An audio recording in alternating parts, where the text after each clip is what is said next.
this rainbow shit, all this shit, the wokeness, rainbow, all this shit that's going out the door, and I know a lot of y'all are paying attention. All this shit that's now being critiqued and going out the door, unfortunately, he's attaching himself to that mindset. And again, I would just hope and pray for the kid because it feels like he's going through something and he needs to address that rather than trying to, again, do all this other nonsense. And for when those type of conversations come up as Christians, we should not be, we should be ready to give an account, right, for the scriptures of what they are. And Lion, I would ask you, if you were there, Lion, you let this nigga call Christ the drunkard on stage? Were you there? Oh, you need to. Were you there, Lion? You done yet? Were you there? I'm asking you. I'll respond to all of that when it's my time.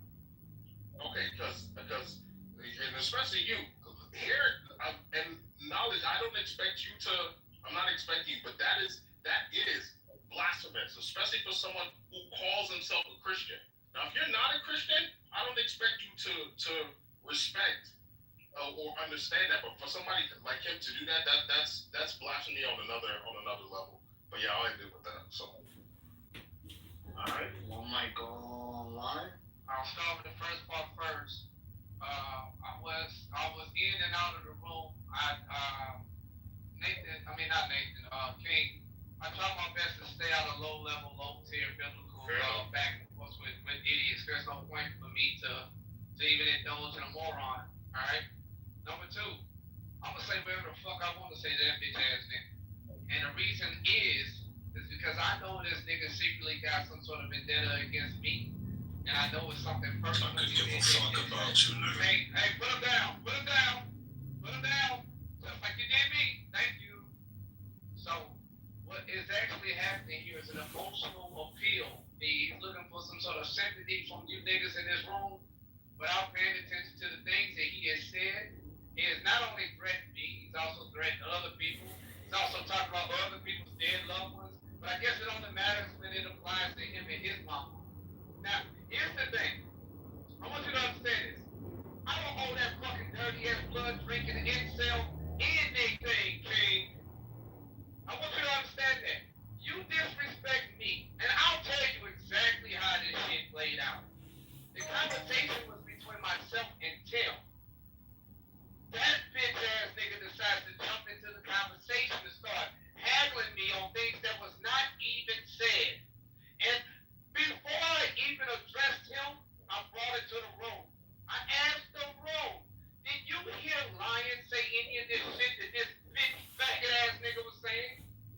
I even asked Chaos, even though Chaos likes to play the neutral shit because he's scared, he don't want to say nothing. He eventually said, yeah, Lion didn't actually say that. But no, this faggot ass nigga doubled down, which implies that this isn't about the conversation, King. This is about something else. He's got an actual vendetta issue with me. And the reason it has nothing to do with this conversation. Have you ever bumped into anybody like that, King? Where you can be talking about how the sky is blue, and this bitch ass nigga screaming to the room how you just said the sky is pink. And now you're trying to say, hey, listen, I never said blah, blah, blah, blah, blah. I never said that. Blah, blah, blah, blah, blah. And then he puts you down.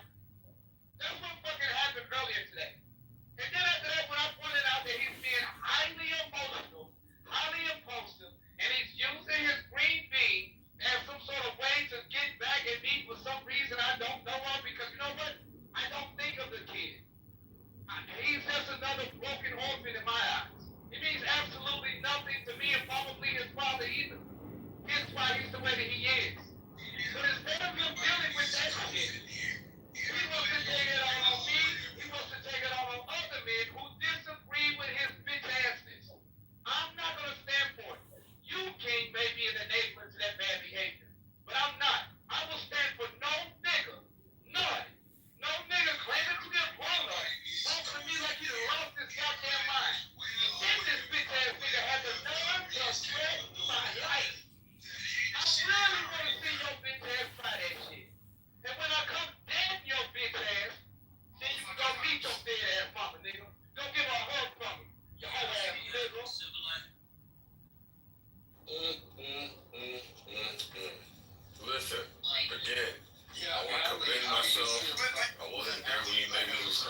now, Sure. I probably would have stopped that shit. You know, I like hanging out with you, wild ass, crazy ass niggas, and I hope we can get past this. I hope he crashes that 18 wheeler. What I'm realizing as I survey the land, we got the Kitover issue, we got the Omni-Tether line issue, we got the moderators issues, knowledge, bitch ass.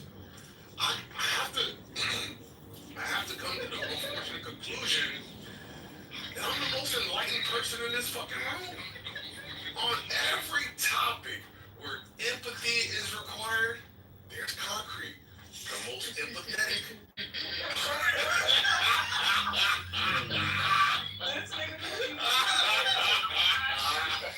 Oh shit! Hey, what the fuck, man? Shut up! Hey, let me get back in the box.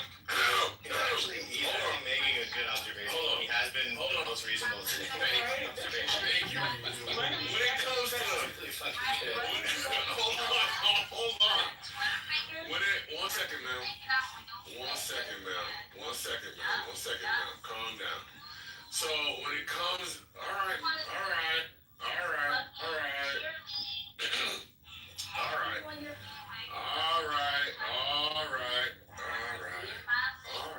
I don't know what's going on. Oh, that's terrible. I'll give you on it. Yeah. Like your mic is low. Why are you telling my microphone, bro? Let me go, bro. Oh, really low. See, that's the thing. That's why I know a good moderator is. I'm not saying Louis is a bad moderator. I don't know what's going on. Did I say something for her? Did I say something to her? Like, what's going on? What's going on, bro? Like, what's going on? We was talking about Louis, Lion. Man, one second, respectfully, it is concrete, sir. I've been moving you down all day for trusting. I don't want to move you down, Caroline. I will, but I don't want to. Let concrete finish the mission. After concrete, there's one more person, which is Joel. This is a long ass queue. After concrete, I'm not talking. I just wanted to say that y'all gotta keep me out of my business.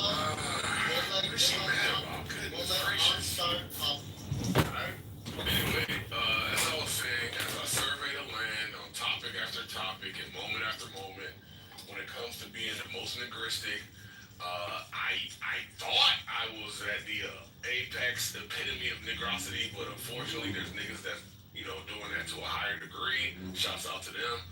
But when it comes to de-escalation, forgiveness, apologies, all of these categories, I'm fucking excelling. I have crashed out on everybody, and I think at one point or another, I've apologized or offered the hand of fellowship. I let niggas like Guava constantly crash out. I forgive her, weird, angry ass, all the goddamn time. I don't even know what her fucking problem is today. But if anybody wants to the backstory, look in the chat. Her and Matt are going back at it, back and forth. I don't encourage it. I've asked Guava to stop. I've asked Matt to stop. Yet another example of me and my most magnanimous and most fucking diplomatic, right?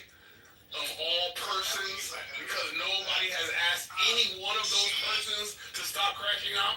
I've asked both of them to stop crashing out. So it's like, yo, y'all niggas need to get up to my level because unfortunately, this level of enlightenment that I've achieved, y'all niggas are gonna have to do this game over again. You know, when you hit the level and then you lose to the final boss, you gotta do another level again.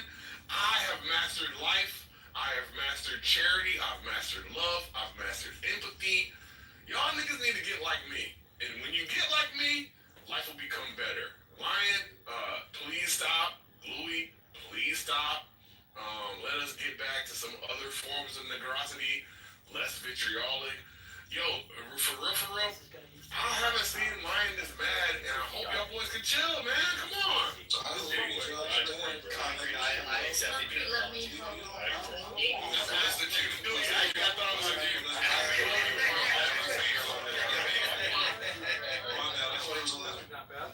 No, Joel is next. Joel is next. No, Joel and then Joel.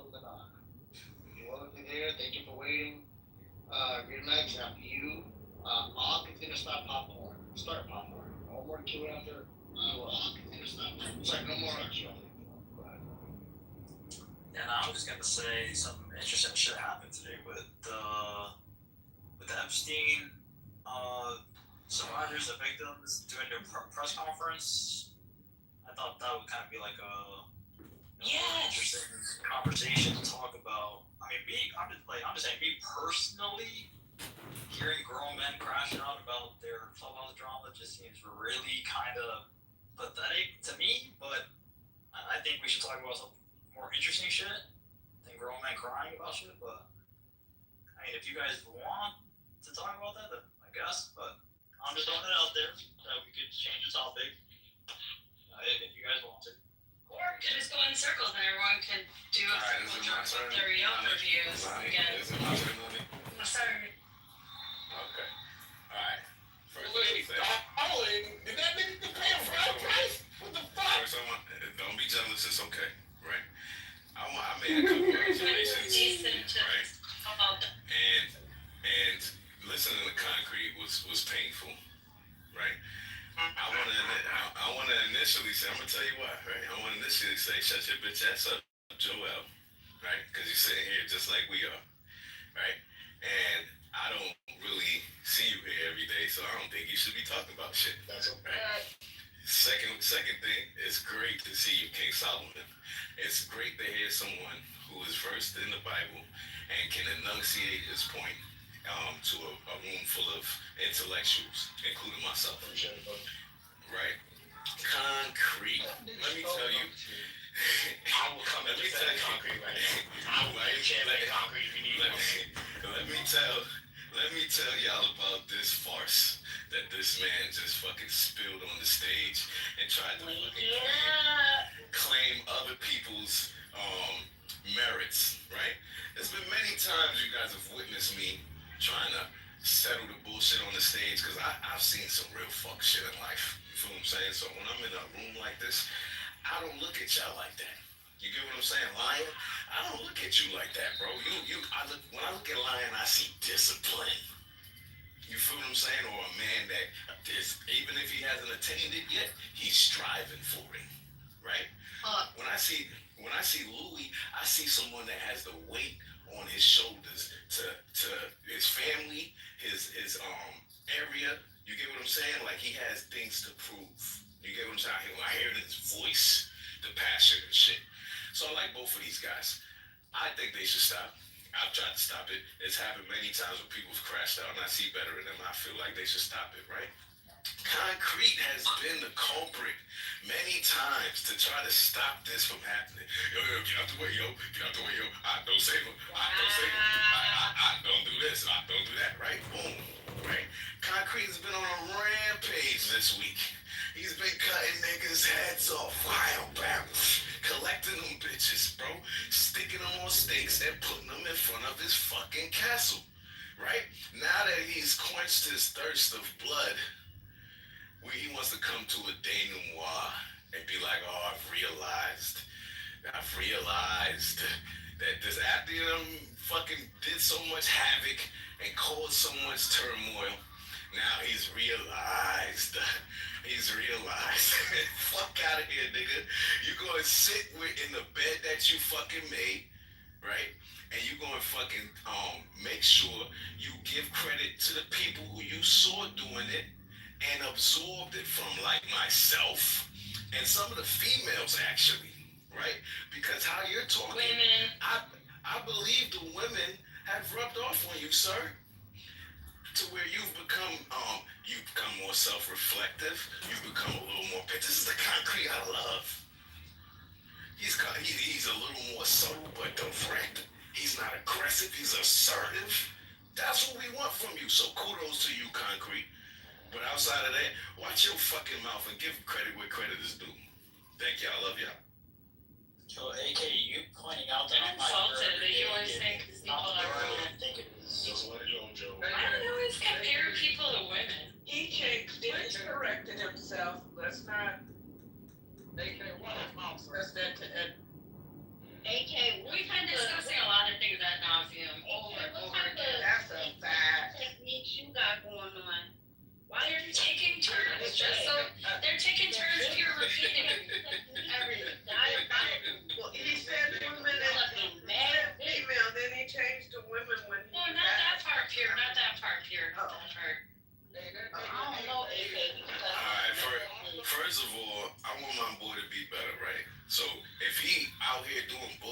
gonna tell him about it. And when he's doing good, I'm gonna tell him about it.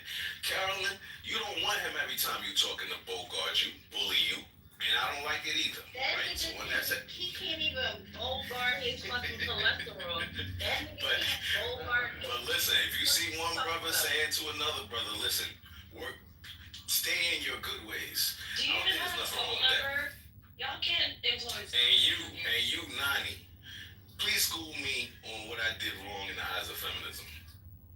I just think that when men are emotional, they should be described do and that. compared to women. What you? The issue with saying female is that all types of animals are female. There's female dogs. You have stolen my dreams, my childhood, with your empty words. Yeah, there's female dogs. There's female horses, mares. You have stolen my dreams. So when you say Am I talking about animals? you're not talking about a human woman, right? So Why you say that? I'm trying to let you know. No, and I'm trying to help y'all, right?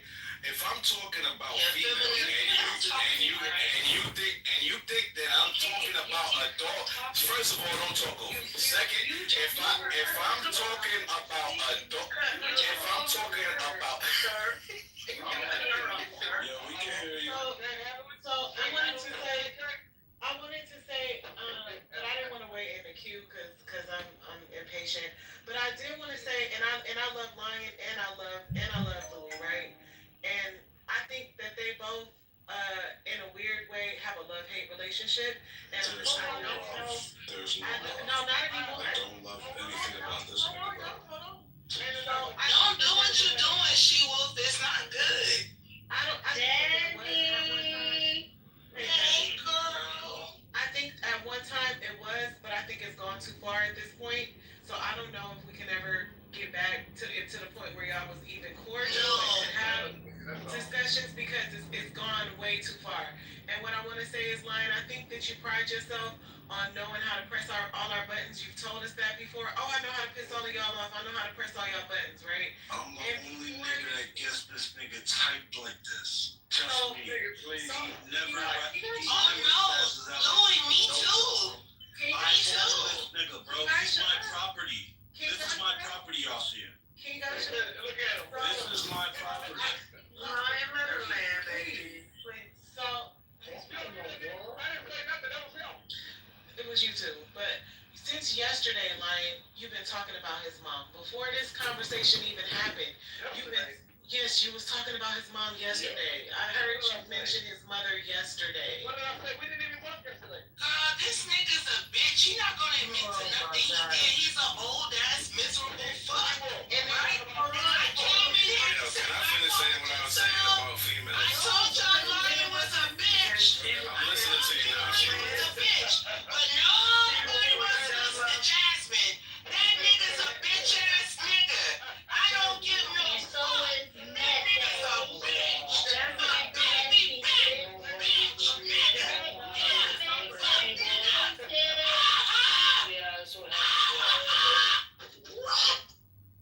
So, can I finish what I was saying now? So, I think, We glad to you, She-Wolf. okay, I think that, I'm mad at him. it's funny that, The other day, remember? Jazzy, I'm trying to talk. Jazzy, please. Damn. See, that's what I was talking about. Why you bring somebody like that up? Yeah, but why are you doing it too? Like, I can't even talk. Because the mods are gonna keep on doing it. But I'm trying to talk. I'm trying to finish what I'm saying. I know. I've been moving out the way, but this is a So, I think that Lion prides himself on pissing people off. Lion said that he don't think about Tether, and it's funny that his own wife told him today, why are you talking about Louis? He's not even here to defend himself. Your wife told you that today, Lion. So you do like to pick on Louis. You do talk about Louis when he's not here. Your wife told you today, did she not? Why are you talking about Louis when he's not here to defend himself? Did she tell you that today? Yeah, okay. So, Lion, I think you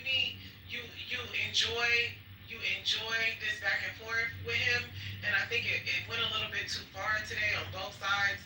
You have been talking about, Anytime he interrupt you, any little thing, you tell him, fuck your mom. You said that shit to him yesterday. Come on, man. You said that shit to him yesterday before, and it's funny. And I want to say this last thing. It's funny that the guy Joel said that we should talk about the Epstein thing. Just a little fun fact, y'all. This whole debacle started over the Epstein thing. Just so you know, we were talking about the Epstein thing, and that's how this started. These two black men threatened to murder each other over a conversation about Epstein. Y'all gotta do fucking better. This like I'm one of the people who enjoyed a good crash out, right? It's entertaining. But what y'all did today, I didn't enjoy that. I don't want to see two men that I care about on this app, two men that I like, that I enjoy having conversations with. You gotta stop caring, girl. I don't want to hear y'all talking to each other like that over fucking Jeffrey Epstein, over a motherfucking Jewish rich pedophile who may or may not still be alive. Y'all two men talking about murdering each other over Jeffrey Epstein, and I think it's fucking disgusting. I don't know how y'all gonna get over this shit. I don't know how y'all gonna get over this shit, but y'all need to get over it. You need to get over the fact that Lion is not a good nigga, period. Like, I know you like him and all, he's a fucking scumbag. Like, on the real. The fuck, I know these be y'all friends, but y'all gotta stop capping for y'all friends. He's a fuck nigga. I just told him he be. From the bottom of my soul. I just told him about the fucked up shit that he did. I just told him. Yeah, girl, you wasn't here the other day when he started talking about my pussy, girl, and how dirty my pussy was. I mean, just nasty nigga, dirty, nasty motherfucking decrepit nigga. You feel me? But y'all let this nigga talk in here every day. He's allowed to disrespect everybody, and then when shit hit the fan, now y'all trying to chastise him. You can't chastise a bitch. He's gonna forever be a bitch, and nothing y'all do, he's gonna have to bump his head on the pavement to get the point. Nothing that anyone says, like this old ass bitch in the chat, Miss Fifi. You don't need no Lysol from me, bitch, cause I'ma leave. Right? You old fucking bitch. Y'all just love to act like y'all so nice in here. It's a room full of shitty people. Right? So let me go ahead and be on my way. Put your depends on, bitch. What the fuck wrong with you? You don't need no Lysol. You need some fixing it for them motherfucking dentures, bitch. Fuck wrong with you? Guava, I love you, but fuck these I'm motherfuckers. talking about the CP. I'm talking about you forgot another bitch. You forgot Matt. That fucking Haitian fucking cat and dog eating ass bitch. Alright, look, hey, Alright, it's a bitch talking. Let me exit left. I'll see y'all later. My bad. So, see, let me add a connection to that conversation. Man, what happened in my time, bitch? Wait, hold on. That conversation happened today. It didn't happen yesterday. Okay. No conversation. She was going away. There was no conversation about Louis at all because I wasn't in here for that. I was in the room going back and forth with that whole that just was finished talking. And what I did was I told her about how trashy she is. Trash bag of a woman. There. That's all that happened. That's the reason why she's also on the mic today. Never mentioned her at all today. She was on the mic. That's the time to come off the mic because she's hurt. Same thing with Louis. That's the exact same thing. She just said 3 years ago,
Has Lion put money into your life? Has Lion given you good advice that you can follow? Has Lion a fucking fake? Yes. Motherfuckers ain't did a goddamn thing. All people in this world, why the fuck would you listen to this fucking loser? Hear that trash ass mother who got a fucking baby at her mama's house. What the fuck are y'all listening to? Let me get in there. Hey, I'm really disappointed in your behavior today, and I'm gonna give you a C.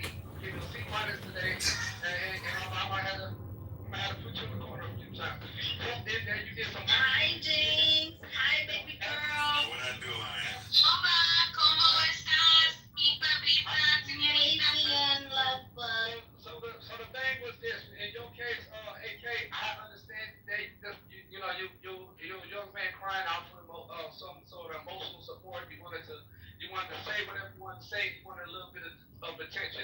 That's okay. I have absolutely no problem with that. Most of the times I like to play like that as well. But the issue is this. This was a very serious thing. This nigga actually threatened my life. I don't take threats. I don't.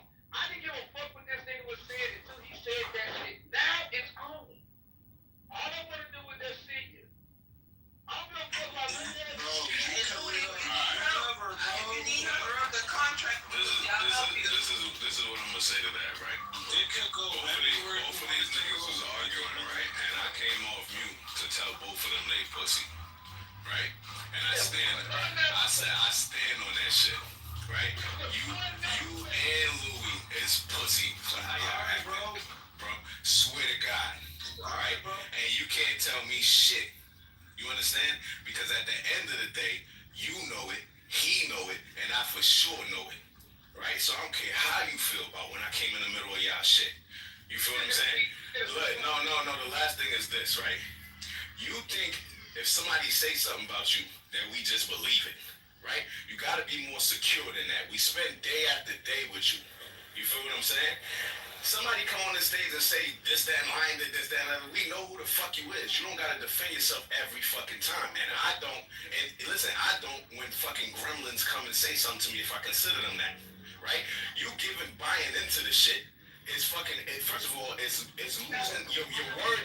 No, I'm just gonna say this. Your word is losing its fucking merit, bro.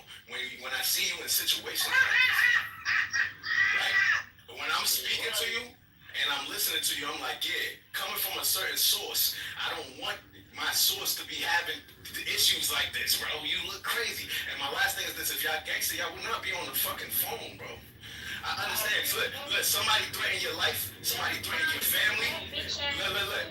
Get the fuck off the phone. Get off the phone, bro. I will beat you and your wife in the face up, bitch. Niggas talking about your wife and your kids, all get the fuck off the phone. But AK, why y'all ain't say this when he was talking about me and my dad and my mom and my kid the other day? We told Lion about that shit. We told him about the fucking. First of all, Where was I? when you not in the room is when I told. I ain't gonna I lie. had to have left.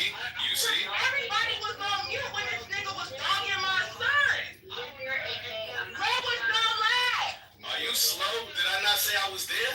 First of all, when me and Jazzy talking, it's me and Jazzy. You understand? It's gonna go down. Me and Jazzy go the fuck at it right now. I'm telling you that right now. Stop care about your Hey, AK, where was you at? Where was you at when I was talking shit about how this bitch thing? How did AK get moved?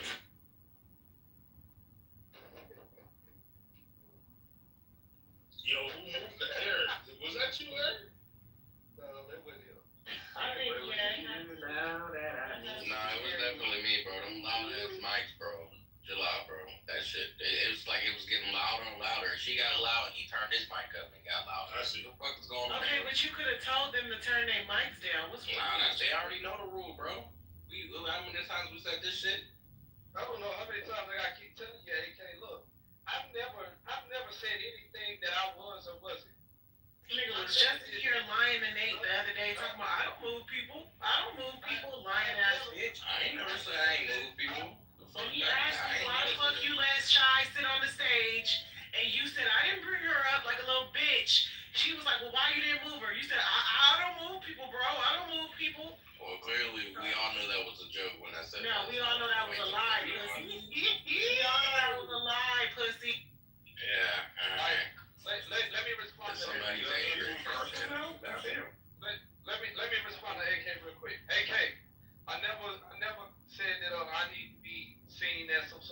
credible source to anything at all.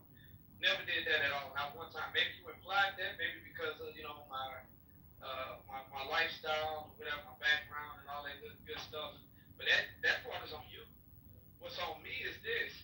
I've already stated, if this was a verbal contract between myself and each and every one of you all in here, I've stayed consistent the entire time. And that consistency goes like this.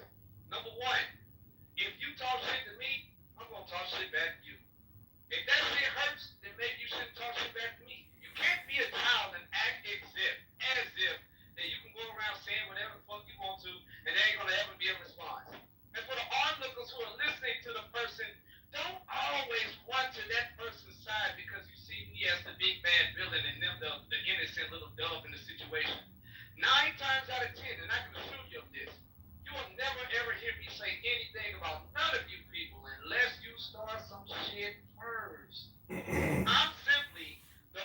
the mirror in your own personal lives. You treat me like this, you get treated that way. That's all it is. Flat out, that's all it is. That's it. There's nothing too complicated about it. There's nothing disrespectful about it. What you're seeing is yourself. And you don't like the words that's being said right back to you. You're expecting because your mamas and daddies let you get around with that shit that you can think you can come out in the real world and talk that shit and threaten niggas. I'm the nigga to bust your shit wide open. I really am. Even though your daddy said or your mama said yes, no, not in the real world. I'm gonna fuck your whole life up. Alright. No, hold on. You got no power from all the way down there in bumfuck Southern America, dog. No one gives a shit, my nigga. You're powerless, nigga.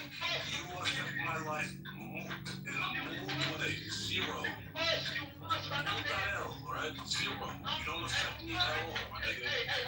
I only like jumping off mic and poking at you because you're fragile. And as fragile as you say, oh, who's fragile? Look how easy it is to knock you off your square because you're a bitch-ass nigga who's frail with no spine and who can't protect So I'm basically saying this is really important. Hey, Kay, I'm not anybody's hero. I never asked to be somebody to look up to or see anything anyway whatsoever. The whole point is this. If you disrespect bitch, will lead you up to be disrespectful. If you talk that shit, talk about how you want to do this and do that to me, you better bring your bitch ass. You better bring your bitch ass. You understand what I'm saying? You better actually show up and do the shit you claim you want to do, nigga. Drives the truck for a living. And then you're threatening my life, nigga. Your family gonna die for that shit, nigga.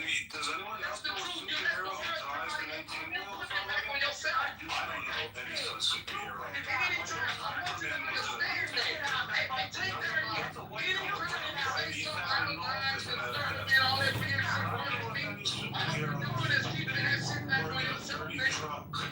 Keep claiming all of this nonsense, nigga. I'm not you.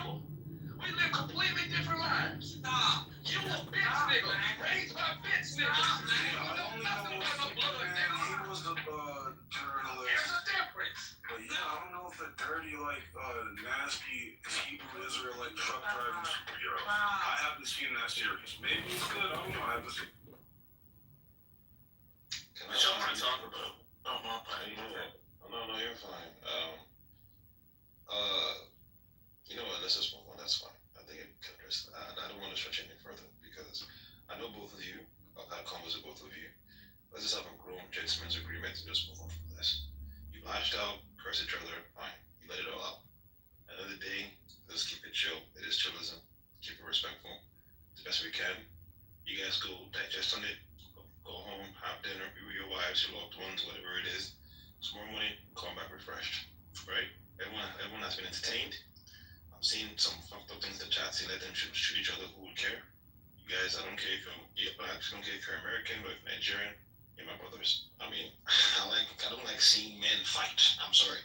You guys can crash out and it's entertaining, but it's gotten to a point. Shut up, nigga. Let them niggas fight. Shut up, bitch. Shut up. So anyway, Bluey and Lion, I hope you guys have heard it from Mr. Both of you personally, so it's all good, my G. Just keep it above, keep it respectful, just move on. What the fuck? Anyway. yo, Cranberries, alright? Listen, man. I hear you, bro. I have no issue. Listen, I'm cool, bro. I'm gonna wake up tomorrow and come in here and not think about it. Let's not believe the lie that Lion doesn't think about this nigga. Yo, can I speak to fucking She-Wolf, bro? Can I speak to She-Wolf, bro? Yo, can I speak to She-Wolf, bro? Yo, Cranberry, shut your bitch ass up, bro. Nobody cares what you think, nigga. You haven't heard a fly in your life. We can hear it in your voice. Go study, G. Go study. No, go study, bro. Nobody cares. This is real nigga shit, bro. Niggas are talking about killing each other, bro. You don't do that. Get out the way. Get out the way. AK coming through. Shut your bitch ass up, nigga. We don't care about you. Shut up. Shut up. Thank you. So She-Wolf. None of y'all niggas is really about it for real. Like, Me neither. y'all niggas pulled out a gun and killed no motherfucking body. Exactly. Talking about. I'm right there with you. Alright, the female thing. I feel like if I say female and you think of a dog or an animal, that's something on you. It's already implied. If I say female, then I'm talking about a human. You hear me, She-Wolf? Yeah, I hear you, Exactly. So that's the only thing I'm saying. Female is not exclusive to human female. I understand that. That's the thing, right? So Okay. that's why we prefer. I'm just telling you why we prefer. Okay. We know what you mean. I think she's saying like it just feels like you're stripping the humanity. Nah, that's good. I get it. I never heard that, and I'm glad she told me. And it makes sense. But I just want her to know my intention when I'm saying female. We know your intention. I'm telling you why women don't like it. Okay, thank you. Look. But yo, in response to Cranberry, like, bro, like, I'm gonna come in here tomorrow, not thinking about it. But the issue is this nigga likes throwing little shots. Don't respond. But like, I'm just trying to dispel the lies, right? Like, it could be like, don't respond, cool, I can move that way. But like, I just have to dispel the lies that, I don't think about this nigga. I didn't even know he was talking about me, and I wasn't here. It goes back to what I'm saying. Y'all think that because somebody said something, we're supposed to just hear it, Louis. Somebody lied on you, Louis. If somebody lied on you, that don't mean we just believe it, bro. That's what I'm saying. You don't gotta fight for your life every comment. I hear what you're saying, but the thing is, it's not every comment. That's the thing, is most of the comments I let blow by. Most of the time he does that little slick shit. Like, whatever, he's trying to the conversation is more important right now. I don't think he's singling you out. Maybe other people know. I don't think he's singling you out because Lion has done that to everybody. I'm just trying to let y'all know, like, yo, this faggot ass nigga deserves every word that comes to me, every insult. So wait, you gonna kill him over a debate? That's crazy, gay, bro. That shit sound weird. But that being said, I can be cool, bro. I have been cool, bro. Lion, you're not killing shit, bro. Your family is not threatened. Nobody's going to die. Y'all just weird. Because I want to. Damn. But mind you, right? Why is you sitting here watching? Yes, sir. Why are you watching them talk about each other's family members, kids, and fucking wife, and killing each other? Why are you sitting there watching that shit like it's Jerry Springer? Oh, you want a Jerry Springer episode? Yeah, you want a Jerry Springer episode? This is the thing about niggas, bro. When they get pissed off and mad, they forget everything that happens in the past, right? So I say that to... Oh, wait, I'm just trying to find out what's going on, man. Just came in the room. Eric trying to stop us from stopping the fight. I'm trying to get creative. And Eric is mad because a commercial came on during his Jerry Springer episode. This nigga wanna fucking see motherfuckers tussle on the stage. Ain't nobody coming here and tell you to get in the middle of the fight. Ain't nobody had to tell me. Yo, less than 15 seconds. I just want to say you're off in real life. I will really slap the dog shit. You might have to jump, bitch. Why did I feel like that was coming? How tall are you? I ain't that tall. I'm 5'10". Yeah, bro. Like mind you, I was modding earlier this morning, right? I was a mod when that I'm gonna conversation get you happened. concrete. I'm gonna get I was a you. mod when the Epstein conversation happened. I was able, like, he'll let you tell it. He'll let him tell it. I'm just trying to throw everyone who disagrees with me, but for a good shut your bitch ass up, nigga. For a good 30, 40 minutes into the beginning of that conversation, I was on mute listening.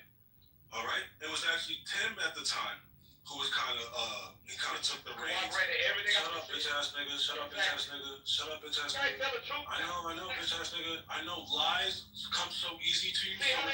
So when you hear the truth, it sounds like a lie. Let me just let you know this is the truth, right? So the conversation had developed, and after Lion was just finished wiping his chin after sucking Tim's dick off, talking about, oh, you're a great mod, man. Yeah, you be so awesome for the mod. Like, it's just how you handle that mod position, just how that green bee look on you. Yeah, you look so good with that green bee. Just dick sucking, pretty much, right? Dick sucking for the most part, right? And then right after that, I'm sorry for lying. That don't mean I think it's true. It's just being that lying ass kid, and I guess we all know him to be. None of that. But we was here, bro. I know you was, but I don't know. You might side with a lying ass nigga because See? he needs some. That's what you think. You know, Lion does this all the time. But yeah, my fault. Something had just come up. But yeah, like this nigga, after it was like not even 10 minutes removed after he was just sucking Tim off. He had wiped his chin off, and then Tim brought up the conversation about the Epstein files, right? And about like we just get to talking about Epstein or whatever. I'm listening this whole time, right? He's talking about how do you feel about Donald Trump or whatever? Because the whole time, yes, it was the topic of it had gone to a congressional vote. I think it was like 400 and something Democrats and only like 5 or 2 Republicans, and they needed 2 more Republican votes for them to get it passed to release the Epstein files, right? That was the topic Tim had brought up, right? After Lion was wiping after he had wiped his chin, all the saliva was from like the nut on his chin. But right after that, shut your bitch ass up, pussy. After that,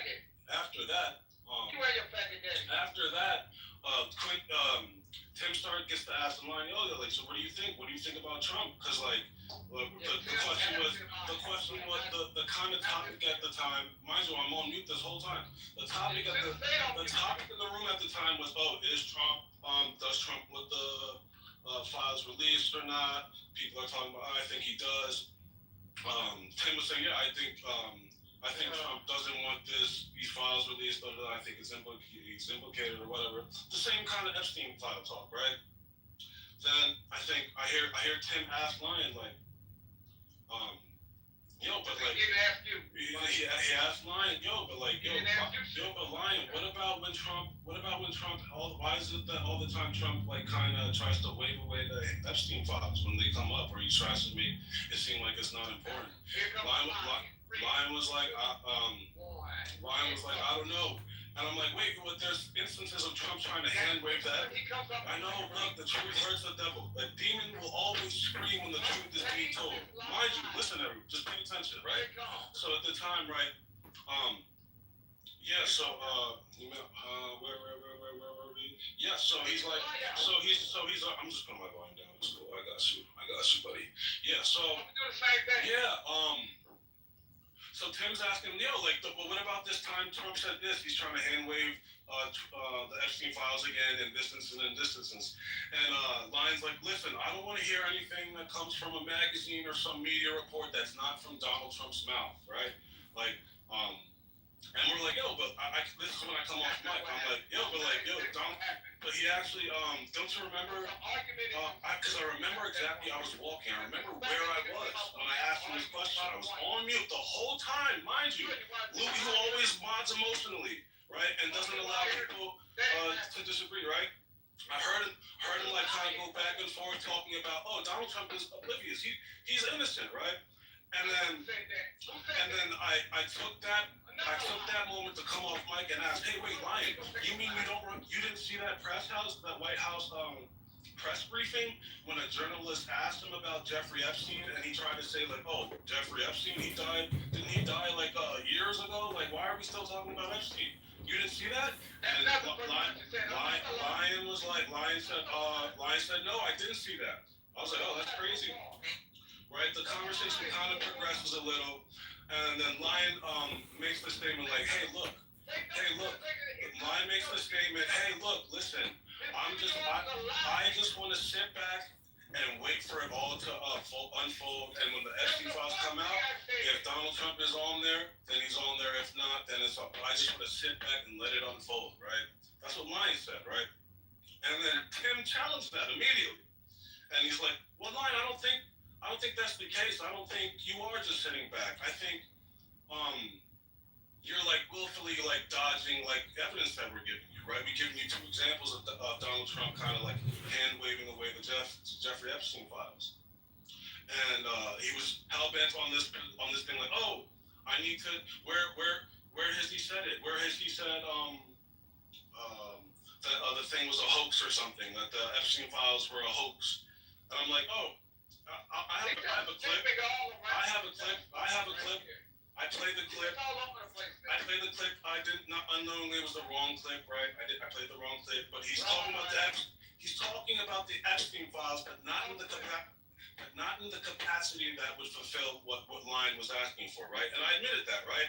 So and all the while I was looking for the correct clip. All the while Rich and Ryan are on stage like celebrating, oh look, he can't even produce the clip.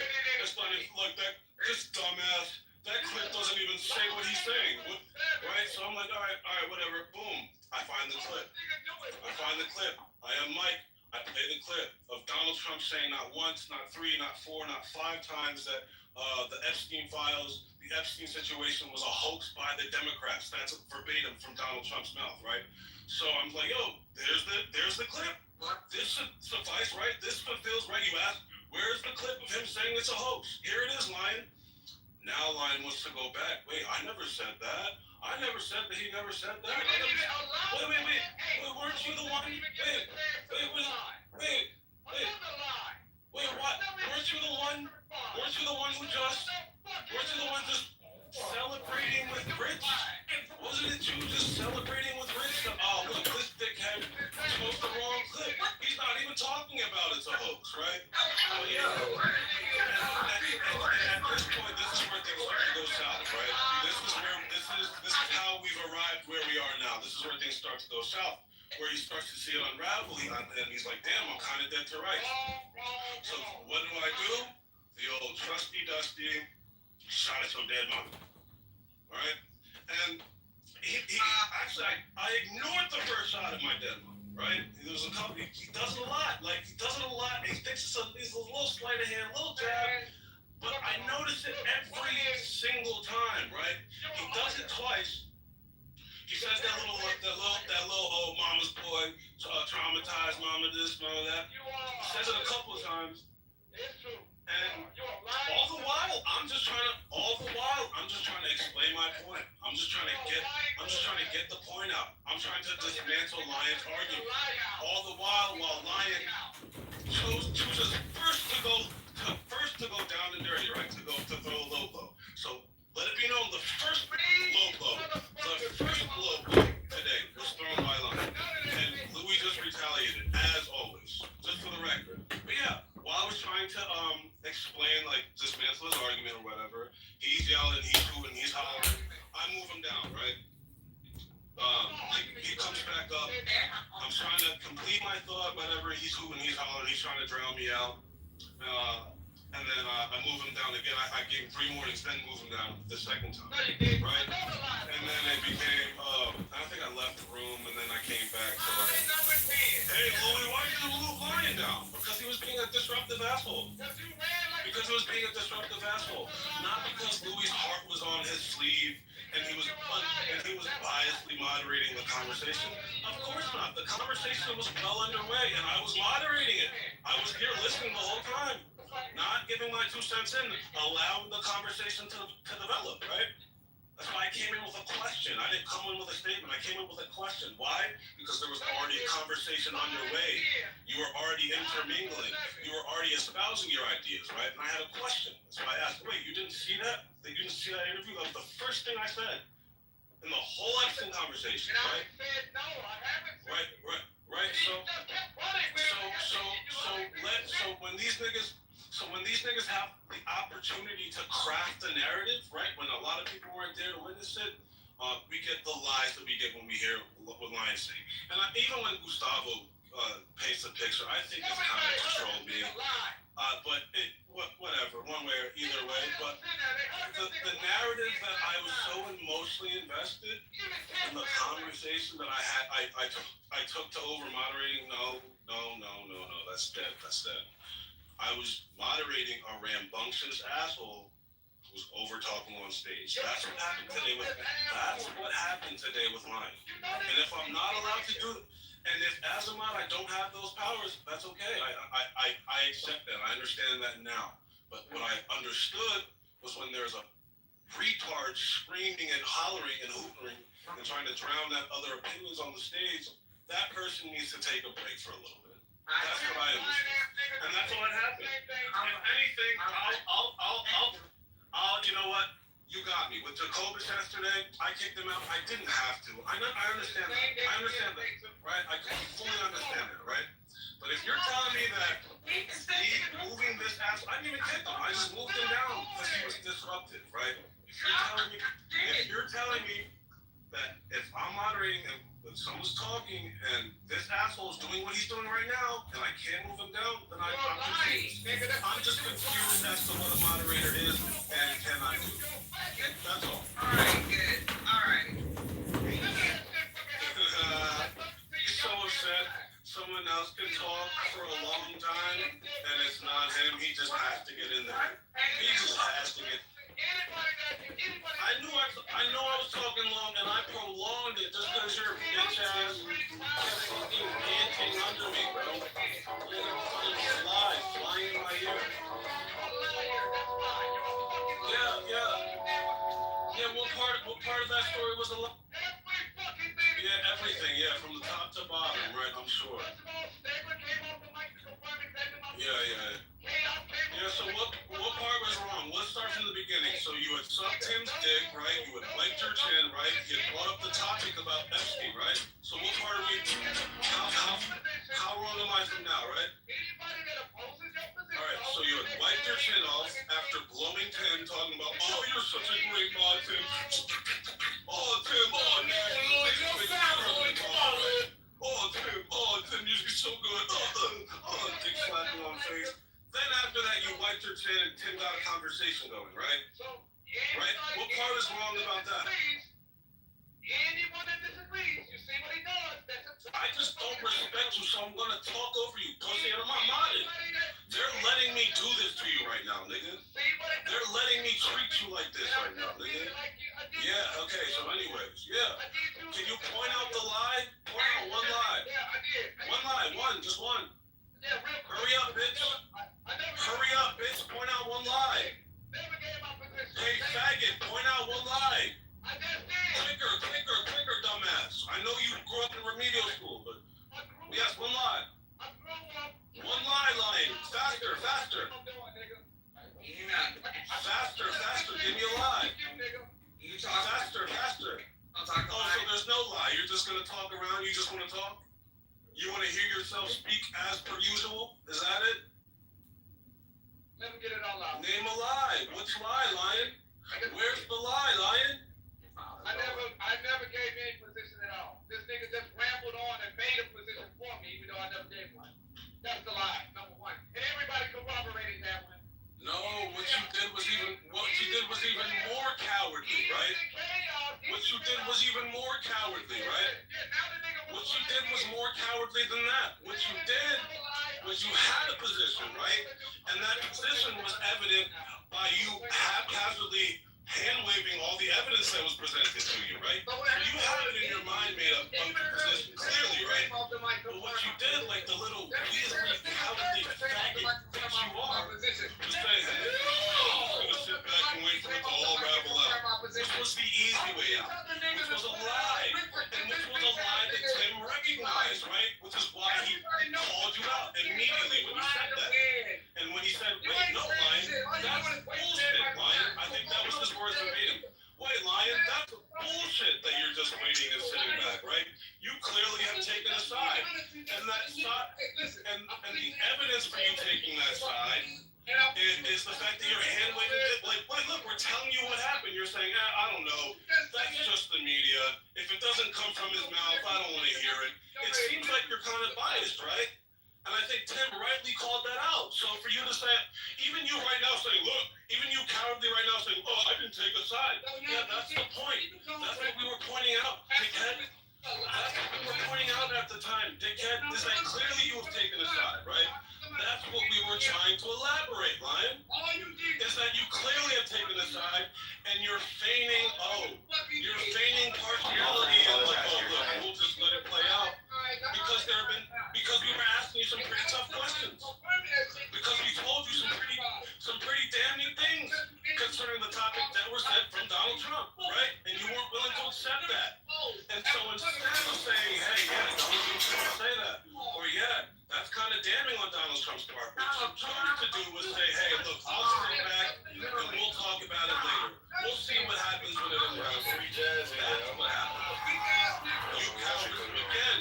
Yeah, I'm going, you're a bullshitter, and there's nothing more I love than to pick apart the bullshit that oozes out of the mouth of a bullshitter, right?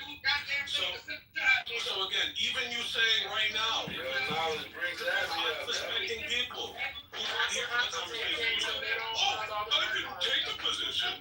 No shit, Sherlock. That's what you were being pressed about, right? That was the no shit, Sherlock. That was the root of the conversation. That was the reason for the line of questioning, dickhead. Right? And if you didn't have such resentment for college education, if you wanted to maybe your brain functions a little better, maybe you'd be able to pick that up. Was that, yes, Lion, the whole point of him calling you out, the whole point of my line of questioning was to illuminate to the room, to the stage that, oh, this nigga does have a position. He clearly does have a position, right? It's evident in how he engages in all these conversations. It's evident, right? But he would like you to believe, but there's something about impartiality. Everyone likes to have this label of being impartial. I'm impartial, I'm a centrist. But you're not. You're not impartial. You have a clear side, you have a clear bias, and your biases rear their ugly heads when you engage in these conversations. And that's what Tim was trying to get at, Lion. That's what Tim was trying to get at. That's what I was trying to get at, right? That's what you were too stupid to understand, right? That's what you were too stupid to understand, Lion. Right? So reiterate to these people. Reiterate to them. I never took a position. Like it means anything. Like it helps you at all. It's your last fucking floaty in the fucking middle of the ocean, bro. You're a retard, right? That's the whole point, Lion. Thank you for proving the whole point for me. Thank you, you fucking retard blue-collar piece of shit. This is not anything to blue collar. Alright, let's move on to a good topic. Anybody got a topic? Anybody got a topic? Anybody got a topic? He's gonna try to get his lick back all night.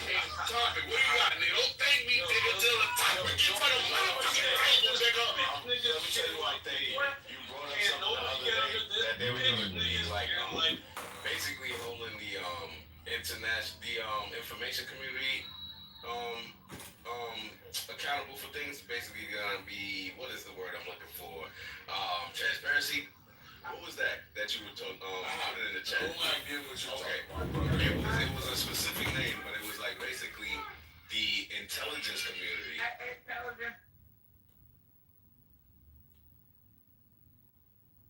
Same person. That is in person.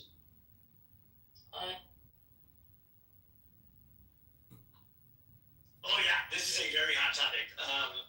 Especially in like certain parts of the world where SMS deliverability is more challenging, and it's not a simple change because our whole database is based on phone numbers as the login method. So that's probably why it's taken us a long time to get to it. It's not just like, oh, switch to Telegram or WhatsApp for verification. Jamie complaining about Pepe. There's a lot more to it, like Clubhouse has allowed people to abuse the recording system to people who lose their accounts while allowing the real bad actors to make despite the headline being recorded. One of them is using like password verification instead of phone number. Look at these little bitches coming in here. I think if someone gets clipped and comes back on brand, they should be banned for life. They can't take the heat! Keep up the great job! Oh yeah, Jay, look at everybody dick licking these cocksuckers. Fucking fire. Oh my god. But it might be rolled out in certain countries before other countries, and it's going to be a gradual thing because we want to make sure we don't break anything here and that we do this properly, because that could be really bad if we broke like login for everybody. So we are actively working on it, and we will keep people posted on it very soon. Awesome. Thank you, Paul. Okay, this one is interesting. Yeah, I'm in the What is the some features that I casually use often change without any notice? I'm in the Clubhouse HQ. Matt Cool and JB are complaining in the chat to Joe and Paul. Yeah, so let me They're all they're either Matt's complaining about JB, I think, or they're all complaining about Pepe. Or Matt Cole was saying that. Huh? No, JB and Matt Cole are in the chat complaining.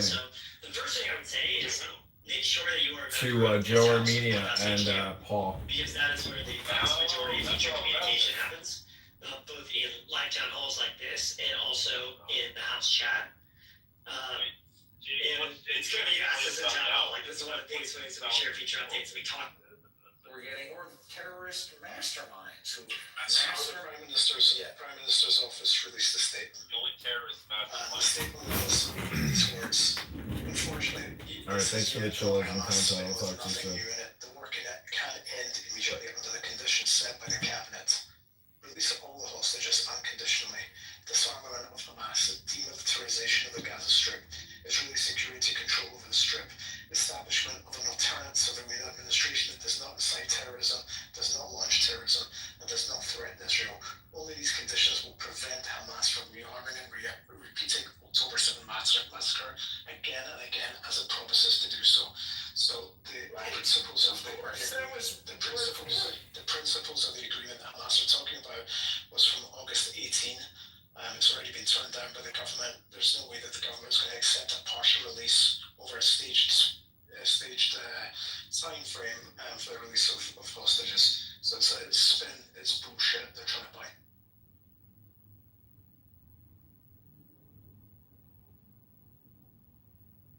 It's bullshit.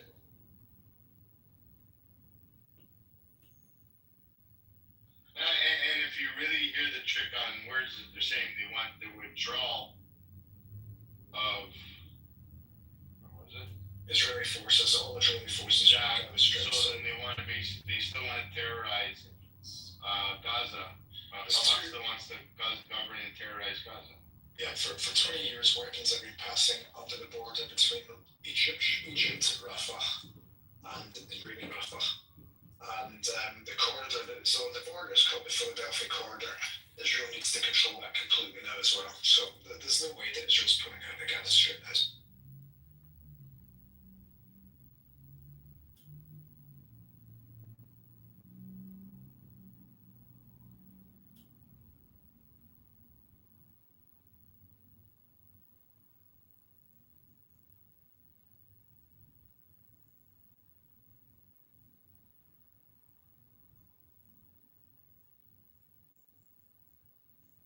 Wishful thinking. These guys are savage animals.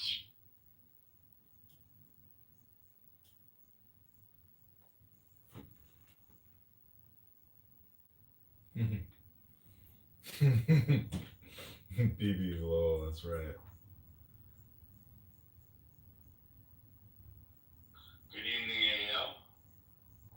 What's up, Mario? Shut it up for me, boss?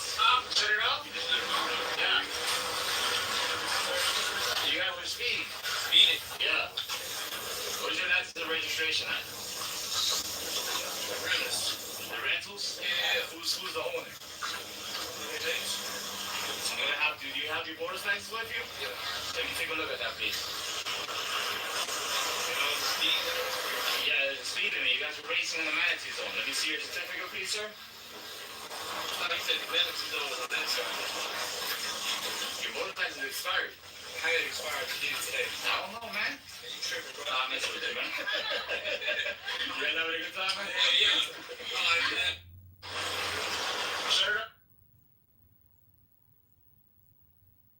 Nobody's talking, huh? Boring.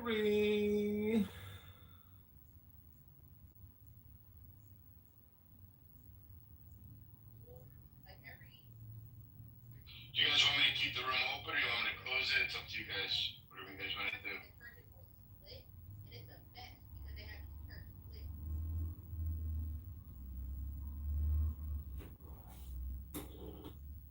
John, you want me to keep the room open? They say we turn it into an impromptu Kitover session. Okay, you can lead it. You can lead it. Make your mind. Don't hand it over to the terrorists, please.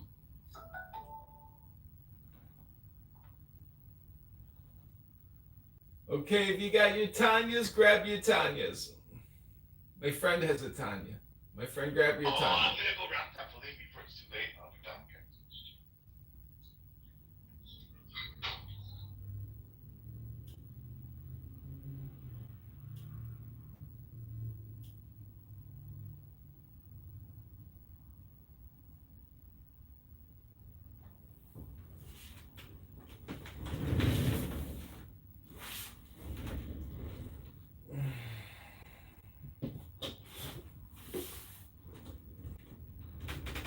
Okay, this is Zohar. These are the 10 Sephirot. Keter, Chachma, which is wisdom or point or beginning. Bina. And then there's Bina and Chochma, Bina, and I'm not finished yet. Understanding is Bina, or the palace or womb.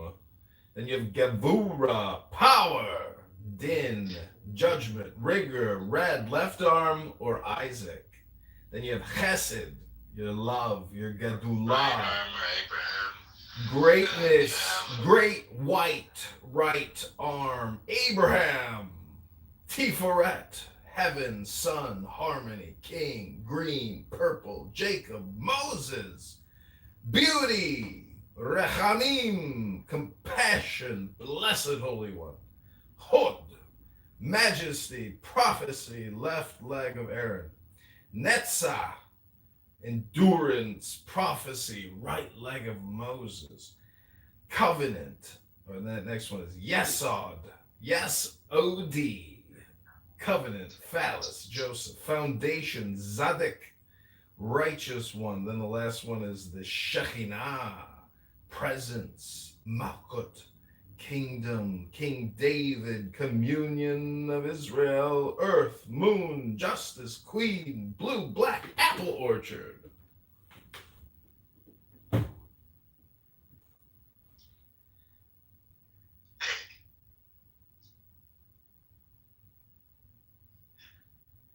איזה מלכות. איזה כתר, איזה חסד, איזה גבורה. איזה תפארת, איזה הוד, איזה נצח. ואחרי נצח, what's after נצח?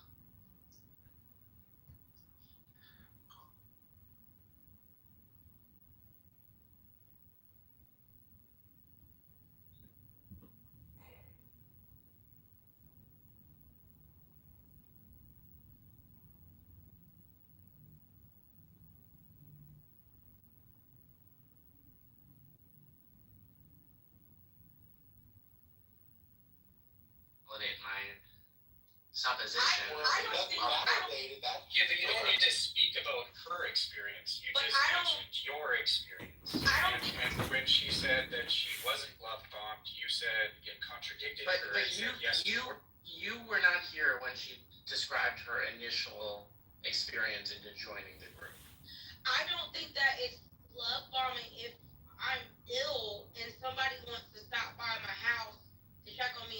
time doing, and they just bring like some candy and a little card and leave. I didn't feel love bombed. I felt treated the same consistent way through the whole time I've known them from the church, and that's been 5 years. And they were kind to me before I joined it, before I was a member. I would just walk by, and I would be walking by or driving by, and when I would wave, they'd all come over to me and say hello. I was just a neighbor on the street. Like I said, the church is 1 block. I can walk 5 houses down to the church. They've always been polite and kind to me. This was before I was a member. The way I was treated was consistent all the way through. Do I think other churches and other wards love bomb people or manipulate people? Yes. But in my ward, that was not my experience. Like I said, I can say I had a very positive experience. LDS. I can say that I didn't have a negative or manipulative or any kind of experience. Can I speak for other people though that have? I think both experiences are valid and both can be true and exist at the same time, because I do have friends that are ex-LDS and they had horrible experiences and they felt manipulated, but it wasn't in my ward. So like I said, each ward is different too. Okay. I hear you loud and clear. Thank you so much for clarifying. I grew up in a very, very similar organization to the LDS. They also knock on people's doors. And Which one? Jehovah's Witnesses. They have Okay, so that's one of the 3 main groups we're talking about today, so please. Yeah, no, this is for sure a cult. I've been disfellowshipped from the cult for a few times. Explain what that means to people who don't know. It means I was born into the faith and baptized, and as a result of being baptized at the age of 12, any decision I make to leave the organization has consequences of shunning, excommunication, and reduced or completely eradicated contact with friends or family members who are considered in good standing baptized members of the faith. Some of the things that Linda is saying regarding her personal experience, that checks for Jehovah's Witnesses as well. She used the phrase that she's not active. There are people who are not active as Jehovah's Witnesses. These are often people, I don't know for LDS, but for Jehovah's Witnesses, people who are considered not active are people who either were never baptized or were baptized and just stopped coming. Like, you don't get shunned for not going because they want you to come back. The numbers. The reason for getting shunned is a decision by the organization or the congregation that you attend. Watchtower. Yeah, well, it can also happen locally too. They've made a decision that your presence is dangerous to the other people in the congregation. Sometimes it's because you have a thought or belief that's inconsistent with beliefs they have. Sometimes it's you're living in a way that they've dehumanized or find unacceptable to God. And the consequences will be like you lose family members. And so, like, someone saying their personal experience with a faith, I mean, people are different in all sorts of organizations, including Jehovah's Witnesses. There are congregations that are less strict and rigid throughout the world, like you go to more developing nations. Jehovah's Witnesses are trying to plant a root in these regions. They tend to also be less exacting for the same reasons, because they don't want to have a bad impression. They're trying to grow numbers in that particular area. So you'll find congregations in certain countries allow certain things that they don't in other places where Jehovah's Witnesses are more established. But the bottom line is, if you don't have an individual bad experience with the organization, your individual experience doesn't like absolve the organization for like measurable, known things that it does to harm people, and the implications of those decisions if they come from like people that would be considered leaders of the faith. Like the dogma and doctrines of the faith are not determined by individual anecdotal experiences. They're determined by like what is taught. Like Mormons teach that black people are inferior to other races of people. They can't get over. They stopped teaching that in 90s. They didn't stop teaching it. They stopped talking about it. They don't say that. I heard that they stopped. Yeah, they stopped. I'm still. I know you guys are activated, but I don't want to do the yelling. I work actively. No, I'm not activated. I work. We just put the truth, and you lied, and nor picked up on it, nor picked up bullshit for you. Do you want to go? Let's let talk. Let's get a full day long.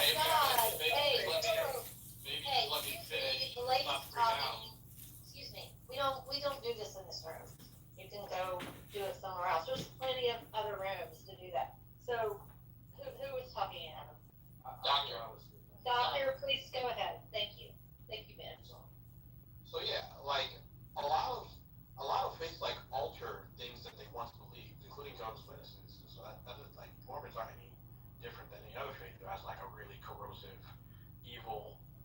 portion of the faith, and then over time realize they're wrong and go, well, we don't believe that anymore. But Mormons did for sure teach that black people were inferior up until the 80s.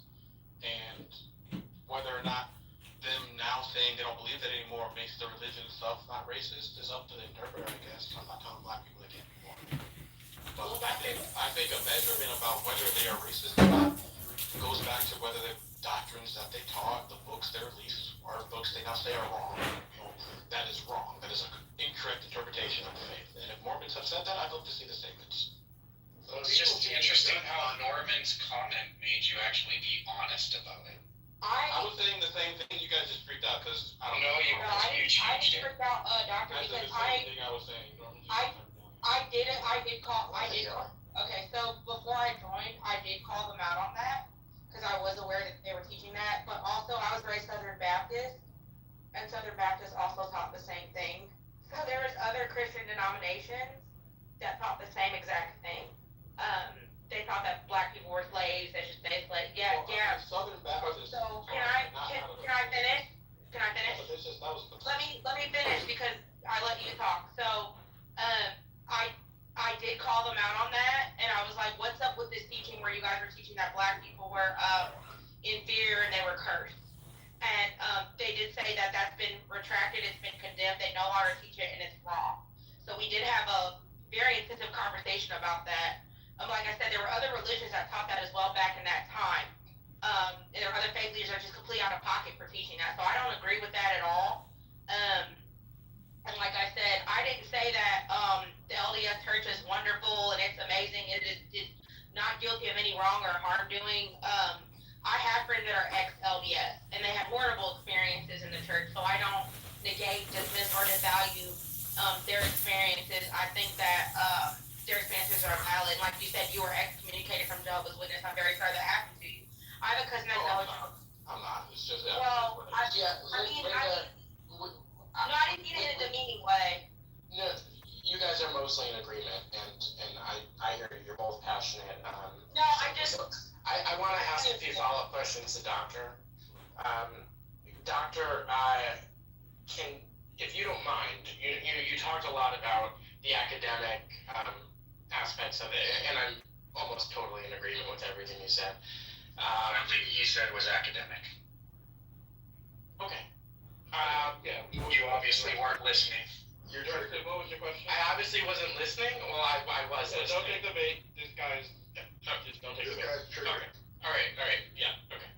Anyway, when you said you were excommunicated, disfellowed from the witnesses, is that from someone who would otherwise be very close to you, that you were not in communication with them? No, so the way this fellowship works as Jehovah's Witnesses is like, you get in some type of trouble. In my case, I was smoking weed, right? Now, the thing with being disfellowshipped is you don't get disfellowship because you did something wrong. You get disfellowship because in their mind, Now, the reason, so when you get in trouble, they have some type of disciplinary meeting. They call it a judicial meeting, where you're put in a room with some elders from the congregation that you attend. They go over what you did, they explain why it's wrong, and you repent. Say, I'm sorry, I won't do it again. I mean, they're not trying to dwindle the numbers down. And so as long as they can break you a bit, make you humble, and, put you on the pathway to coming back, you can come back. The problem with me is when I smoked weed, they go like, why are you smoking weed? I was like, because I'm stressed out for being a Jehovah's Witness. This shit is giving me a panic attack. I'm pretty sure all of it is wrong. So that conversation became like a 3-hour conversation with me and these elders about all of the various lies that I've been pretty aware of since early childhood, because I was born into the faith, and going, well, I don't know how much longer I can keep lying to myself and others about this thing just to keep my family around. I really love my family, and the anxiety of losing my family makes me smoke weed every day so that I don't punch people in the face. And when what was the lies? Just regular Christian shit. It goes from running the gamut of like, why do we have to literally believe Noah's Ark was real, all the way down to how can you tell struggling children in in communities that are hard enough to build friendships that they can't make friends with other people with different. Like, how can you honestly believe that you're raising healthy young minds by telling them they should be afraid of people with different worldviews? So it wasn't a lie, you just didn't like the rules. Are you trying to not be with me, or are you trying to have a real conversation? That's not a lie, that's a rule. I mean, and by the way, Noah's Ark is also, it's not a lie, it's a belief. Are you trying to have a debate with me, or are you trying to have a conversation with me? I just want to check. Just take the words that I speak out of my mouth at face value and respond. No, I was in the middle of talking, and this feels like it's turning into something else on a semantical level that I'm just not that interested in. Norm, he has a first-hand experience into one of the groups that we're talking about today. I want to hear it. No, I just said, what's the lie? Okay, but you're not interviewing him right now. Yeah, so I'm not interviewing him, I'm just having a conversation like we do. Well, I do not consent to continuing the conversation with you. I was told I could finish my statement. Sure you can. And there's also a little button in the upper right called leave quietly if you're not comfortable. Oh, you got a little leave? I mean, no, unfortunately, Norm had to leave. Go ahead. No, that's fine. The lies would be stuff like you shouldn't give your children.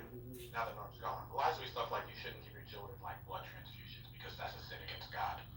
So like, if your child gets in a severe car accident and they're hemorrhaging and they need a blood transfusion to save their life, it would be a lie in my view to tell parents that life-saving treatment in that particular incident would be something God doesn't support. It was something about college. Didn't they have something about college? Like they discouraged college because they felt that it would make you more worldly. Meaning, hey, you go to college and you learn some things, you might find out a lot of the stuff we tell you about young Earth is not true, right? The world couldn't possibly be 6,000 years old. Also, by the way, as much as you'd like to believe we're politically neutral, you'll find that Jehovah's Witnesses and many other organizations are union members of the United Nations because they want representation across the world. So, like, you can't, like, it's just, the more you learn, the harder it is to believe, like, lies. That's why a lot of, like, Republicans don't like the kids going to college either or are attacking colleges because they don't like, it's very hard to maintain ideologies in the face of, like, objective reasoning, truth, and investigation and inquiry. And so people like Joe, who are book burners, are a lot like my parents, who are Jehovah's Witnesses. They're really trying to program their kids to see the world a certain type of way. And while it gets harder to make a living without an education in this economy, they really do try very hard to incentivize people finding trades or occupations that don't open up opportunities to learn. May I speak? Go ahead, Jimmy. Thank you. I live 20 minutes away from Millbury, Indiana. They are the most natural, beautiful people I've ever met. And yeah, I've gotten inside their communities. They're very welcoming. Their food is awesome. They make their clothes by hand. They're kind of pilgrims in their own. They're about Mormons or Jehovah's Witnesses? Mormons. Oh, okay. Yeah, sorry. Did I change it? Because Mormons have terrible, Jehovah's Witnesses have terrible style. We were just talking about the JWs, but we're broadly talking about JW, Mormon, and Christian Scientists. So I think I would definitely want to hear more from you, Doctor, and others who maybe have a first-hand experience with one of these organizations. We're going to take a tiny break, and I'm going to read through quick bullet points of some of the craziest or most out there beliefs of each of these organizations, and maybe Doctor and you can fact check me if I say anything incorrect about the witnesses, but they prohibit blood transfusion even in cases of life-threatening situations. They reject celebrations of birthday, holiday, national symbols, participating in public, like patriotic acts like saluting the flag and holiday observations. Only 144,000 humans will go to heaven. The rest will live eternally on Earth, a concept unique among Christian groups, and they famously predicted the end of the world with a specific date at least 6 times throughout the 20th century. Oh yeah, that was great. People like mortgaged their homes. People like completely lost their lives to those predictions. They stopped doing that in my lifetime. They just started doing. They said new light. We just know we're around the end times. We don't know the exact date. They finally stopped dropping that one out. We gotta hedge your bets. Jesus is believed to be a created being, the Archangel Michael, not a co-eternal God. And the Holy Spirit seen as God's energy, not a person.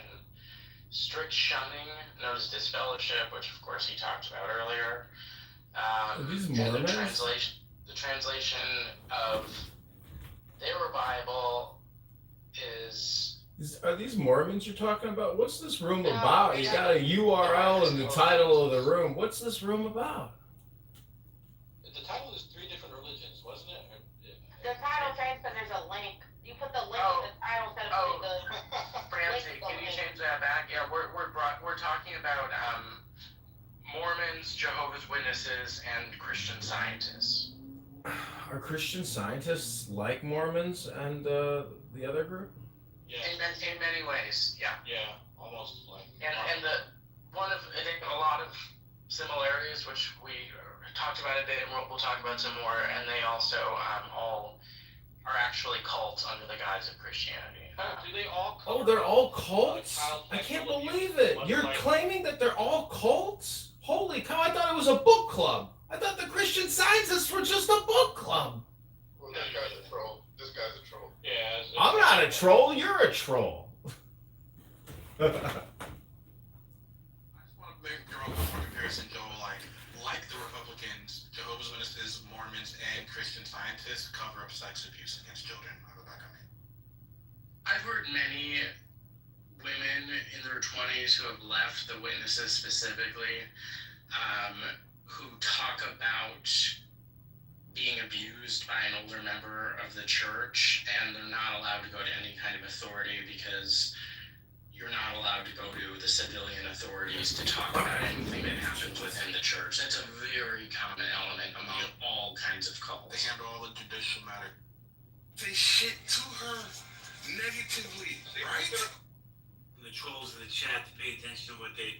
Supposedly there's a bunch of new features coming. I couldn't tell you one of them. Oh, I'm sorry, no, I didn't even watch. My bad. I can't stop laughing of how stupid these... First off, we could put to bed the narrative that this is a free app. Yes, it's a free app, but when you're a paid user, guess what they're going to do? They're going to pay attention to you before they listen to some troll in fucking Oshkosh, Wisconsin. So you think, Howard, I don't know if you're trying to come up. I sent you an invite. I don't know if that was a mistake, but I sent you an invite. So you think that paid users of this app will get priority responses if they reach out and have some grievances, about... Well, no, I haven't heard anything specific about it, but it would make sense, right? He's just making shit up. Because the fucking... So how could they not protect us, Knight, from these insidious trolls? You can't take the heat from Pepe from the heat. I'm not going to mention her name because she's going to cry, right? Monica! Somebody, and I'll tell you who it is, Knight, off the app. She looks, no bullshit. If there was a Miss Piggy contest, who resembles her the most, 100% this chick looks just like Miss Piggy. But this bitch wants to cry. She's worried about Pepe Le Pew. She's worried about the crazy Korean. Listen, Miss Piggy, worry about yourself. These people don't give 2 fucks about you. What's up, Howard? It's true. Hey, JB. Yeah, I wasn't in the room, so I'm just listening and learning. What was Oh, he's listening and learning. Wow, Howard. He's listening and learning. What a fucking guy. They were spamming the chat. Matt Cool, Callie, who else? All of them. They're all in there. Pepe was in there, but then, I don't know what happened. His messages disappeared. For the 18th day of the week. I don't know. I don't think I'll ever cry any tears.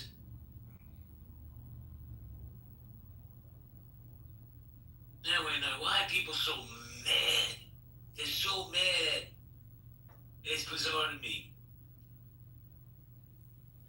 You don't think it has anything to do with what's going on externally in the world, do you? No, because I think this is their escape from the world, Howard.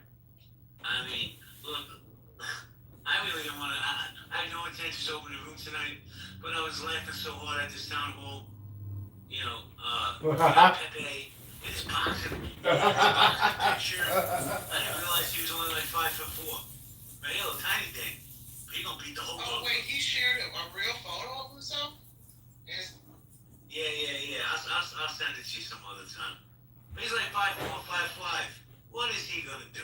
It's always the little ones with the biggest mounts, man. And the truth is, he must have felt good that his peeps were backing him up in the chat. No bullshit. I would say probably at least a third of the chat in the town hall was his acolytes asking why he's getting clipped and nobody else is getting clipped. I don't know. I don't put people's personal information out there. So there you go. You got that.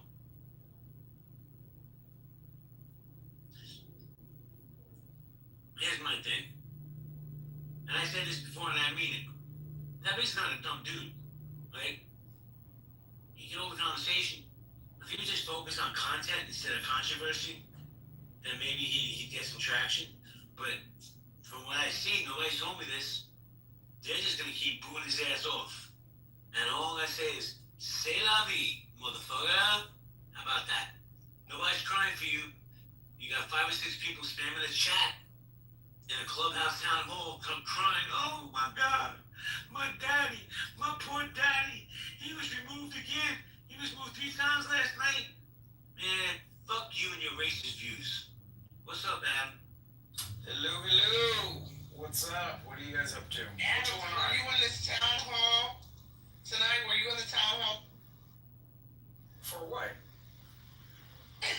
Right. What happened? I don't know. Clubhouse at the Clubhouse Town Hall. I missed it. I'm trying to find out what the updates were. JP was in there, but he wasn't paying much attention to the updates because he said Pepe's league of lames were in the chat defending him and crying about why Pepe keeps getting.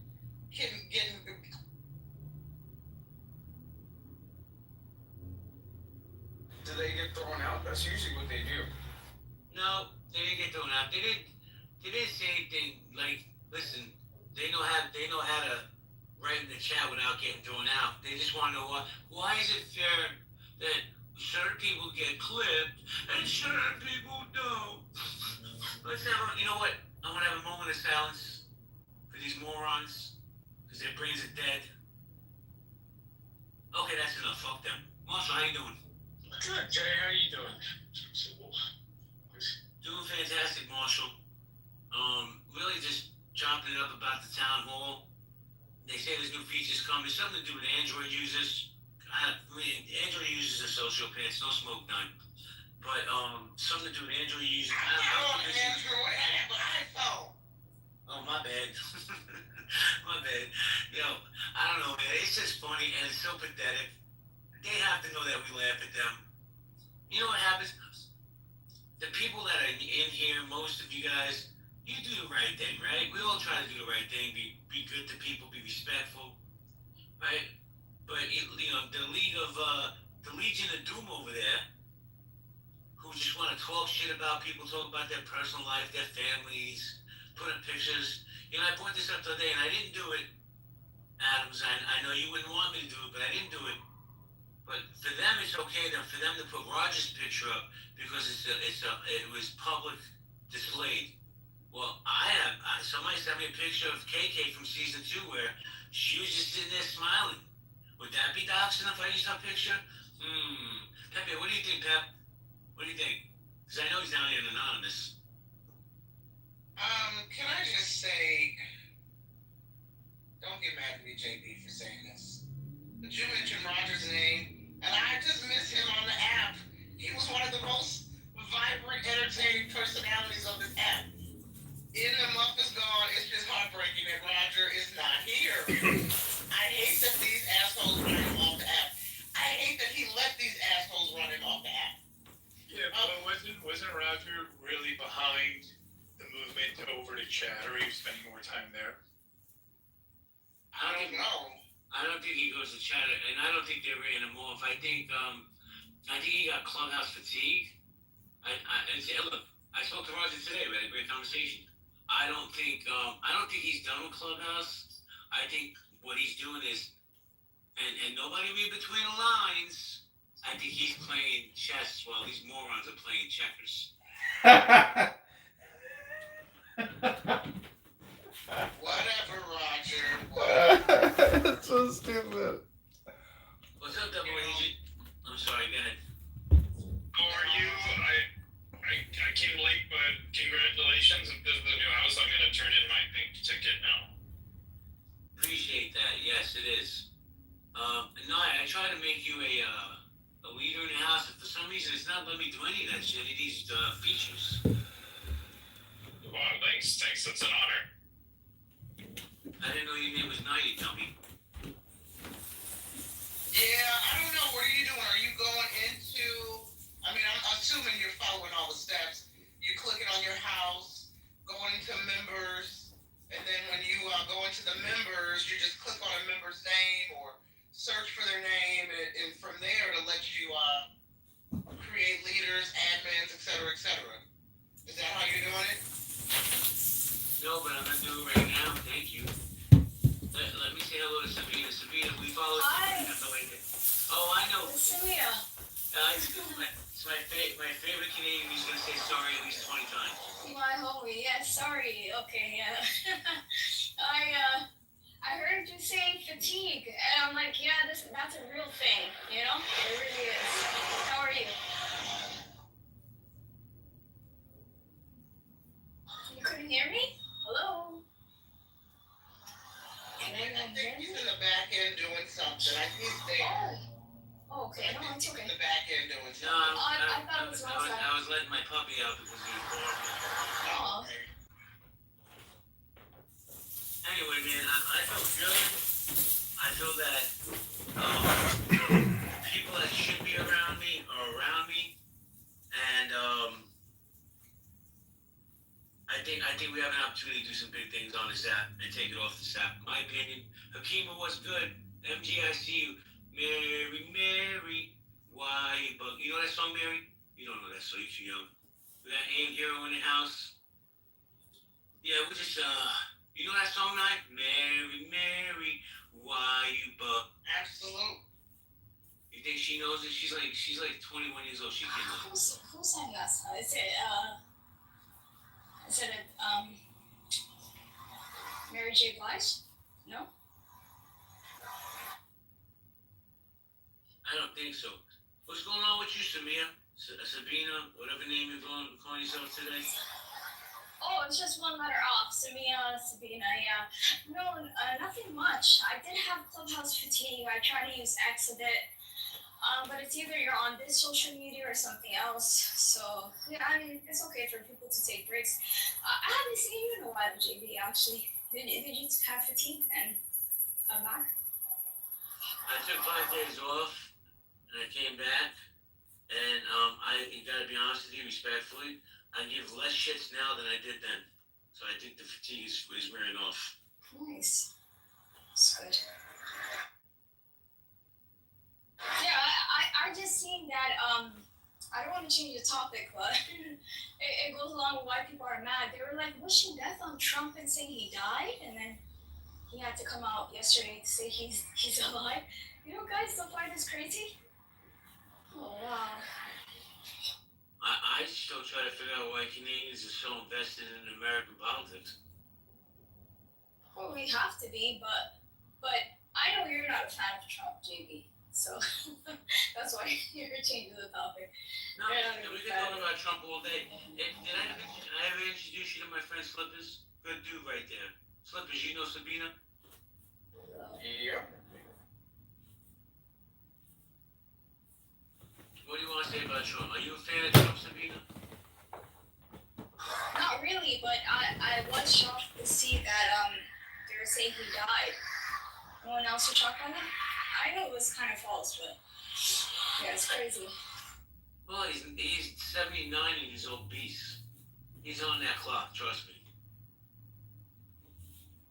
Everyone is, but yeah, they made a big fuss when Biden. They made it seem like he was a puppet. He didn't say the same thing about Trump if it's based off age or health. So I guess they're doing that now. and the Epstein files. It's so New York, by the way. All the stuff that they're. I mean, he's in New York. He's from your block, JB. He's a New Yorker, right? No. JB, let me ask you a question. Adams. Let me just say this real quick. He's not from my way. He's from Queens. They're different people out there. I'm in Brooklyn. Oh, okay. Shout out to God. I love Brooklyn. Yeah. Hey JB, I know Adams wants to go, but real quick, I'm about to send you a text because JB, look, you know I'm a Capricorn, and Capricorns, if any Capricorns are in the house, they can co-sign this. Capricorns, we overthink everything and we overanalyze everything, and we are in our heads all the time with shit that doesn't matter. So I'm sending you a text because something just popped in my mind. You got it. And I need. Don't get mad, okay? Just okay. I'm sending you the text right now. All right. Okay. All right. Let me see what we got here. Don't be mad, JB. I overthink everything.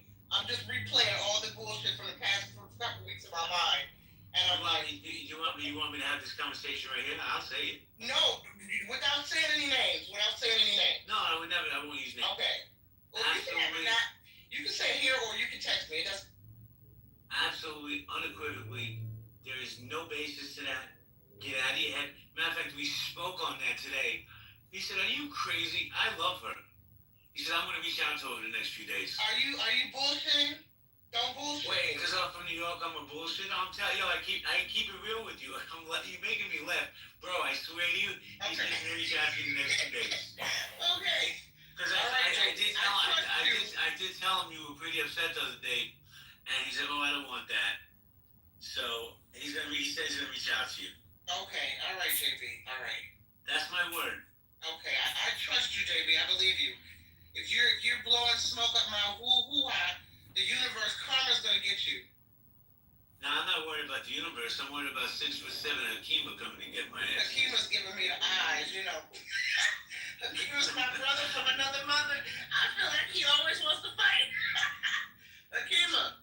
You know I love you. I love you like a fat kid. No, I love you like a hooker loves Santa Monica Boulevard. Is Akima really 6'7"? He's something like that. He's like 6'7". Naveen's like 6'6". So yeah, Hakima, come up, bro. Why are you sitting down in the VIP section? Hold on. Hakima, why was Monica the other day? She wanted to listen to the replay of the room, or she was in there when you were in my room the other day. She thought it was so funny when you told Marley, don't put no spells on you. I don't even remember that when you told her don't have to. Yeah, I told you. Still talking about that. You talk about that profile talk about you do hoodoo. That woman is crazy. I've been thinking about that conversation. I'm still trying to figure out how do me criticizing Donald Trump makes me a Democratic coon.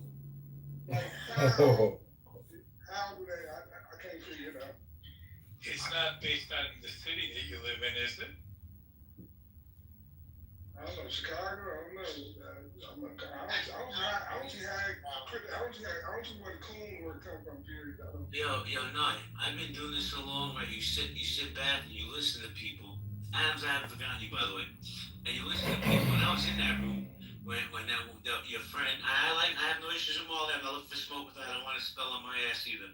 But very rare. I've never heard Hakima like literally not know what to say. He wanted to say some things, but he held his tongue. I was like, uh-oh. He knew not to mess around with that voodoo lady.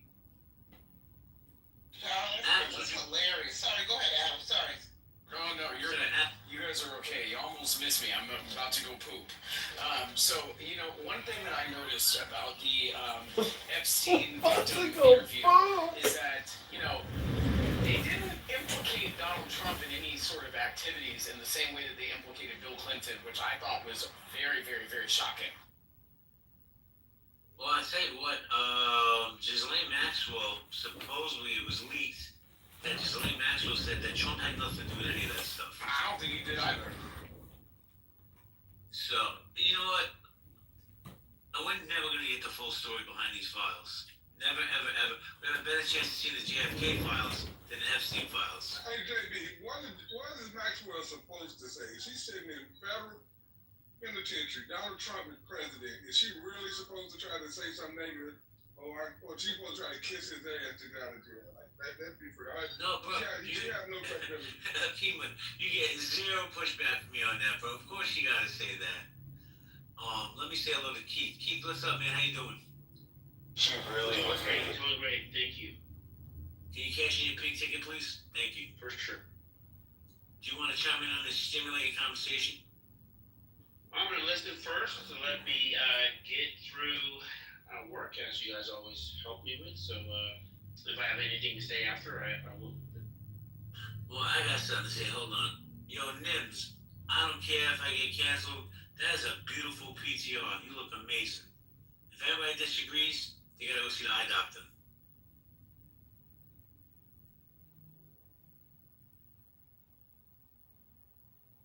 So, Jem Mia, I invited you up because you seem to always come into my spaces. I don't know who you are, and I just want to verify that you're not mentally unstable like the crazy Korean.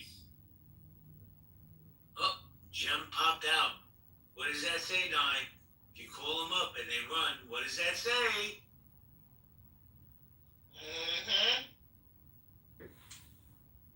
Yeah, they always reveal themselves one way. Love that game. Yeah, like this is my first rodeo. Anyway, I don't really open this room with any specific subject. Oh, we got Victoria here. Victoria lives on pretty privilege. Always has, always will. But in my opinion, not all there. Janie, what's good?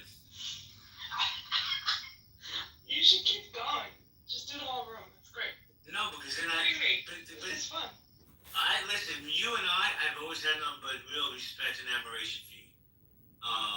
So yeah, I mean, I don't agree with some of the people you hang out with, like that dingbat L, but that's your. Yeah. I don't even know what happened, to tell you the truth. But I'm not suggesting we go into it, but thank you. Thank you. I'll tell you exactly what happened, Janie. So I ran that room, R.I.P. Roger, right? Because Roger got clipped. Oh yeah. So the character Roger was dead. So, and he, by the way, he was aware of what was going on. Yeah. That old bird decided to People come got up. upset. She came to the stage and said, "You should be ashamed of yourself. I can't believe I ever even spoken to you," or something like that. And I'm like, lady, who the fuck are you to judge me?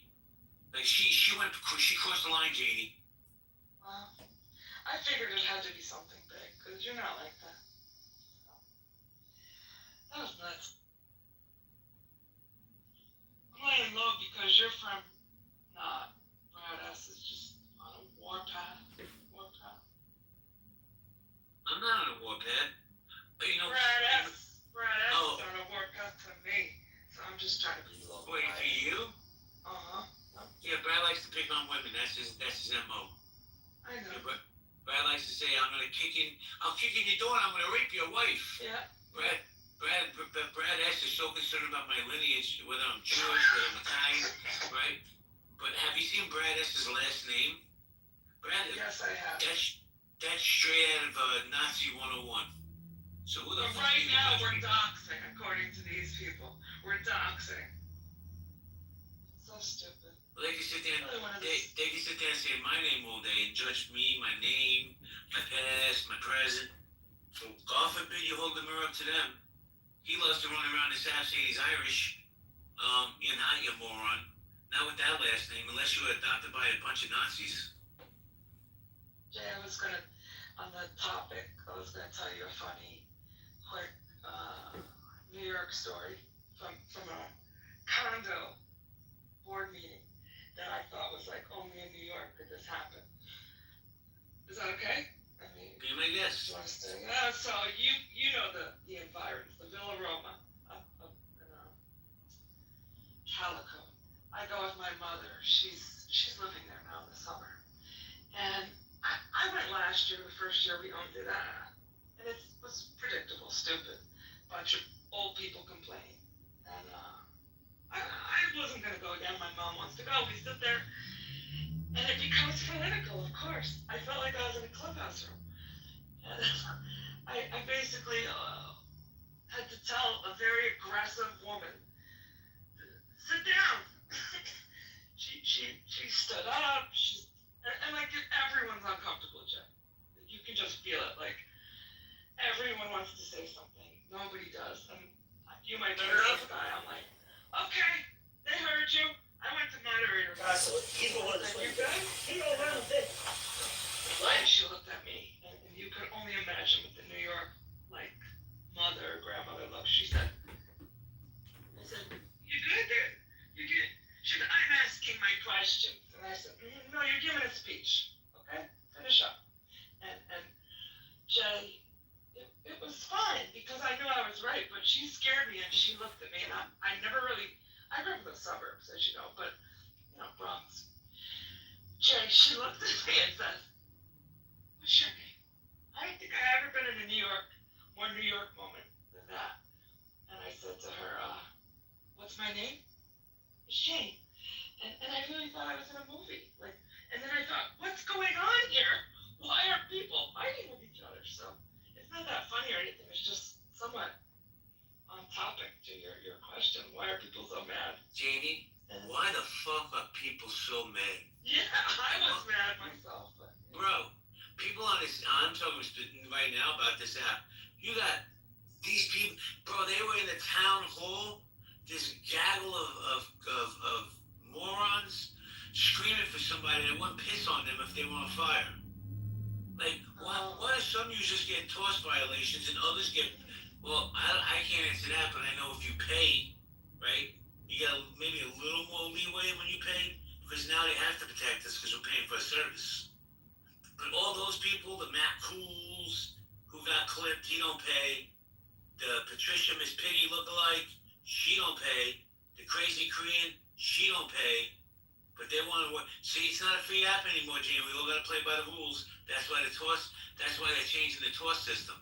Come January, they're going to have people give identifications because they take our money, they have to protect us.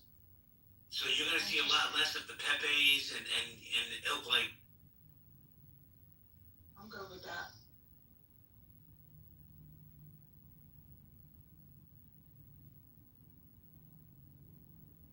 The chemo, are you 6'7", for real? No. Sorry, I let my puppy back in. I don't know, man. Listen, there's enough space on here for all of us. But for me, I'm just tired of the bullshit. Like the stupidity. Like, he said something about my husband, and then 2 minutes later, but I gotta go because I gotta go cook for my new man. What? You see the hypocrisy there? And God bless her husband and what he did for the country and all that good stuff. See what I just said? It's gonna get spun around. I was talking shit about this guy when I wasn't. I said, God bless him and thank you for the service. I'm sure his memory is a blessing. Well, all I know is she cooking for her new man. I got to go.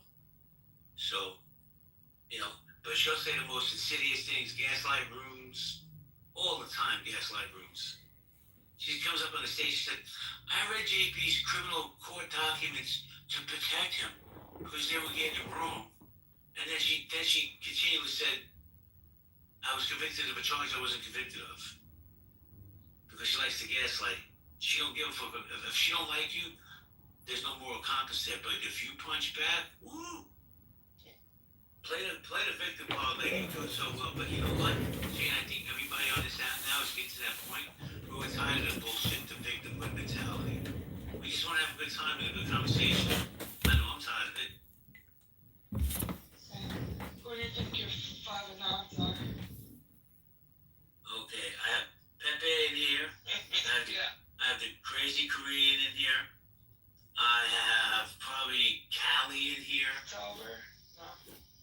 No, John comes in on his own. He don't give a shit. Yeah, I was gonna say Wait, hey Jim, if you don't come up, Jim, I'm gonna block you from the house.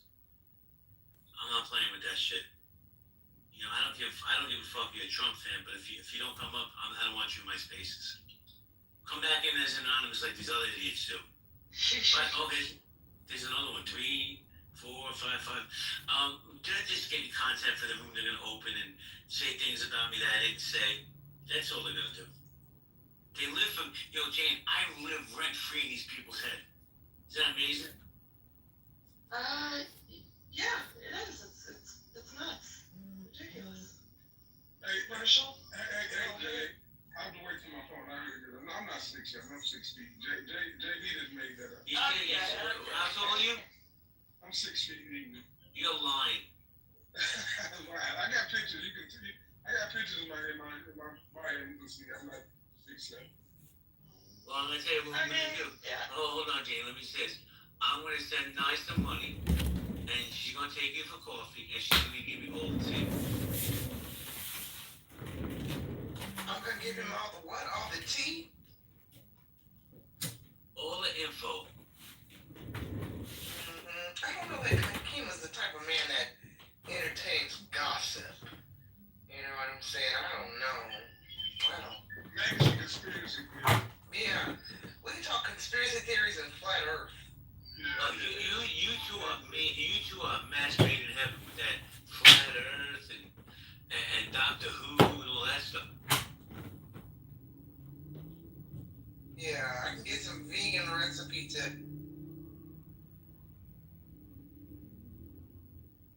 Anyway, guys, we're going popcorn stuff. Everybody wants to come up. It's funny. You go into these spaces, right?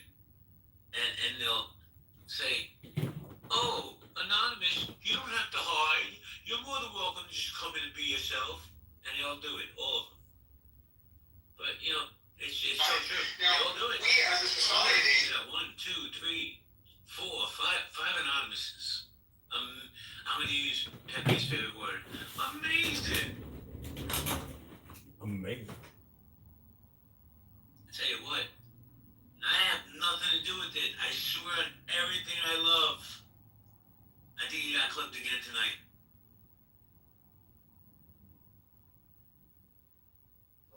I don't know. At what point do you just say, you know what, I give up, they don't want me there? Not me. I don't not want him here. He's irrelevant to me. But the app doesn't want me. Oh, see that, Jane? He don't have to use that. John comes in as John. John, you were happening to a lot of shit in the Clubhouse town hall tonight. They were talking shit about you in the chat, Johnny. I saw Matt Cool.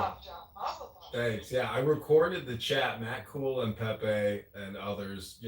I gotta say, it's like, I can't believe how pathetic people are to go into the town hall. It's the lamest room you've ever heard on Clown House. I find it annoying that they get their town hall moment to just announce product updates. To me, it's really obnoxious. I would rather hear them actually host a room about a topic.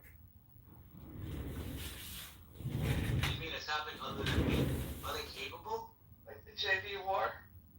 Well, not the Clown House wars, but they don't come into rooms. They're not like personal. It's like it's kind of like it's networking. Go around and meet the people on your app that you're supposedly building this product for. For what reason? Are you going to sell it? You getting a salary? You don't care. It's like, give us what's the purpose of this insane asylum? Because you could go. I went to Chillism today. I was getting text messages. You gotta go to Chillism and record Chillism. I go into Chillism. I record Chillism for a couple hours. It's a madhouse. I mean, it takes. It's hard to even put this stuff in your head. The whole thing is. And I keep getting told, when you open rooms, just don't even bring them up and they'll go away. They're like fucking herpes. They don't go away. But, me personally, I laugh at it. I think it's funny. Because I'm not getting clipped because I'm not doing anything, even though you guys really, really want me to get clipped. But, and by the way, now, you know what? I won't even say anything because it'll just get somebody in trouble. So wait, John, you attended the town hall Are there any updates coming? Any new features coming that they mentioned? No, I honestly could care less what Paul and Joe Armenia have to say. I could care less about what those two jokers care about. I only wanted to see what's going on in the chat, to tell you the truth. That's the only thing I cared about from that stupid town hall. That's the only thing I care about any of those stupid town halls. They're a total waste of time. Complete, even bigger waste of time than any. You know, I go around every room to record. Hey John, let me just say this, man. I think Joe and the security team on his staff are doing an amazing job. They are. Well, I have really enjoyed watching Pepe get clipped live in the middle of a Pepe rant, and you know, I keep creating rooms called, you know, Pepe's getting clipped, Pepe clipped again, mass report Pepe, and I encourage everybody on my live streams and Clubhouse to mass report Pepe, and it seems that it's working, and I want to see him come on here and have an emotional breakdown of, I created 5 accounts today, I can't keep doing this. Listen, I just want public knowledge that John Kitover admitted that he tells everybody to mass report Pepe, but nobody could ever say, go back into John's 5,000 library of recordings. I've never said to mass clip Pepe. I don't have to. People, he's probably, no bullshit, the most disliked person on this app, and that's saying a lot.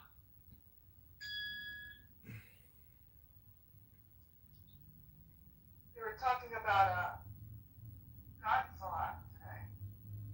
See, Okay, that's all. when I say mass report, Sounded very disturbing. Did you get that, John? On tape? who was talking about guns? Pepe and other people. I can't remember. No, I didn't see that room. Hey, time out. What were they talking about, Gene? Rifles, guns, violent things. Truthfully, I don't remember why was I listening. Well, I'll tell you what, Gene. Don't use a Glock, use an AR-15. None of them. Wagon gun. None of them should have guns. None of them. Totally agree. And that's what it makes me say, what are we doing here? Scouts, right? Oh, I have my phone. Hey, I just want to confirm that. Yeah, John. When I tell everybody to mass report Pepe, I only say it as a joke because I don't think anybody is even watching or listening or even cares.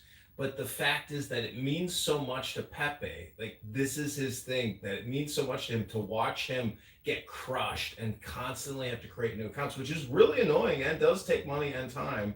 It's been more of an annoyance because you can't get that dopamine drip that you want so bad. So I just like to think of him sitting in his apartment saying, fuck, motherfucker, like having an like can't take the dopamine, loss.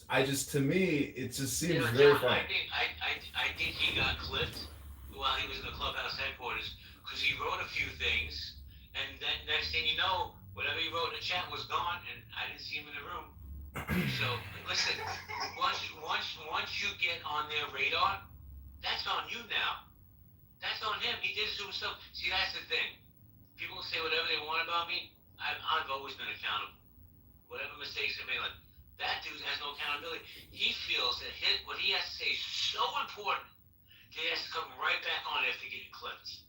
Right? Whatever the topic may be. It's definitely an ego narcissism thing, and he loves to accuse other people on this app of having these personality traits. And it's just so funny that I have a show. It's called Projection, and we count the number of projections that we identify here on the app all the time.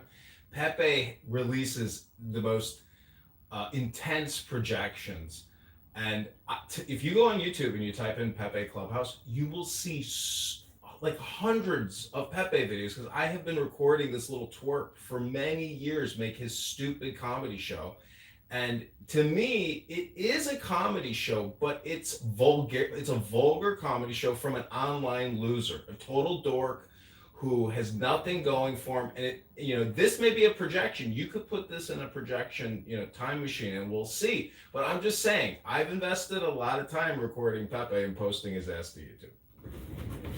Well, let me say this. This is not a big group. It's probably 30, 35 people. 1/6 of my audience is anonymous.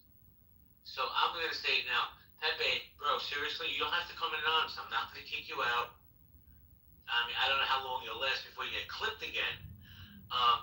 Crazy Korean, you don't have to come in anonymous. You know, Miss Piggy, you don't have to come in anonymous. I welcome everybody, even the lunatics.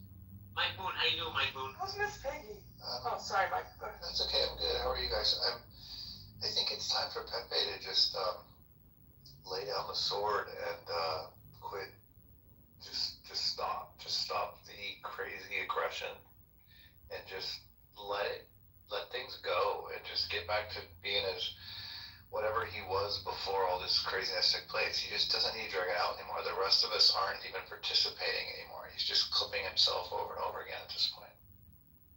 Well, Mr. Moon, I don't know if you were in a clubhouse get together tonight, right? They have a town hall meeting once a week or once a month, whatever it is. And his acolytes came in there strong, Matt Cool, Cali, right? Thundercat came in. And they were sitting in the chat, crying like somebody kicked their puppy. Why are certain people getting toss violations and thrown off, and other people who've been mass reported not getting thrown off?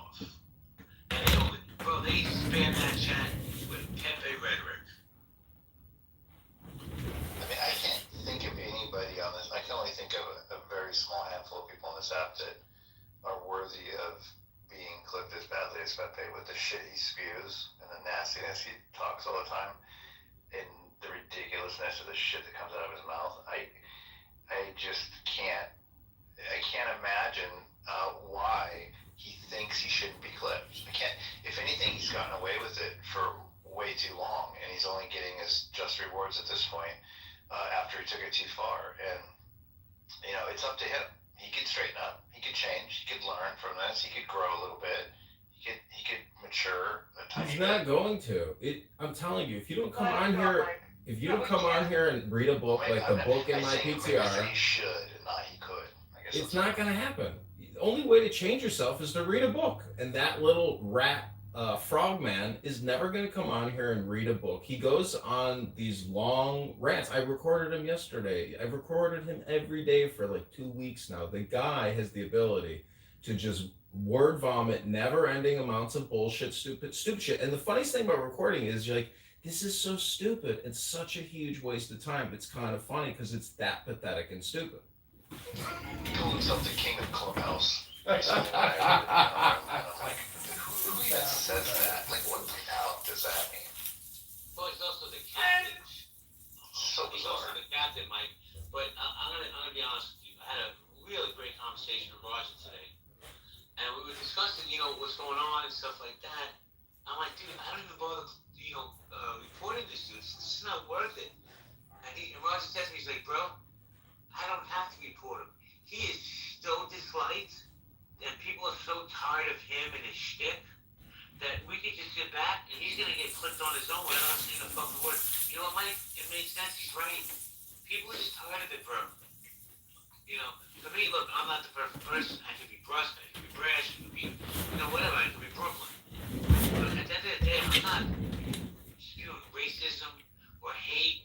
I'm not questioning people's lineage. Is he Jewish? I don't think he's Jewish. Is he Italian? He's not Italian. That's not, you can't have that mix. Because he knows my family so well. By the way, Mike, I don't know if I told you, but because of the things that they've been doing, my ex-wife got a call from somebody off this app last week saying how they could fuck her better than I fucked her, like some crazy shit. But, the Looney Tune Asylum over there, right? They think that's okay. Because, they could dox me, my family, it's okay. But when you say the slightest thing about them, oh my God. Now, Mike, you and I have had this conversation before, and I'm going to bring up this dirtbag, Brad, right? Been going on this app for 5 years, how Irish he is. Has anybody ever seen his last name? That's right out of Nazi Quarterly. So who the fuck is he kidding? Who is he to fucking criticize me?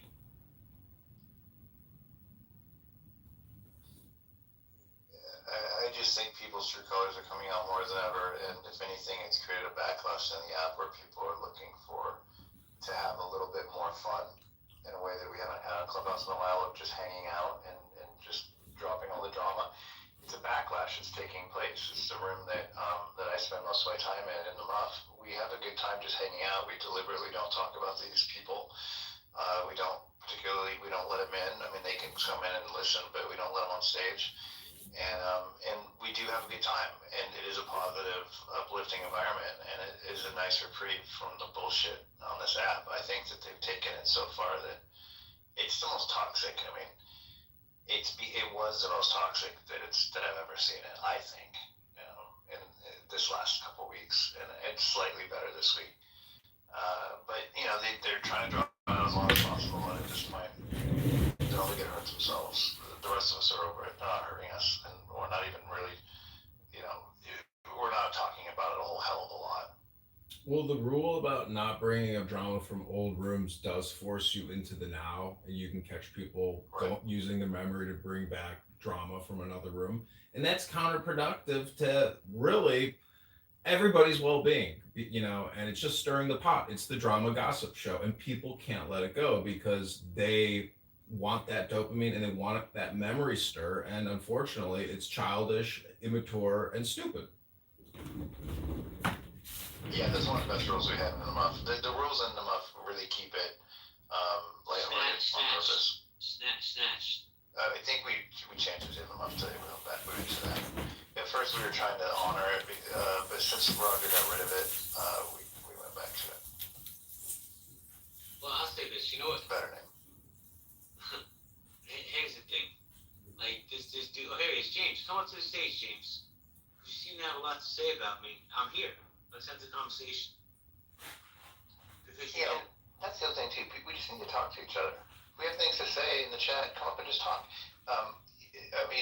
JB, you're super reasonable. You're willing to have these conversations. Like, these people, they don't need to be secretive about it.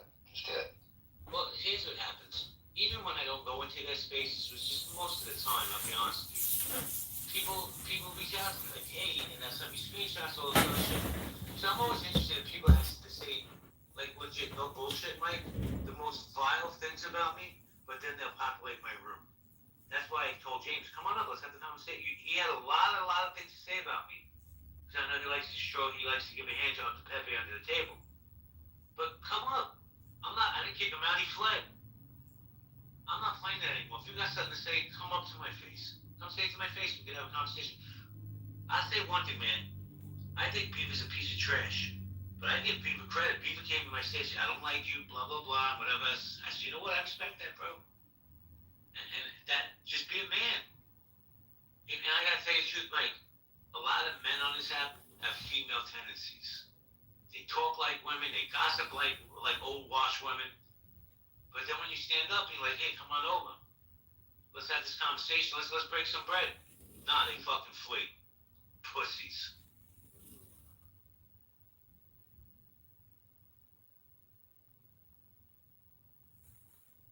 So let's take odds. Yeah, Jordan, I know you're a man. Let's take odds. How long until a response room opens after I close this one? Less than 5 minutes? What do you think, Kitover?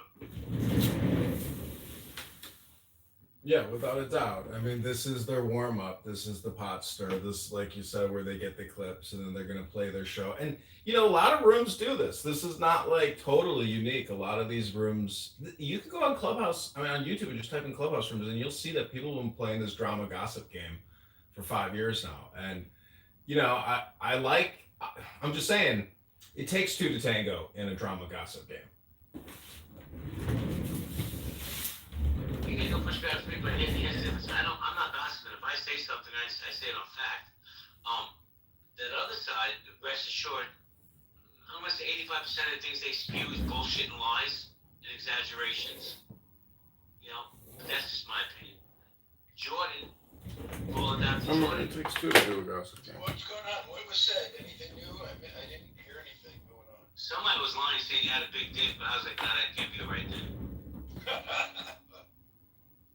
Well, they don't call me the Jewish girth master for nothing. So let's see. Hold on. We got 1, 2, 3, 4, 5, 6, 7. We got TMI. We got 7 anonymouses in the room. They love to say, oh, gee, you know what I love is when I'm talked about, I'm not even there, but they think I'm there. I think that's hysterical. All you anonymous, come back. Come back to who you are. Come into the space. Let's have the conversation. You're all welcome on the stage. I doubt you'll do it. You're a bunch of cowards.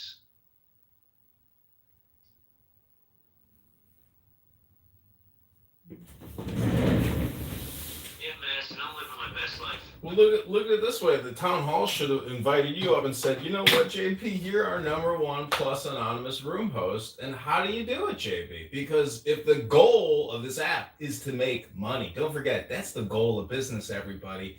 You would thank the people who actually create rooms where people who are paying come in to listen to your show called Anonymous. But they don't do that. These people live in some kind of LGBTQ, trans fairyland for Democrat dwarfs. I don't know. It's just my opinion. I don't know, John.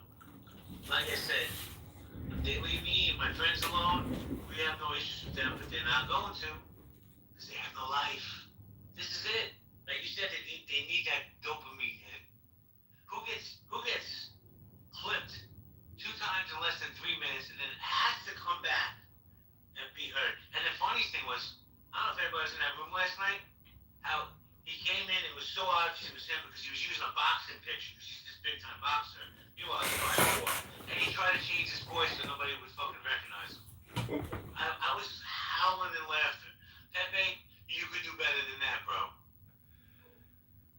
See, I don't think there's like bad blood between you two guys. I just think, you should embrace it as an actual, cat and mouse game and run with it, but don't take it personally and don't make it personal, but play the drama out. And here's the thing, John, and I really believe it. He's not emotionally on my level.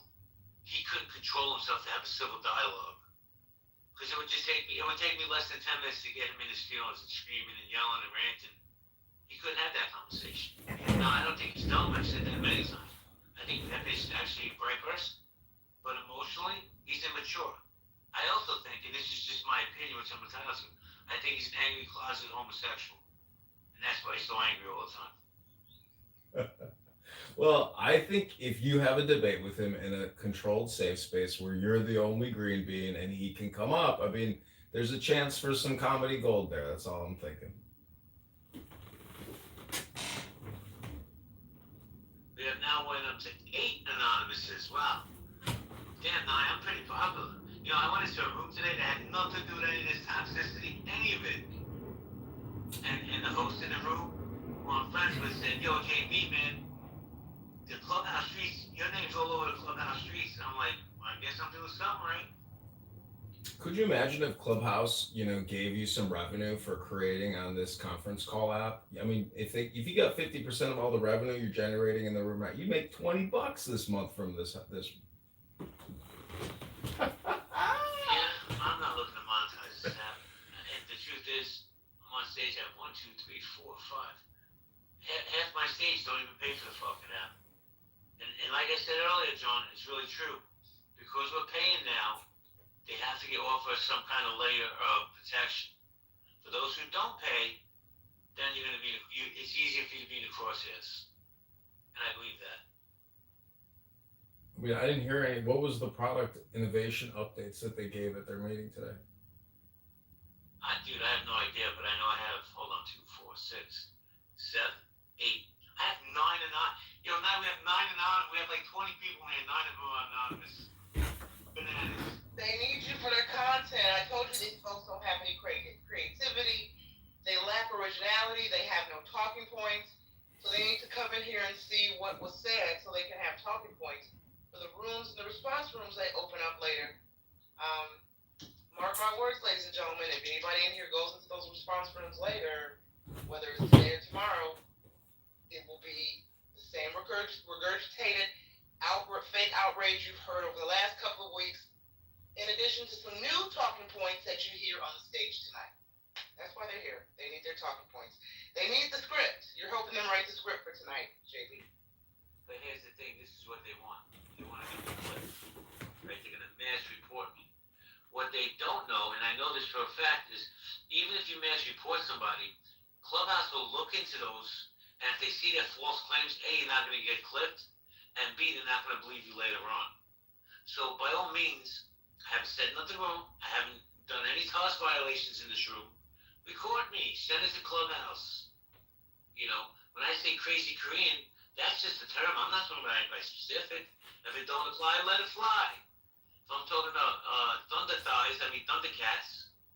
It's just, I'm not talking about anybody specifically. I'm just saying that I used to watch that cartoon Thundercats, and the girls on there had big thighs.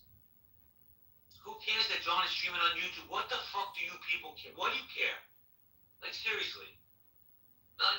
He's not going to stop, but what do you care? Malone, why do you give a fuck that John streams? Are you saying something you shouldn't be saying? I just don't get the shit this man gets for no reason. Who cares? And the truth is, John, no disrespect, you get 3 viewers if you're lucky. He's not going viral with this stuff, even though some of this stuff is fucking content gold, if you ask me.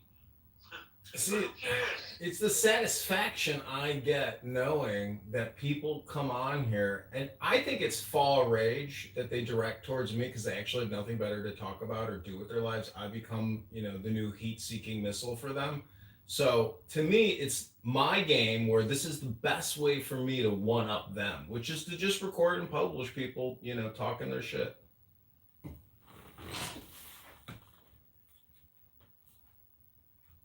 Speaking of shit stirrers, what's up, Holly? No. Hey, y'all. Holly, how's mom? She's well. Thank you. Jordan, she has her mother spoken for. Stop it. Well, she never told. She's spoken for, but she didn't say, like, if she has a closed or open marriage. Like, I don't even know. That's true, bro. Those Georgia women are a different breed.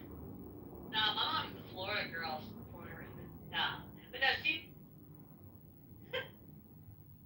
Yo, Holly, are you there, Holly? She might be driving in the sticks of Georgia. Holly, are you there? Yeah, I'm here. Is that better? Yeah, much better. So, like I told you, you may want to start watching the company you keep, because your boy Pepe keeps getting clipped, and I suspect people around him are going to start getting clipped, because they're spewing the same shit he starts to spew. But you do what you want, man. Why do you think he's my boy? Why do you think I hang around him? You're doing too much on this one. Actually, I'm not, because my anonymous works as well, and I see you in those spaces, so stop it. Oh my gosh, I hardly have seen that dude. Like, come on.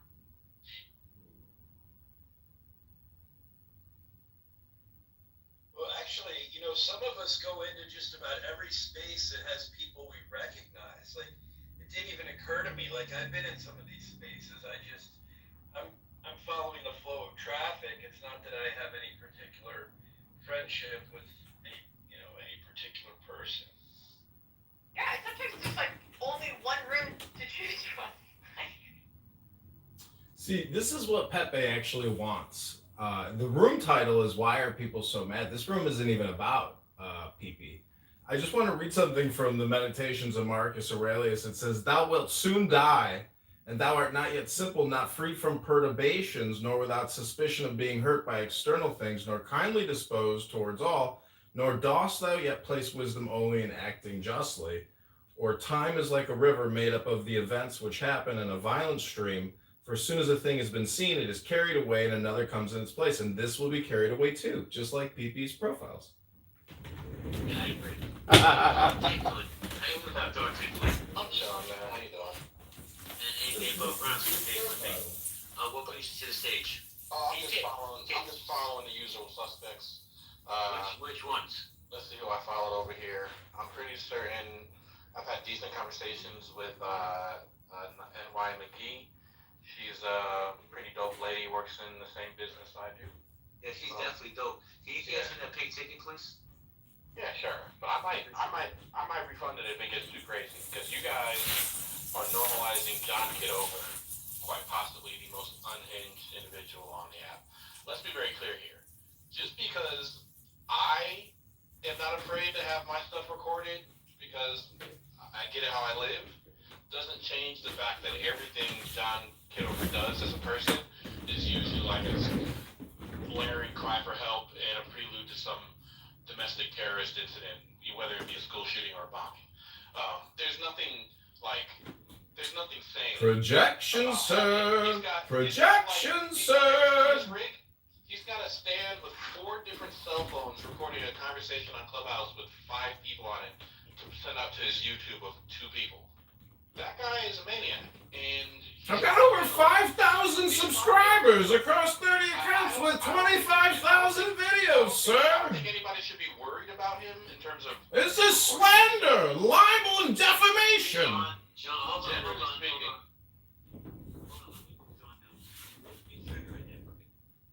I don't think anybody should worry about him. He's a benign type of insane, but that's only for now, because I've never seen anybody behave this way that doesn't cause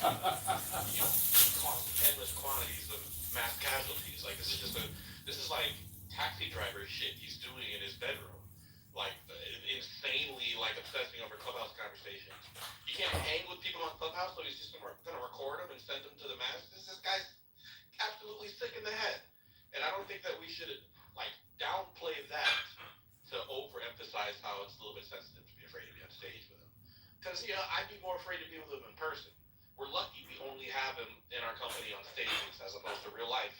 That guy's probably a danger to society. That's all. I just want to say that Black Lives Matter except for adopted function. I'm just saying. You got it wrong. It's APAC core, and you didn't have to think about black people. That kind of. Let me just say this real quick. First off, Dr. Articulate, I don't know if we've shared space before, but I'm going to say this. I put a new poll up. Wait a minute. Is Kush still? Hold up. Kush still? I'm following him. He's following me. This could only be one person, but I'm not going to say anything just yet. He's trying to come back up. Hold on. I'll text you. All right. Well, I put a new poll up. Is John Kitover team? The Dr. Articulate, back to you. I have to be honest with you, bro. That was probably the most spot-on description of John I've ever heard. I just want to say that. I appreciate you. But for me, first off, I'm never gonna meet John. He's not in my city. He's in Nye City, Hakima City. They gotta deal with this guy. But he's not going anywhere. So I'd rather treat him with kindness than punch down on him. Yeah, you want to be the guy where, like, the day class starts, he goes, "Hey, you probably stay home today." I feel you. That's a good plan. I did that in high school. Like, you just gotta overglaze the clear problem, just so you know. You realize you're his friend. This guy, he always got my back. JB never did me dirty right before he sends a bunch of packages into the mail. Like, this guy's nuts. Kitover doesn't know where I live. So I'll say it. This guy's gonna murder somebody one day. There's no way he isn't. He might have bodies right now. Some poor ghost hasn't listened to all these Clubhouse messages in his house. Just John Kitover freaking out over Clubhouse. This is insane. I've never agreed with Dr. Articulate so much. Well, I'm gonna bring John back up. John, try to be polite and don't interrupt other speakers. Yeah, I totally don't even like the fact that you have a title called as Kitover Insane. And the former speaker, he projected on me. Everything he just said, which was vulgar and disturbing about me, is probably an inner reflection of his own personal psychology. That's not me. I just read to you Marcus Aurelius, some divine wisdom. This guy just lashed and hard and gossiped and drama all over me. But that's okay. I like being the center of attention. So please proceed. Yeah, you love it. It's very Charles Manson of you. You just, listen, I'm not saying you don't have good prose, John. Like, this is kind of crazy that gets people listening. But it is crazy. It's crazy. Well, that's your projection, sir. You may not like my content, but that's a you problem, not a me problem. I'm perfectly happy and satisfied with who I am and what I'm doing. I'm running for Congress, you schmuck. What are you doing with your life? Hold on a second. I changed the poll. This is trash. Look at his name. People who you just felt the bomb coming. You're like, hold on. Listen, my mom didn't raise a dummy, bro. So I'm gonna pull up. Are people who stream Clubhouse insane or normal? Mas, who are you? Yeah, I think it's known as Roundhouse nobody's into that clubhouse or crazy house, whatever. That was so insightful. Thank you. All right, so nobody wants to vote in this? Just me and 9? Let's see what we got here. Why wouldn't you record what you listen to? I mean, I've been doing this for 5 years, and I got to tell you, I have everybody put into the cloud. You, nobody even has me in the cloud, but I have all of you in the cloud, and we're in it together. Really? So that's just like you took our souls out of a Mortal Kombat episode. Wow. You think you got us deserved in the Nexus somewhere? Well, I can't keep recording people, John. I guess spy or something. Yeah, I'll put the link in the chat. You can watch this conversation because it's boring. I don't know what to tell you. Nobody gives a shit. Wait, let me ask you a question, Dr. Articulate. Respectfully. Mash, you gotta meet up, thank you. Who do you think's more insane and a bigger danger? The future congressman or Pepe? Oh, for sure, future Congressman. Pepe, the problem with Pepe is as racist as he is, no white guy would want to be him. You can only be a scary racist when you don't look like a virginal incel.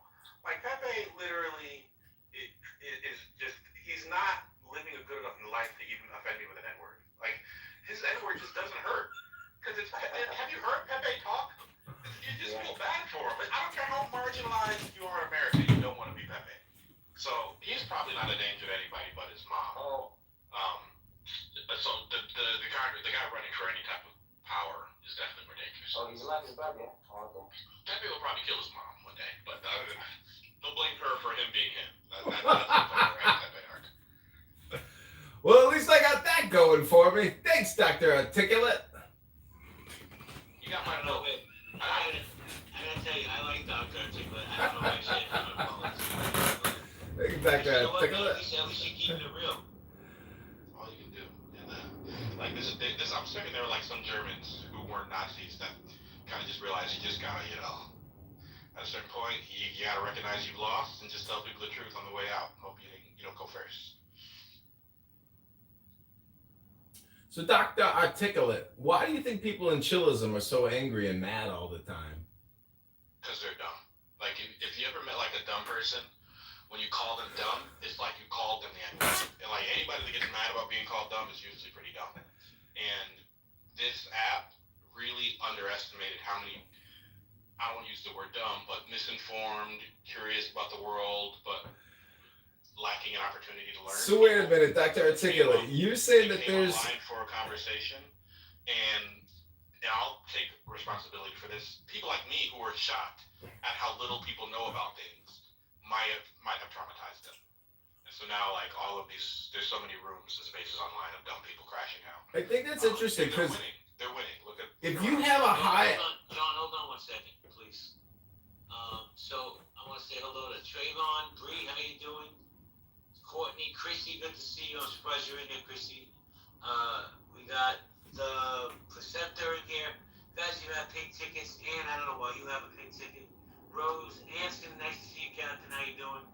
Royal. What's up, Anson and Connie, too? And the pink pill. You guys have pink tickets, cash those in. This room will not stay with you the rest of your life. You will forget it as soon as you leave, I promise.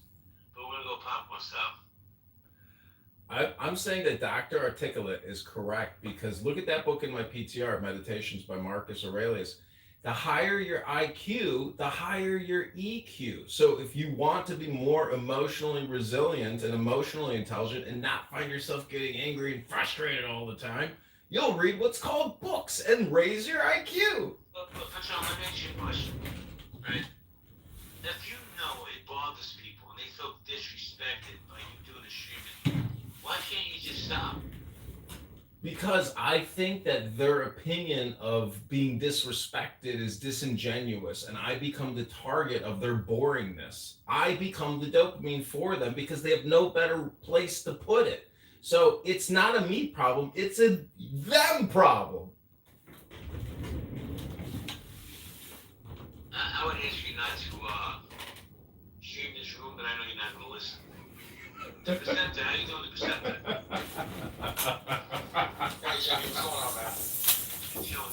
So you think it's normal that people stream Clubhouse? I mean,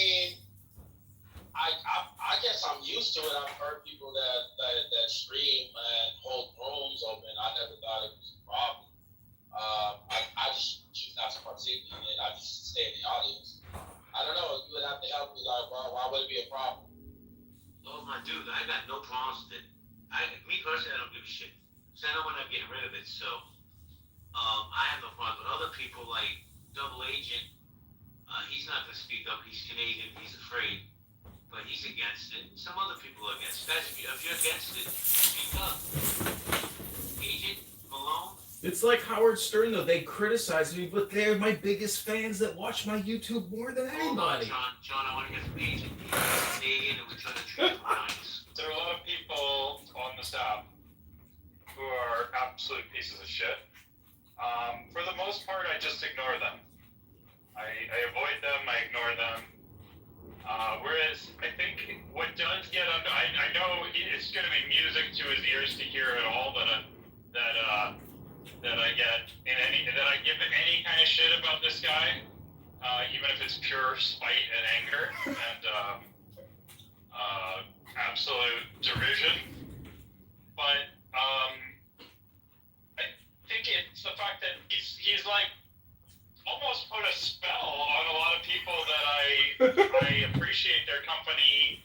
I respect them in many ways, where he's managed to get everyone else to, go from kicking him out to now making excuses for him and even trying to frame him in the best possible way. And I that part is hard for me. So I very rarely do get this angry, and this is as angry as you get as a Canadian. Do you think I'm making excuses for him? You can be honest. I think you resigned like many people, and then now you're pointing the finger at everybody like me who is bothered by him to some degree, yeah. And that just, I love you, JB. You're the least of the people who are frustrating me over this, but I think you're affected as well. Well, I'm gonna say this. It's just my opinion. I want to say hello to First Lady. I've had really serious intellectual conversations with John. So I know John has that ability. As far as the streaming stuff, dude, but it's never bothered me, so it's not like he changed my opinion on it. It just, to me, it was never, I still don't understand what the big deal is.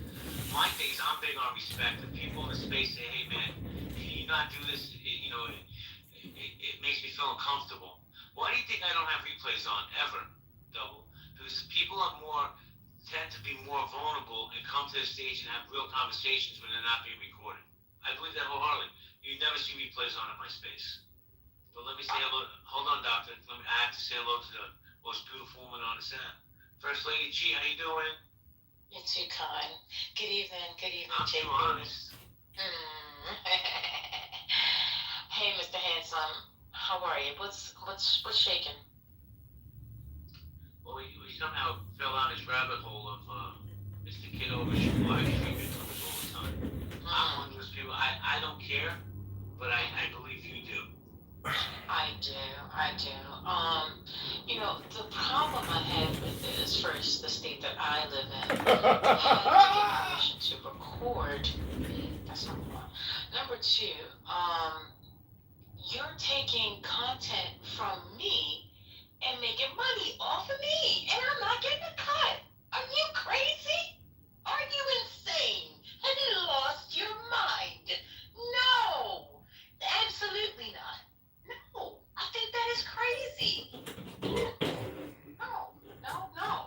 So I hope you get good numbers, because for this particular time when you're recording, sir, even though I give you permission, I don't think it's good. Now I do understand that if somebody is recording their own space, hey, have away at it, stream away, because they're letting everybody know that this call is being recorded and monitored for quality purposes, okay? So I don't have a problem with it. But if you have the space, like you just said, JB, that you're not recording yourself within the Clubhouse, space that the conversation is having, then people may be, open and more vulnerable because of the fact that they feel as though it's not being recorded, right? So for somebody to be recording when you don't know, I don't think that that's right. That's an invasion of my privacy. Ooh, can I, First Lady, if you don't mind, JB, if I can give a slight little pushback, First Lady, this is actually a friendly. This is my opinion, so you can't push back on my opinion. You can share your opinion, but But you can't push back on my opinion because my opinion is the right thing. I didn't make the sense. Yeah. Your opinion, in listening to it, I'm kind of curious. Are you upset at the police then? And the reason why I ask that question is because they record you without your consent all the time. When you go through traffic, cameras are recording you all the time. Convenience stores are recording you all the time. People on the street are recording you all the time. Like, are you upset at the notion that you know that they're recording you, or you're upset at the fact that you know that they're recording and they're benefiting from it?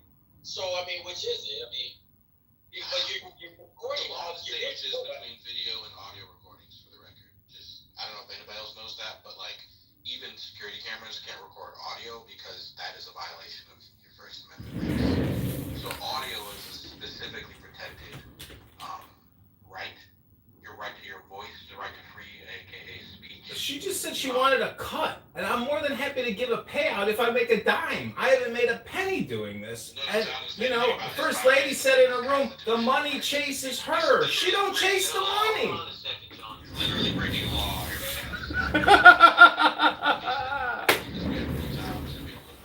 I've been doing this 5 years. It's your opinion I'm breaking the law, Dr. Articulate. Yeah, it is. It's really not. I'm not a big fan of what he does, but he's not breaking the law.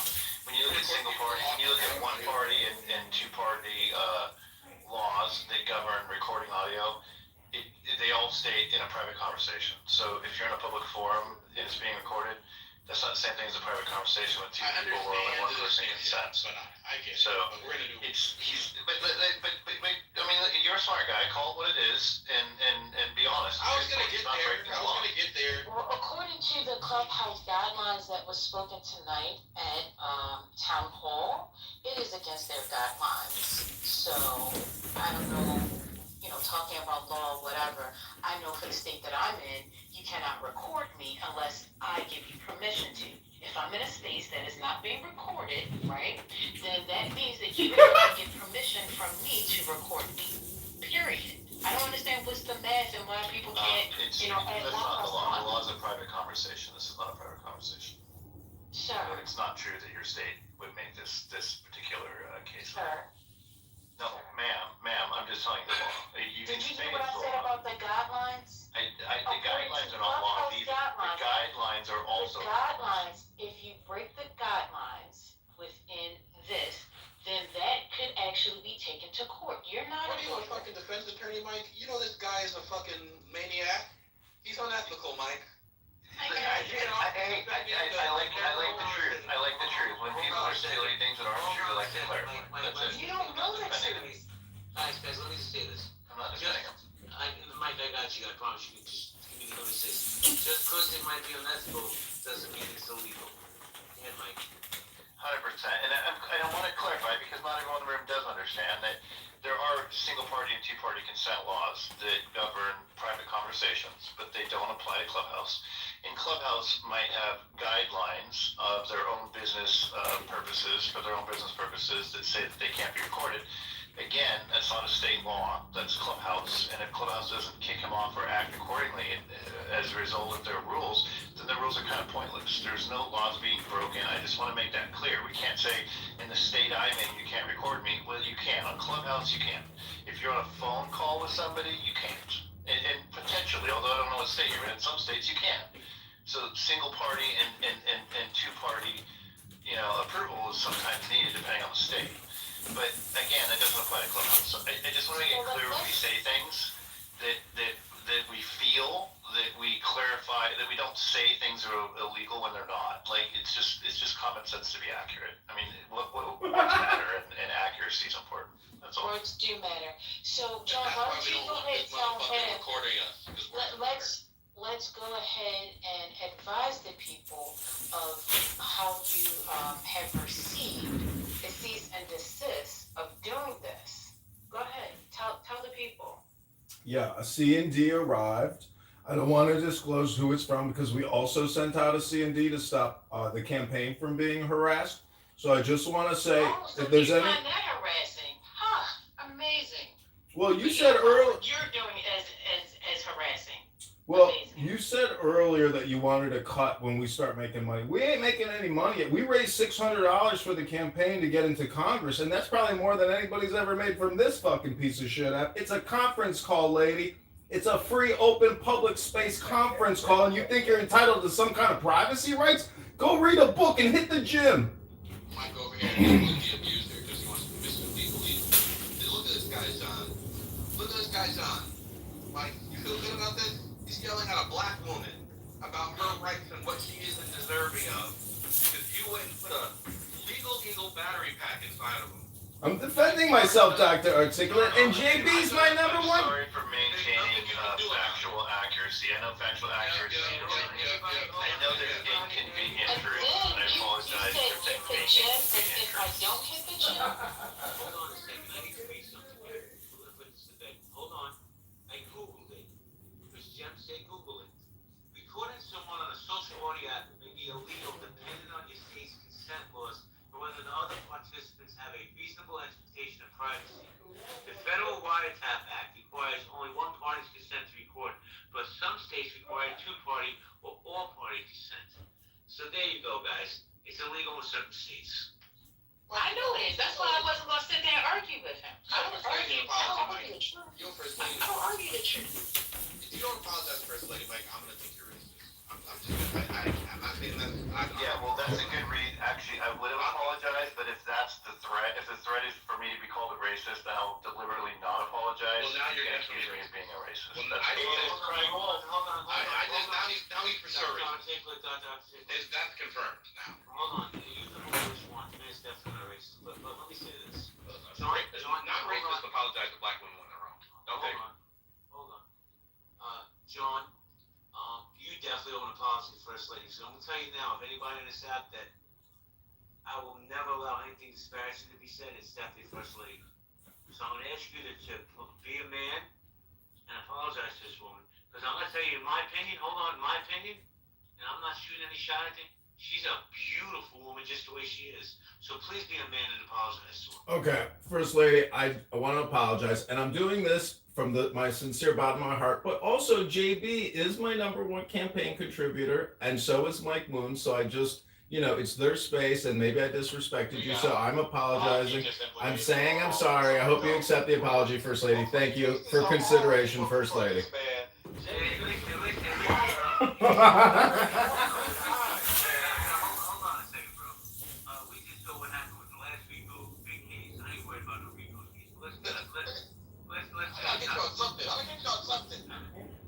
Let's stay on topic. I want to give the mic to Miss First Lady, and I want to say hello to Campbell's and T.O. First Lady, did you want to chime in again? Oh, well, thank you for the apology, Mr. John. I appreciate it. So, yeah, thank you. And it's okay. I really don't need an apology from Mike. I understand he was saying what he was saying, because I understand that part of the law as well. But I had already did the research on this, and that's why I was saying it. But, it's all good. Peace, love, and happiness. Thank you. Thank you, Dr. Articulate. Appreciate you, brother. I got you back in rooms that aren't yours. When I go back to your room, though, I'm gonna act up because you did me dirty in there. But that's not for mixed company to hear about. Listen, bro. Anytime she goes to my space, it's her room too. But let me say hello to Cackles and T.O. Cackles, what's good? Cackles? Hey, yeah. So I was just, when you guys were all arguing about whatever, I had a chat GPT listening in, so I figured I could let it give a response to literally everything it heard, since this is what we're talking about anyway. So I'm gonna just pause it for a second. All right. Are you done, Cackles? No, I was gonna let it talk. I was supposed to talk. I'll have whatever you're having. What do you mean? Hilarious tonight, JB. Like, I am in tears laughing. This stage is so funny tonight. Oh, damn, it didn't record. My bad. Alright, so forget everything I just said. We forgot when you first said it, Cackles. Thank you. So I feel feel so much better that you forgot. Nah, we love Candles. Candles, let me say hello to Tio, man. Tio, how you doing? I'm chilling. I'm here with Tech First Lady because John been doing that shit for a minute. That record people's rooms and he streamed it to YouTube while they're doing it, putting the dumb Democrats and shit like that. Yeah, and I seen that shit and I was like, that is fucking weird. What makes go set up a whole different thing and stream it and put dumb Democrats or dumb. That was one that really has stood out. And I'm like, the fuck is streaming to YouTube for? What's the point? Well, I can't answer for him. I'll give him a chance, Tio. First of all, it's good to hear from you. I haven't heard from you in a while. But see, here's one of the mistakes that us men make on this app, right? We see somebody like First Lady, and we're like, oh, she's pretty, so she can't be that tough. Yo, First Lady will take down some of the biggest men on this app. She's no pushover, trust me.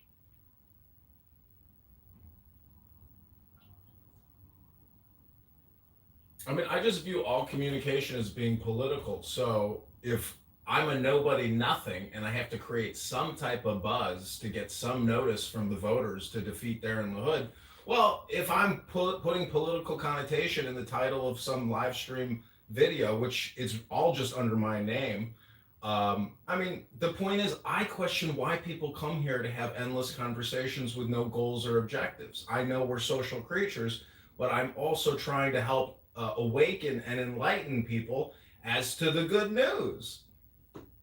And that's that I'm running for Congress, of course. For some people to come on social audio and listen and engage or listen to learn or just be entertained. There's something for everyone on this app. Whatever you're looking for, you can curate your experience on Clownhouse. And that's the objective. The objective is to find your tribe to vibe out with. And most people, dare I say, everyone who uses this app, that is the objective. Even your objective is to record folks who are vibing out with their tribe. And then to come in their spaces and mock them. See how that works? Yeah, I mean, the argument, if we're going to take John's argument at face value, is, and I don't know if this is wrong, it's unhinged to talk to strangers all day who have no qualifications or expertise in subject matter when there's potentially better places to go to for information. I can see that. The question is it more unhinged or less unhinged to record these useless conversations all day for 3 people on your YouTube from your mom's basement with a 3 cell phone rig? And I'm going to say that the latter is crazier than the former. And you can't get out of that, John. You're still No, I can, Dr. Articulate. Dr. Articulate. Dr. Articulate. Hold on a second, John. I'm going to give you a chance in 1 second. But Dr. Articulate, I do have to push back. It's probably a 10-phone setup. He's upgraded. I don't know if you've seen his whole setup. Okay, man, move it up. It's kind of like next level insanity, but that's actually, that literally puts a lump in my throat when I think about the place like someone must be to be here. Like, what could have gone wrong? What could have happened to an individual to arrive at this existence in 2025, John? I'm enjoying myself. I'll be honest with you. Like, I'm not stressed out. I'm perfectly financially and, health-wise, everything is going great. And the fact is, if I didn't have haters, I'd have no success at all.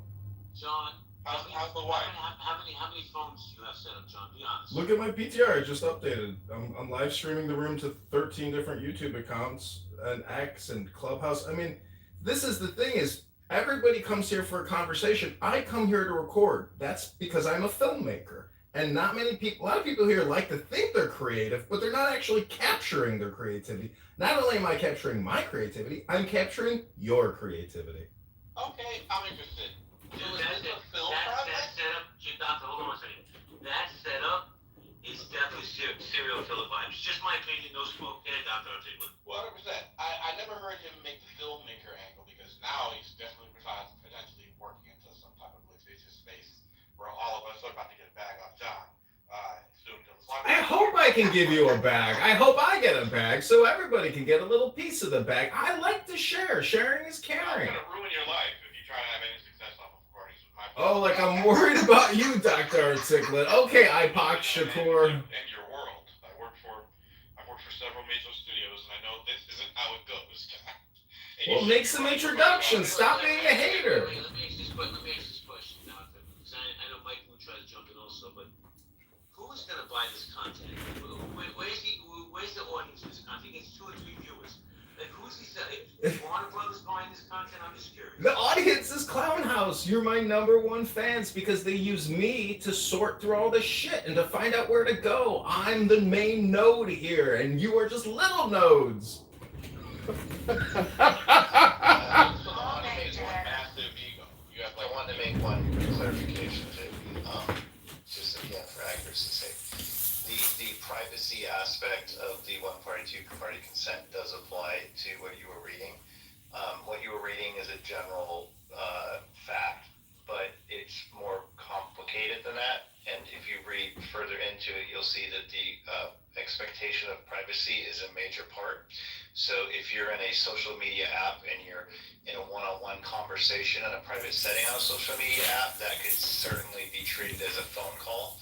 And it could be illegal in a two-party state, although we haven't determined that First Lady's even in a two-party state. She has identified which state. Oh, now you come up with her state. That said, the private aspect of it does not necessarily and probably doesn't apply to group chat audio apps, according to everything I'm reading. So I've gone deeper into it. So it kind of falls in what I said. The privacy part of it is an important part of the one-party, two-party consent, and there's no privacy in here. So it doesn't really apply. You're right. You're still reading. Finish when you finish your research. Doctor, if you'd like a source, I can give it to you. I've done enough research to understand that I was right in the first place. Doctor, please don't talk over me. You can talk about it. I'm mad. Please don't talk over me. You can no. It's just I'm a moderator, so you shouldn't talk over me. It's just how the app works. What is that supposed to mean? It's supposed to mean that you don't talk over mods on the app. That's how it works. What are you, a deacon in a church? Okay, yeah. So we'll move you to the audience. I'll bring it back once you understand that's how it works. So that said, I did do the further research. I was correct on the privacy aspect, and I just wanted to point out that apologizing would have been a little preemptive, considering it looks like I'm probably more right than wrong, and we're still focused on accuracy, I hope. Thank you. I'll go ahead and bring it back up now so you can talk. See, we went from the Pee-Pee show to the John Kitover show, and see, this is what people want. They want to be the center of attention. They want to stir the pot if they have some type of objective. I'm running for Congress. I need your shekels. I need you to make a donation now. I'm not going to keep going, but this is what Pepe ultimately wants too. This is what Brad wants. People want a will to power, and they're trying to rise. So that's why people come in these rooms and they say, Grand Rising! But the thing about it, John, though, is that folks don't need to be, and I'm not saying you're doing this, but some might argue that you are, folks don't need to be hurt, harassed, dominated, or threatened as part of any one person's objective or agenda on this app. Oh, I agree. I've been attacked. I've been libeled. I've been slandered. I'm saying if you come on this app and you make death threats, you are by default violating the law. That's the primary law. You can Google it. If you come on this app and you make death threats, you're violating the law, and you can be arrested for that.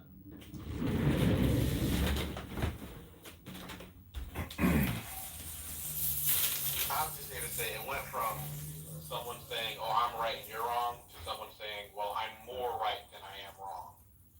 Given 30 seconds of reading, and somebody's going to owe First Lady an apology. That's all I got to say. Doc, do you remember in the beginning when I said that there's an expectation? Do you remember in the beginning when I was very firm on the expectation of privacy aspect of the law? I know you glossed over it because you were listening for what you wanted to hear, but the expectation of privacy, nobody comes on Clubhouse expecting privacy unless you're in a one-on-one. Now, if you pull someone aside, if you wave at somebody, and you're on one-on-one and somehow somebody cracked into that, or even worse yet, one of the people in a one-on-one on this app decided to record the conversation without the other person's approval, being that one of the two of you was in a two-party consent state, then you potentially have a case. But the expectation of privacy is kind of arguably the most important factor about whether or not something's illegal, because you're gonna have a very hard time proving it in court if you can't provide evidence that the person reasonably expected for there to be privacy in the conversation. And that doesn't change what I said in the beginning. I just went and found further evidence to provide you the knowledge that the apology for being wrong would have been preemptive, because even if I wasn't wrong, or even if I wasn't right, which I think I am, I definitely wasn't wrong either. So, and I'm not racist for not apologizing when I'm not wrong. Thank you, Doctor. You don't get to tell me what is racist. I'll decide that at the end of this conversation.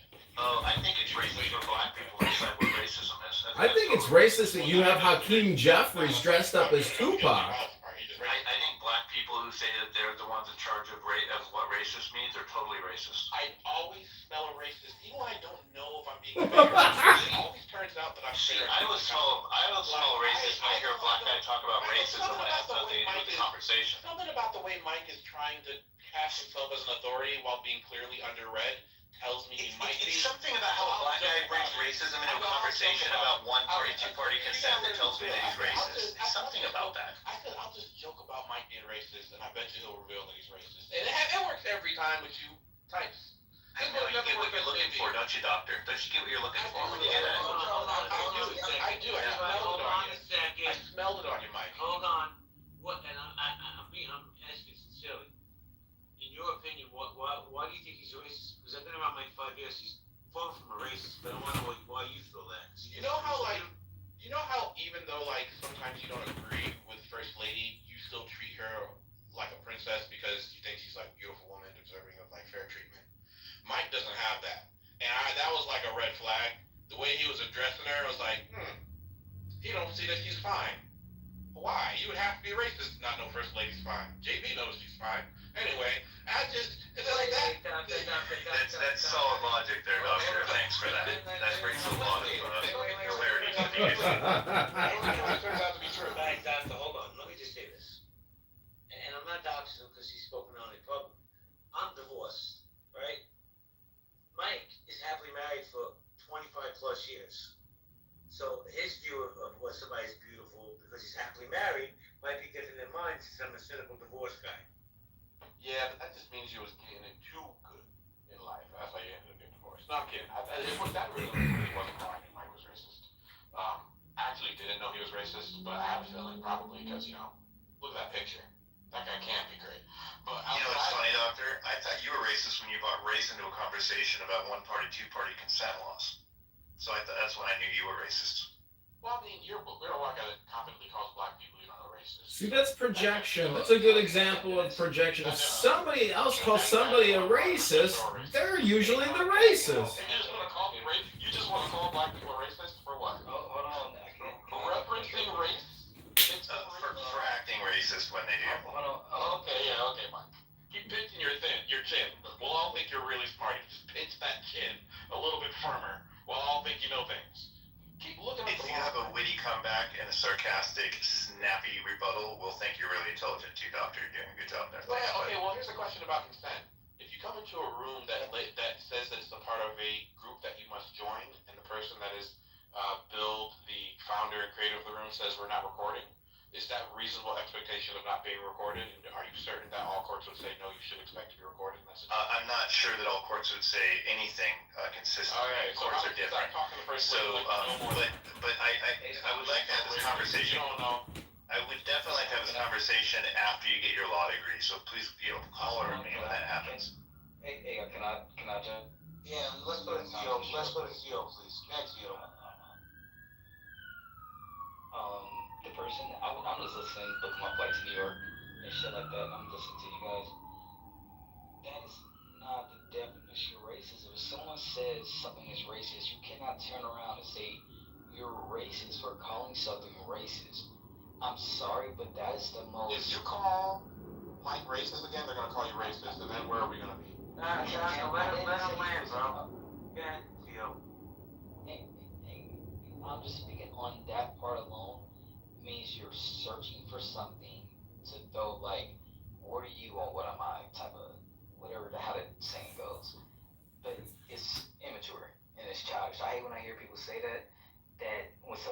race until Southerner says, "Oh, that's racist," or you're racist because you said I'm racist. Like, no, race means your prejudice towards another person of hate of another person. You're not calling it out. Hold on. Actually, Doctor, you're the only one in the room that actually needs the education. Let's talk about you, Mike. I want Theo to say this. I am, Mike. I'm talking about you. You called him racist when he was just describing what was racist, and that's not being racist. Racist is saying, I don't like you because you're white. I don't It's so like funny. you. Hold on, can I finish, please? What you're saying applies to both directions equally.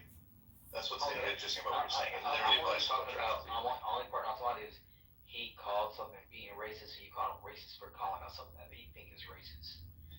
No, I called him racist for bringing race into the issue of a one-party, two-party consent conversation. Whenever there's a conversation that doesn't involve race and the person brings race in on purpose, I think they're racist. Yeah, I do. That's because you're racist, Mike. Hold on. Jonathan, can me and him have this insulated? I feel like y'all like teaching these folks just because you want to like make sure you still know how to do it. No. Save this for a real racist moment.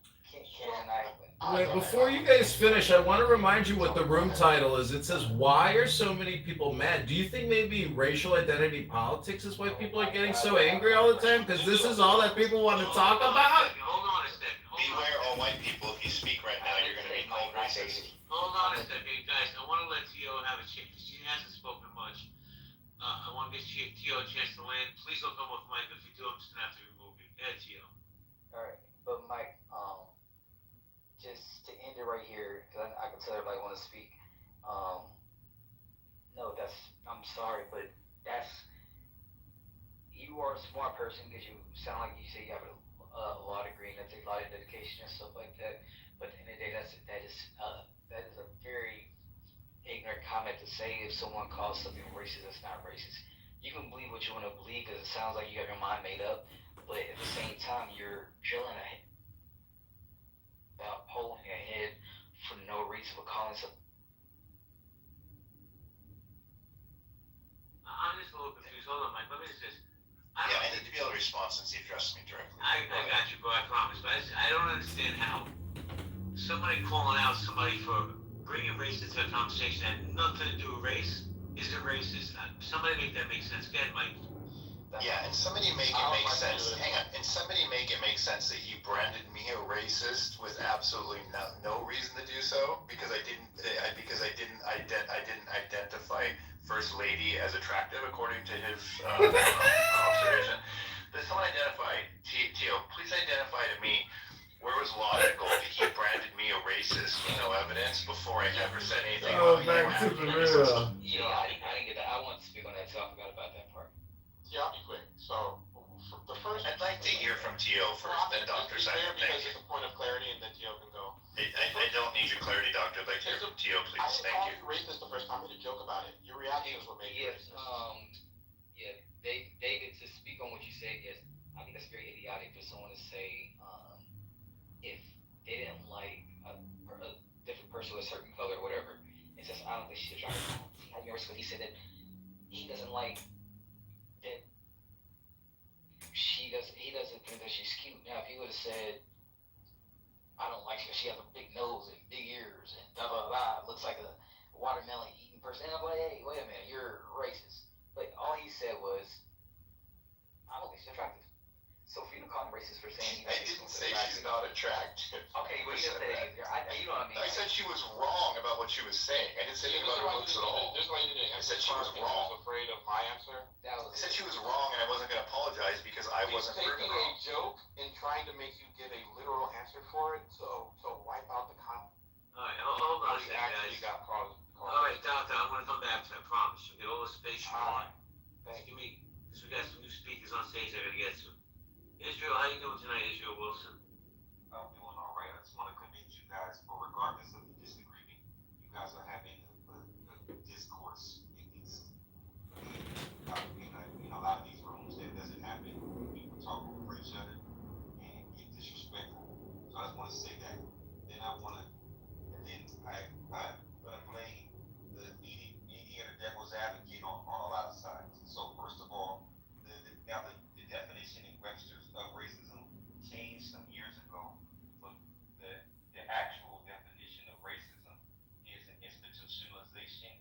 of discrimination, right? So to be a racist, you have to be in power over a situation, and that is racism. So that is historic. That is the reality. Prejudice now is a thing. You can be prejudiced. Any person can be prejudiced against another race. They can bring their prejudge to prejudge is to is the thing. Now I know that it's become a popular conversation now to call anybody that has any racial disagreements a racist. But you can actually go and find the exact date in which Webster changed the definition of racism. Racism was the institutionalization of discrimination by those who own. So a perfect example is right now the South African government, which is black, is being racist against white South Africans because they are in power and they are able to do so.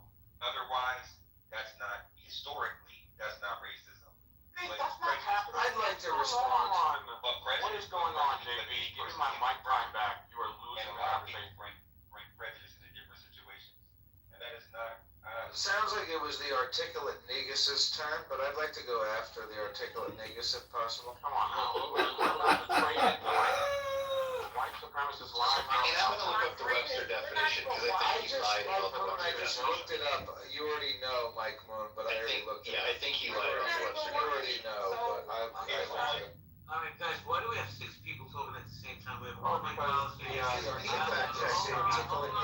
We need a fact check on Israel's assertion. Okay, we'll get the fact check. But guys, I'm telling you, I want to one way policy. I put a queue in order.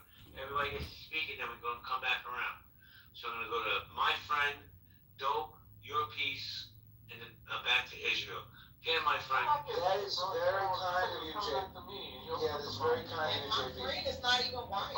Well, wait a minute. Wait. You're not white. So why are you even in this? Me? You're not white. Oh, I don't know, because I just looked up the definition, but I think it was articulate Negus's turn. Let it be shown. Oh, he left. He got butthurt and left. I got booted. Oh, I see. You're back. Let it be known that I defended the articulate Negus. I mean, you say my name like you really like saying that. That's part of this. Yeah. Wait. Hold on. I'm going to briefly satisfy Mike Moore's request and tell you that I looked up the Webster definition, and the definition according to Merriam-Webster, racism is the belief that race is a fundamental determinant of human traits, and that racial differences produce an inherent superiority of a particular race, has nothing to do with anti-blackness. The second definition of racism is the systemic oppression of a racial group to the social, economic, and political advantage of another. Still has nothing to do with anti-blackness. So racism What's happening? Hold on a second, guys. Doctor. I'm gonna go to your piece because I go to ladies first. Your piece, how you doing, hon? Your piece? Hey, how you doing? I was about to walk away because I wanted to take a break because I want to respect the space. But I'm gonna go ahead and speak. I'm gonna be short. To the person who was just speaking, I appreciate him reading from the dictionary. But I thought this was no shade. I thought this was white people telling black people what they felt that racism was. Systemically, if you purposely, for example, redlining, try to exclude a group economically or socially, which redlining is a social discrimination.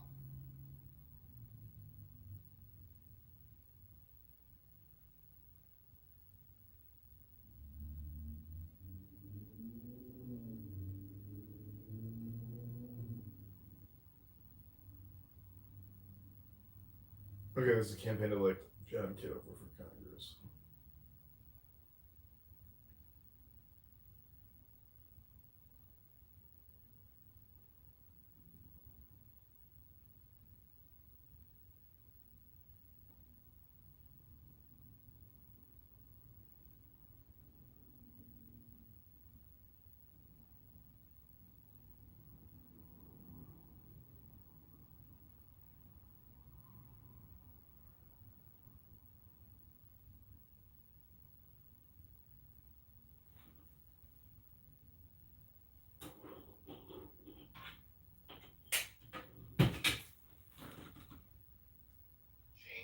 did, and I was there when it happened, they were acting racist. They weren't acting racist from a systemic standpoint. That's the third definition under Webster. They were actually acting racist under the first two definitions, which involve somebody's race and characterizing them based on the race that has nothing to do with the social status or power. So to conveniently label a definition with the third version that you agree with and to ignore the first two and say that those don't somehow apply is misleading at best and a deliberate mischaracterization of the definition at worst.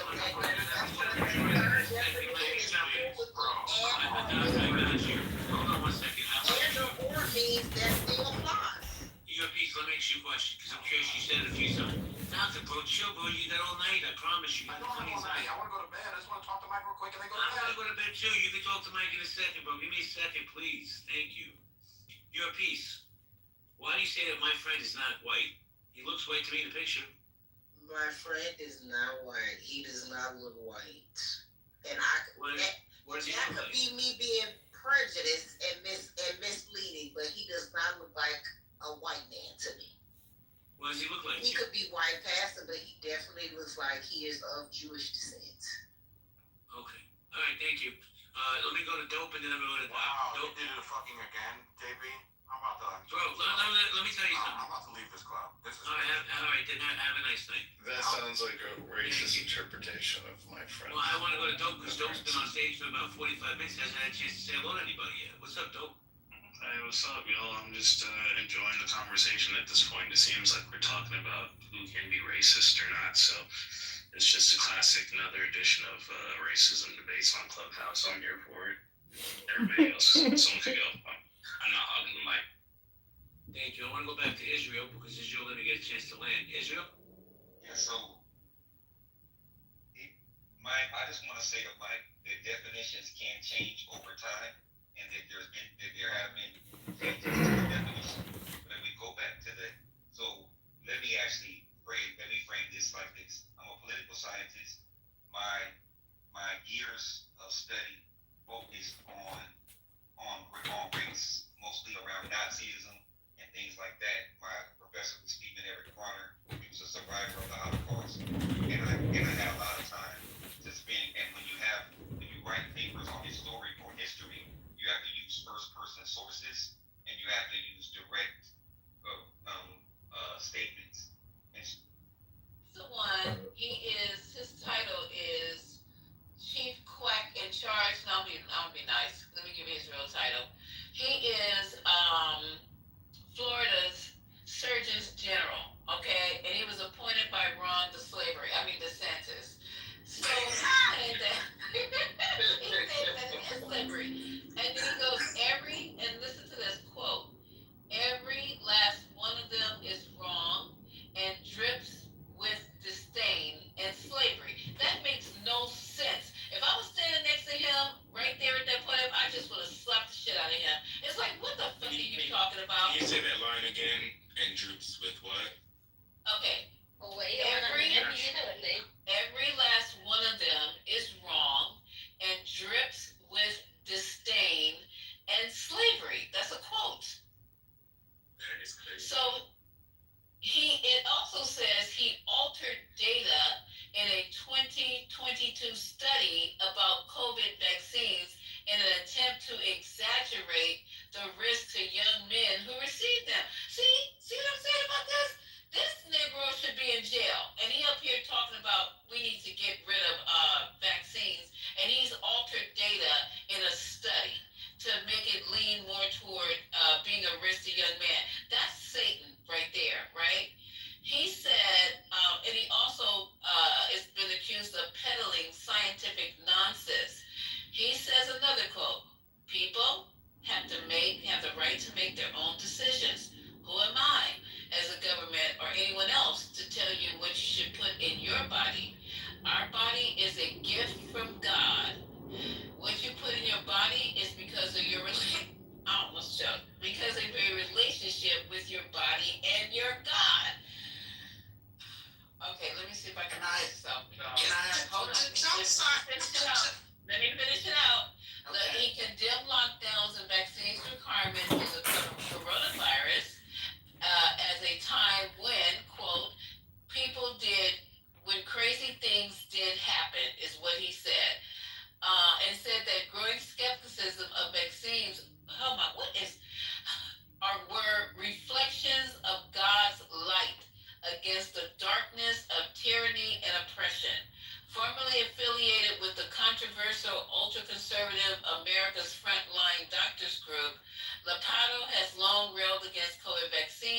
In 2023, after faking his study, he urged Florida residents to ignore public health advice and reject the mRNA booster shots that he falsely claimed had not been tested on humans.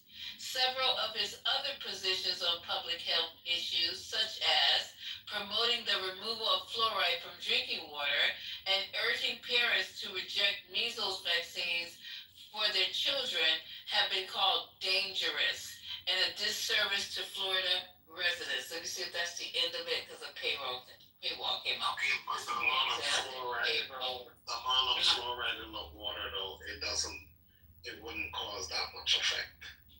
Remember, we had this argument back in another conversation. Remember that when somebody was talking about this?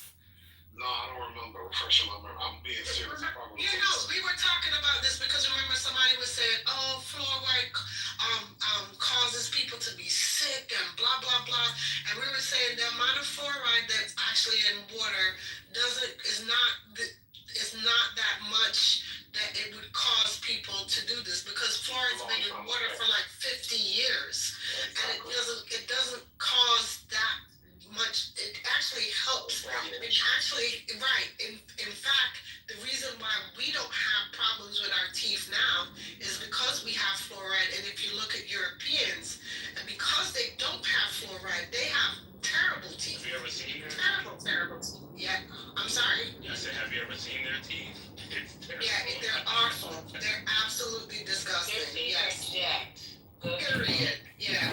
So the last part I'm gonna say also is this quack science and this quasi science is really scary to me because you guys don't understand what the long-term effects of all of this is. It's not, oh well, okay, this is gonna be over once this administration is over, and then this all turns back the hands of time. No, the effects is gonna be 10, 20, 30 years down the line.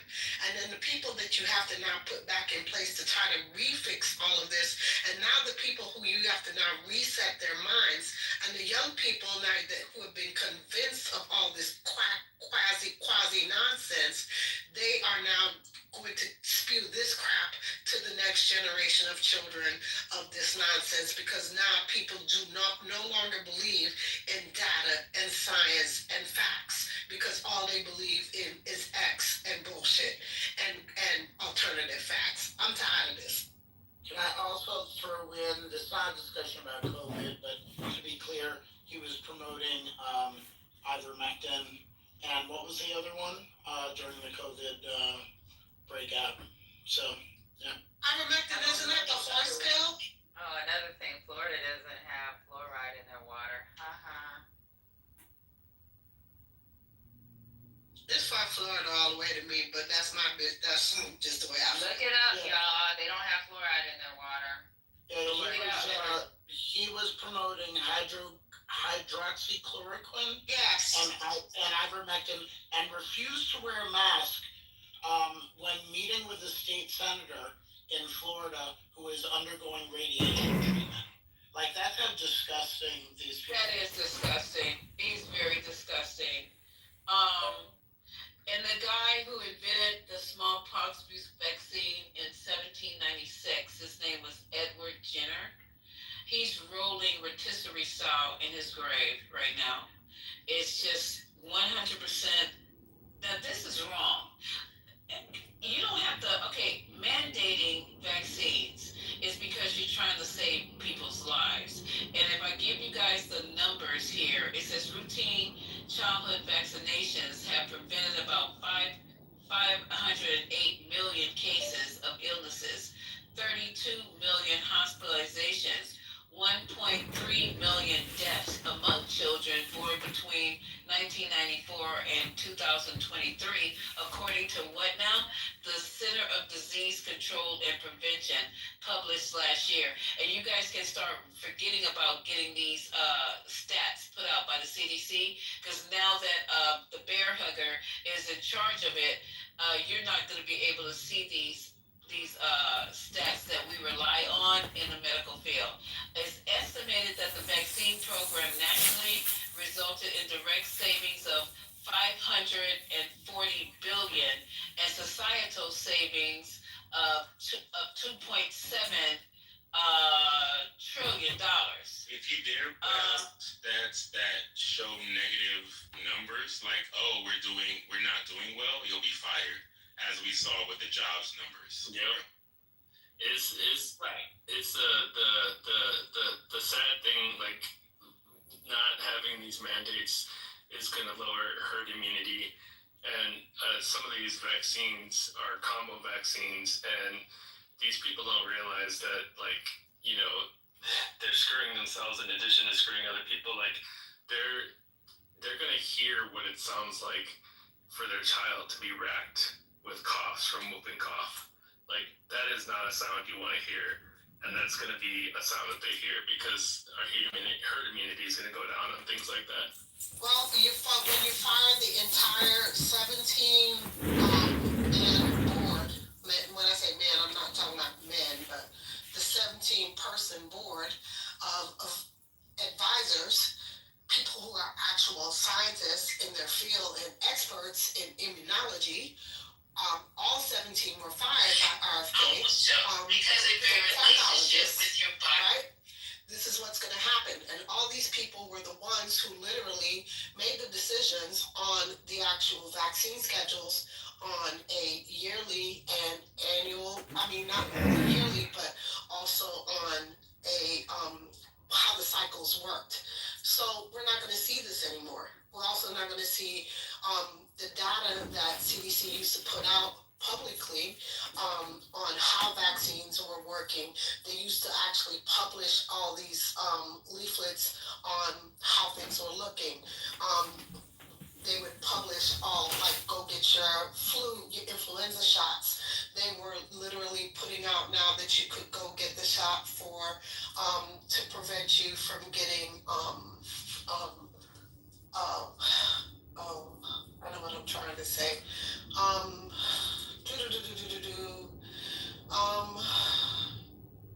Oh my God. And I've had it several times, which is sad. I'll think of it later. But I'm just saying to you guys, these things are really important at the end of the day, and they prevent people from dying or having really adverse effects from a lot of these communicable diseases. And it's sad that we're not understanding the bigger picture. We eradicated polio only 60 years ago. Polio. We're going to literally get back polio. The measles numbers have already started to jump. They've jumped in Texas. They started to jump in, I think, St. Louis.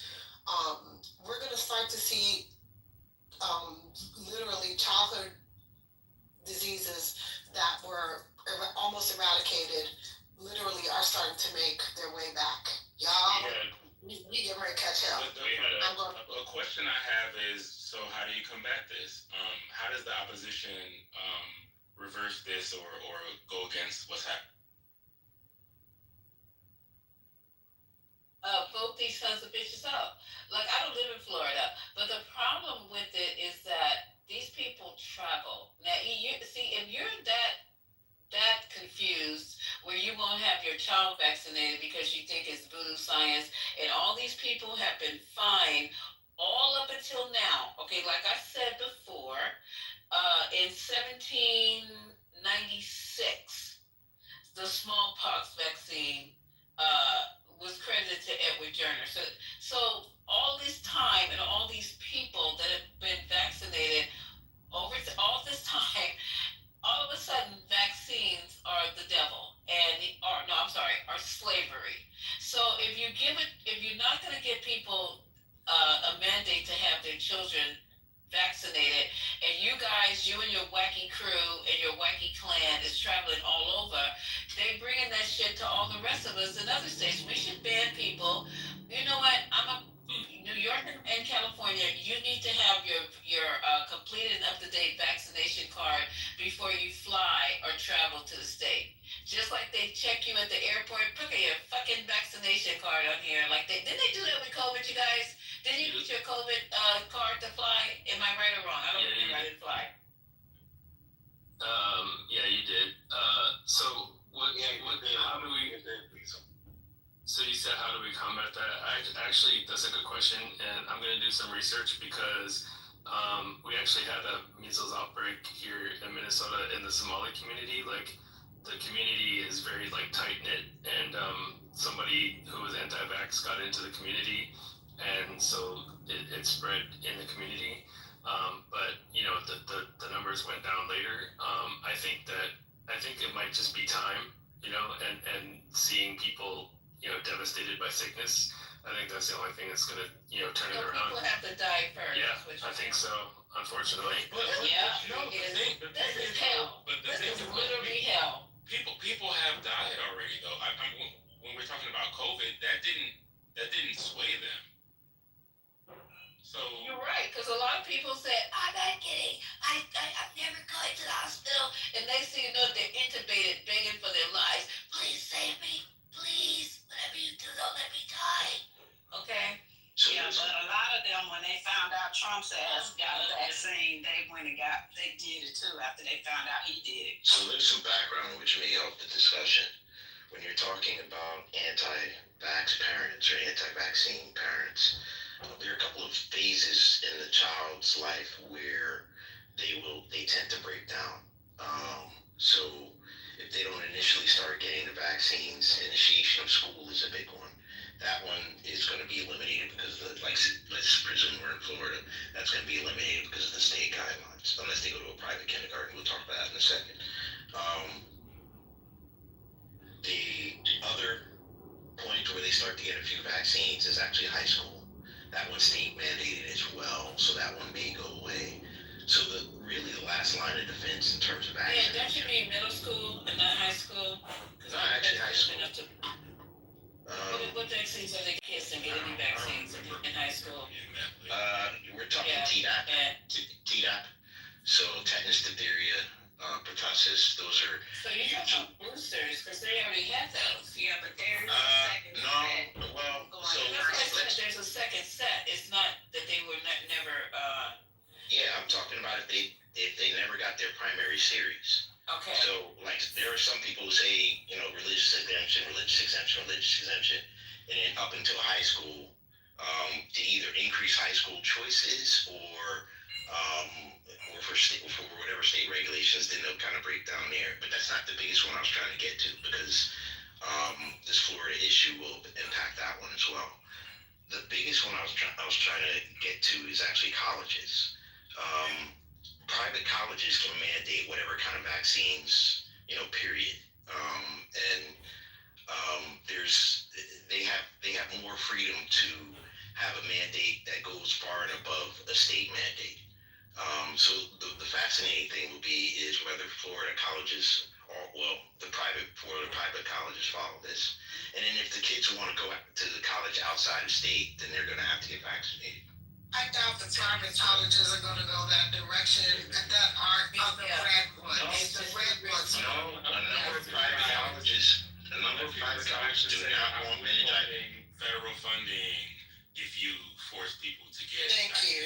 Exactly. Yeah. So I doubt it because the red ones, especially, if they're getting federal funding, they're not going to want to take the vaccines. So I doubt it very seriously. A number of private colleges go far and above in terms of vaccine requirements in states. That's just the way it is right now.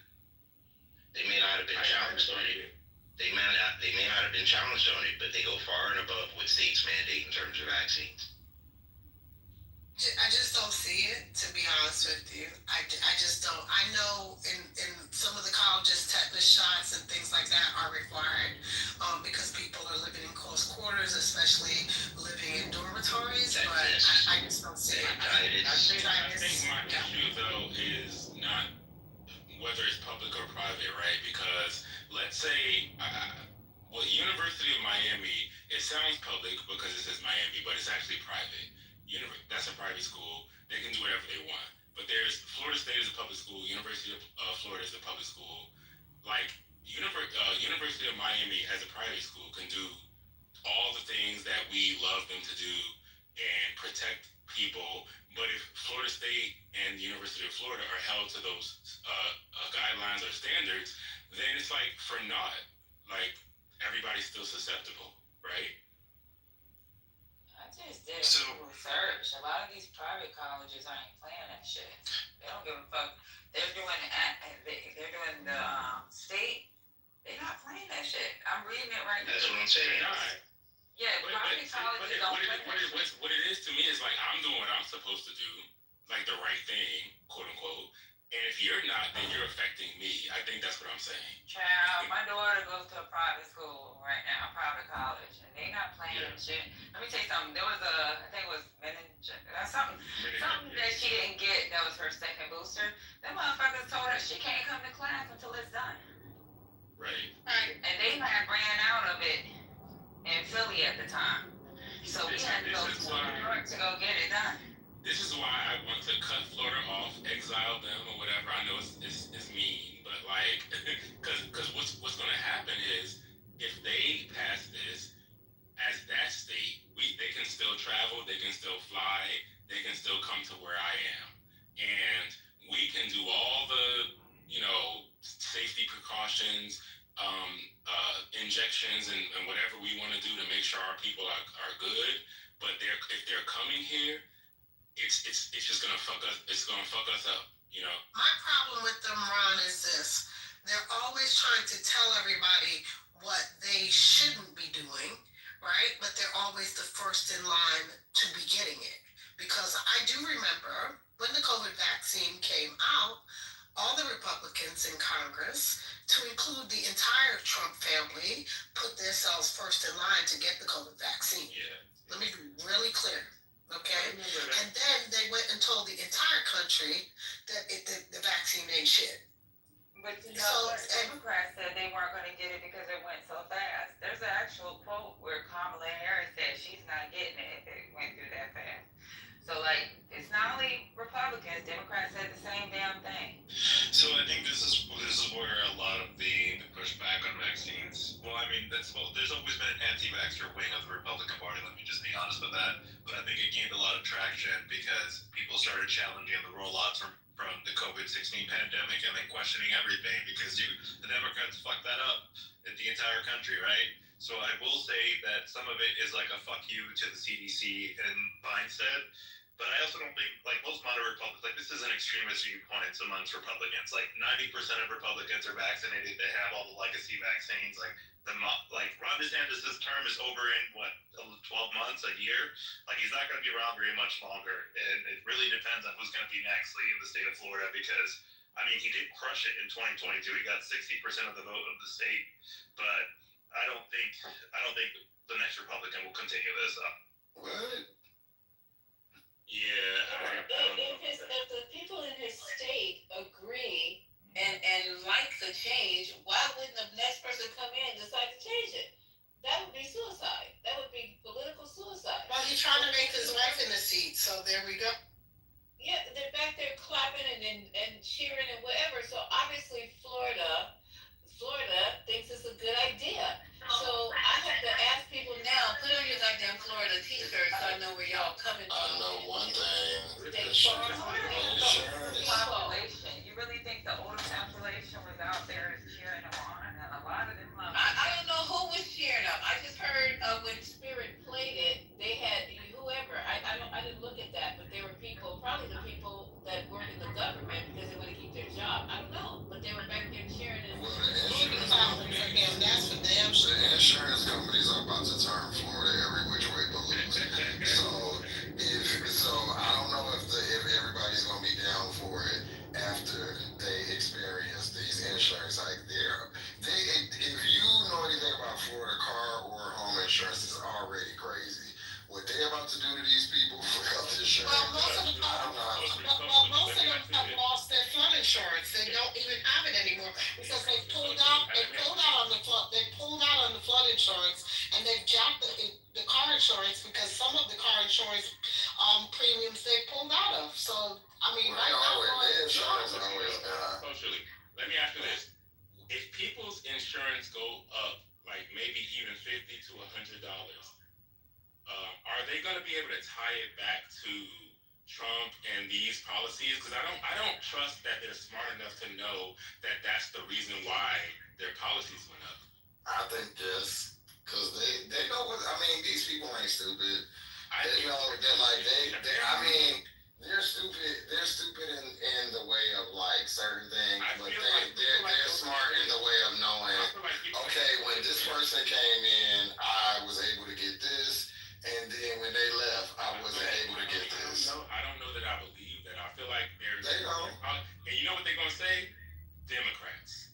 Even if because most of that stuff ain't gonna go into effect until next year when Democrats, if they the closing of these little small clinics and shit that's happening now. I feel like they're getting, especially the older people, because they're the ones who's gasping the most, especially like the lower Texans. They getting it real bad. Like that little I guess where Trent live, they tearing their ass up and health insurance, and I mean what they gonna learn is that they think the insurance companies are like partisan, like Republican. No, they're not. They want the bread. Isn't what most of what they took away is not going into effect until 2027?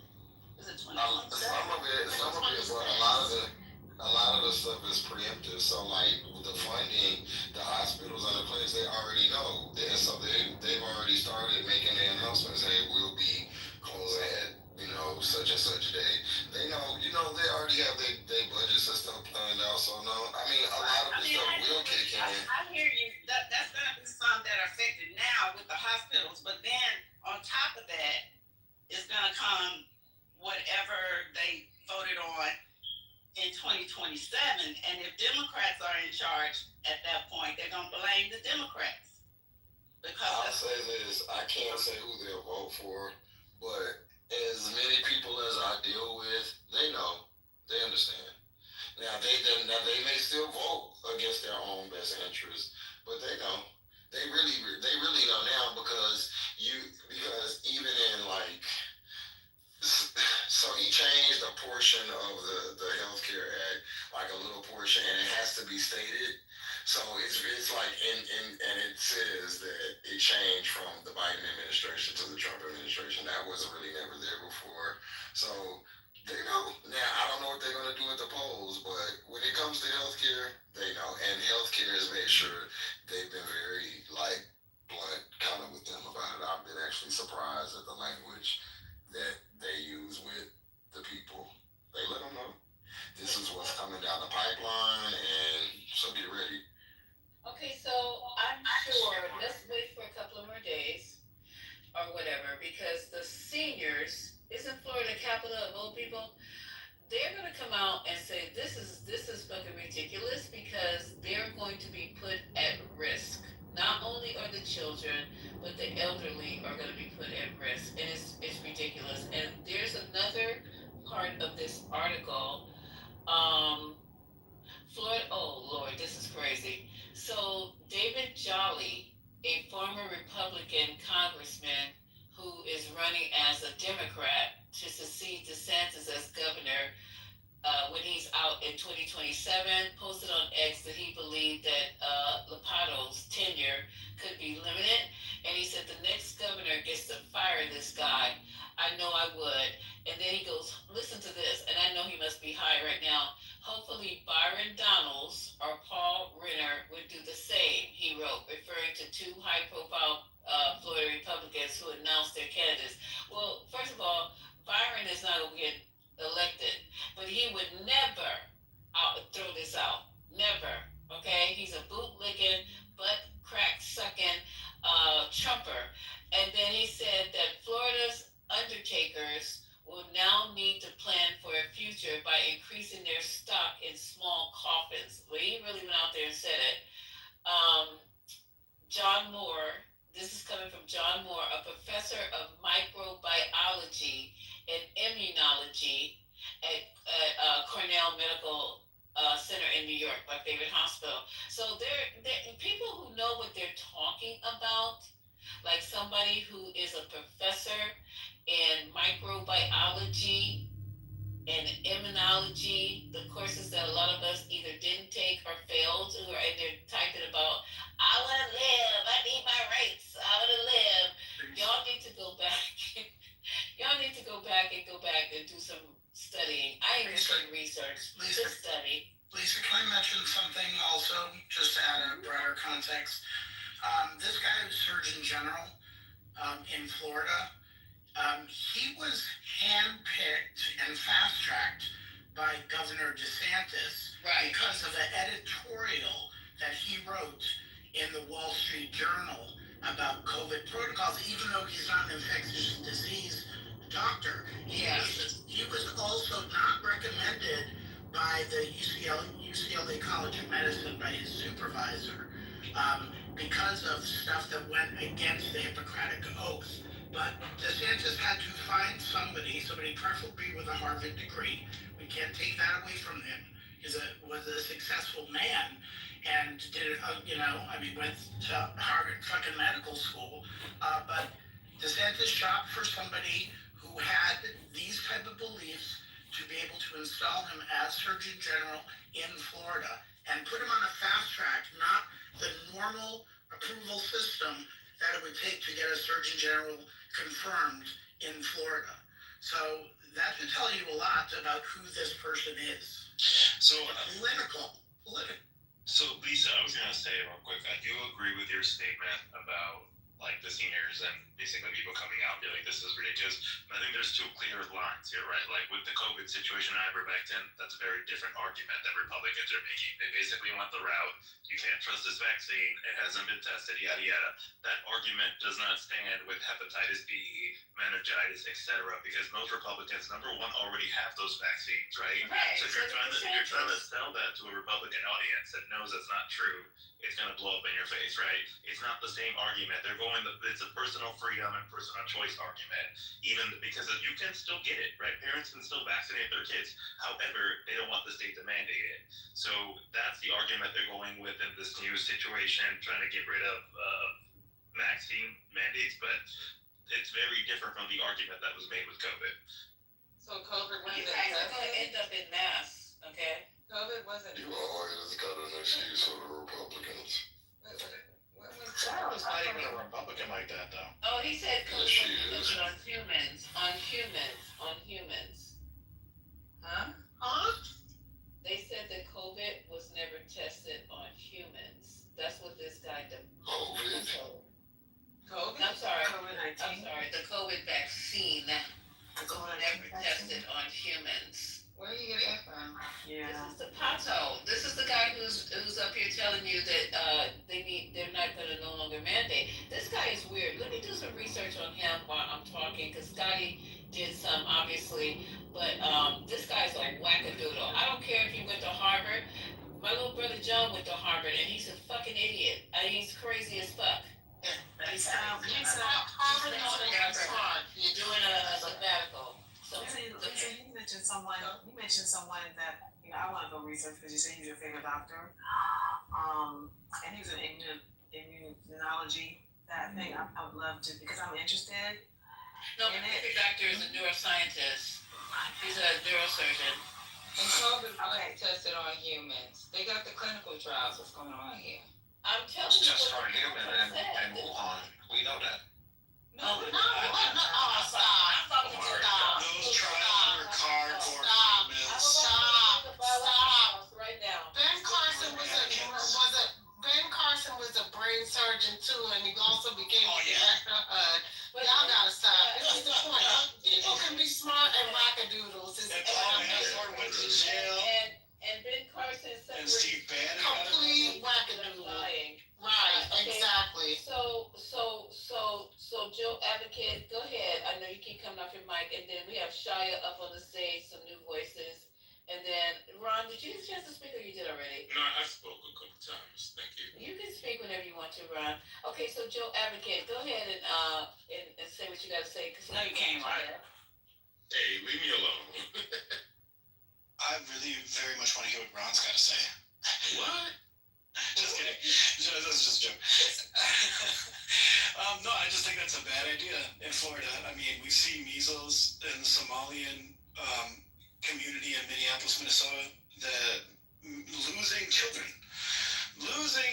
I think 6 children, very young, to measles when it's been eradicated by the use of a vaccine that you got to take.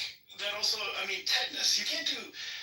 I don't think people realize that these viruses are horrible. You can't do shit. Your immune system can't do shit against them unless you get lucky.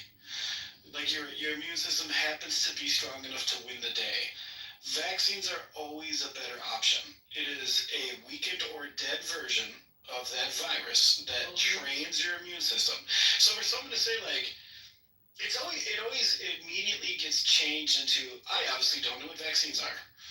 No, and we never talk about herd immunity. Like, it doesn't matter if some of the parents can't get the vaccines themselves. It'll protect their children, but it won't protect the community, which is the only way to actually get rid of the virus. That virus doesn't give a shit.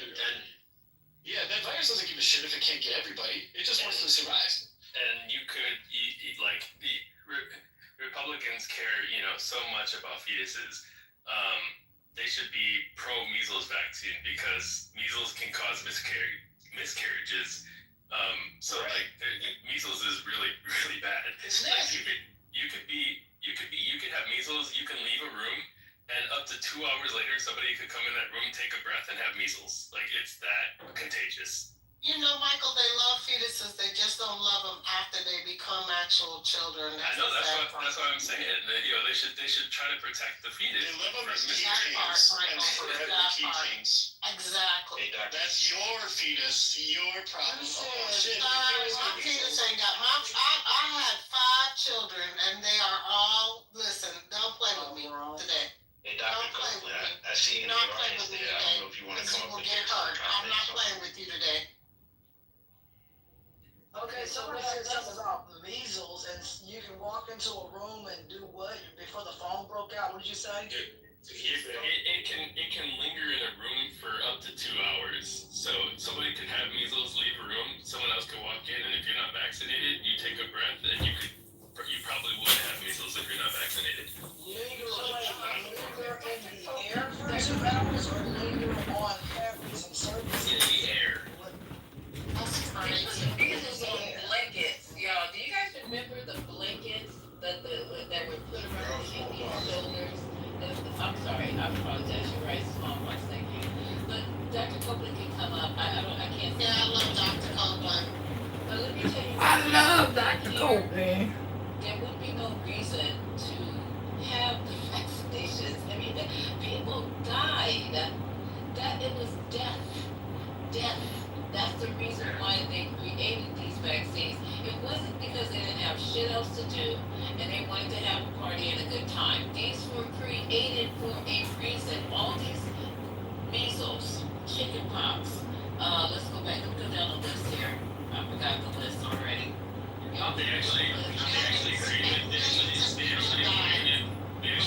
the vaccine to stop having parties because they used to have measles parties. We're not far out of the COVID pandemic. We saw death. We saw it. They still don't believe it. How do you fight against that? 1.1 million people died from COVID in the United States. This is how I'm rationalizing it. I mean, if we're getting to the point in 2025 where we have to argue common sense, then some people that don't have it might need to go. There was a guy in the room, a few months ago, he said some people in this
what is a realistic solution to for us to fix this shit? For the people who actually believe in vaccines to take them. Because unfortunately, there is a population of people who don't believe in them and they're never going to take them. And you can't force them to take them.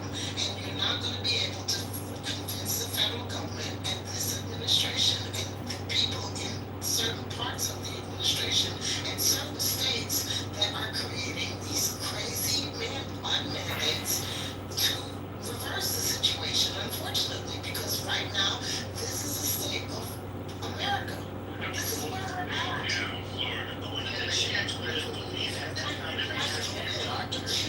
Your doctor say I don't believe you.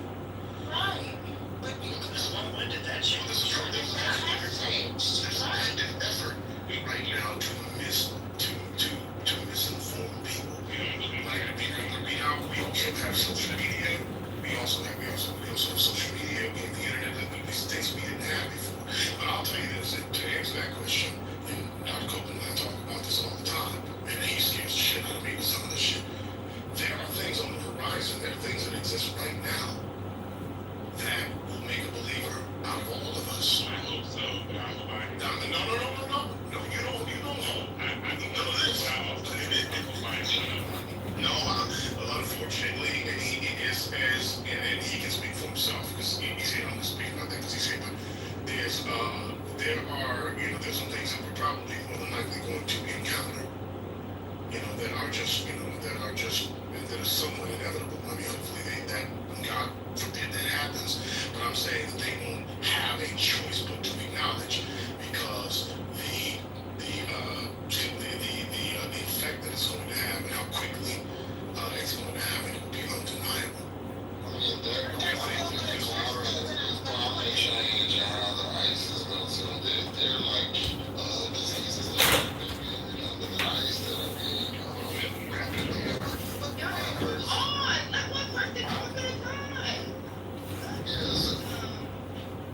So like if you look at and this sounds like creepy, but it's actually real. Like if you go and look at what's happening in the Arctic on both poles, like the ice is melting so fast, they're unearthing diseases that have been, buried and, gone away for millions and millions of years.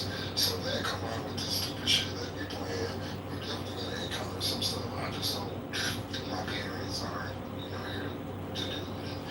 For real, that's like really how I feel. Because I think that if we have a really opinion-based society, like we think that things like science and disease and shit that could kill us is like an opinion. Like I disagree. It's like, bitch, you can't disagree with this. Like it's just like it just is, and it's gonna kill us because y'all we are so. I don't know. We so far gone here in this country that we think we have time to talk about it. Like Mother Nature is gonna wait, but she don't give a fuck and she's getting pissed off. All I'm gonna say is there's another immunologist that has stepped down again today from CDC, and 4 other senior people from CDC have resigned again because now there is a letter that has gone around from 1,000 people from CDC who have asked for RFK's resignation because people are in an upheaval. This is actually in the news currently because people are tired of this. They have literally gotten fatigue because you have people in an actual subject matter experts who are saying you have a person who literally has no experience or understanding of what they do and is creating a situation which when it's going to happen, they are impacting, going to endanger public health on a large scale level to a magnitude that we're not sure if we're going to be able to come back from it. That's the problem, guys. Seriously. I think what we also have to do is there has to be some sort of, and there already is check and balance, but I mean for the main rulings of the world or the people who report to have some sort of experience when, they're just a podiatrist. When they come on misrepresenting, in order to be able to sell people things just so that they can, because they're the ones that are helping rather to create the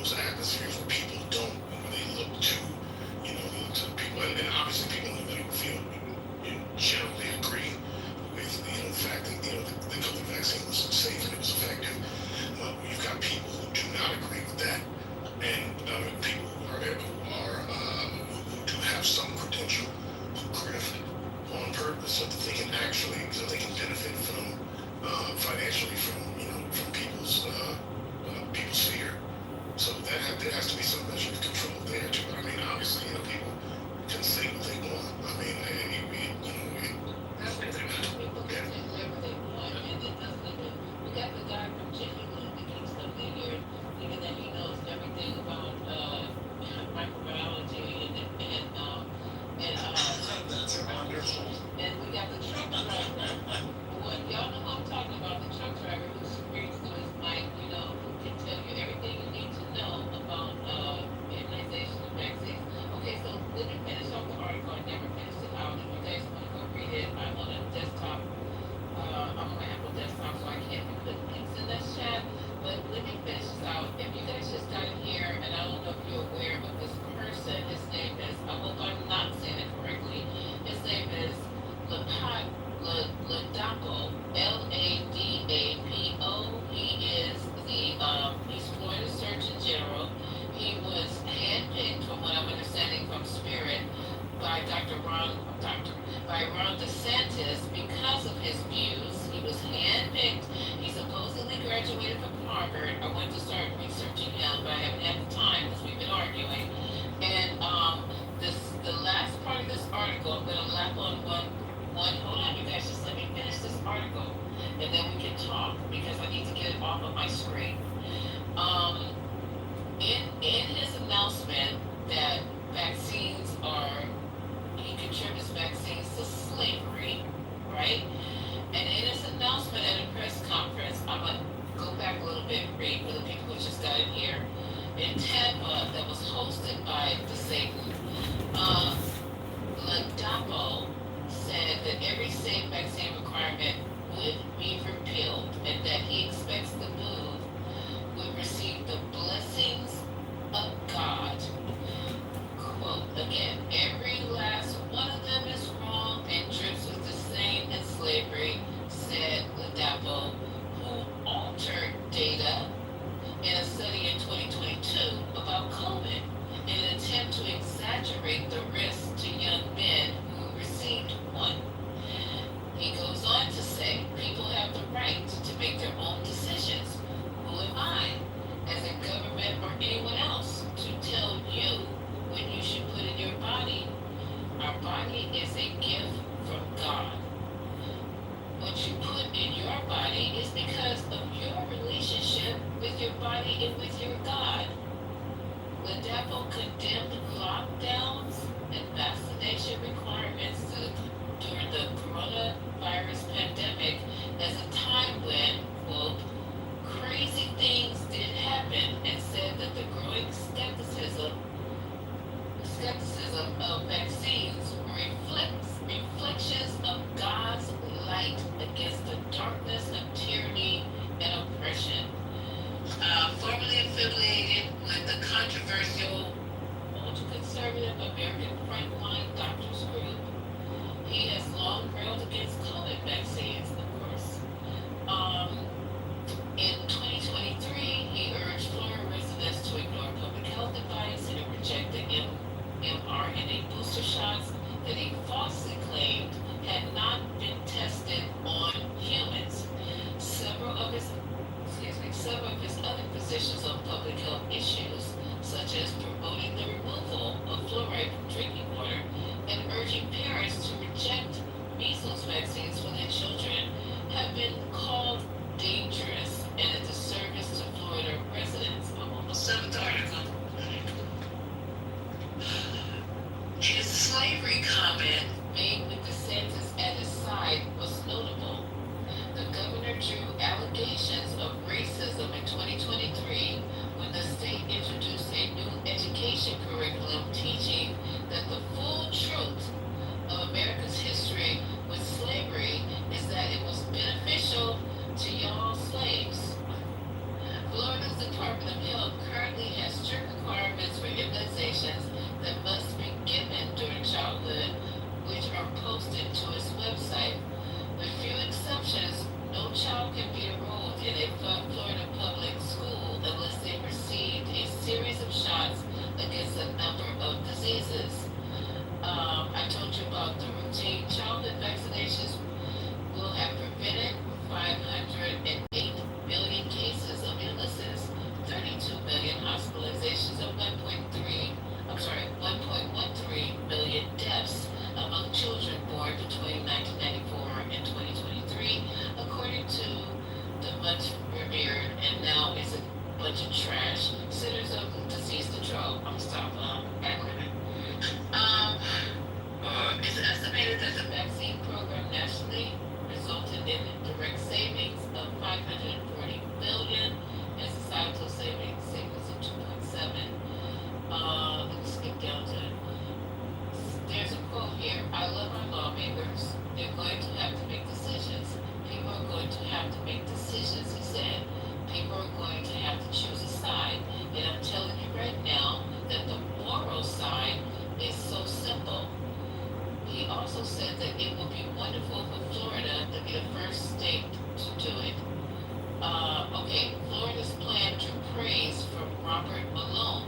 last thing, others are now some events. There's an Anna Escamani, a Democratic Florida State Representative, called the move a public health disaster in the making. Ending vaccine mandates is reckless and dangerous.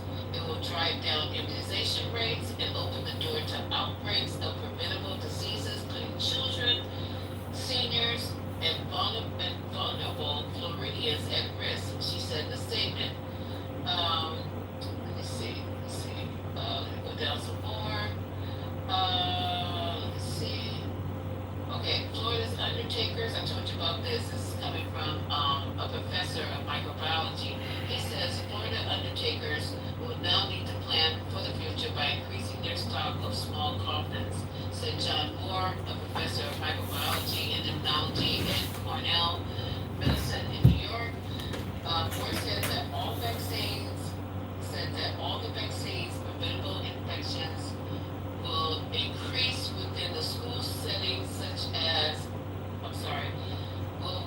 would increase within the school settings as a result of the move, and that some diseases, measles, diphtheria, whooping cough, and polio, can be fatal.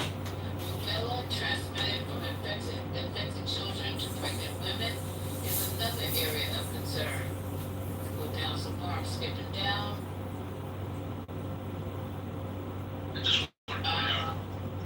Don't put out anything yet. She pointed out that there doesn't seem to be a law introduced yet, and that's a big if. She noted that Idaho attempted to do the same thing, but it didn't work. Let's see. Hold on, almost done, you guys. If Florida does this, it's created an unfortunate natural experiment with its children as guinea pigs. Children deserve better. Okay, so that's it, y'all. That's it in the article.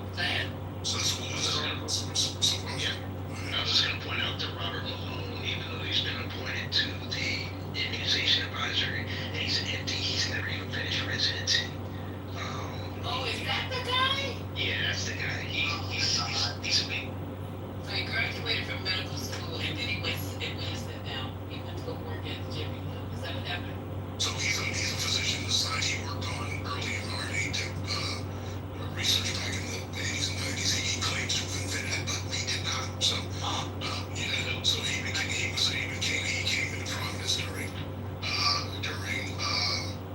the pandemic because he was a big critic of mRNA vaccines, and largely because they didn't give him credit for inventing them as he likes to purport.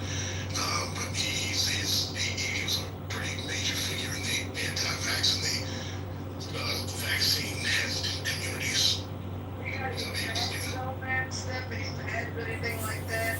He's just full of shit. He worked on it back. He's just full of shit. And the crazy part is that he rails against it. He is vaccinated. That's a complete fact. So yeah, I was on the early mRNA, but I had a high school education degree. But yeah, me too. My paper's forthcoming. Yeah, me too.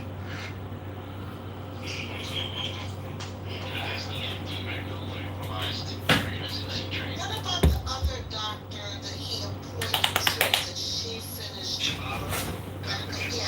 Yeah, the one, no, the female doctor, not everybody. The one that he appointed also at the NIH, and she finished medical school, and she finished medical school, but she never got her MD. She's another quackhead. Dr. Jekyll. Yeah, and she also she also sells like wellness products online and stuff. Like fibro. If you get that COVID, just copper on your chest.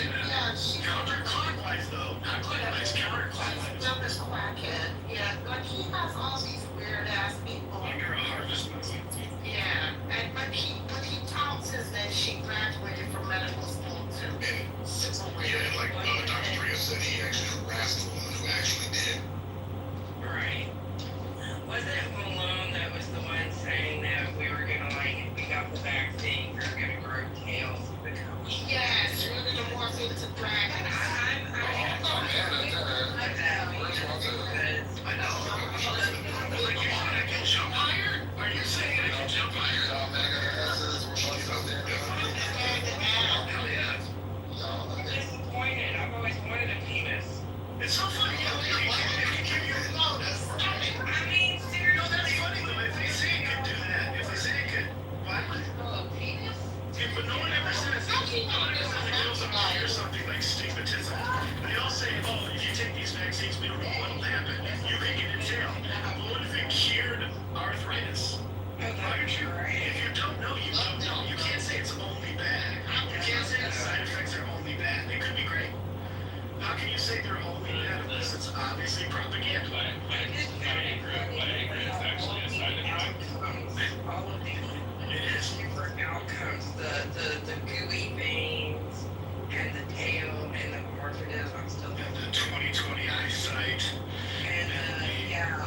president someday?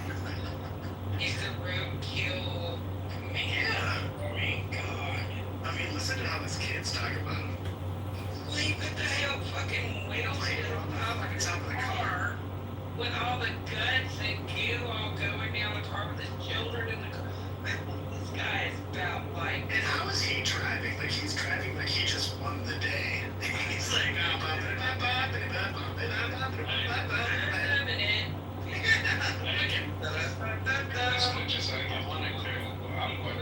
he get political so like did. I don't know. Yeah, Kennedy. That's why. So I want to clarify something just earlier about the things under the ice. It's somewhat under the ice, but that's not really the big problem. The big problem is the permafrost. There's permafrost that's like 700,000 years old. There's organisms that are in there that when the permafrost, the way it works is things can be there and they can freeze and actually be like living in that frozen stasis. There was an anthrax outbreak in Siberia because a deer carcass that had been in the permafrost thawed and it released anthrax.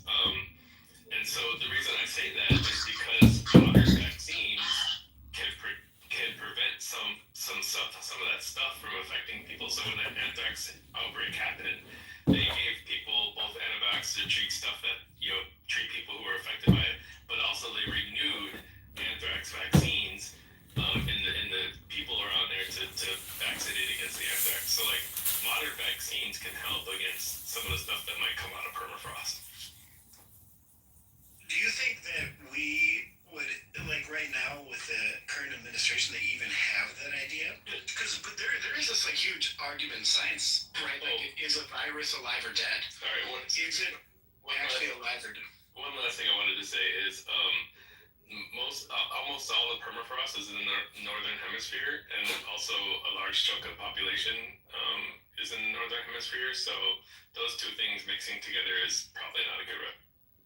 Do you think global warming affects that rate of permafrost? Yeah, it's already doing it. Yeah. Right. And it's gonna happen faster because there's a lot of methane locked up in permafrost, and once that methane gets released, methane is like, I don't remember, it's like way more effective of greenhouse gas than carbon dioxide. Oh, so I cannot eat a defrosted woolly mammoth carcass is what No. Just consult your politician first, not your doctor, your politician. Consult your politician. Just make sure it's well done. Michael, are you a scientist? Michael? No, I just have I have ADHD, so I like to learn a lot. You like having the answer for everything. So I want to go back. You could too. Well, that's fine. Yeah. You could read science. You started talking about. I'm sorry. Yeah, he ain't said nothing. I heard that man wrong. No, I'm not saying. I'm like feeding into it because I'm asking him questions. So you talked about a virus being alive or dead. I want to hear more about that. Oh, that was me. Like, there's this debate, like because they replicate, right? Their RNA and DNA strands kind of fold on each other, create new, replicate. There is this debate: is a virus actually alive or is it dead? That's a real debate. So it's a real debate. I want to hear Michael tell us about it. It's a debate between who? No, it's not a debate. Candidates.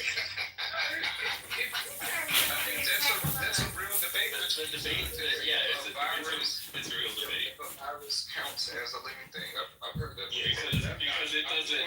I kind of wanted to focus the conversation, and because I heard something that I found intriguing, and I wanted to hear it. So. It's the reason it's the debate is because the virus itself doesn't do the the reproducing. It has to get into a cell, and that cell actually does all the work. So that's the reason why there's a debate. Like, is it alive or is it making? Is it just a thing that makes the cell do something?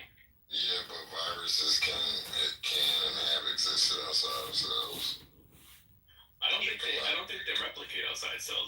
They don't, right? So that's like a protein pair. God damn! Ooh, y'all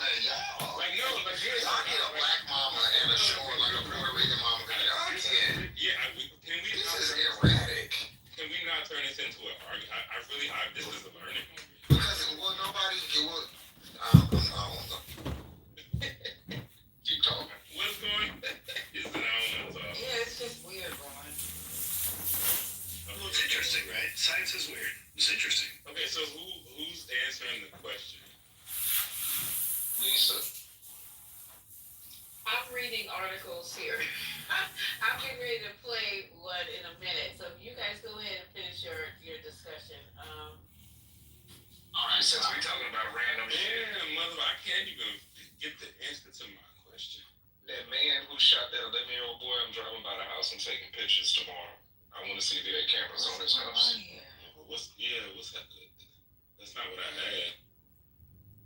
I said it was random. I understand, man.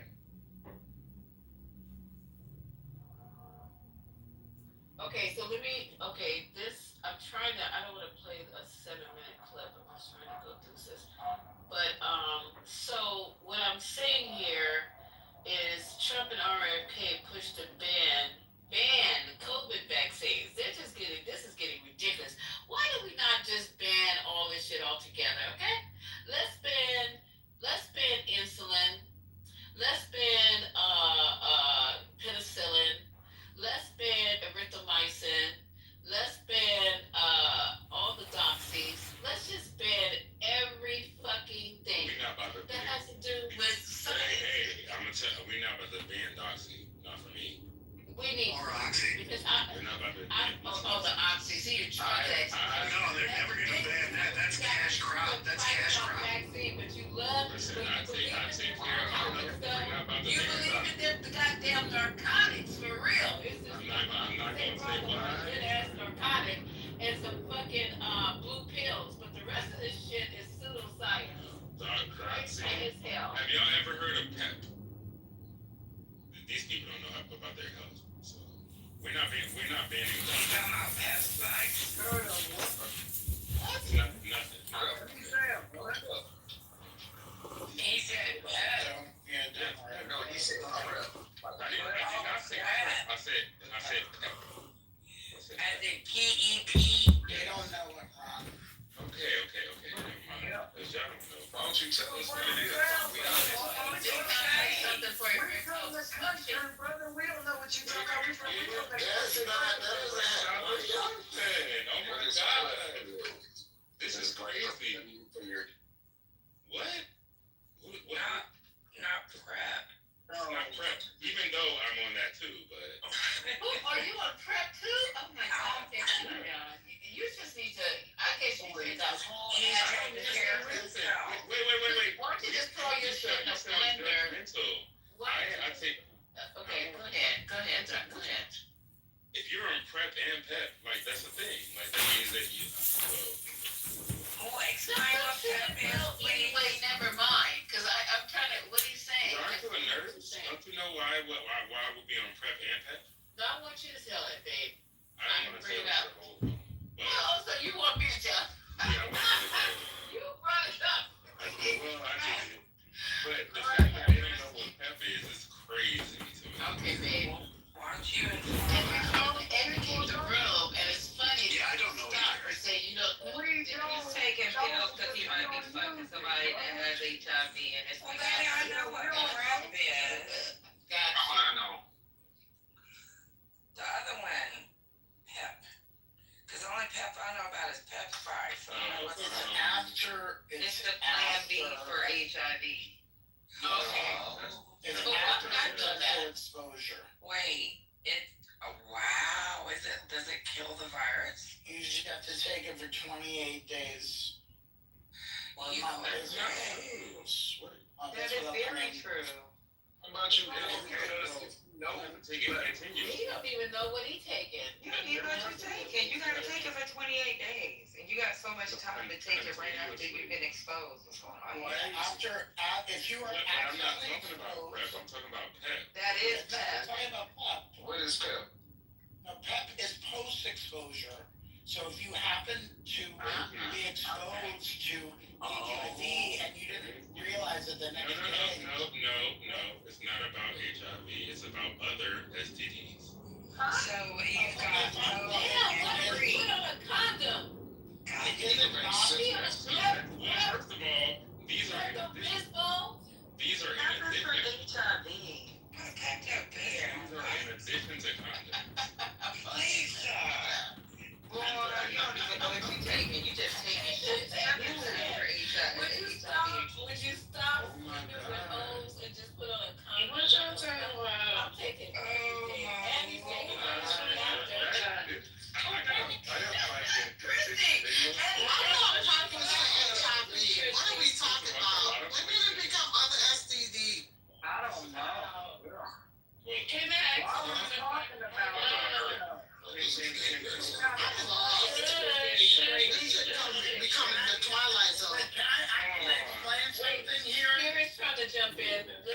right, something here. There are Hello, John. Hey, how's it going? Well, how is it going? I don't know. It's going. Well, if you can still touch your toes and make a morning bowel movement, that's 2 out of 10 things. Oh, it's going great. Yeah, no, in fact, I just started recently. I've kept a pretty good exercise regimen for years, yoga and muscle training. And I just recently started using an exercise bike for aerobics. That's good. And I just started that like a week and a half ago. And that's really, and I don't know just where that's going to go, but that's really interesting. So. I definitely notice, returns on cardio output in terms of my clarity of thought, my mental fuzz. It clears out the cobwebs in my brain. Yeah, I'm just trying to keep my body alive and functioning. That's all. My mind, I've got that pretty well handled, but this is, at 80, things, like I say, my cardiopulmonary system is in great shape, but some of my bones, my back, my spine are fucked up. I've got pain in my hips and shit like that. Mm-hmm. But, that's just there, In any case, I just want to keep the cardiopulmonary shit working. Mm-hmm. So. Yeah. Yeah. Do you have a rope or a hamstring puller where you can lay on your back and pull your hamstring by lifting your leg and pulling on your foot? The hamstrings are the ones in the back of your upper thigh, right? Mm-hmm. Yeah. Well, no. Hamstrings there's some problem. Yeah.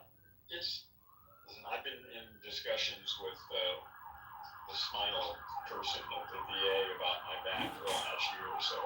There's possible surgical intervention, hip replacement. There's all sorts of shit that we can do. Mm-hmm.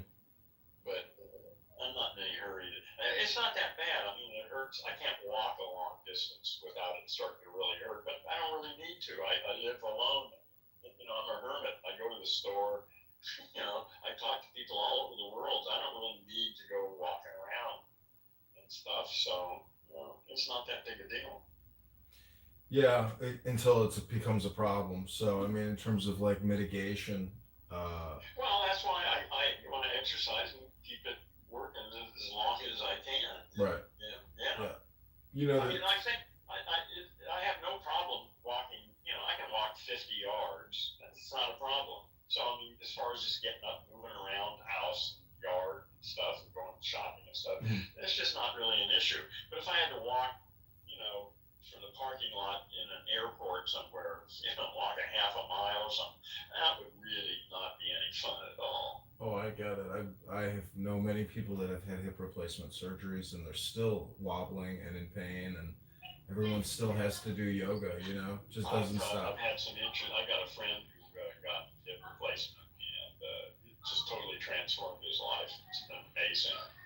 He's 88 now, and he was really having trouble. Now he's up and walking all over the fucking place. It's amazing. Oh, that's cool. Yeah, so there's possibility, and the medical stuff is getting better every year. And like I say, I don't really, I can live with it the way it is now, really. Well, the only reason I bring up the hamstring is because it is such a simple movement, and it's basically just take a belt or a rope and pull on your foot and lay on your back. But when you're doing that hamstring pull, if you do 10 hyperventilation breaths, and then on the 10th one, take the deepest breath, hold it, and then hold that deep breath for 10 seconds and do a Kegel exercise in your groin, and that'll technically pulse your pituitary gland. And this is like yogic stuff, but I have found that it does seem I don't know, it seems to be, it could just be a metaphor for, Well, it could be, that it works for some people and not other people. I don't, tryptamines don't work on me. LSD, DMT, and psilocybin have no impact on me. Yeah. So, it's just, I've got weird body chemistry. Well, I showed this girl this breathing technique. She's an opera singer, and she was like, "Holy shit! I have never breathed like that in my entire life." Yeah. Yeah, well, that's true. Yeah, there's some yoga I've experimented with. Yeah, I do a lot of breath stuff, and I'm aware of that. Yeah, most people have no clue about what deep breathing actually means. They've never actually breathed deeply.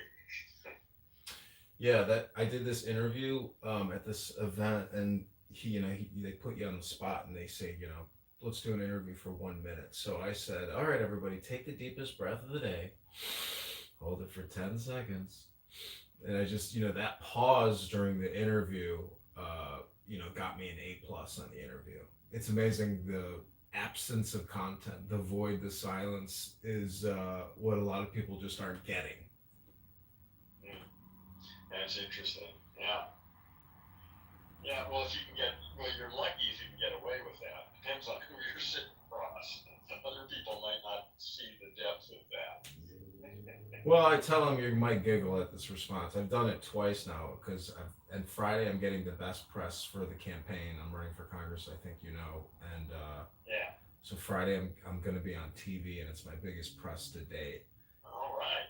Yeah. What's the issue? I mean, it's just an interview. It's just a pod. As far as I know, it's just like going to be a 45-minute conversation, probably.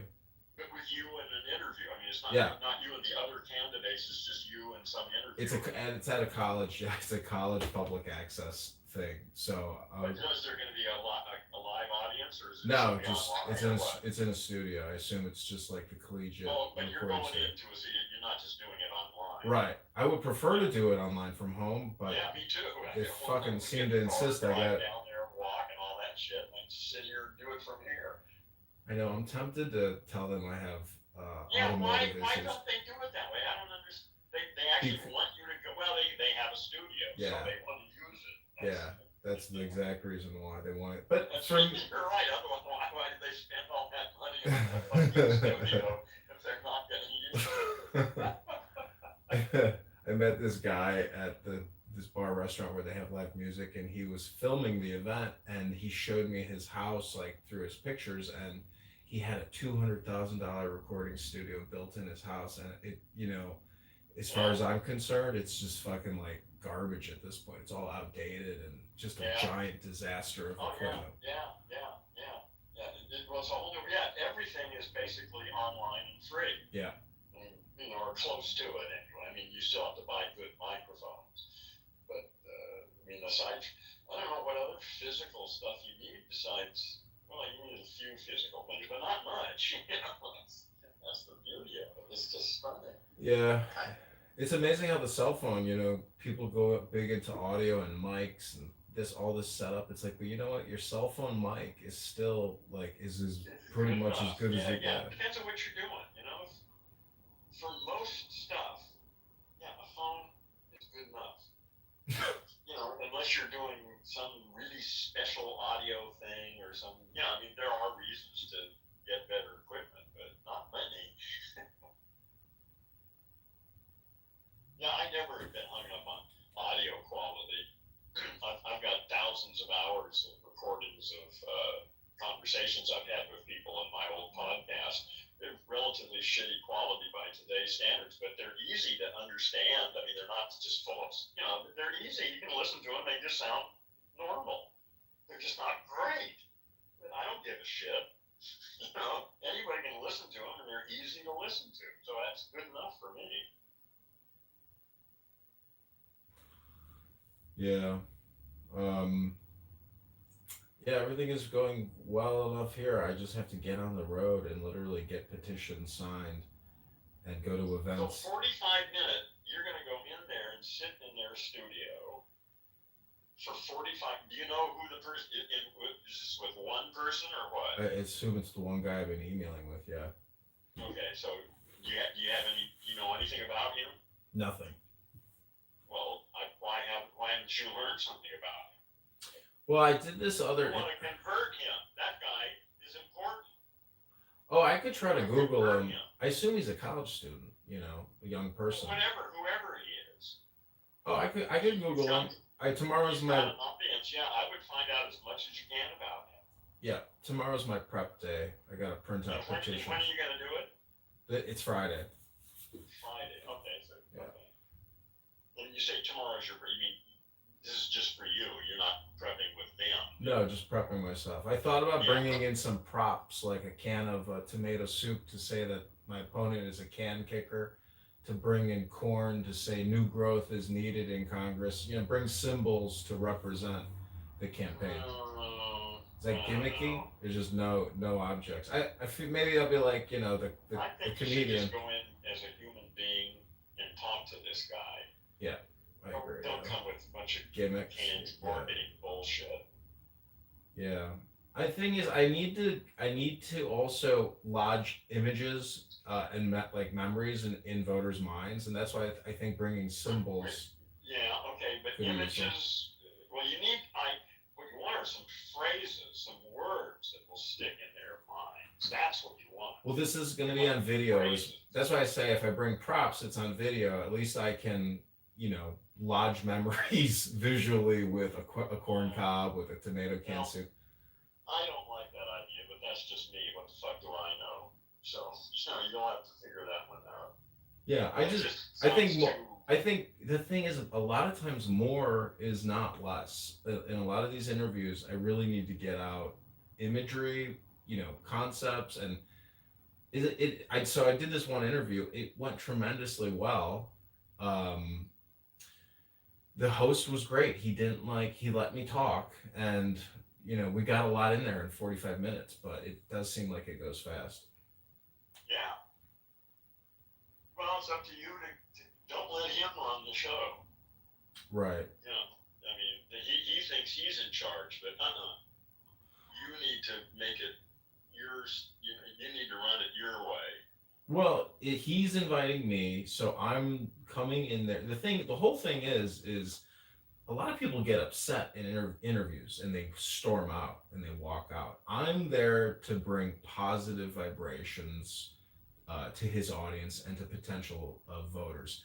For me to be negative in any way is completely contradictory to helping me achieve my goal. Absolutely. No, you're there because you want to contribute. It's just okay to point to other people's negativity, perhaps, but even that's, I think you need to be careful with that. Yeah. Too. So, yeah. Well, good luck. You know, is this going to be something I can view? Yeah, you can view it. It'll probably be released. Hopefully, okay. Well, send me a link Friday. Yeah. After it's done, I'll be curious to see it.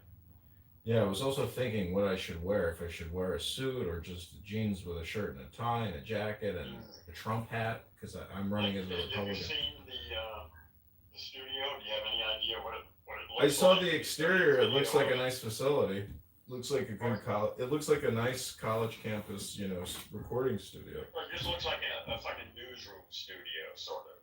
I mean, I didn't see the interior. Is it going to be just a couple of chairs on a stage, or what? What's the setup? I assume it's like a radio booth kind of a thing. I don't know what that means. Meaning it's like an enclosed glass studio, you know, where it's. Where you're sitting in one box and the other person is sitting in another box? You're not going to be sitting at a table face to face? Yeah, it might be a table. It's probably a table, yeah. Yeah, that makes sense. Well, it'd be nice to know what it is. I mean, because that might change. Who knows? Yeah. Yeah, I would try and get as much information as you can about the actual setup. Mm-hmm. It's I mean, who knows what ideas you can get from it's about 3 hours away, so I have to. And I scheduled it on a Friday, so I can spend the night, and then on Saturday, spend the whole day getting petitions, and Friday night as well. So Friday and Saturday night, I should be able to probably get a couple hundred signatures. How many more do you need? 700. Okay, well, if you get a couple hundred in one day, that would be nice. Hell yes. Yeah. So, but you know, this is the voyage. Yeah. Well, I'd be interested. Yeah, send me a link to the interview. I'm very curious. Yeah, I can send you the one that I did about a week ago with this guy named George Dinehart, who runs the Prairie Report. This one I thought went really well, and I sent it to friends and family, and they were like, "I can't believe that's you."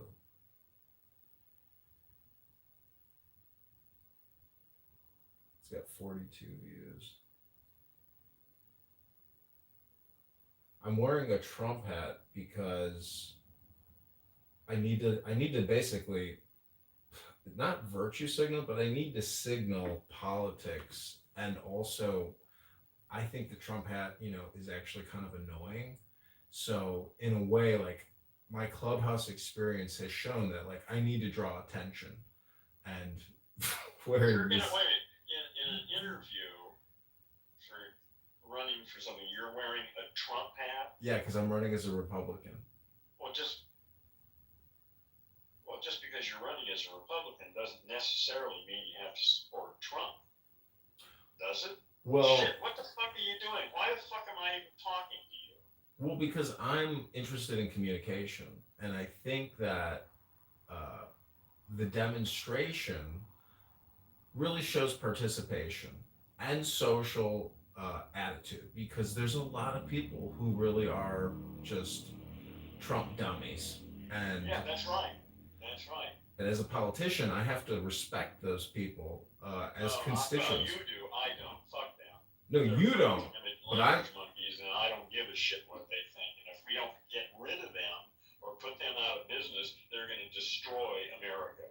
America may be gone anyway. It may be too late, but Yeah. Those people are destroying this country. And fuck them. I'm not going to try to appeal to them. They're assholes. They're stupid. Well, you're talking about a herd, basically. Yeah, well, whatever. An uneducated mass of people who are attracted to a narcissistic, deeply troubled, fucked up individual is just pathetic. And I just don't, I have no room for any of that shit. Well, anyways, all I'm saying is I'm wearing a hat in this interview, but I think maybe what I discuss. There's the silence part in this interview, and basically uh, that's how I answer racial identity politics, which is meditation and wisdom, which transcends and supersedes race consciousness. I'm going to say that again. I didn't get that. I said that meditation and wisdom transcends race consciousness. When you engage in that type of activity, you're no longer focusing on race consciousness, so it transcends it. That's how I. Okay, yeah, meditation. Well, it can do that. I mean, it doesn't for most people, but it certainly can do that if people do it right and with the right intentions. Yeah, I agree. But I don't see how anybody could do that and then justify anything about Trump and what he's doing.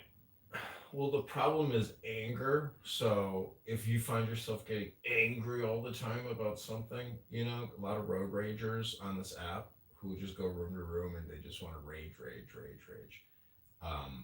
I'm just saying that, meditation, peace, and stillness is therapeutic. Well, that's good for anybody. Yeah. That's obviously, that's a major part of my own life. So I won't argue with you about that. I would say meditation has been one of the major factors in me developing into whoever it is I've become. Meditation, drugs and meditation, and linguistics. those three things that pretty much defined me. Yeah, I was reading this passage. I wanted to read it to you. It's about self-hypnosis and the knowledge of knowing that you're putting yourself like in a trance.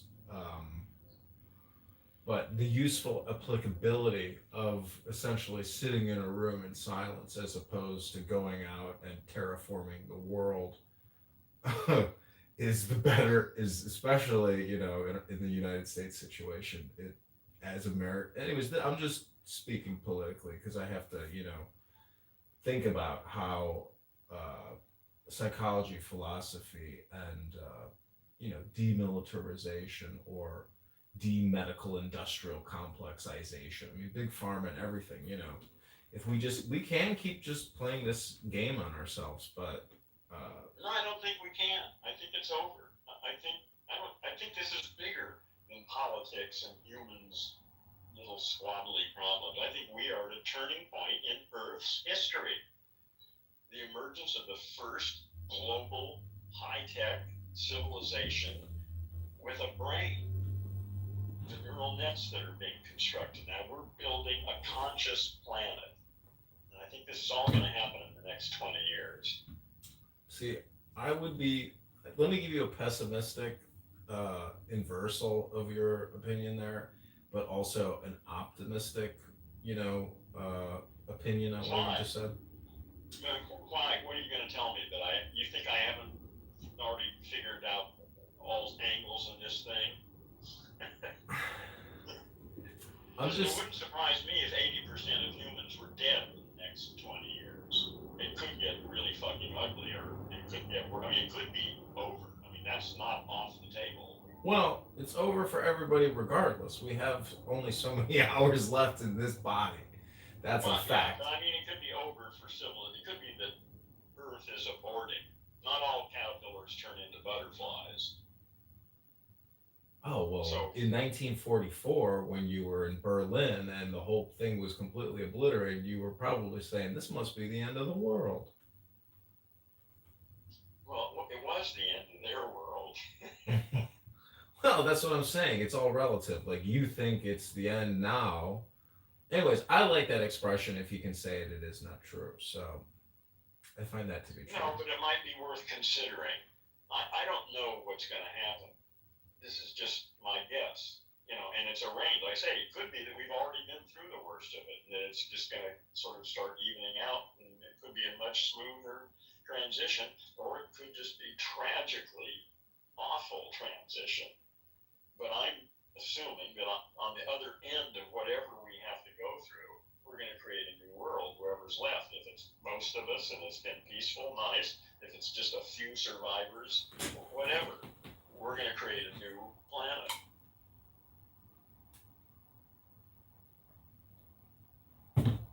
I've been hearing some new things, two new things about the cost savings of the COVID-19 vaccine rollout in terms of, societal debt. And then also that they were planning a 10-year lockdown. If Operation Warp Speed supposedly wasn't a success, they were going to lock the world down, or the United States and the Western world, supposedly for 10 years. Well, that wouldn't happen. That would be the collapse of everything. That would be the end. That wouldn't work. Nobody would go for that.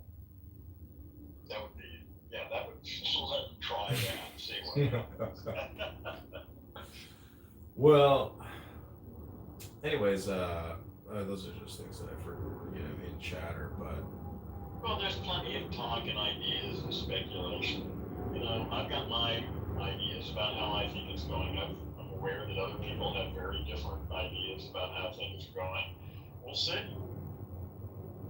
I think the next 20 years is going to be, I think even the next 10 years will answer most of the questions.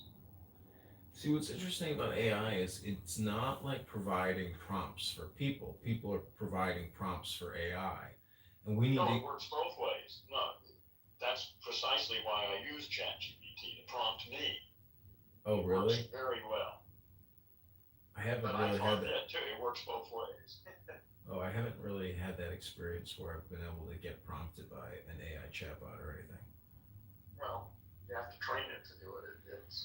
I've been working on this for almost a year now, and it's still not anywhere near where I want it, but it's way different than the way my ChatGPT. Well, I call it Lex. And again, it's a little trained subsection of ChatGPT that I have trained that deals with me. And it's quite different than the way ChatGPT talks to other people. But it's taken a year of continually getting it to stop doing shit that it did and start doing stuff that I want. For instance, it's reliably time stamping. every one of its communications. So the first line it gives me is today's date and the time,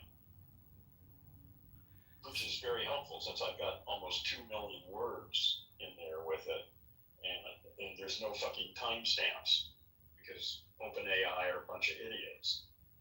But now at least it's putting those timestamps in there for me. Yeah, I use Grok pretty much exclusively. I just recently downloaded ChatGPT. The nice thing about Grok is that I can post everything that I interact with and provide it as content to my audience. But yeah, well, you can do that with anything. I do that with. I post a lot of my conversations with Lex on my Facebook page. Yeah. All the time. Well, not all the time, but often anyway. You use Instagram too, right? Yeah. No. Oh, you're not using Instagram? I thought I saw your Instagram. I have an Instagram. I don't use it. Oh, well, they have a repost feature, which is a lot like X, where you can retweet basically now within Instagram. That's a new function. Just like Facebook is the only thing I really use, and that works just fine for me. Well, tomorrow I'm going to create a bunch of videos on YouTube that are specific, saying, hey, I'm candidate Congressman John Kitover. I'm running in Rockford and I need your help to be a petition signature. So like direct response ads directed to the top. What's the urgency? October 27th, I have to have all the signatures. What's the urgency that you're telling them you need? Why should I send you my money or some sort? What is it so urgent about what you're doing that I should send you some money? These aren't videos to ask for money, but I need them to circulate petitions to gather signatures. Yeah, yes, but why should I take my time and do that? What's so fucking great about what you're offering? I didn't give you the B squared part, to get to I'm just telling you what I'm going to do. I didn't finish up the message yet. I'm saying that's the issue is you need to have some compelling reason. Oh yeah. To do that. It's a speech, but I mean, the top 3 reasons for me are the national debt, the COVID-19 vaccines, and your property taxes and income taxes. Oh, okay. Yeah. All right. I got it. Yeah. Yeah. See, none of that shit I give a shit about. So I don't need to see what you're doing because if that's what you're concerned with, I have no interest in any of that stuff. Well, what would your top 3 priorities be if I were to put that message in? It's over for the United States. China is now running the stuff. America can't stomach that, but it's true. It's over for America. The age of nation states is coming to an end, and we can let it happen to us, or we can manage this transition consciously. That's what we need to start talking about. The world is changing. There's a new world coming, and it's over for all of the other nation states too, and we need to start talking about it and managing it, because if we don't, it's going to be a fucking nightmare. That's the subject. Well, of course, that's not going to get you elected to anything, probably, but,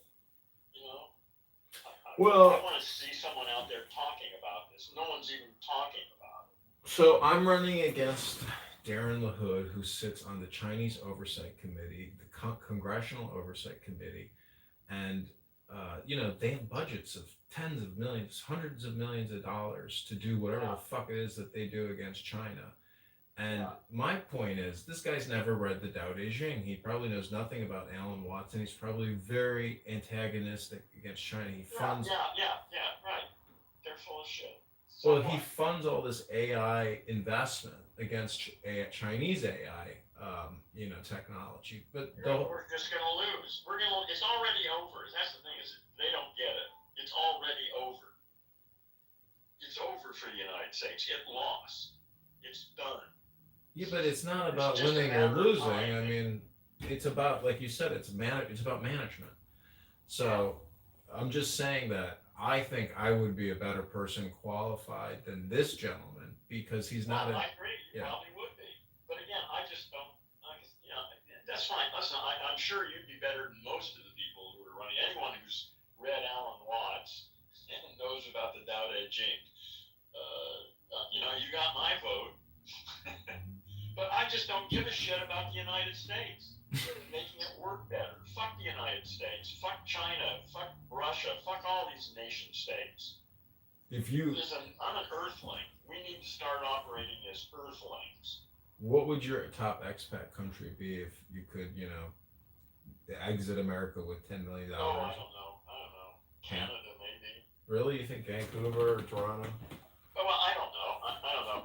Well, like I say, I don't think I need to worry about. I think the United States will be gone soon enough. California, by itself, we're the world's fourth biggest economy. Only Japan, China, the United States. No, I think we're fifth, and Germany, I think, are the only economies in the world that surpass California. The United States is a drag on us. Fuck the United States. California stands really nicely by itself. Yeah, well, I mean, if you think America's going to disappear, I mean, you've traveled coast to coast, you've seen all the major cities. I just don't see what you mean when you say it's going to disappear. Well, take a look at some photographs. Go to Google and look at photographs of the 10 biggest cities in the United States from the air, building structures, and then do the same thing for China. Come back and tell me what you see. What you see is decrepit, failing structures in the United States and a whole new world emerging in China. Yeah, I was looking at how much they spend in each major Chinese city, and in some cities they're spending 100 billion a year as their annual budget, but they've got 60 million people. We have spent the last 50 years on our military, and we've run the world because of that. Because we have more bombs and bombers and shit than the highest stuff and blah blah blah. China has been spending its money on educating its youth and building its infrastructure. And now they're building military too, but they spent the last 40 years educating. They produce something like 10 times the STEM student, a PhD in China than we do. They've got a highly educated population now. You know what's interesting?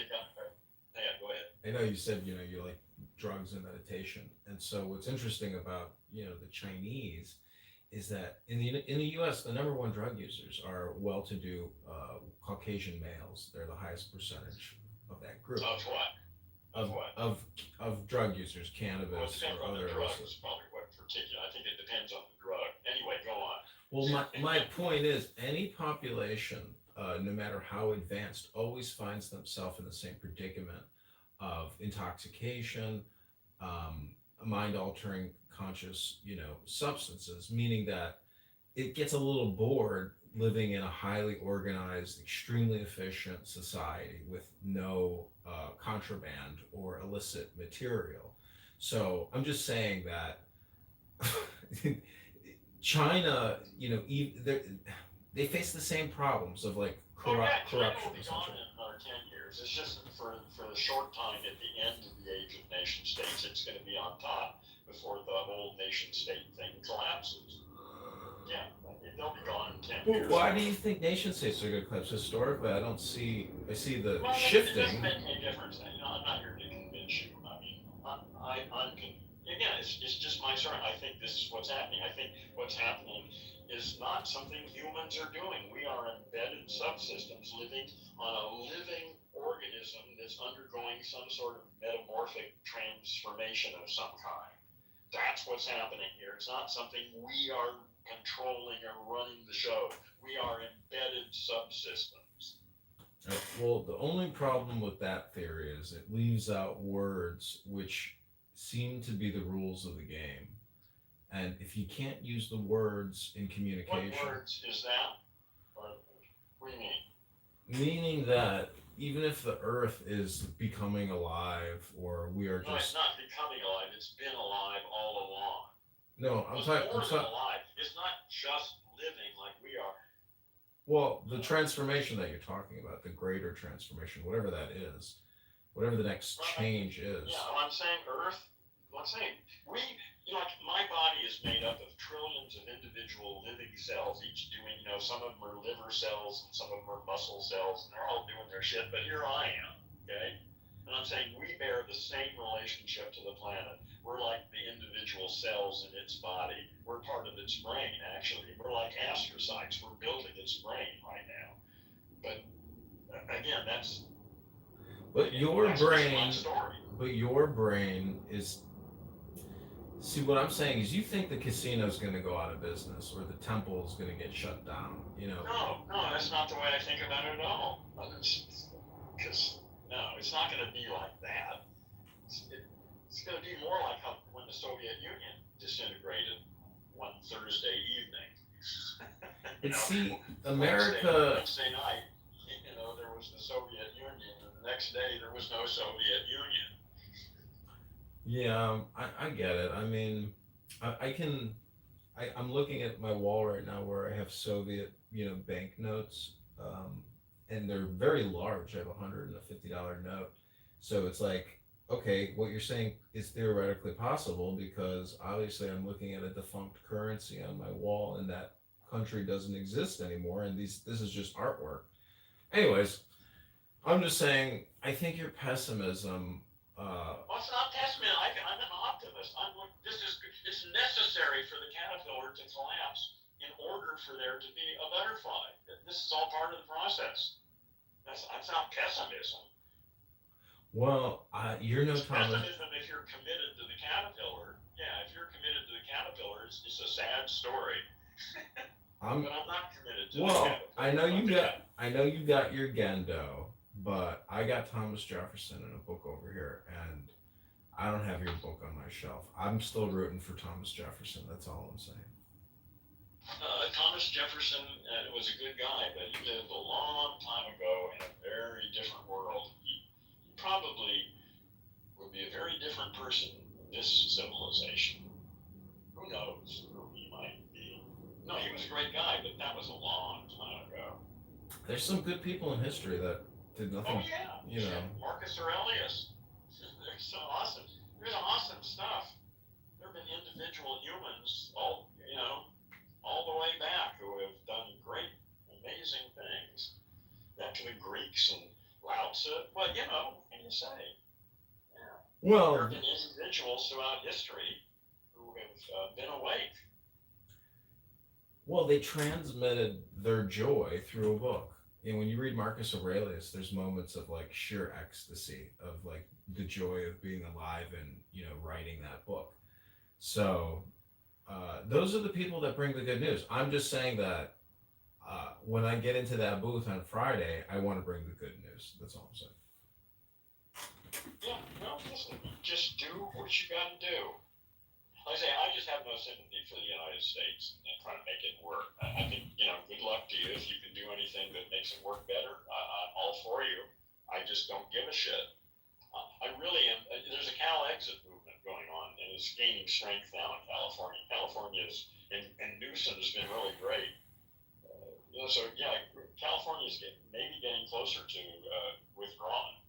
But see, that'll be interesting.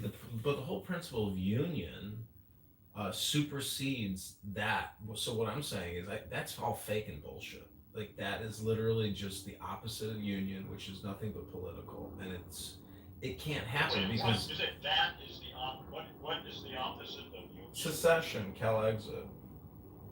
But yes, it's exactly I don't want anything to do with the United States. I want to break any unification with the United States. Fuck the United States. It's a toxic entity full of a bunch of brain damaged language monkeys that elected an insane narcissistic asshole to run their fucking world for them.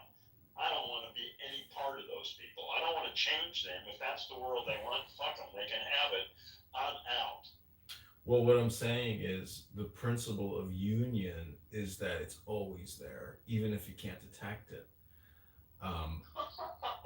That's what a bunch of bullshit. What does that mean? It's always there, even if you can't detect it. Well, it's technically a network, so that's the union. It's a network, and the network you can try to disrupt it, but it just makes it malignant or ugly. Well, there's no more Soviet Union. What happened to that network? Well, there's retirees still collecting pensions in Moscow. Okay, all right. Listen, I don't want to talk about it. This is bullshit. Well, no, it's not bullshit. It's just I'm not interested in talking about this kind of stuff. Wait, I had one crazy final thought. This is like disassociative identity, but okay. Yeah. If there's only one person who has ever lived, let's say, everybody's technically, the same person, just living in a different, identity or perspective or relativity. Doesn't that make them different? You know what solipsists are, or solipsism? Yeah. Alan Watts was like, I was thinking of a joke where a solipsist went to a solipsist seminar or trade show of other solipsists. How would they interact with each other?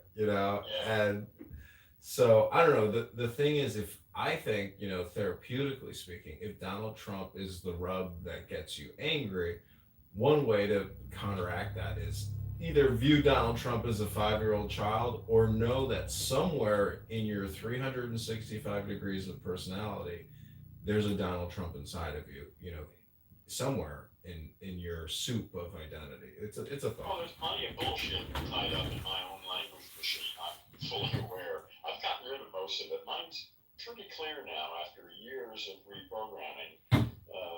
There isn't much of the old bullshit left in there, but I'm sure there's some.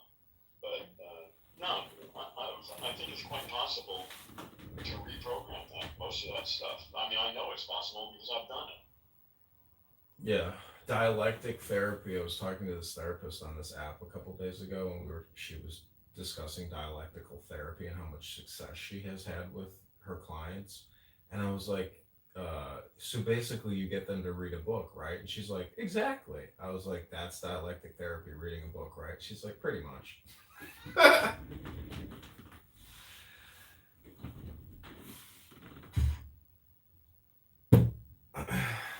don't know. I'm trying to make a joke out of it, but this is what I do. I mean, I spend too much time listening to people on this app when I would prefer to read books and create content, but I have found... So why don't you do that? I do, but I have found physically, really, you can only get about 2 hours a day out of your body to read. Well, it depends. Listen, for 30 or more years, I was able to read intensively and study between 4 and 6 hours every day. Well, that's reading silently, though. I'm talking about recording audio. Reading books out loud, creating audiobooks. Physically. Oh, that's a whole different thing. That's not even. Yeah, that's not reading to learn, and that's a whole different thing. I don't even know why you'd call that reading. Well, the thing is, no, I listened to the playback years later, and so the thing is, I don't have to read that book again. I can just play the YouTube video of me reading the book. And then I learn even more from the audio recording. It's got their own way of doing things. Yeah. I'm going the extra step. But I will say that once you record a book into audio, you never have to read that book again. You can just listen to the audio book. Well, I very seldom have to read a book again anyway. I mean, there have been a few books, maybe 5 to 10 books that I've read more than once, but I read very well and I take lots of notes when I'm reading. So I usually don't need to reread it because I've incorporated whatever I read into my life. But there are a few books that I have reread. Well, I know our time is coming to an end, so I'm wondering if I could just read you a poem by Rumi. It deals with the title of your room. How long is it? 30 seconds. Oh, hell yes. Go ahead. There is a sun star rising outside the reality of form. I am lost in that other reality. It's sweet not to look at two worlds, to melt in meaning as sugar melts in water. No one tires of following the soul. I don't recall now what happens on the manifest plane. I stroll with those I have always wanted to know, fresh and graceful as a water lily or a rose. The body is a boat, and I am waves swaying against it. Whenever it anchors somewhere, I smash it loose or smash it to pieces. If I get lazy and cold, flames come from my ocean and surround me. I laugh inside them like gold, purifying myself. A certain song makes the snake put his head down on a line in the dirt. Here is my head, brother. What next? Weary of form, I came into qualities. Each quality says, I am a blue-green sea, dive into me. I am Alexander, at the outermost extension of empire, turning all my armies inward toward the meaning of armies and heron. That's Rumi? Yeah. God, I've never heard anything like that from Rumi before. That's really different than stuff I've heard. Anyway. It's an ode. Yeah, it's called Like This, Rumi, 43 Odes, versions by Coleman Barks. It's a very, very good book.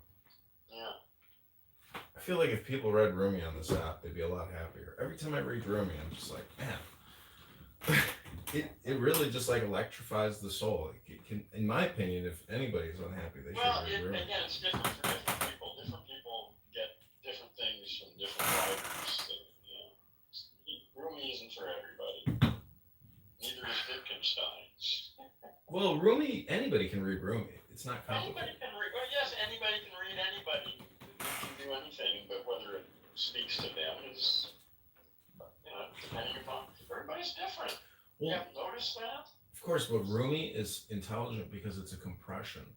You could read Goethe, like a 600-page book by Goethe. It's just too much information. Rumi is like a condensed soup. It's condensed in my opinion. Whatever. Listen, you like Rumi. I like Rumi. I don't really all this intellectual shit about his nature. I just don't give a shit about it. Really. Well, Rumi. I'm just saying Rumi, Lao Tzu. Anyways, these are all just mystical books which deal with God. Well, okay. So I'm just going back to your room title. Not God, no God, silly old concepts of God. So. Oh yeah, okay, yeah. Well, I'm talking mostly about the sort of Christian, Judeo-Christian, Islamic gods. Buddhism and the whole concept of God is really almost not even there. It's a whole different thing in Buddhism. So I'm really just talking about the, Islam, Christianity, and Judaism. Those are really silly old concepts of God. Yeah, I mean this was a really interesting query that I did on Grok. I think I tried to send it to you actually, but I asked Grok. I said, summarize the 10 most profound discoveries of Alan Watts, and then I said, give me the 10 most profound discoveries of C.G. Jung, and give me the 10 most profound discoveries of Sigmund Freud. Oh, yeah. And you could see the progression from Freud to Jung to Watts. And Watts's summaries were, the most compressed and up to date of the three. And Sigmund was like the building blocks, but Watts's were really interesting. It was very, very. Well, you're going to have to add a fourth one on that list. I'm compiling another 10, the 10 ideas that I think are. Watts was great. Like I say, Watts is the most important person in the universe to me. He's the guy who woke me up. But still, when I listen to him today, I can see just all sorts of clumsy shit that he says that could have been said so much better. So I'm actively working on for really something very much like that, a series of statements that sort of summarize what's going on. The first of which is this whole idea of breaking identification with the voice in your head. Most of us are trained from infancy to identify with the voice in the head. That's me. I said that. I think this. I think that. That's bullshit. That's just plain fucking wrong. That's my language machine running its scripts according to its training. And it's not me. What I'm doing right now, there's no time for me to be thinking about what I'm going to say. I haven't got time to choose the words that are coming out of my mouth as they come out of my mouth. This is the way my language machine works. But it's been significantly retrained. What's interesting is when you go into the military or the FBI, they grill you. Have you ever smoked cannabis? Have you ever smoked weed or pot? Because cannabis does break that association between the voice in your mind It and can. it can. It certainly can. So Yeah. that's That's why I say drugs have been a really fundamental part of my life. Absolutely. Drugs, meditation, linguistics, those three things were all essential. And drugs were really the beginning of it. The first time I smoked marijuana, I hallucinated wildly. And I was completely unexpected. I didn't even really know what marijuana was. A friend of mine brought some over and said, do this, and I did it. And I never really recovered from that. That totally changed my life. I had no idea that you could experience shit like that. And like I say, that just opened up a possibility that was absolutely. Actually, I think that was important. Probably Watts wouldn't have meant as much as he did if I hadn't already been smoking weed. I don't know. Yeah, that's interesting. I don't know. I know Christians that don't smoke weed, but they're still fascinated with Watts because he's that glaze or that missing sauce to what they don't have, which is the mystical aspect of Christianity. And there's a lot of Christians on this app who it's very cliquish and you could say like cultural or more cliquish, I guess. Like they want you to define your Christianity to be a part of their group. It's very, Watts describes it as like religious one-upmanship. Yeah. It's so pathetic though because it's not in. See, this app is. Why do you even care? Why do you spend any time hanging around these people? I guess it's because I'm lazy. No, you can be late. Listen, that takes some effort. You could be even lazier and just watch a fucking movie, or just sit there and meditate maybe, or hang around with your dog. I mean, there's all sorts of other things you could do. Why do you do that? Because I'm a filmmaker, and to me, they're the cast, and I'm the crew. I thought you were a politician. Well, I'm a filmmaker too. I mean, I've uploaded over 25,000 videos into YouTube, 25,000 Instagram videos. Like I have scraped Clown House for 5 years. All right. Yeah, I didn't know that you were doing other things. I figured you were okay. Yeah, well, good. Yeah, keep it up. Yeah. Yeah, why would you waste your time with politics when you can make film? Because I can kill two birds with one stone. I'm gonna make a film. One Friday when I go to this office, to do this, I'm gonna bring a tripod with my cell phone and live stream me having the conversation. Like, so that's what I did on the link that I put in the chat. He was very upset because he thought he had the copyright to our conversation, and I live streamed it. Well, we had no prior negotiation, no contract, no disclosure, nothing, and so, but after we filmed it all, he asserted his rights to the copyright, and my friend showed him the law, and then he got all upset, and then he said, "Fuck it," like whatever. He gave up on it. Yeah. Because he was wrong. Well, he was technically right, but I have the same copyright with my footage. Yeah. That's the thing is you have something since there was no discussion beforehand. Right. It's all moot. Right. Yeah. If he wanted to ask for an exclusive and say I want to have the master cut, you can't have. If he'd said something, but nobody said anything. Yeah. So fuck him. Yeah, you got it. Yeah, and I was so exhausted with the all the anger and the debate that, but I did write him a nice apology letter, and then he published everything, and it worked out. I just said, be still, be silent. I don't live my life to pick fights with people. I'm not that kind of a person, And then he just, I warmed him over, but it was such a good interview. I was like, you'd be crazy not to publish it, even if you're upset about it. It wasn't even me. It was a friend who was commenting in and causing a major beef and conflict. But I'm not that person, and people get angry with me because of what other people say, and I'm just like, you have to disassociate us. Like, we're not the same person. Yeah, yeah. Also, that's easy to do. I mean, once you know what's going on, you just point that out. If they can't get it, then ignore it. Yeah, yeah. Just give up and move on. But anyways, well, I hope you have a great night. It's fun chatting with you as always, and I would really encourage you to stretch those hamstrings because interestingly enough, the hamstring is the only part of the animal you can't eat. So it must be telling you work that hamstring. What do you mean? It's the only part you can't eat? There's something in the books that says it's not kosher or it's not permissible to eat the hamstring. Oh, okay. Well, okay. So what? So Somebody said that it's just another fucking muscle, like any other muscle in your body. no, it's like pointing it.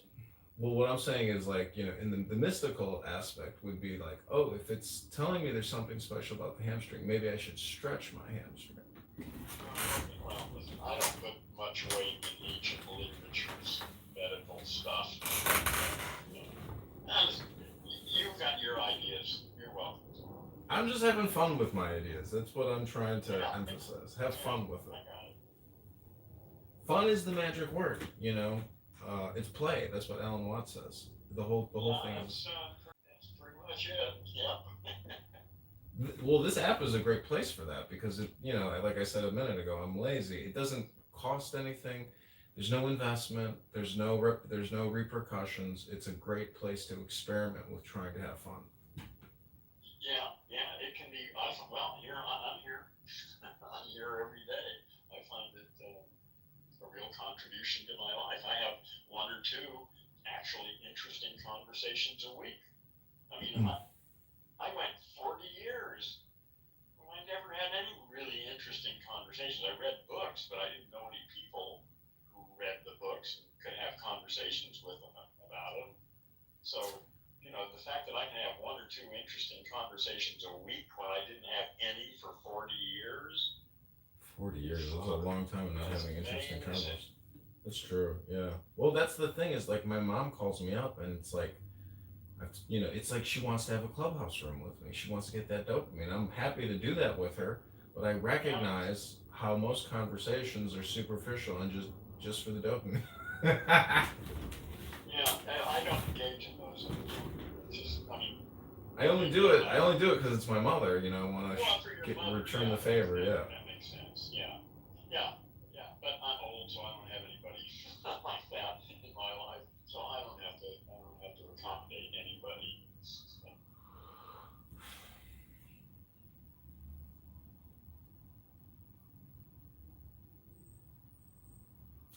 Well, have a good one. It's been fun chatting as always, and hope you have a good Thor day. Okay, John. Good luck on your interview.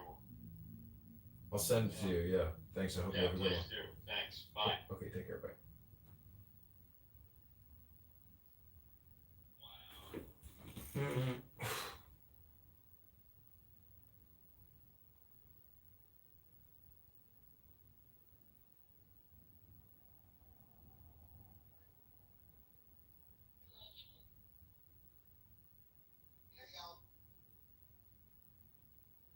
So, at least one person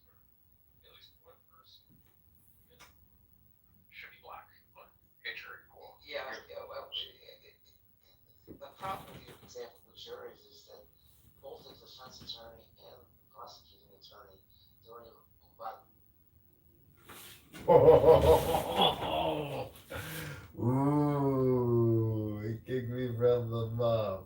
Oh, we're gonna find you. We're gonna find you. Where's the muff? In the muff.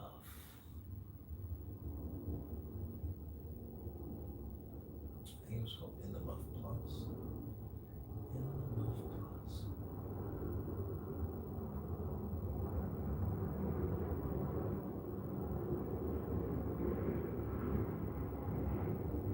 No, it's private. What the fuck? Oh my god, I can't fucking join it. No. How the fuck did I see it though? Oh.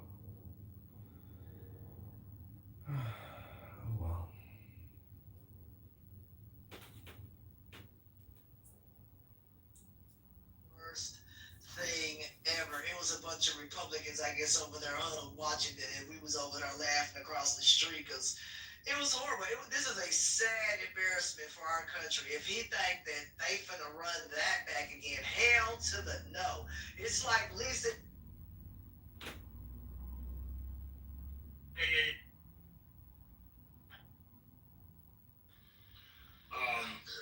And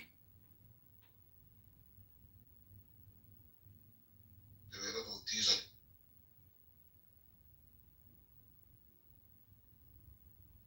without breaking, or you can store it for people to buy. Of course. This is from the 18th dynasty as well. It's a PTR. Beautiful. Isn't that beautiful?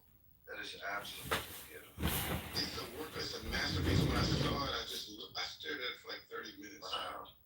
It was so endearing, and it's just another testament to Akhenaten, who, after reading about him, they say he was like a Michael Jackson in nature, or like a prince, as in like he was tapped into his feminine side. And he wouldn't be like a Alexander the Great, type of warrior.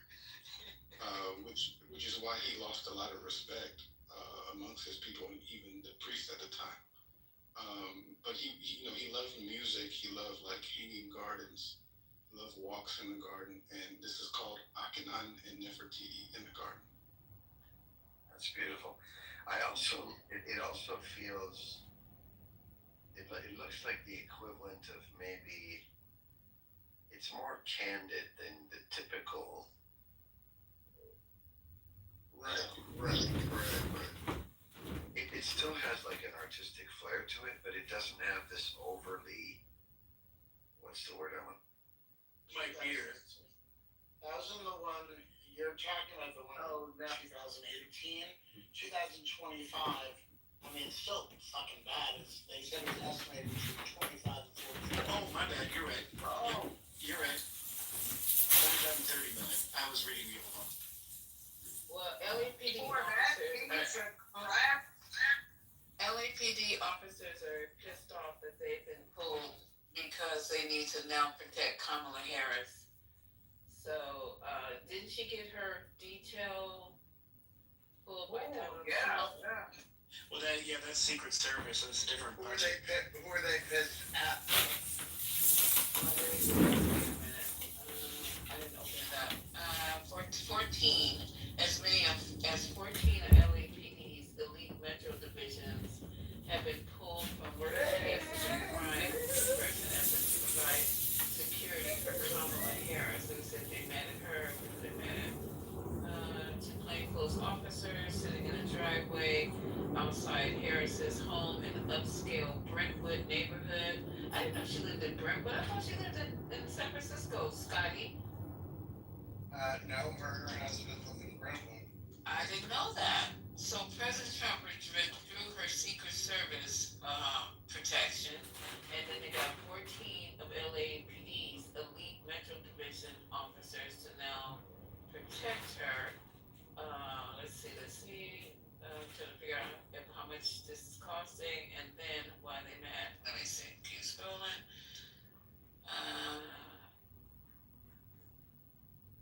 It's also within the budget already, right? Like all ex-VPs and presidents have a budget. It's already budgeted for Secret Service details. So Trump pulling that, he's the one who put it on the NYPC. Like he's the one who did that. It's already budgeted for. He wanted to do a political stance by withdrawing the Social Security redundancy that's already in place. It's just another, now they're mad. Well, of course they are. You just dried up something that was already funded. It's a ploy. She only supposed to get 6 months after. Every vice president only gets about 6 months after. She got about 8 months or 9 months after. 9 months. So it's just something to rile people up, man. It's not this is politics. But I'm saying it's not a slight to Kamala Harris. I'm saying the same thing. Same thing. So this Karen Bass is saying that she's committed to working with the governor to secure the security of Kamala Harris. It doesn't say who the officers wouldn't talk to the press about this. Well, it's Officer O'Malley, O'Hanahan, and O'Kerrigan. The LAPD office didn't respond when they asked. That was almost funny. Come on, you guys are killing me. Yeah. Trump cut off taxpayer funded security for members of the Biden family, including the former president's son, Hunter. We knew that was coming. Daughter, Ashley. Former National Institute of Health, Dr. Anthony Fauci. You knew that was coming. I'm surprised he didn't find somebody to go and try to take him out. Take his security, didn't find somebody to try to poison his food or some shit like that. Department of Homeland Security Secretary Alejandro Mayorkas, former National Security Advisor John Bolton, and former Secretary of State Mike Pompeo are all the ones that Trump made his fucking list and cut off all their security. So I don't think there's nothing wrong with protecting her. Does anybody disagree on feel that she should just hire her own security or just say fuck it, go to Costco by herself? Well, I think, look, I mean, if her security detail is going to be taking others, I'm sure are going to step in her place, step in for security. Excuse me, and that's what I think. God, we do affirm that God really does get angry and does. Are we saved by the blood or are we saved by the Holy Spirit? Allow me to finish. Allow me to finish. Allow me to finish. You said God is a robot because he doesn't have emotions. Yeah. Okay? You said that God is a robot because he doesn't have emotions. Yeah. But that's not.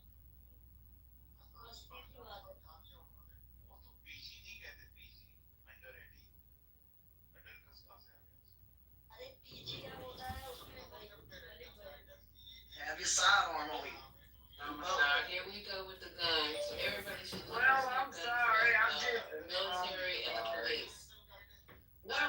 Civilians you can have a defense gun. You don't have to go out here and have an AR-15 or some long rifle. I'm not saying go down to the shop and go get a long rifle.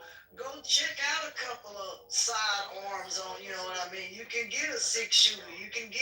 Go check them out. You know what I mean? That's all I'm saying. I'm not saying go out here and go buy the biggest gun and all that. Go out here and just buy something reasonable that you can handle, that you know that you can shoot. That's all I'm saying, and do it within the law that's applicable to the state you live in. I'm not saying go out and be crazy, but get some kind of small sidearm, something. Sister Ashton, this is the Texas in you talking. I'm sorry? I said, this is the Texas in you. Yeah. In Texas, a sidearm is an A10 Warthog. Well, yeah, but I said a small, like a handgun. So we're not saying going out and go get an AR-15. Texas needs to leave the union. Okay, so, and I was poison out and bought you a Powerball ticket, because we all in this room did. Everybody went out and bought a Powerball ticket before the room got going.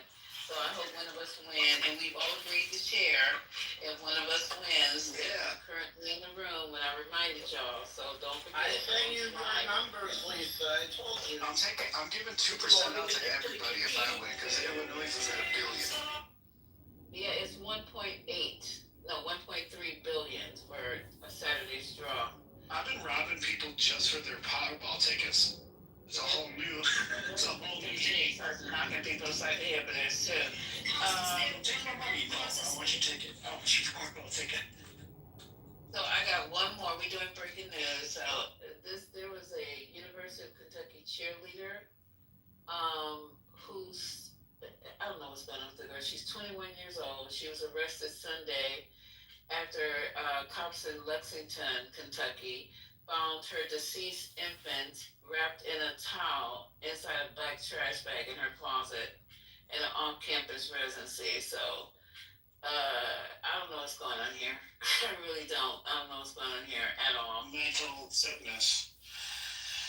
I don't know, but we're gonna skip over the Kentucky cheerleader who hid her dead newborn in a closet. But she listed one of her goals on social media. See how social media is the biggest fucking lie, and everybody gets to go on and just live out there. I don't know what it is. It's also a narc. And social media is a narc. Yeah, she said that one of her goals was to be a mother. And she put her dead baby in the closet in a trash bag. Did the child die? Yeah, dead. She put her goal as being a mother? That's cold. See, this is this fucking social media. Fucking social media. Suffocated her own child. This is crazy. But that happened. Well, anyway, let me find out what else is going on. What else is going on, you guys? Okay, so what happened? Wait a minute, I lost it. I was trying to figure out what was going on with what's the basketball player I told you guys? He just came across my feed and then I lost it. Who are we talking about? Well, anyway, now I can't freaking find it. Damn it. Oh, Kyrie Irving. Does anybody know what's going on with Kyrie Irving? Why he showed up on my feed and now I can't find out what the hell he's. No. Oh, it's Kawhi Leonard. Oh, wait, hold on. What is this? Hold on, you guys. Makes the Clippers tennis player and Kawhi Leonard endorsement scandal. He had an endorsement scandal? You know, sports people should be able to help with this. I don't know what's going on. I got a whole bunch of men who don't watch sports. Let's see what it is. No, he used an endorsement deal to circumvent the NBA salary cap. That's a little different. The Clippers did that, so. Yeah, that wasn't him. Okay. It was the Clippers organization. But they did it on his behalf, though. Right. Oh, okay. So there's gonna be a problem. It is definitely a problem. It's to the tune of about $28 million. That's a problem. Huh. Okay. Now that's the that whole story. That's where the big. Matter of fact, let me go get it out. So you can do that. I love some Kyrie. Oh, here it is.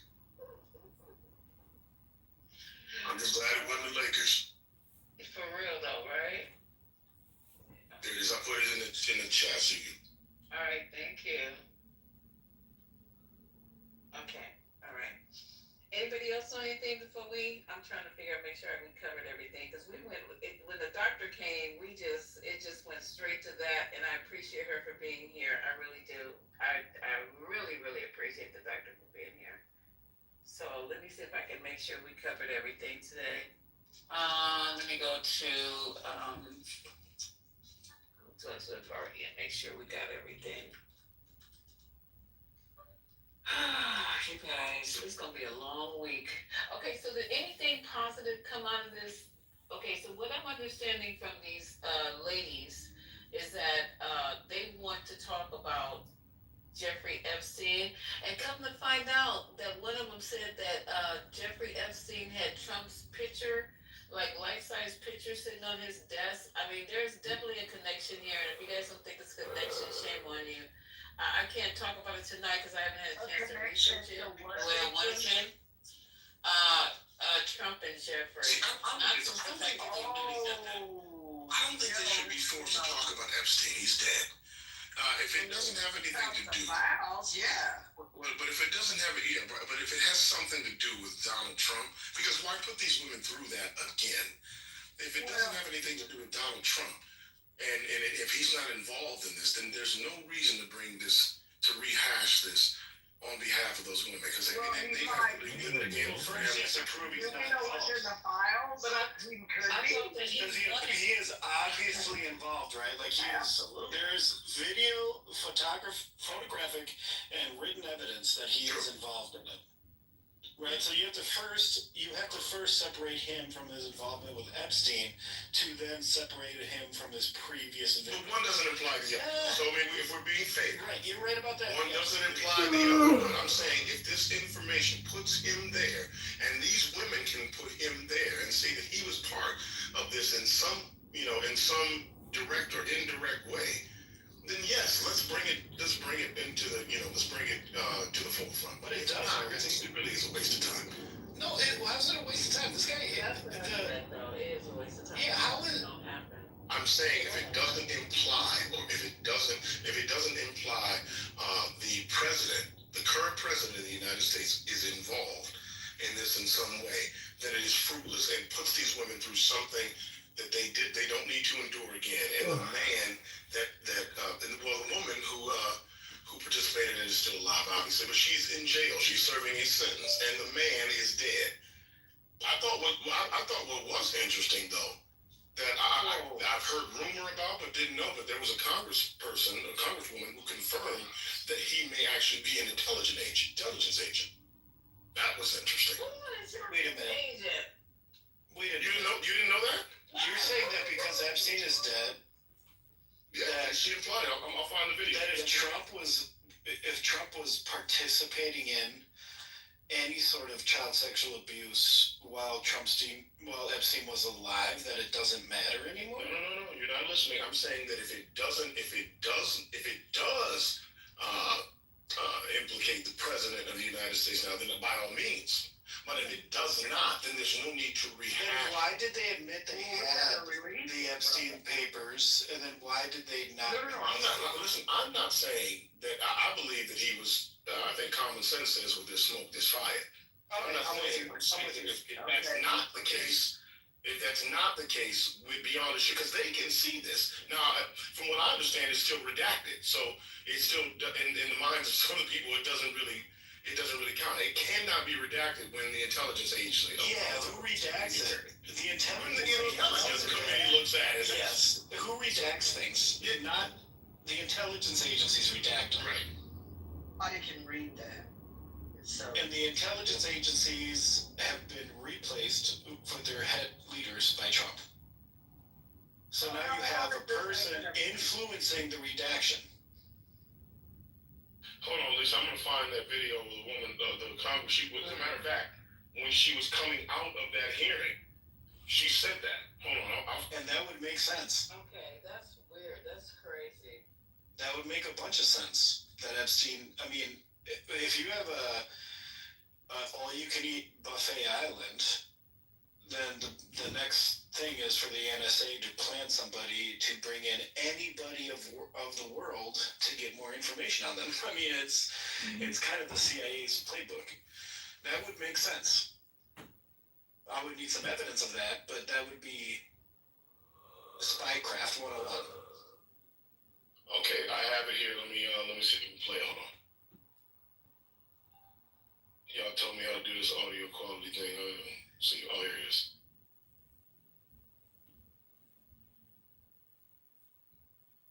And this is for context. This is Rep Luna. Hold on a second. Damn, what the hell's wrong with this thing here? This is Anna Paulina Luna, who she's a representative of Florida's 13th congressional district. She was just coming out of this hearing. This is what she said. Hang on. The biggest thing that stands out to me is the victims themselves have stated that this is a lot bigger than I think anyone anticipated. We are obviously going to be requesting the SARS reports from Treasury, and also following up on that. There's some very rich and powerful people that need to go to jail. I think everyone's been frustrated as to why it hasn't happened before.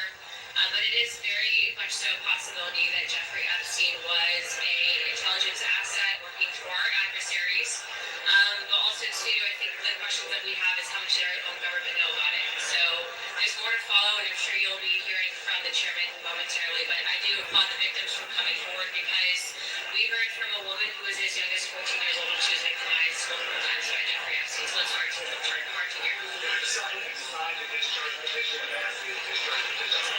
I think that the files will probably be released prior. I don't know why Comer hasn't. I think that he should do it, so it wouldn't even have to come to a vote. But I mean, obviously, I've been a huge advocate, even when I was the only one in Congress calling for the release of this file. So I think I'd be happy to do this. Thank you. The victims want information to be out there, but they don't want their personal information, I think, for good reason to be out there. So I think from the get-go, even the Attorney General stated that there's victim information that you have to make sure that's private, being that some of the victims also, too, are as young as 14 and child pornography. Thank you, guys. Okay. Can you play that first? So that first part, she says, not a spy for us. She says She implied that he was a Mossad agent. Yeah, that's interesting. That is really interesting, isn't it? Yes, it is. Information that she saw led Now it's entrapment. It's entrapment of our elite. That's really interesting. That makes a lot more sense. Dangle candy, get people to be compromised, and then be able to do deals with them that they wouldn't normally Yeah, do. but they're not putting a gun to those men's heads and making them play with those little girls. No, that's not the point. The point is you dangle the fruit basket in front of them, and then you compromise them, and then you say you will protect them if they do something for Mossad. Well, if they're not corrupted to begin with, there's nothing to dangle. No, that's why you give them a party, right? You corrupt them through the party, and then all of a sudden they have to give you $10 million worth of surface-to-air missiles. That makes a lot of sense. Right, but you're saying that these men are not doing something to which that they should have something held over their heads. They are. No, I'm saying they are. Wrong. I'm saying they are. They're doing something wrong, and that's why. Yeah, I'm saying so. From that clip, I was like really tiny afraid when you said entrapment. I was like, hold up, pump the brakes. Oh yeah, but what I mean by entrapment is like so. They did the wrong thing, right? Like Epstein has this like pleasure island. These fucking assholes do something wrong that they shouldn't do anyway. Right. But to get them out of that hole, now you have power over them. Now he's gonna try to have international favors. I get that part. Yes, that makes sense. Hung up by the short curlies. Absolutely. Absolutely. They shouldn't be absolved. They're still guilty, but that makes a lot more sense than them just like Tom Hanks just going to the island to fuck some down. You know what I mean? It makes a lot more sense than the narrative we're given. This also makes a question. Who was Ghislaine Maxwell? She was a partner. A pimp. No, I mean, I know that part. I'm saying that, I mean, if we don't know, she had to have known that. Or maybe she didn't. I mean, that's a little coincidental considering her father was a Mossad agent. That's interesting. That is, but also that's why they moved her recently, and they're also talking about partying her, right? So it makes even more sense. But that has to do more with well, I don't know. I'm not gonna speculate upon that because I don't know. But I think that has more to do with because there would be no need to free her simply on the basis of that because that would have been if it was that important, she wouldn't have even been convicted. I think that the more interesting thing is. Why? I think what you're alluding to is more of what he is trying to keep her from saying. Yes. Oh, but Trump said she was a very fine person. Well, we're not saying that at all. She can't exonerate. No, that's what he said. She said he's right. She's right. But I'm saying that that's not going to. And I've said this before. She can't exonerate him. No. She doesn't have the credentials, and she doesn't have. She may have all she can do is incriminate him. Because if he frees her, then it looks like he's trying to do so to protect himself. And if he doesn't, then she will. He's not. Well, then and then if he doesn't, well, no, I completely think he is. I'm just saying if he doesn't do that, then it pisses her and her lawyers off, and she tries to leverage what she does know against him in some way. Yes, and also she could have a bigger bag than he has in this situation. If they were playing a long con. A Mossad-driven thing, she might have more information than Trump has. So she might have more information on Trump than anybody thinks she does. So all he can do is exonerate her. It doesn't exonerate him, but it protects him against her releasing all of the other information obtained. That is true. That's a possibility. It's chess. Yeah. But I mean, here's the real question: why wouldn't she do that from inception? She could have did that last term. If it was pre-planned. But that's like you said earlier. Epstein already's dead. So now she had her. Yeah, but that would be 20 years, so she could have said that doesn't remove her from Mossad's eyes, though. But it also. Yeah, go ahead, Joe. But it does allow her to fortify a position of second person. But why? But I'm saying she could have had her lawyers do that from inception. Why sit in jail for this amount of time? At all. I would have done that common sense says to do that from inception. Like, you're not going to hold me because this is what I know. Yeah, but think about it. She But accepted. the problem was with Jeffrey. First of all, Jeffrey had told her that he wasn't going to implicate her. So when Jeffrey got arrested, he took Jeffrey, like I know this fool. I was like, what He you said that know, he wasn't going to implicate her. So when he ended up dying, you remember she went on the run because she knew her ass was next, right? And she didn't have the protection because she thought that he was going to be able to get a deal like the other deal he got in Florida. So she was like, "Oh, he ain't gonna tell on me and implicate me," but that wasn't gonna work either because the girls are telling you that she's the one who what's the word, who groomed them or recruited them. So I don't know what the fuck the plan was. I think they thought. I'll tell you. Right. Wait, So, can I just finish my thought? I think it was in my brain because I've been trying to figure this out for a long time, and we've been going over this shit forever. I think it was. Remember what happened in Florida? Nothing like that has ever happened in life. For you to be convicted of molesting children, and all of a sudden you go to jail for 2 hours a day, and then you go home at night. That shit like that doesn't happen. So I guess they concocted in their head because they know so many powerful people that they were going to be able to, manipulate the justice system. And when that didn't happen, she ran because she knew that she was going to end up taking the fall. So then once she went to court, that's what's confusing me. She didn't say a thing, maybe hoping again that if she stays silent, that the people who can pull the strings will pull the strings because she stays silent. So I would have been singing like a fucking canary. That's my point, Lisa. Trial. Yeah, I would have been like, okay, let me tell you guys what's going on. Because first of all, I would make a deal with the prosecutor that I would give up Trump and every other fucking person that I know was at that island with them girls. I'd be giving them up. I said I need to get a sweetheart deal, and I'll give you the biggest names you ever thought you would ever could imagine. That's how I would have started my whole thing up. But I don't know why she didn't. She's still not telling us why she didn't, but she's taking pieces of her journal, 2 pages a day, 3 or 4 pages a day for the, I don't know how they're interviewing fucking inmates. Maybe they're getting on their visitors list and going there and talking to them. So, In minimum security, you can. That is easy to get on somebody's visitors list in the prison and pay them or put money on their fucking books and go and visit them once a week and say, so what's Justine look like? What is she doing? She's still carrying around that diary. You know what I'm saying? That is very easy. So what do you guys think? Go ahead, sir. You said you solved it. I've solved it. No, honey, I just want to say, as a devil's advocate, which is my name, and to Quinn's point, that Giselle's family members are Mossad. Mossad is the equivalent of MI6 in the CIA. Giselle only took charges for physical violations of law, not any sort of RICO or conspiracies, right? She trafficked women across straight lines. She sex abuse, child grooming. She took those charges. That's what she got hit for.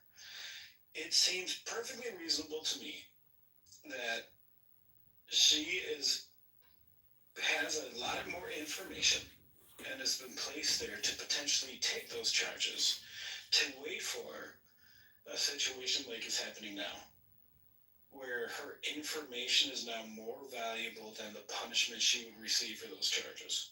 But why wait though? If I've got that kind of information available to me, I'm not gonna spend one fucking day in jail. Yes, because you're not Mossad, right? It doesn't matter to her. She's not Mossad either. Well, how do you know? Right, so it could be the plan, right? That, oh yeah, if she's Mossad, I'm sorry, I'm just asking a question. If she's Mossad, what is the benefit of me sitting, what's the benefit of me sitting in jail for, how long has she been there?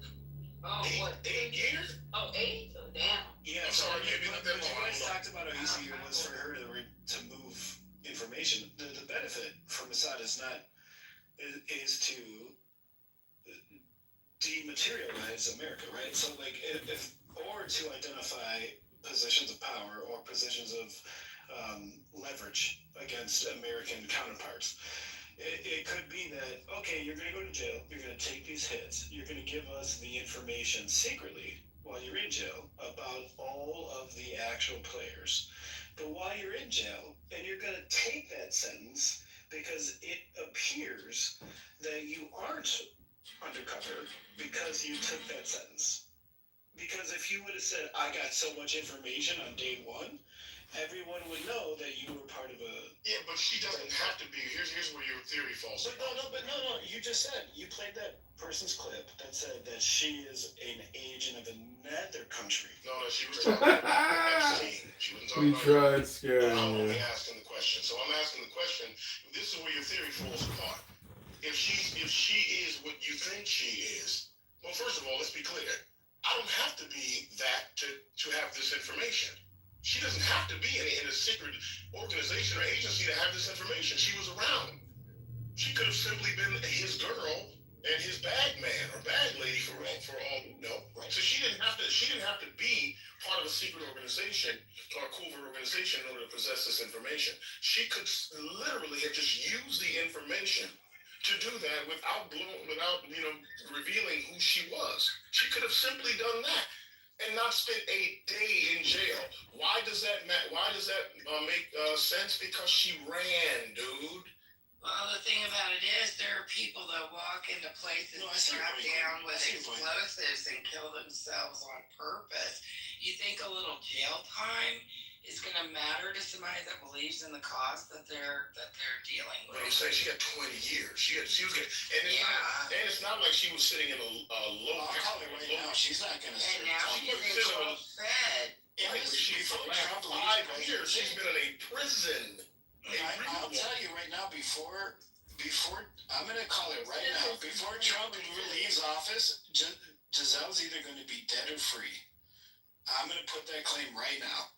She's either going to be dead or free before Trump leaves office. She's gonna be free then killed. She's been there since July 2020, Lisa. She ain't gonna die in prison. I'm calling it though. I said that like 6 months ago. She was arrested. Yeah. Yeah, she was arrested July 2020, Lisa. She's been there for 5 years and 2 months. Oh yeah, because she didn't get released. Yeah, that's true. Okay. But I agree with you, Quinn. I just don't understand why, if she's all of these things, I'm not going to spend a day in jail. Yeah. There's no You have a higher belief. And you know, and they keep saying, and I don't know how people could be so. I do understand, but they keep saying there's no list. She is the list. She is the list. She is the list. Yes. You don't need to have it written down. And I know she probably did at some point, probably write it down, because I know I would have. I go home every day and go, this motherfucker here was there. And can you believe who hit this was there and that was there? And maybe that list no longer exists, or that little book no longer exists, because she looks like a person that writes shit down. She's writing shit down now in jail. She's keeping a diary in jail. So this is something new to her. She just started keeping diaries. She was doing that, and she had a list. All madams have lists. It's crazy. Yeah, So we don't write down Like names. Arya in Game of Thrones, every night before she lay down, she'd do her list. She's like, come on. Yeah, right, Ramona? Come on. I would too, because I want to have the dates right. If I don't do the names, I would have did something in there, whatever, initials, whatever the case may be, because she knows these people. But as far as the list, she is the list. She knows exactly who came in and out of his apartment on the Upper East Side. She knows exactly who was it Arizona or Nevada that they had that other house, and she knows everybody who came to the highway. She is the list. So I'm just saying, you're right. She might be, something might happen to her. She might get some of these diseases, or if Kennedy is trying to bring back, she might all of a sudden get polio or some shit like that. You know. She's going to move to Florida prison and get polio. Yeah, because all that shit coming back, that's a good way to get her to her. You see how they got rid of Jasmine? They created this, let's draw some new lines. They didn't just officially, have her wiped out or anything. They just redrew her whole district from underneath her. There's all kind of shit. Yeah. That's being phony. Yeah, I take your point. But I'm saying that that if she is who, I'm just giving hypotheticals. If she is that person, then staying in jail, unless there is a really solid reason, there's no reason for her to stay in jail. And it's clear that she didn't want to do that because she fled. They had to go and get her. Yeah. And also, they killed Epstein, right? So if she was as much of a threat or more than Epstein, they would have just done the same thing. That is correct. I see. I hear you. Unless she's Mossad, and she has a backup. Yeah, if you do this to me, this information will get out. If you do this to me, this information will be released. Yeah, but that's also a possibility too. Yeah, she could have told those to the prosecutors. She's like, I got something somewhere that somebody has, and anything happened to me, let them know. Go back and tell them, because Trump's attorney is now working for what? The Department of His new attorney. His new attorney. Yeah. The other ones got arrested. But go ahead. Well, this one, who went to go see her? That's Trump's private attorney who went to go see her. Giuliani? He now works. Huh? No, I'm just kidding. Yeah, I'm just serious. You know what I'm saying? So I'm sure the word got out, and you guys know how this works. I mean, all you got to do is tell your attorney to tell the other people, and it's not the way we think it is. These people all know each other. They be having these back little, deals or whatever. You can get information to whoever you want to get information to, including the judge. Wait a minute, who do you say? You said somebody went to see her. What do you mean? Trump's private attorney went to go see Gaston. Oh, you're talking about Tom Glass. Okay, whoever that guy is. And they no, I'm just kidding. Yeah, they probably did. He took her off of prison grounds. It didn't happen there. Yeah, she's got game too. Up with him. Yeah. So anything is possible. Everything is possible. They left the grounds? Yeah. Come on, guys. You didn't see her walking back into the prison with a box, getting out of a car.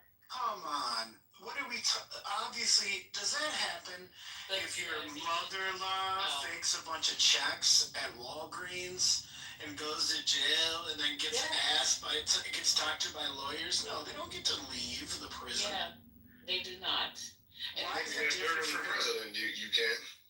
Yeah, that's true. So this is more evidence from my situation now, Quinn. This is more evidence from my situation. But you don't have to be a part of a secret organization to have that. She was adjacent to him, whether she's... Why have they taken her out of prison? Because she knows information. Again, you're not listening. She doesn't. That's not how lawyers talk to defendants, right? They don't. What I'm saying is, no. She can't talk in the prison with all the people sitting. Right. Who's she gonna talk to? And then not only, and they took him out of the prison because, did they request to talk to her without a guard? Do they know this shit is not being recorded? So Trump's attorney had to take her off grounds because she probably said, "Look here, motherfucker, you took me on. I'm gonna tell you right now. I'm gonna give him up because he didn't know what she was gonna say. Attorney can't do that. Her off but he did. You can, and he did. That's my point. Which attorney? Todd Blanche or her personal attorney? Todd Blanche took. Why is it different for her? That's my question. Why is it different for her? An attorney of the defendant cannot remove a prisoner from prison. He can have it done. No. Todd Blanche is... He can choose to have Todd Blanche is a deputy AG. So why is it different for her? Because he didn't want her to talk where in the earshot of anywhere. People said they took them. They said that they probably took I do know. That's what I'm saying. I said, what skip could they probably take her to? Because listen, even saying Trump's name in a... How do we know none of that shit? Guards are around. That was the smartest thing they could have did, was take her out of that prison and take her to some place that they've swept for bugs, that they know that's not being recorded, where she could say everything she wanted to say. She probably told him, take this back to Donald. If you don't get my motherfucking ass about this prison, I'm going to tell everything I know about your bitch ass and how you were sleeping with the kids. So now all of a sudden she got moved to a camp holiday with no fences. And now they're thinking about letting her go home for work release. I know she said something to him. I know she said, if you do not go back and tell Donnie Boy that I'm going to tell every fucking thing I know, every little girl I saw him fondle sleep with, and if you don't get me the fuck up out of here. But this is my thing. She could even make that up, Lisa. At this point, I mean, for me to, I don't. If I was going to play that card, I'm not going to sit in jail for 5 years. Listen, she was not at a low. Sit in jail for 5 years. Maybe she was waiting for Trump to get back in office. I don't know. Yeah, because it's not actually it's prior. She went to jail in 2020. Yeah, but there was no opportunity for her to get out because all the shit was too hot. Like, I mean, if she has cards, are you saying that you don't think she has information that is beneficial to prosecution? Listen, I'm saying that this could have been done in a way where it never made it to a news channel. If she had that card, she could have her attorneys go to his attorneys and pass this information along to him. She could have, as a matter of fact, she could have made his campaign for the presidency a fucking nightmare. She could have cost him the election. She could have. That's a great. If she has the information that you're alluding to, it gets her out of prison. Well, maybe they convert her to a liar, and because something just went wrong. Something went wrong somewhere because for her, even like back again, we're going in circles. For her not to say anything at her own trial. That's why I said I would have been singing like a fucking canary. It would have been better than the Diddy trial. It would have been better than the Diddy trial. Then y'all been Diddy who? We watching Gasoline. She giving up all kind of big dignitaries and shit. But she didn't say nothing. So something is cooking in the background that we obviously don't know about. What if? Why would she stay silent? Yeah, she didn't want to get killed in prison. That's why she stayed silent. I was thinking also. She knew that George Lithgow, even though he didn't like dancing, and the community said dancing is for everyone. That even though she knew that George Lithgow went to the island, she didn't want to die in prison. So she held it for when she waited for the guy that she couldn't die, got into power, and now is making a deal. No, but I also agree. With Quinn now. Like, if she had more, so like you don't sit in stuff. You'll probably sit in prison for like 2 months and be like, all right, I gotta do whatever it takes. No, then they kill you. If you have that much power and that much knowledge, that's what happened to Epstein. If she would have shared that in her first 5 years, they would have just killed her as an accident or a suicide. But they can do that easily. But listen, Epstein went to jail in 2018. He went to jail for what, 12, 13 months? That was the second time he went to jail too. That's the second time. I'm saying this is the time when he was in. That's negotiation. If you have that much information against the black, if he is who they're alluding, to, then why not do that? Is he not versed enough to have information that would incriminate if he wasn't pardoned?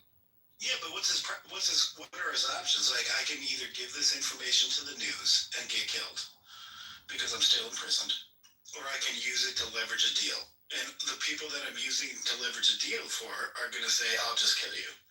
What are his options? Well, if you tell me that you're going to do that, then I'm going to have the information released. I'm going to make it certain. The same thing that you just alluded to, Ghislaine Maxwell doing. Well, can I ask a question to you guys, that you guys are solving this right here? I'm just wondering. That's just the question. No, we're hashing it out. You guys are doing it better than I've heard thus far. Okay, so today they had the conference of these women, and they're talking about when I was 13 years old, I was taken to the island. When I was 14 years old, I was taken to Jeffrey Epstein's house. When I was 12, it just went on and on. So I'm just trying to figure out, was Epstein the only one knocking boots with these girls, or was it other people? And how come they are not being prosecuted? These people are telling you, these girls are telling you, I was 14, I was 13. This is disgusting. They're literally telling you that they got raped. It's the same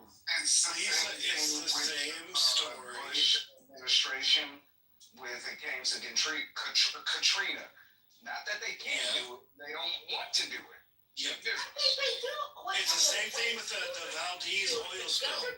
It's the same thing. The people in power, right? So in taken down their own. Sorry. The 10 million gallons of oil spill in Alaska. I know, but these girls need to name names. How do they? That's why they use young girls. They don't know who these people are. You know. Wow. They don't know. Jeffrey Epstein was interviewed for a book by Michael Wolff, and this is on tape. He said, "I have enough information to bring. They won't have an election," meaning that was Clinton versus him. It's like, yeah, he does. He had the shit, and that's why he ended up committing suicide on point because he could have really brought the entire fucking country down, and that's why he died. Because it didn't don't tell. Why would he commit suicide? If he had all this information, if he had all this information, I mean, like, I have to wait for them to take me out. Why am I taking? No, because they leverage you, right? They leverage you. They say you disappear, your kids do. You disappear, your family does. Well, there's someone. It's leverage. He has a brother, so I mean. He loved his brother, so he said, "I'll punch out." I would just say you have to take that nigga out and see the man. Yeah, I would too. It's like, what are we talking about here? I would be the most stubborn motherfucker.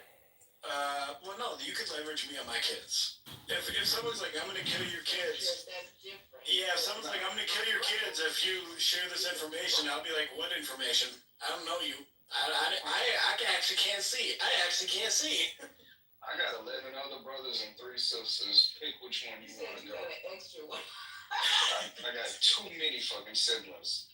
Pick one. Crazy as hell. They're like, "We already took 2," and you're like, "You did?" I don't even. I'll be like, but that's how they do it. They leverage, right? I think it's sad that this is a mess, and I think that no one is trying to really get. This is American history. This is. Oh God, you're right. It is. You're right. But it's just nothing's gonna be done to these other people, these abusers. Oh well. Next, we're gonna go at the Catholic Church. Next, we're gonna go at all. I mean, come on. There are so many institutions in America protecting child sex abuse. Yeah. The Mormon Church, the Catholic fucking Church. They don't care. So what are we gonna do? Solve all these? I mean, unless you want to go to war, the in-group versus the out-group in human culture and human mammalian groups is very difficult because they think they're right. They think they are entitled to the actions that they participate in. The biggest difference with Epstein is that was just perversion. For people who lied about it. It wasn't like Scientology. We're like, yeah, we'll take your 13-year-old daughter and then we'll make your parent give up her paternal rights so that she can be in our Navy. It's different. The Epstein thing was worse because it was people who lied so that they could do those things. It was not culture. It wasn't religion. They just thought that because they were A-listers or whatever, they go to this island and contribute to debauchery without it getting out. That's why it's so different. Yeah, it won't be bad. And that's why none of them want the list to go out, and they have more money than everybody else. So when they say, "Trump, we just gave you $1 million to get you to be president, so you need to hide that list because I don't care if you're on it, but I'm on it."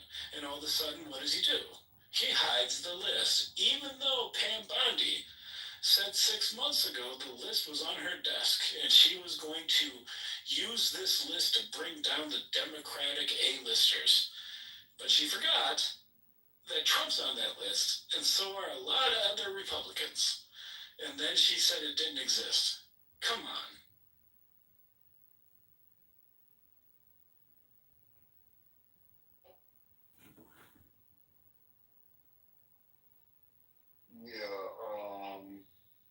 It's too, like you said, there's too many powerful people on that list. So, well, we have to remember that he got a sweetheart plea deal in 2008, the first time. Yes.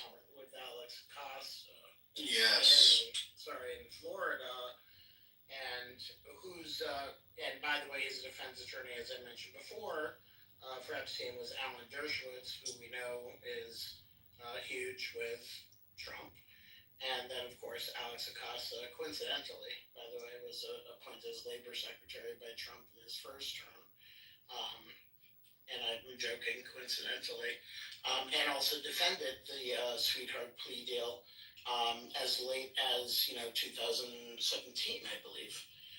So yeah, it just lines up a little too easily. Yep. Because it makes you also wonder, like, if Epstein had something on, let's say, Biden and them people, or Ghislaine, I should say, had something on the, maybe The Obamas. Or anybody. But notice how only now something may be happening.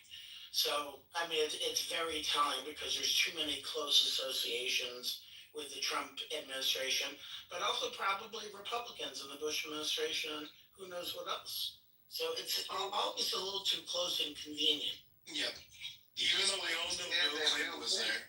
Bill Clinton was in that house. Bill Clinton was nothing but a gentleman while he was there, and we know he has a reputation of being a gentleman with women. What? He likes women his age. Monica Lewinsky was his age. I mean, there is no I mean, what is that? One Republican who fucking kidnapped a minor and took her across state lines. The Republicans have an issue with younger women. The Democrats, no, they just like to get their dick sucked by someone their own fucking age. Are you being sarcastic with that? No, I'm not. Bill Clinton has no issues with the underage women. None. No accusations, none. Monica Lewinsky was on 20. Is that underage? Is that underage? You said his age, so I thought you meant age range. What? How old was Monica Lewinsky and how old was Bill Clinton? I think Monica Lewinsky was in her mid-20s, and Clinton was in his early 60s. Right, late 50s. No, he wasn't that old, guys. No, he wasn't that old, but it doesn't matter. He was talking about, underage versus sexual relations with people who are above. I mean, I get it. I wasn't offended by the Bill Clinton thing. he can't be a pedophile. She was 22. Yeah. He had massages from young girls too. He was doing that message. Oh, wait. In reference to what? Did he say he would date a 10-year-old in 10 years? Did he go through the pageant, the teen Miss America pageant? You know what, Joe? No, he did. What did he do? Joe, Yeah, right. Don't bother with the logic. Don't bother. No, Joe, let me finish. Don't bother because Waters can also say that Biden was a pedophile. So. Biden hasn't been hard since 1984. Biden hasn't been hard since 1984. That dude's been lip dick since at least 20 years. You think Biden is a sexual predator is the funniest fucking thing in the world. Harriet, what was you trying to say? I'm trying to say, well, conservatives are more socially conservative, and when we think about social values of the past time, even though it's not as pretty, a lot of these dudes were dating teenage girls. Yep. Even back into the 50s. It was socially acceptable for two people of the same religion to be like, hey, that 16-year-old is going to be your wife. That 15-year-old, yep. Well, I think when you were too religious and you what's the right word? And you try to suppress your feelings, that's how you get into shit like that. So. Oh, and you're celibate? Pretend to be celibate. Yeah, I totally agree, dude. Yeah, what a great idea, Catholic Church. Make a bunch of sexually adolescent adults pretend like they don't want to have sex in the name of a belief. And what do? They just rape vulnerable people for the history of that religion. And these are facts. You'll get ads every day. You get ads every day. Were you abused in the Illinois Catholic Church? Were you abused in the Chicago Cub Scouts? long as sexuality in an animal, you're going to get perversion. I mean, That's what you were going to get. But I believe that people are already naturally perverted and are fighting their flesh. And I think that even in the black community, in the Baptist church, you see a high homosexual population. You know, even gay men taking up roles in the church because they need to be closer to God so they can not do what the fuck they want to do. Wait, are you saying homosexuality is a perversion? Well, it is. If you're talking religiously, it is a perversion of the flesh, along with, having sex before marriage, and Yeah. Okay.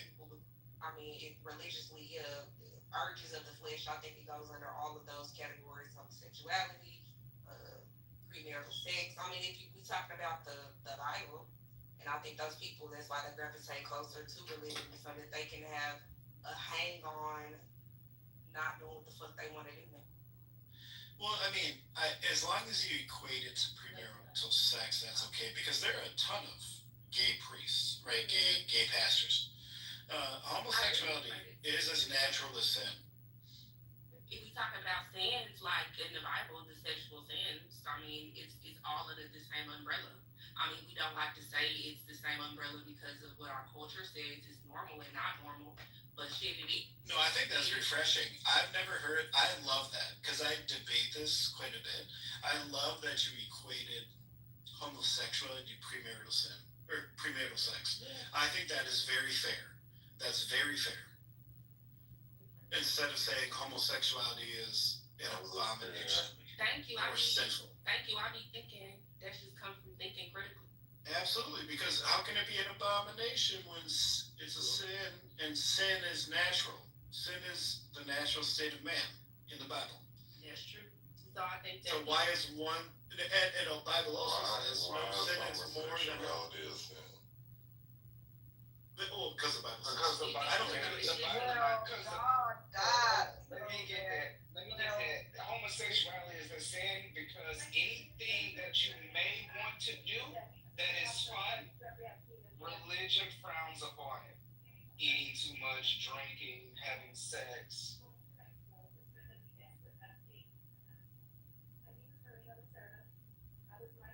Yeah, I just don't understand the correlation between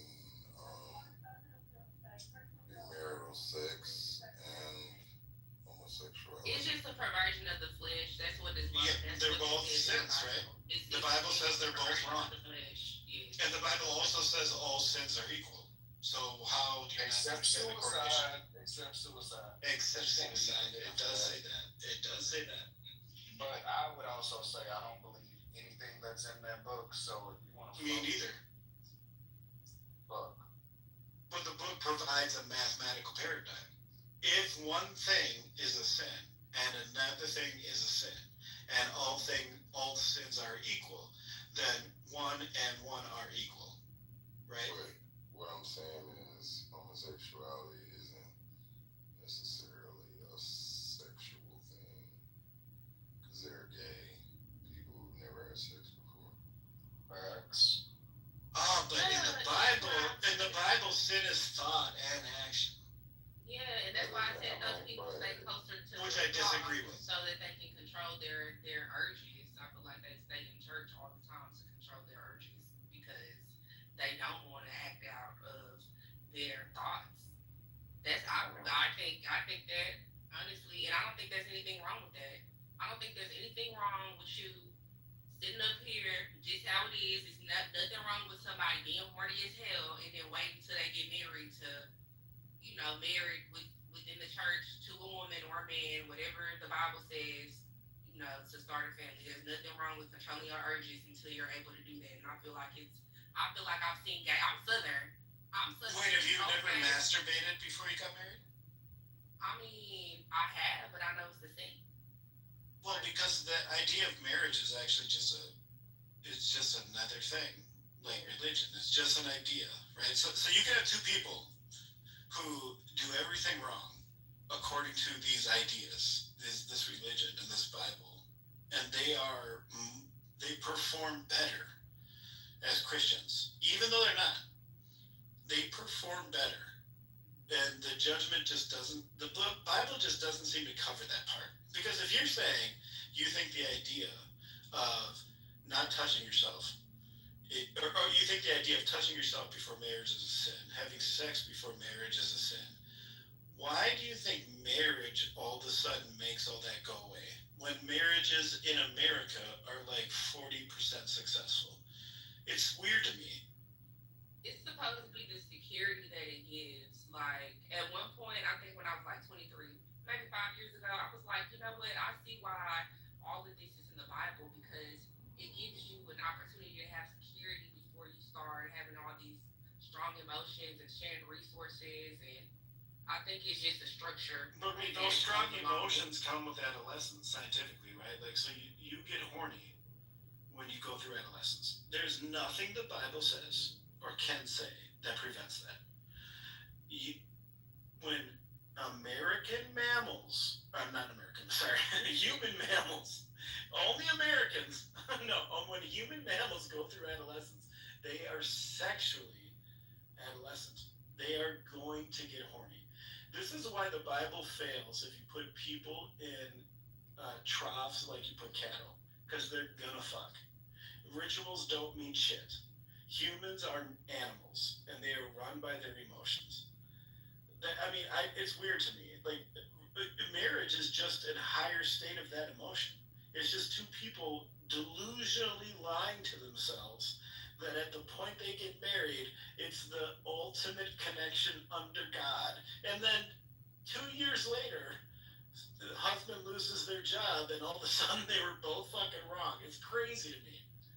No, I always felt like marriage in its initial conception was nothing but a financial arrangement. The more money you made, the more wives you could have, etc. But then again, it's not.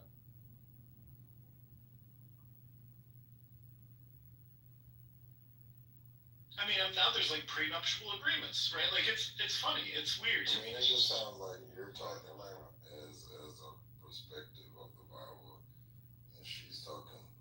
It sounds like that she's talking from like what she believes. No, I went to Bible school for a long time. But it didn't prevent you from masturbating before you got married. So what's the point? But you're right, because I was horny. But the point was that here's the thing. So why is so if you fail that obstacle, why is marriage the one that succeeds? If you're failing that obstacle in your religion, you failed. Sometimes the Bible says we all fall short of sin, but outside of that, in the church that I went to, there was a lot of people that remained virgins all the way up until their late 20s right now. Because they told you? Because they told you? You believe them? Yes, the behavior. How old are they? Well, right now I'm 28, so they're 28, my classmates. If two 28-year-old women tell me they both, if I go up, and this is just me, if I go up to two 28-year-old women in the same church, and they tell me they're both virgins, I know one of them is lying. What if they do their hair the way that they should, and then they wore long jean skirts, and they were because they want to appear as virgins. Let me tell you something. Somebody ain't gonna smash. Let me tell you something. I'm not saying nobody's not gonna smash. Give me that Mormon underwear. Oh, hey, I'm talking about I came up out of a Texas Pentecostal. I can undo laces. No, and then the thing about it is the conversation is different. Like literally talking to these virgins, they have different life experiences than we do as people who have had sex. Like their hygiene is different. They have less of a life experience. Their hygiene is so different. They have a delusion. A virgin woman, her hygiene is way different than a I don't care about no. Oh, that's not true at all. I've had sex with virgin women. No, that's not true at all. Because I know boys that go to this church and they do with virgins. And they say Hold on, Joe. Period. Is this church in between the Beaumont, Port Arthur, Silsbee, Orange area? It came about in East Texas, but it's located in Dallas, Texas right now. And it's a huge Pentecostal church, the largest Pentecostal church in Dallas, Texas. But it came about in that area.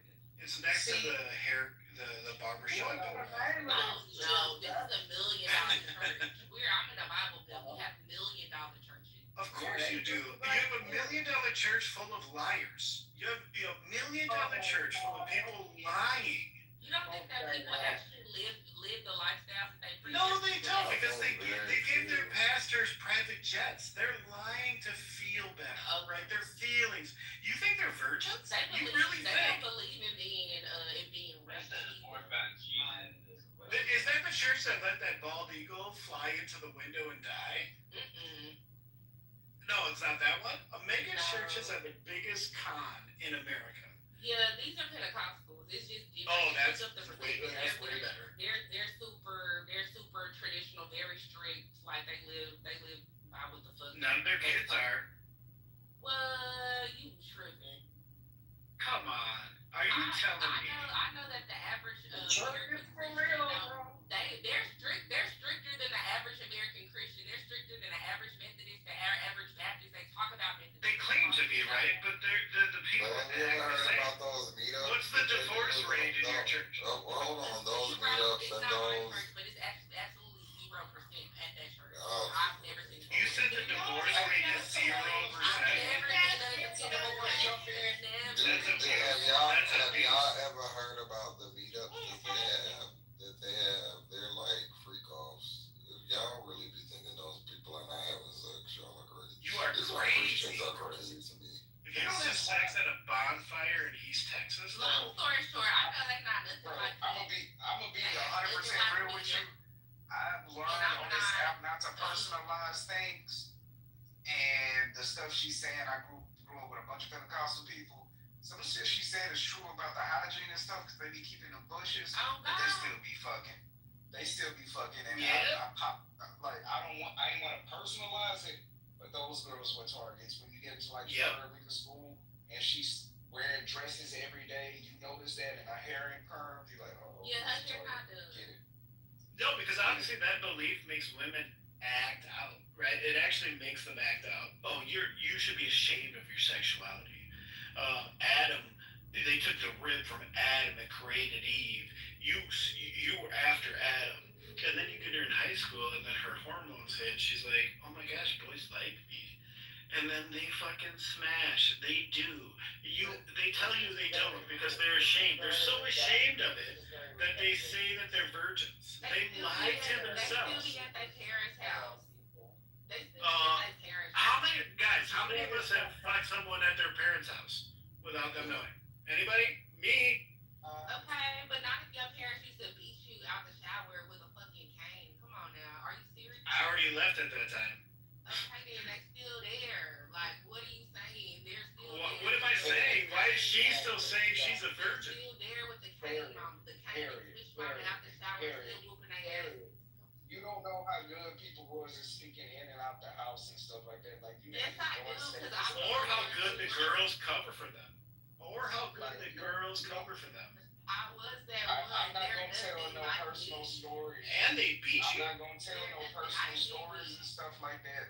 But them people, it's the same thing when I would meet Somali girls when I was in the world. Yup. It's the same fucking thing. Yep. Like, people do the shit that people do. Yep. Humans have sex when they're sexually mature. They get attracted to each other. No amount of belief, even nuns, even celibate priests, they all do it. Listen, you can do all things through Christ. So what is really true? What is You really can true? do Is what it the true that truth God is. exists, or is it true that You can do all things through Christ who strengthens you. yeah, maybe one of you. Maybe one of you. And she's got teeth coming out the side of her face. I just agree that it's true for everybody. You're making a blanket statement about fucking everybody in every location and every existence. And although it may be broadly true, it's not true for everybody. There's a reason they wrote the song Shotgun Wedding.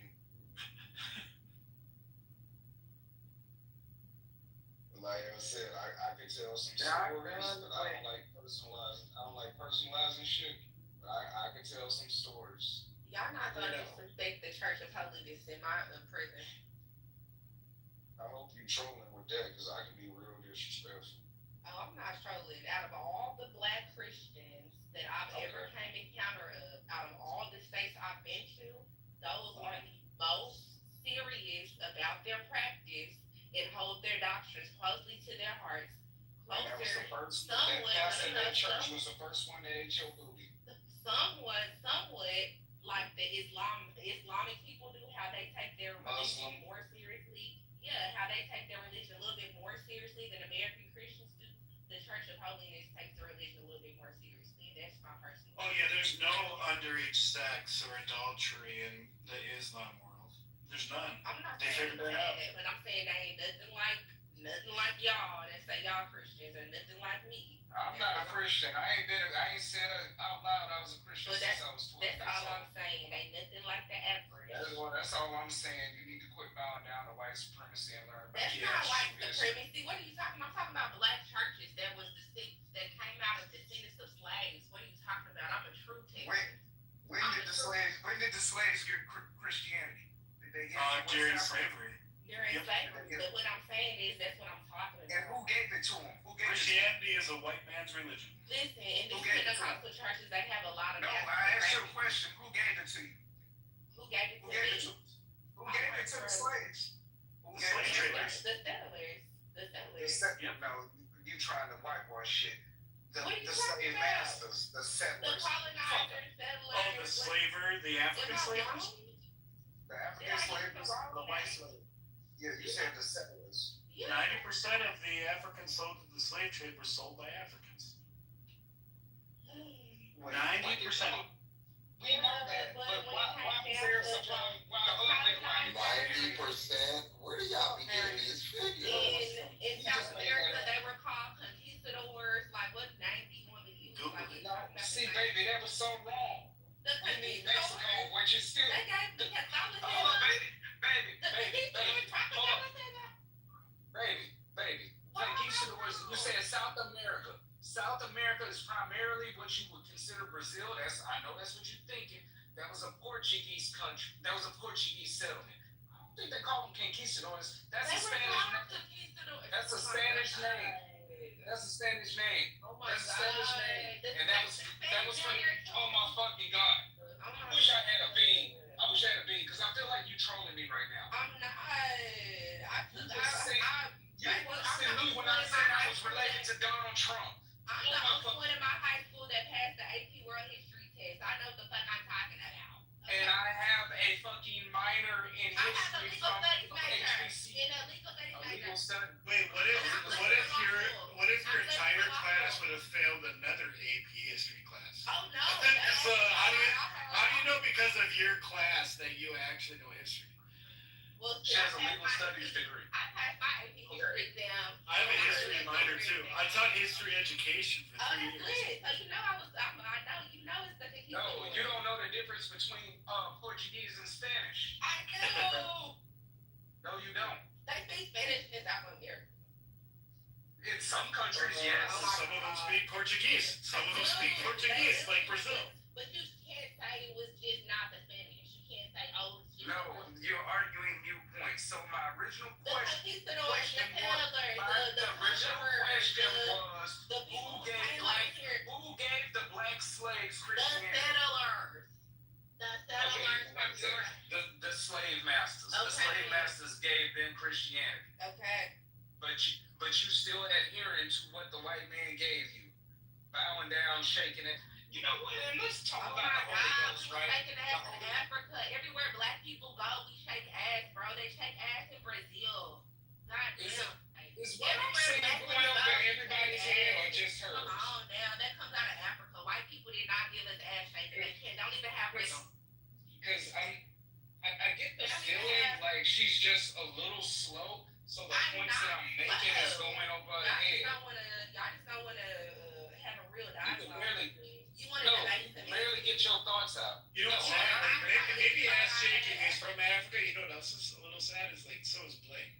So in like countries like Zanzibar or like matriarch slave traders, they would trade Africans into slavery for shined pieces of metal. That's how we act. Or for colored. All right, I've listened to enough ignorance from the This is history. Thank you. No, it's not. No, it's not. No, it's not. No, Yes, it's it not. is. No, it's not. Brother, No, it's not. No, it's not. What are you talking about? We brought that shit over from Africa and doing our bodies. Yes, as donation. As royalty. As royalty. So I want to address one thing she said about the Africans. Okay, that's cool. This is We know why people. Africans sold other Africans into slavery, but there would have been no market if the conquistadors would not have wanted those bodies. That's true. All of that is So I know it's true. Being sold into slaves in Africa and the way slavery went in Africa were prisoners of war was a way different type of slavery than we practice, which is chattel slavery. So when you say, oh, they just sold them for, that was a very different type of thing. Those slaves could be part of the family. They could get out of slavery. It's a totally different thing. So they did not know what they were selling them into, as you say. So that's a very, very big misrepresentation that you just gave. Yeah, that's the missing context in Joe's argument. The fact that they didn't understand that when we were come over here, that we would be regarded as. Wait, you think when the Europeans introduced guns to Africa and they gave them to the strongest tribes, that they would enslave the other tribes and sell those slaves? That they were all like, "Don't worry, bud, you're gonna be a house slave." Is that your argument? No, that's not my fucking argument, and you're actually about to piss me off because this is what uninformed white people do. I don't know where you got your information from, but I didn't mention house slave. I don't know where you got that from. I said they were POWs, prisoners of war, which is a very different type of slavery. If you actually want to go and look up chattel slavery, it's a very, very specific type of slavery that North America, the New World, did. It's a very gruesome, dehumanizing type of slavery. That wasn't the same type of slavery that other places had. So maybe you should go and research that before you just throw out these broad claims. No, I agree with you. I agree with you. My bad. That's my fault. At one point, couldn't no African. No, they were prisoners of war. Without I agree. But at one point in American history, couldn't any African or any person melanated come over here without being risked, especially after the Dred Scott case, without being risked of being considered a fugitive slave. That's what they was trying to outline in the movie Fugitive Slave. But that's after they were already here. And we were yeah, that was after that was already here. But that's why it was so. But Culture was talking about when they were sold, right? So they were prisoners of war. Yeah, but initially they were prisoners of war, and when they were sold, they were only chattel under American law. Yeah, that's definitely true. But American law became perverted after the Bacon's Rebellion. It's already perverted. Only a human is chattel. But it did become perverted after the Bacon's Rebellion because they gave the Irish slaves contracts and allowed them to have whiteness. The Irish were indigenous servants. Yeah, they were, but black people when they She just said slaves. That's the difference. There's a very big difference there. They had, but they didn't honor our same contracts the same way. There was no contracts for Irish were chattel slavery in Northern Europe. Initially, please save me. they just did not uphold our contracts. Save me, please. Okay, well, Yeah, Culture, you you gotta speak more. look up that rebellion, and then you can. What's the name of it? You called it Bacon, then you called it Beacon. It was the rebellion against premarital sex, I think. She called it Bacon, then she called it Beacon. By Sir does not touch himself a lot. Okay, so like the biggest we got here because I asked her about who gave those people Christianity, and she denied. Well, she said it, but she wants to deny that it was the white man's religion, and then it was I didn't deny that at all. Like, answer your question, y'all were mad because I called them settlers instead of slave owners. That's what the. Well, what was the religion before they were sold? It was paganism. I'm a Nazi. I mean, there's a bunch of pagan African gods, right? So they got Christianity through the triangle slave trade, forced upon them. And she shake her booty for white Jesus every Sunday. Jesus was Not realizing she's, even though she don't realize that's bowing down to white. Is you mad that I read it, white people? At the same time, there might be some Christian Africans, but that's because they sent missionaries to save Africa Hold on, Joe. at the time of slavery. Joe, hold on. This is a brother-sister conversation. Let me tell you. No, I'm not mad that you read. I'm more upset that you only read things that confirm your beliefs and you don't read dissenting opinions. Also, when you read these things, if you read them with clouded judgment, it's not going to make a difference. When you read something, you have to read with an open mind and read multiple different opinions. You haven't given me not one dissenting opinion on anything I said. You've only been arguing with me semantics about whether or not we should call them slave owners or settlers. You haven't been arguing with me about anything related to the topic. Do you not realize that? No, You just been insulting me, saying I was taking my ass for white Jesus. Like you haven't been arguing with me about anything that we're actually talking about. Did you not realize? I asked you specific questions about And I specific answered things. that. When I make and when see, okay, I'm still talking and you interrupted me. So see, that just proves my point. You're not listening to listen. You're just listening to argue. What are you making? But that's You're not making a point about what we talking about. Stop talking. We're not talking about. Stop talking. Can you stop talking? You just mad at me. No, you remind me of my first wife. I can tell. I can tell. This is not about what we talking about. It's about something else. So if y'all remember, I said my date turned into 2 degrees. That's the baseline because I had to deal with people like me. But anyway, like I was saying, that specific question I asked you about Christianity and what religion were we before we were brought over, our ancestors, and why do you find it appropriate to worship in the same religion that they gave you? Because that's bowing down to white supremacy. You're saying they're right.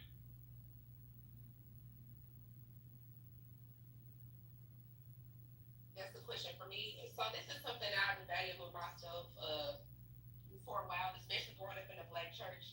And one thing that I can cling to is that when I was learning about African spiritualism and African religions and customs, which I do have people in my family that practice, I learned that there's a deep integration between African spirituality and the Christianity practice because we were colonized. We brought our pagan traditions over there. We can find little tidbits of our traditions in the black church, the way we connect to God as well. So I find comfort in that, as well as we do have access to African spirituality as well. So, like for instance, in South America, they practice Santeria, or if you go in the Mexican corner stores, you see those candles with the saints on them. Those don't represent the saints. Those represent traditional gods that they used to worship before they were colonized. But guess what? They just put the saints' name over their deities and they worship and celebrate them and they have their own practices with their church, especially when it comes down to the Day of the Dead. I don't know if I'm talking too fast, but that's the comfort I find in digging back into my deep Texas Southern Christian roots. I can't go to a white church. Is it they something like that? Day of the Dead? Yeah, I've seen that before. Yeah. Mm-hmm. Yeah. So they had celebrations out here, so I'm familiar with a lot of that stuff, and some of the religion, and even New Orleans even had some stuff dealing with some religious stuff outside of Christianity. So yeah, there's some stuff rooted in some religious practices and stuff for real. So I do personally find comfort in that in my down home because I'm an original Texan, like a foundational Texan. My family did not leave Texas. My grandmother's grandmother was a slave in Texas, so when it comes down to churches we go through too, when I started to educate myself more about these quote unquote pagan religions that the dude was talking about, I realized that a lot of these African traditions are still in my church, and that gave me a little bit of comfort in terms of my connection to spirit in general and how I was connecting to spirit, and if I even was.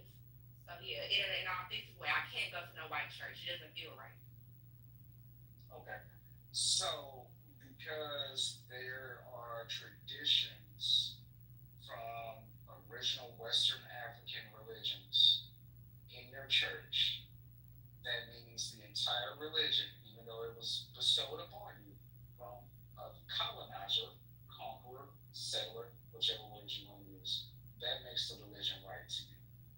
Also, you said you're a foundational Texan. Where did your family? Where did they come out of emancipation from? You know, I want you to answer. East Which East my Texas. Shankleville area. Paris, Texas, for my grandmother's side, and Sulphur Springs for my grandfather's side. Yes, they. Okay, I was wondering if it was Shankleville. I'm not asking you if you choking. I was asking was it the Shankleville or maybe Jasper area? Oh yeah, no, it ain't. I went back there, but East Texas. But I mean, that's close. East Jasper is definitely close to Sulphur Springs and Paris, the same area. And a couple of counties over, yeah, yeah. So yeah, I wouldn't say it makes the religion right. I just feel like it gives me more of a comfort, especially, being a descendant from them people, knowing that I have an authentic connection to spirit that's authentic to me as a black woman, even in that We're connected. particular. We're connected. Paris, Texas ain't nowhere close to Jasper. That's like damn near Paris is almost at Oklahoma. No, I thought that was East Texas. Well, I know my granny came out of my parents. Yeah, that's not far.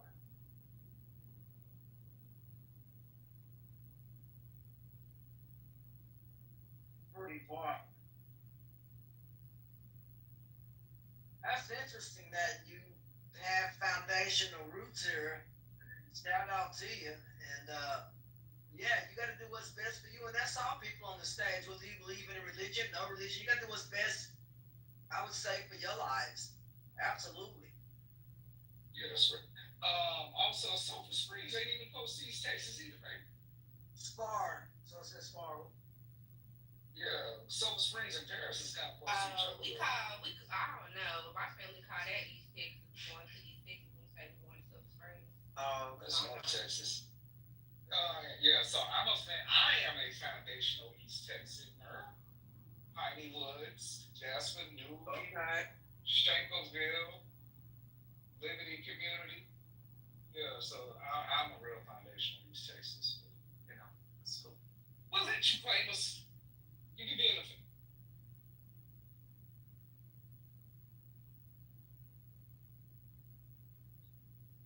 But yeah, so that to me is a prime example of what we call a reach to where, like, I can say I was supposed to make it to the NFL, but I played a year and a half college football.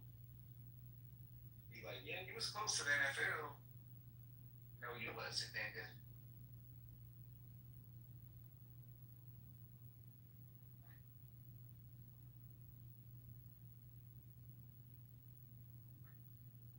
I'm sorry, y'all. I'm awake and I'm not sleepy and I'm sober. So yeah, I'm talking fast as hell in this one. Oh no, that's great. I mean, shoot, I'm up too, sister. Hey, we both I'll call it night owls. I don't mind. Shoot, I'm listening to you. I'm from Texas. I follow you right on. Yes, ma'am.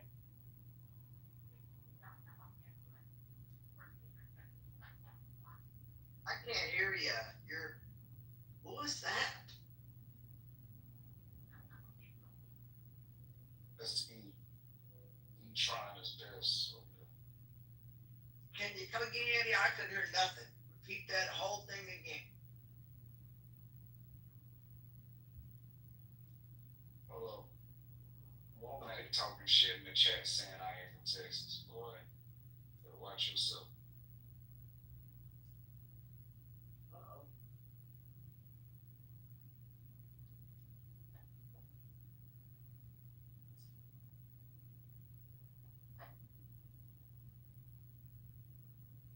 I know her.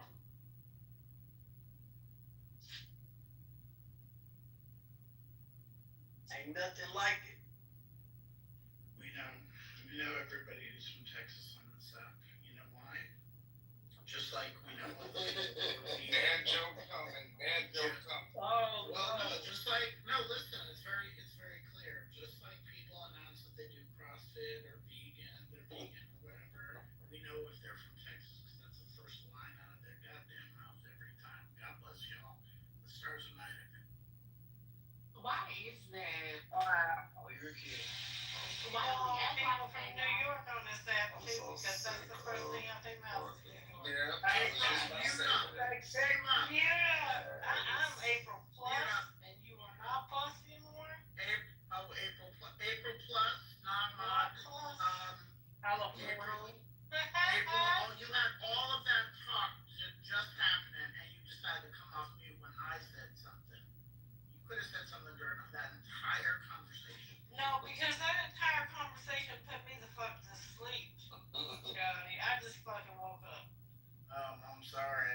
I just, No, Ray just hit the road, Mike. no, I just wasn't gonna motherfucking argue about it no more, cause then I realized that I was going against my own values when it's a live and let live situation. That's how I believe, and I was getting off my square. So That's all right. You're good. You're good. It's all good. Good. Yeah, but Womack was talking shit saying I ain't from Texas. He was like, nigga, I wouldn't talk to you, but fuck you. I was like, well, fuck you.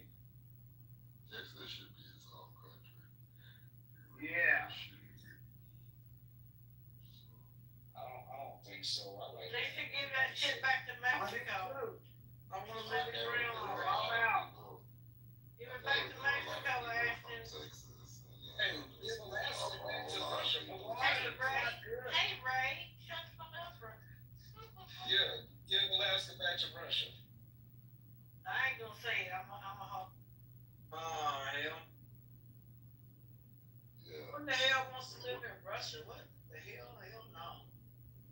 All the Texas people just came out of nowhere, just all of a sudden, like, I'm Just from wild Texas. now. Texas is the best.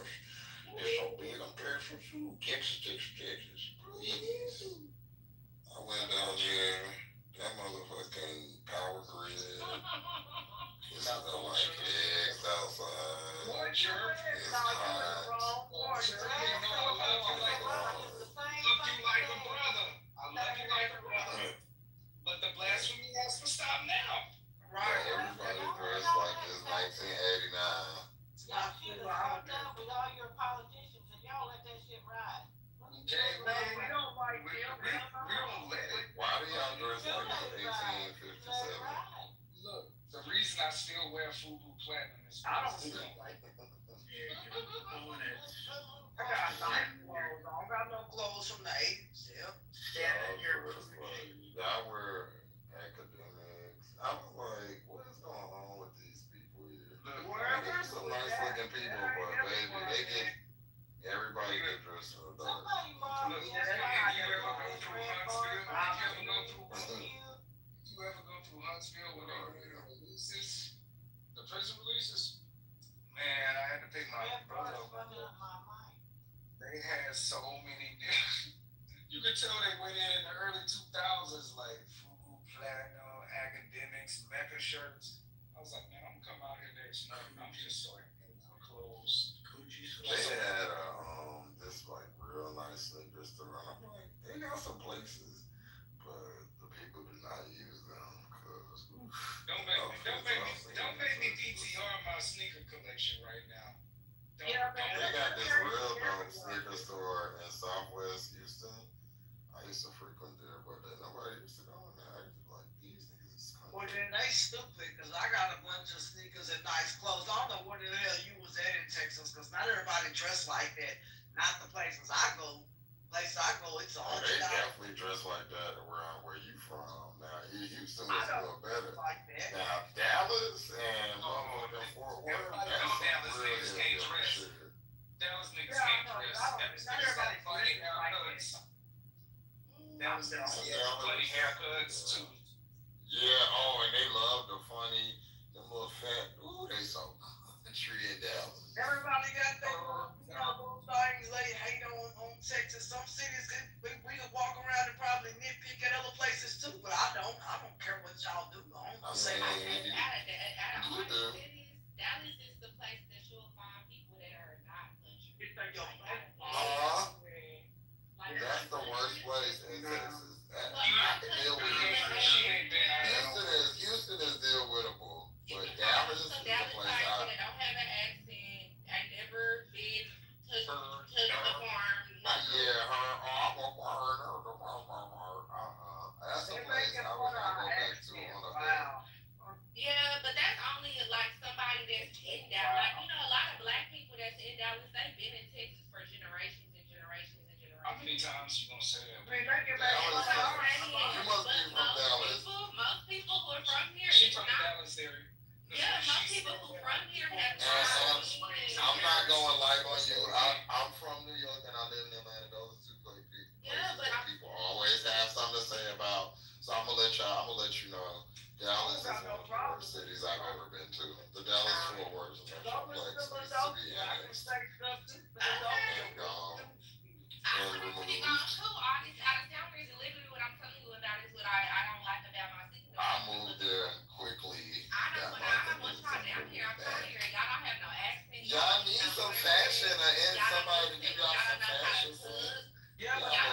Y'all the ones who don't know how to dress for y'all big ass coats. Y'all cannot dress out there. Y'all with y'all big ass coats, y'all be wearing that shit down here. Y'all be wearing all that country, all that clothes. I mean, but that's like culture. That's like us, man. And all that, You know? and all that paint on y'all hair and stuff.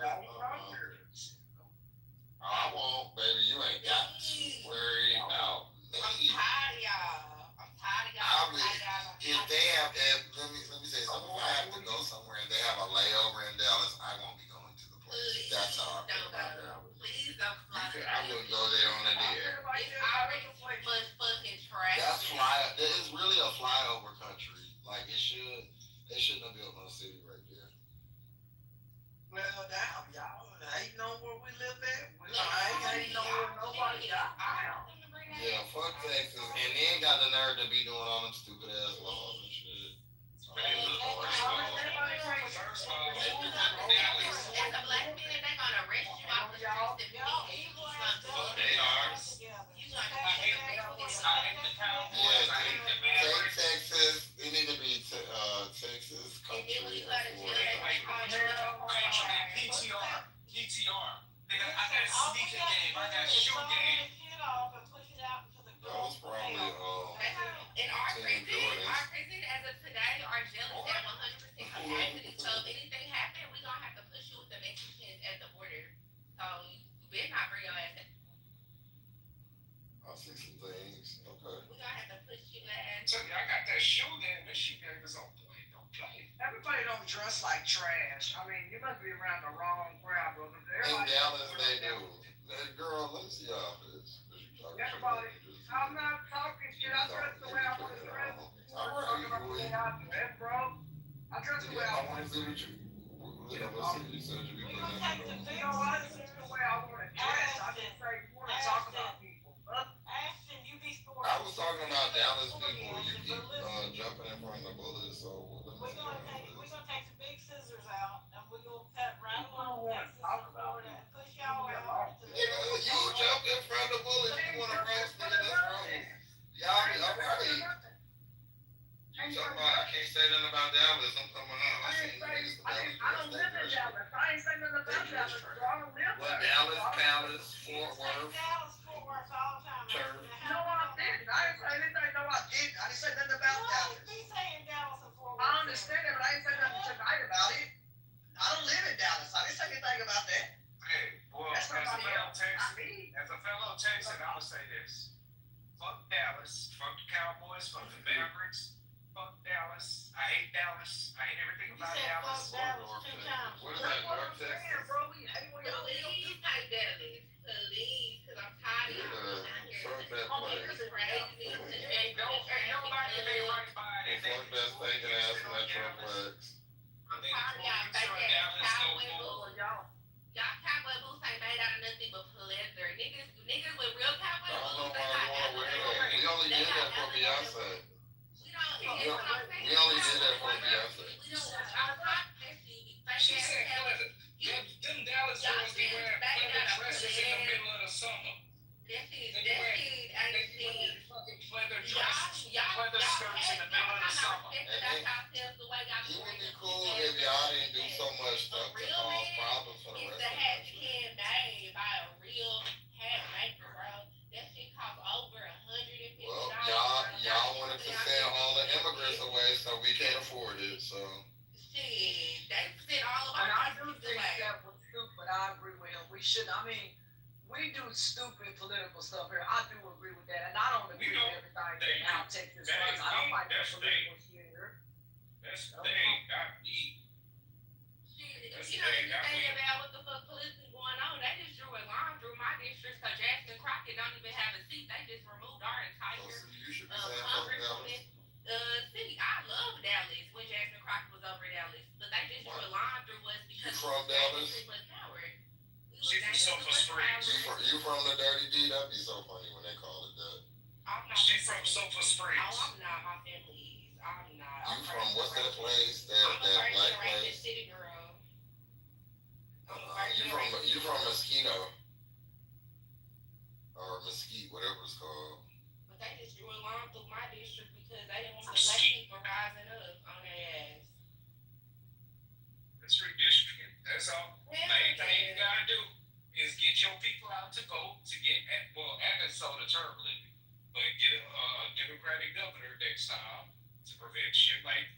prevent special sessions from being called in the future. They need to chop Texas up. They need to make it like three different states. I'm telling you, we've been trying for like 8 years to get rid of Hot Wheels. I promise you, I promise you, I promise you. I promise you. What would you be okay if they made Texas 3 different states? Shit, I'm It depends on for what reason. It's too big. I mean, Y'all don't need 2 major cities in one state, so. We got 4 major cities.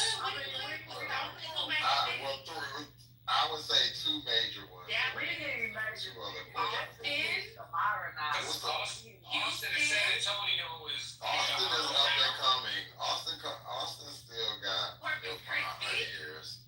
Did you just have Corpus Christi? Yeah, and then that city in South Texas. Send out to the Oh, you really a Texas person. Corpus Christi. Look at Yeah, the Corpus Christi. you gonna put all the Corpus Christina? Yeah, so where's Selena from? Where all the Mexicanos? What are you talking about?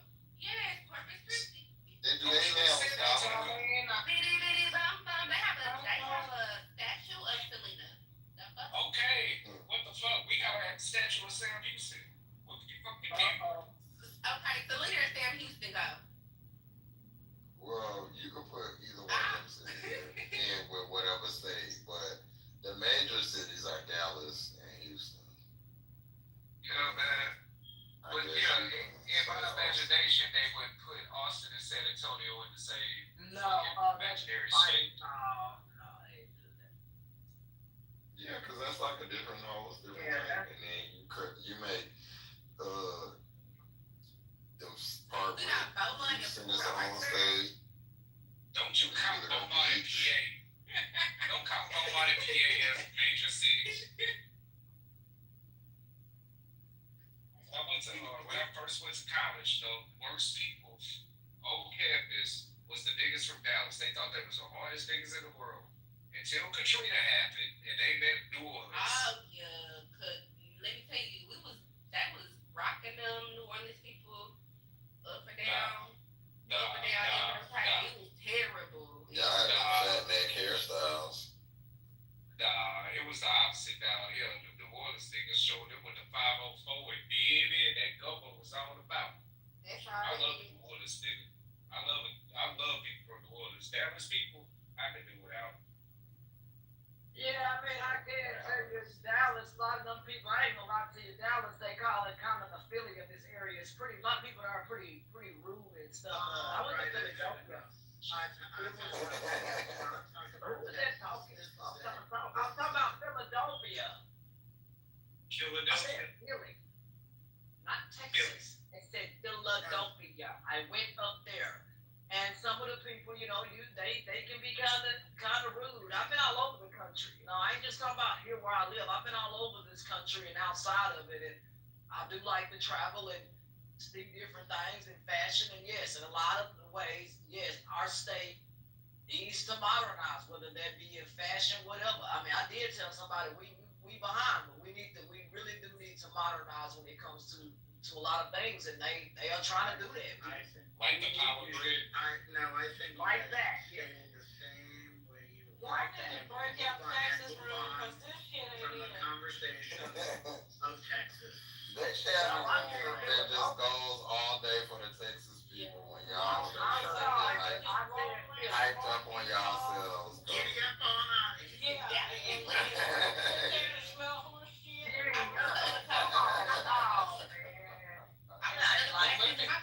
Don't make me start quoting some Pimp C lines. Some Pimp C lines. Start dropping people for real. You start with us. You said Beaumont and PA is major cities. Jesus fucking Christ. Boy, I dare. Just travel to Port Arthur. So that's You know what's funny? Like in real life on Clubhouse, me and her probably be real good friends. But on Clubhouse, look, see, you be fucking with me. You be fucking with me. Cause didn't I tell you the other night that I found out she related to me? You fucking with me.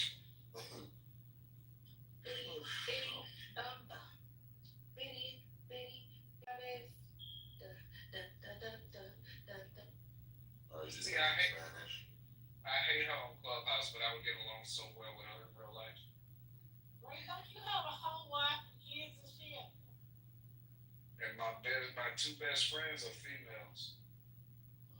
Ain't nothing wrong with that. Hey, look, ain't nothing wrong with hanging out. You're a dude, hang around, women. Nothing wrong with that. Ashton, you I'm don't a even woman, hang I hang around around women. dudes. What are Ain't you nothing wrong talking with that. about? You hate women, Ashton. What the hell going on right now? Look, he's a dude. Look, I don't hang around women. I hang around men. What are we Hey, talking about? reason I'm telling, what I'm saying is, he is a dude. Ain't nothing wrong with him hanging out. He said women are his best friends. And I'm saying for me, men are my best friends. So, you know what I'm saying? I'm a female. You know what I'm saying? I don't see nothing wrong with it. You're right. Well, there you go, Ray a man. You know what I'm saying? I hang around. I ain't gonna lie to you. I'm just gonna be real with y'all on her. I like hanging around dudes because they stay up and they eat all night. I don't have to deal with, oh my God, you know what I mean? Men eat and that works for me. That's right, y'all eat all day. That's right. I love men. Keep eating. Dude, he came here with $400 worth of food. Does he really? Yeah, he really eats. You wouldn't be living with me. Wouldn't be living with me if you don't eat and you shut my kitchen down. The kitchen don't close here. I don't care if it's 2 o'clock in the morning. I feel like they stop lighting. So, hey, but what me being married with 4 kids? Listen, what you and your wife do is on me, Ray. I don't give a damn. Oh, shoot. My 2 oldest Go don't. hang out with Ashton. Go have like 15 women. I don't give a fuck what you do. Yo, you hang out with me, you gonna be sure. You hang out with Ashton, you gonna be eating, and it better be outside the kitchen. It's gonna be underneath the table. Y'all, I turned into a gremlin after midnight. I've been married to my husband for the last 10 years, so I ain't eating outside my house. Yeah, what? Not in your house. What do you mean by that? Somebody made a joke that you didn't catch. No, I didn't catch it. I'm sorry. Come again. I didn't catch that joke. That's what happens when they eat outside the kitchen. Oh. You will go eat. Oh my gosh! Look, we do It's come after eat all the midnight. time. Don't be trying to police me. It's after midnight. Hey, it don't matter. Eat whatever you want. That's why I tell people. This one lady that chewed me out on this app talking about you're gonna be as big as a house and all that. I'll never forget her. I said, look, Ashley, you missing the joke, baby. not even. I get it. I hear you with the joke, but no. Somebody was talking about me eating too much, and I just told them. They told me I'd be as big as a house, and I told them no. I'm actually not. I can literally take a running jump and jump through a tire. So yep, I can still do that. To this day, That's yep, sure can can. go on in Texas. I can jump to it. Hey, look, man, that's what I used to tell people. Look, literally, man. I told somebody if you. That's different. Well, literally, because what that means. You never seen a swinging tiger? You never seen a tiger swinging? Yeah, that means you're not fat. That's a brick too. Hello. Right there is where it goes. You're not fat. I mean, I ain't fat though. I mean, you can't talk about What me. kind of tire is this, Ashton? I need a visual. Like the truck or a tractor tire for a motherfucking tire swing. Like a tractor tire. Yeah, them tires you pick up and push. You seen them tires that people grab and push over or whatever, you stuff like that. Who the fuck hangs around tractors When we played football, I don't know what to tell y'all. I don't know. We played football. They had them tires on the side of the field, and you picked them up, whatever. I don't know what to tell y'all. That's the That was tires. That was a punishment drill. It was a. We had. That was a punishment drill. Yeah, that was a real drill. Like y'all think I'm gonna go play football? I don't know to tell y'all that was drills they had us. They had us running through the tires where you put your legs through and you have to do them drills with your legs. Yeah. This is why Texas is the biggest thing that has Saturday Night Live. This is why I need you to write me up. I'm just telling you. Because my fat ass ain't getting through no tires. Head first, foot first, nothing. It's Running. Put a tire in there, man. I'm wrong. When I was in high school and in college, instead of doing agility drills, Them days. No, the agility drills was just done with a rope that had like this metal thing. But y'all have The Saturday Night Live. Y'all The did flip y'all Friday have night. Nobody want to have that racist ass shit. Y'all don't have no Friday night motherfucking lights. stock. You know, y'all don't have a Stock Oak Cliff athletics program. Y'all don't have a We Shakari don't race want for to. Look, okay? and then the Only fire. thing that y'all got that we want is They was they out there Beyonce and jumping them Shakari. tires. Other than that, Flipping the tires was a punishment drill. and no shades, Beyonce love New York and Atlanta more than she love Houston. Don't you speak that fucking blasphemy. Bro, I mean, you see how many y'all see how she treat Atlanta, bro. She be doing like 5 nights here, so. That's because y'all got more people that'll come out. I mean, Texas is the 4th biggest. I mean, Houston's the 4th biggest city in the country. She did 3 nights in Houston, but you gotta understand that I love Beyonce personally. I will queen out to Beyonce's music, but I'm not going to see her live. She ain't coming to see you live either, don't worry. I know, and I'm a distant cousin. You ain't even no fucking I'm so tired. Your fucking family tree go all around the goddamn. Shut up. You ain't related to Beyonce and Trump. Shut the hell up with it. And because that man Beyonce and Trump for like. No, look, I'm more related to You ain't related to all these Beyonce's a toss-up. I'm not completely sure, but I'm You sure. ain't sure nothing.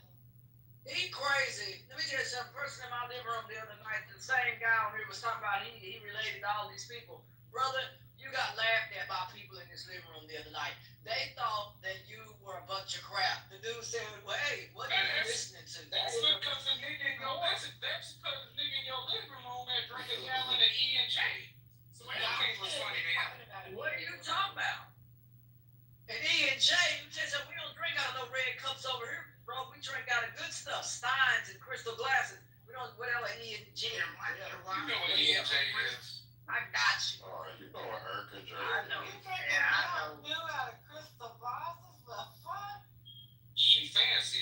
She must come from that Trump line too. They only drink You out know of what? chandeliers and shit. Ain't nothing wrong with water for crystal glasses now. They not no cheap old thing. Good glasses. That's It's good not from glasses. Mountain Water Dew, for baby. crystal. That's not from Mountain Dew. Better look, I don't know. I like them. They're good. I don't know. I like them. Every time I mention this shit on Clubhouse, like nigga, y'all made me motherfucking go and do more Then why research, don't and I you double and stop? triple confirm. Ain't nobody want to hear you. You connected to everybody. When you That's crazy. Ain't nobody heard of none of your relations. None. None with Did you just Obama say- or fucking Trump or Beyonce or who the fuck ever. Jimmy Craig Corn. Niggas to everybody. Hey, I'm very, very, very proud that I'm related to Jimmy Carter and Barack Obama. Oh my fucking god. Oh. How are you related to No. Obama? You got a white granddaddy? Thank Certainly you. do. I have 4 white granddads. Okay, which Wanna one? be honest? Which one are you related to Barack Obama?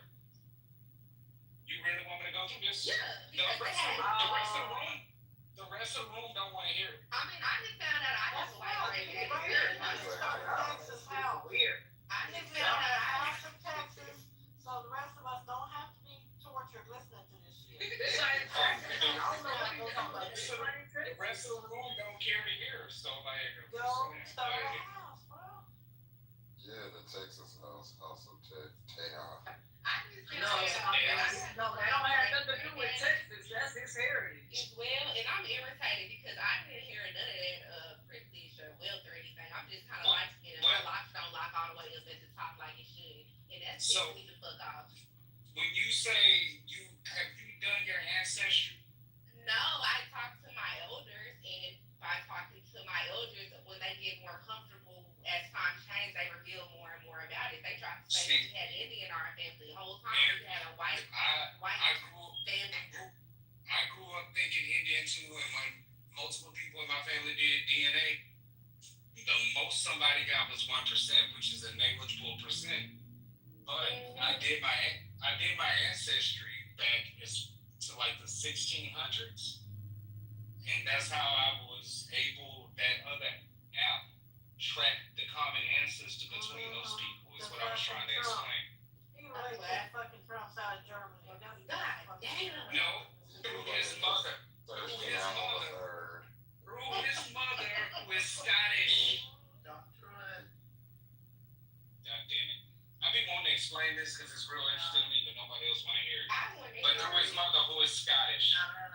I sent you a friend request. We all remember Thurston out the third, then lose the ball, then like Janice Joplin, she was on there too. so you just I thought you was a pink Negro. You a pin. Very much. I was trying to figure out why my locks weren't locking up at the Or I got top white. when I did the Very natural much. parts on them. So I have to get like very small structured parts because the white side is fighting against the black side. What So are you it's on talking my about? scalp. On my scalp, it's like a battle of good and evil. Like it. I'm having a battle of sleep right now. What? Your hair won't lock up. What are we talking? Yo, I thought I had some white innocence. I like this and it girl, makes but she- sense. I can't go full Bob Marley, bro. that sounds like stuff. Look, you better be like a man and get that stuff locked up like me and this dude. I ain't talking I'm about locking my hair that. up when I get the freeform parts. They don't do Well, because I time know out. the white side battling my black. It's a flag on the plate. Go to a professional. Go to it. Why she gotta get like a man ass? I'm getting concerned here. Look here. Why she gotta I get am. like a That's man why ass? I needed different parts because I have different hair They don't textures put in all my that stuff in their head. head. They told me I had different hair textures in my head and I needed a smaller grid. Some white people have locks, I'm sure. Yeah, and I had to get more of their style of locks. I had to get smaller parts in the grids and shit like that. And that hair be breaking off, bro. You don't see that hair really be breaking off. When I tried to get the freeform Bob Marley, bro, the top part wasn't doing it. The black part, African American as fuck, it did the same. Then I found out I had a white hair set. So I'm like, bro, that's why my hair won't do the fuck. Did you wear? That's that leftover perm.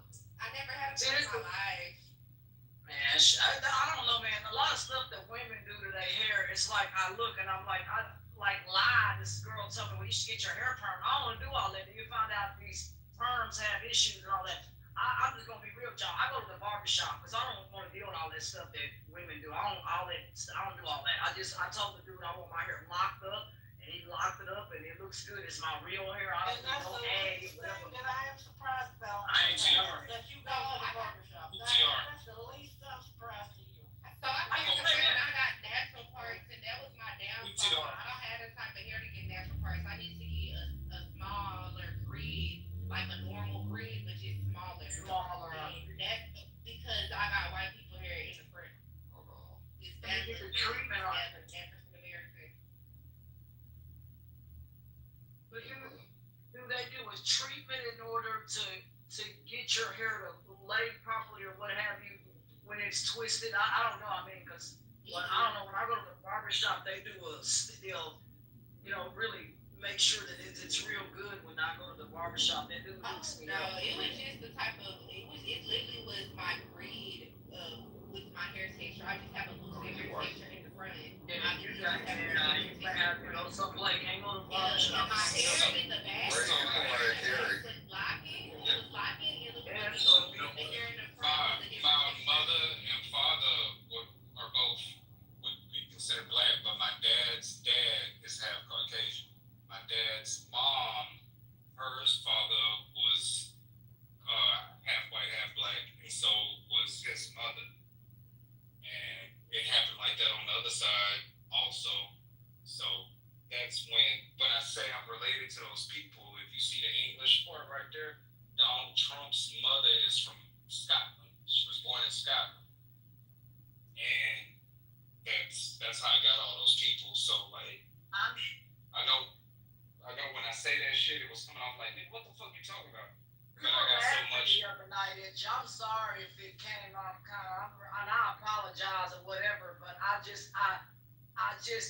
we just started busting out laughing in here. We're like, how in the hell are all these people encompassing and related? They said their family tree must be 2 trees. I said, I don't know, but we both looking and laughing because we didn't understand. It's multiple. When them white men and most of the mixing happened after slavery, after emancipation. So when they started dibbling and dabbling, it shot it out everywhere. Pause. So then that's how I found out I was related to the people. And the good thing about doing it on Family Search is the Church of Latter-day Saints. They have those records that go back hundreds of years, and they was able to make that connection. At first, I thought it was bullshit. How did the church have your record? Did you stamp You really right. there? Yeah, that's wild. Church of Latter-day Saints. That's They terrible. don't have my, no, They not young even lady, supposed to that's not what I have said. colors. God damn, that's not what I said. I said they have records. They have a database of all those records, the census records and stuff like that, the stuff you would have to pay for on Ancestry.com. So they have those records. You fill in the information and they can make the connections for you through the app. Not that they have my records. So you can go to this, me too. So you can go to this Church of Latter-day Saints, and it kind of reminds me of another place out here that we looked up as well here in Dallas, and they it's a real big deal out in Hollywood and some of that other stuff. It's kind of a religion, but they have a genealogical records as well. Scientology is what we looked up in Dallas, and that sucker has a lot of records and all over the country. And boy, if we could get our hands, there's a couple of books there that they don't reveal to the public and things like that. But man, if there was a way to get our hands on some of that stuff as a church, there may be ways to look at that. But boy, they're pretty tight there about what they release and that kind of stuff. They really don't play around with Scientology. It's kind of is all bullshit. well, I'm just telling you, it was very strict and stuff as far. You couldn't walk out of there with any books, none of that kind of stuff. Same with some of the older books. You can't just walk out of our church with those books. They're pretty old, and they've got some old records. There are some records you could still go to the library on microfilm, that old microfilm stuff, and look at old records and documents. But I don't know how in the world that this new age religion, or whatever you want to call Scientology, it's not a church, I don't know what it is, but how they got their hands on some of this old stuff. Did they pay for it? Was it given? Those are things that I would like to know. Where in the Rich and powerful. I'm sorry? No, what? I said pay for it. They rich and powerful. They're very wealthy. The actual folks. What denomination is the church? Because we were like, what is that place? Scientology is no Christian denomination. It was completely made up by L. Ron Hubbard. They believe that people have spirits from aliens and they came out of volcanoes. Yeah. They are the most horseshit bullshit. We don't understand it. We tried to figure out if they had a book, if they had a service. It's very. You can get their book for free, but they're going to inundate you. If you give them your address, they're going to inundate your mailbox with so much material until the end of time. Well, I'll have to look it up. We'll have to look at a PO box or something that can inundate that. I just am interested because I just was like, man, how do they get their hands on all these records? And my church, we have to, of course, buy records. Some stuff is given, and records and stuff like that. But a lot of things we have to buy. So a lot of these records, they're older sometimes than what we have. What I could see, older than what we had. So I was just wondering how a new age religion got a bunch of stuff that dates back well past 300 years. Where do they get all that stuff? It could be reprints and stuff like that they obtained from somewhere else. But what I was saying about the Church of Latter-day Saints is they're so big on their history and tracing their family roots to the point where they made that shit free. So anything you can do on Ancestry, you can do on their site, familysearch.org. But Ancestry is more intuitive. So I have an account on both of them. So the reason I was able, and really most of my relations to them people came from my great-grandfather, my maternal great-grandfather, so my grandmother's father, from the man who took advantage of his grandmother, who I told y'all was a Mason, and I found this gravestone before I knew he was white. It's like, damn, he must have been rich. And I'm like, oh, if he was white, most of those relations came from him. Because he was only 3 generations down from the common ancestor that made me related to the dumbass. That's crazy. I can see why the Church of Latter-day Saints would keep the records when I learned how they operate because they believe that certain lineages are cursed, like, the Africans and the Native Americans. They changed that in the 70s, yeah. Oh, well, I heard that they believe that certain lineages were pure, like the white people, and they have certain people that they want to reproduce, and if they have to meet a marker that shows that they can reproduce based on their lineage. But I wouldn't know why the Scientologists. About 4 years ago, or when it first started. Okay, so it was valued at, 3B plus. Okay, now how the fuck do you have a valuation of $3 billion if you have no monetization platform within the app? Doesn't take a G.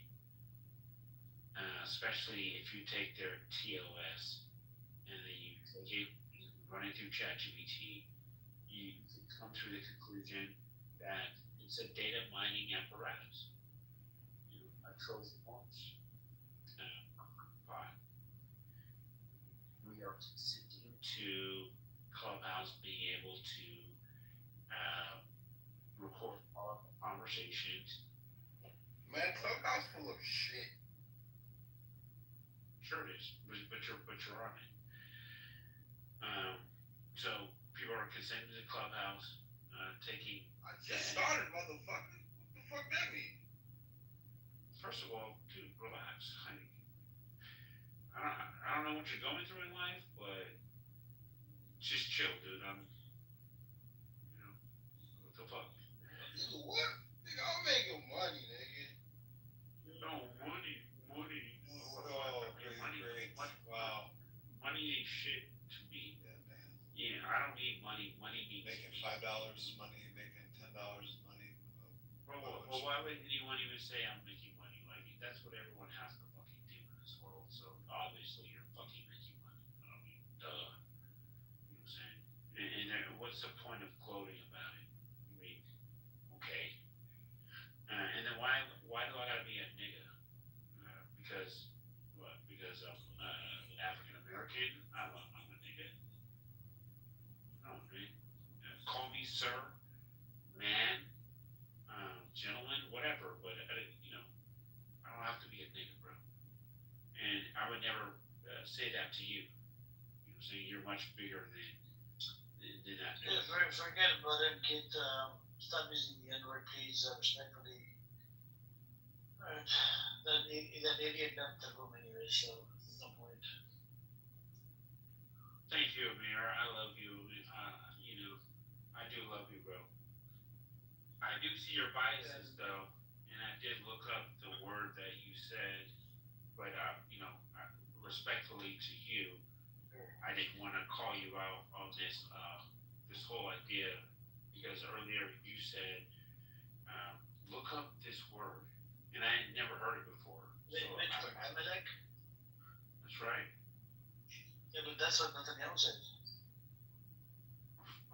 It's not my word. Said Netanyahu?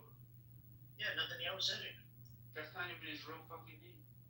You know what I'm saying? Yeah, whatever, it doesn't matter what his name is. He said, this character said it, this terrorist, he said it.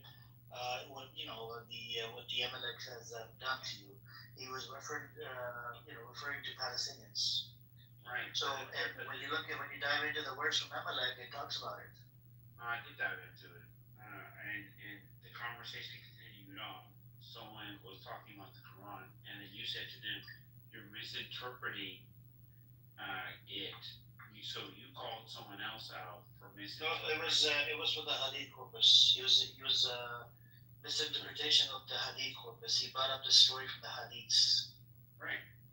So you called out this person. I called out because this brother mentioned every Jew is going to be hiding behind a rock or tree. That's not true. It's for combatants. That's the context of the hadith. And I called him out. This is not the first time I called him out. This is the fifth or seventh time.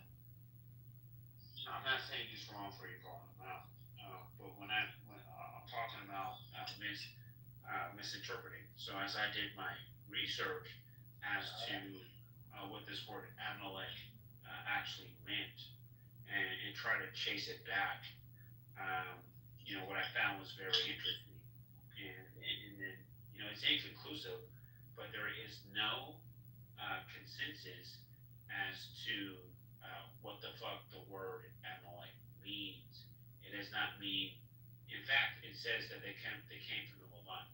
So it doesn't mean every Muslim. It doesn't mean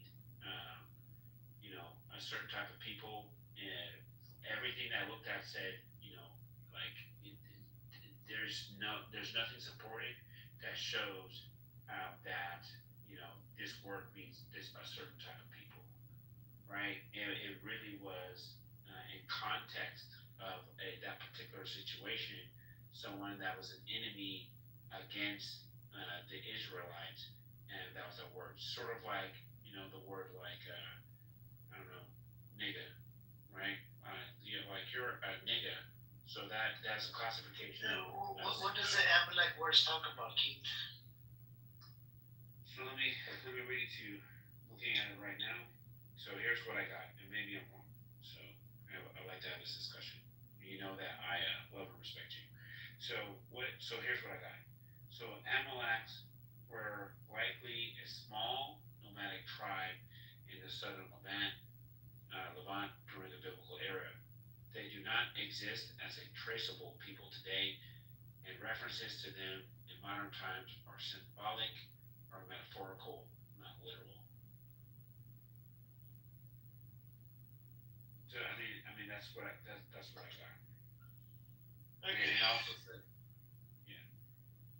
also says there's no firm archaeological or historical evidence for a nation of the Amalekites.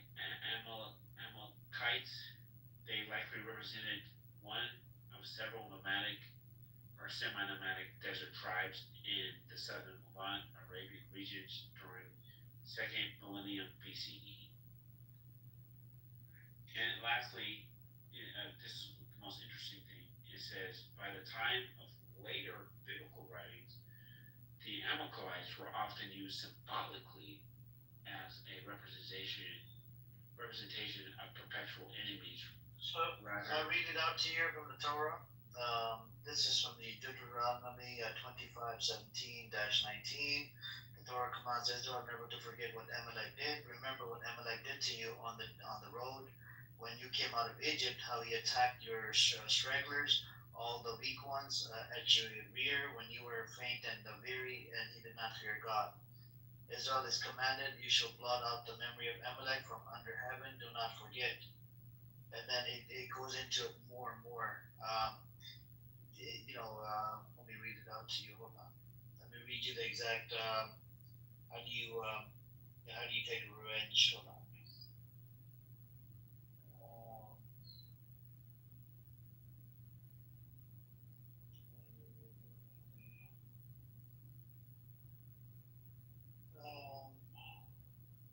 Let's see.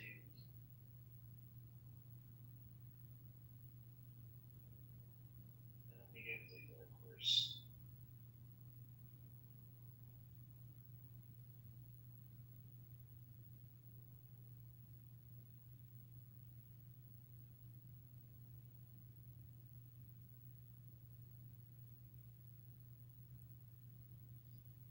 Okay, so Deuteronomy 25:17-19. Israel is commanded, remember what Amalek did, erase their memory completely, do not forget. This meant their punishment was total destruction, men, women, children, and even their animals. So, there is a verse, I don't know if you read it, Keith. This is why I don't want to open up can of worms, you see what I'm saying? That goes into it. I'm not here to mock anybody's religion, but this is what Netanyahu addressed. He called the Palestinian, Hamas, or whatever, Amaleks. And when you dive into it, it even justifies it because what he did, he cherry picked the worst out of Torah and Tanakh and whatnot. That's all I'm gonna say. Yeah, and again, I understand like how you have a great space, you're a professional, you have a tremendous amount of restraint. I do notice how you choose your words carefully. It is a skill, and I love you for that. But when you say like not going to attack religion, we're not attacking anything. I think we're looking for clarification here, and what I'm looking at in Deuteronomy 25:17 through 19, the verse that you read, here's an interpretation that I'm getting. It says, Israel was told to blot out Amalek's memory, not out of casual hatred, but because Amalek attacked the weak and defenseless. And so, again, it doesn't say that that there's no room for peace amongst from the Jews to the world at large, because I argued originally that that's a commandment, right? That the children of God should exemplify certain qualities, and then you said no, that would never happen because there's this perpetual enemy called the Amalekites, and so I never heard of that. No, that's what Netanyahu said. It's not my words. Netanyahu said this. I'm quoting Netanyahu. He's an Israeli leader. He justified the killing of babies and whatnot using his words, using his scripture. There's Omar Bartal. He's an Israeli Jew. He's a genocide studies scholar. He actually used that to prove his intention. I believe ICJ used it as well. To justify what they're doing. I mean, this shows justification coming from the Israeli Zionist entity. I just gave you the definition, the interpretation. I don't know if you have this interpretation. Try to look for this one. I don't know. Let me give you this interpretation. The interpretation is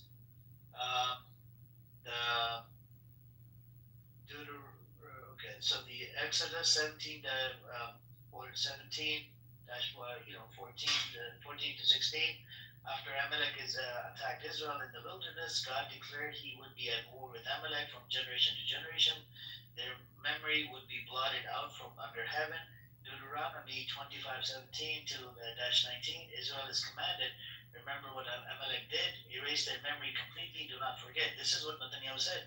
And this meant their punishment was total destruction.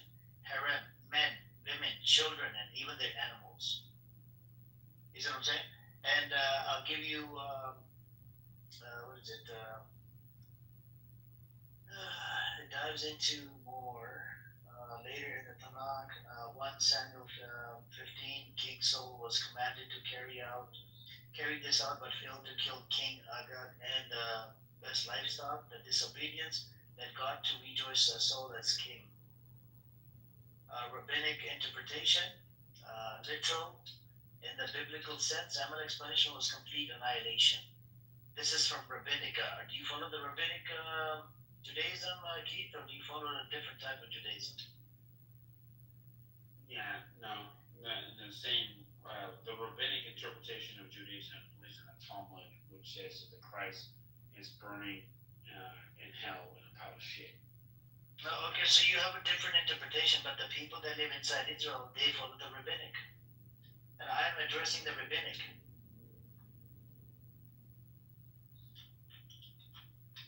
Yeah, no, I totally understand that.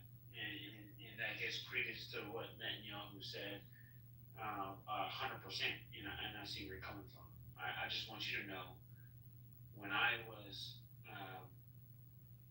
was chastising the behavior of these so-called Jews, which in Revelations chapter 3 verse 9, beware those who say they are Jews but are not, but are the synagogue of Satan. So there's a warning there. When I was chastising the behavior of the Zionist regime of Israel, it was because I I think that their response is totally off base and not according to the teachings. Period. So yes, I have a different interpretation of what the teachings say. And hey, look, I didn't prompt my fucking my AI platform to give me a certain interpretation that agreed with me, but it literally said that it wasn't to be taken in a literal sense. And I said, so is the interpretation of this verse grounds for the genocide of the Palestinian people? It said no. Using Deuteronomy's Amalek passage to justify harming or wiping out today's Palestinians is not supported by Jewish law. And it says, here's why, and it gives like fucking literally like 6 points as to here's why. So yeah, I mean Netanyahu sees it one way, he's a fucking radical, and rabbinic Jews they see it the same way. They're fucking radicals. But no, I don't see it that way. I understand, but that's you. But the Jewish state that was created, it was created on this rabbinic. That's where they get it from. You see what I'm saying? This whole state of Israel. Yes, sir. It wasn't created from the people that are proper Jews like yourself, or the people that are protesting against Israel, whatever. It didn't come from there. But the one that actually inside Israel, the way the state was created, the one that supports Zionism, they're all they follow the rabbinic interpretation. You see what I'm saying? And the rabbinic is like literal in the biblical sense. Amalek punishment was complete annihilation. And they, when you dive into it, it's like more and more it becomes more evil.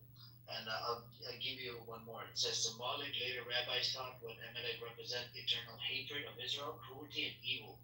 So the command means Jews must oppose evil wherever it appears. You see what I'm saying? And some commentaries explain it as a spiritual battle to erase the memory of the Amalek, is to wipe out hatred and cruelty, not necessarily a specific nation today. But back then it did. So that's what the one that interpretation that this guy used is about killing everybody, including men, women, and children. But anyway, that's their belief system. Yeah, and last thing I'll say about this is you said wipe out hatred, and so if the idea is to objectively wipe out hatred, that means one themselves cannot become the example of hatred, right? So I think that the stance that some people are taking with respect to what's going on with the Palestinian genocide, it's a level of hatred, right? It's a level of sheer disregard for human life, right? And that is, sorry, you said evil, and that is evil, right? So these people are becoming the very thing that the scriptures say to fight against, right? Which is evil, but they are obviously exemplifying, evil in supporting the actions or taking part in these actions.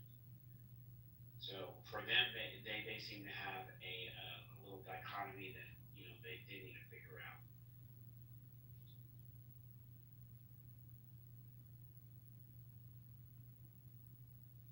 Yeah, they seriously need to figure something out, but and same thing. The secular leaders, they believe in the same thing, and they're extreme wild creatures, man.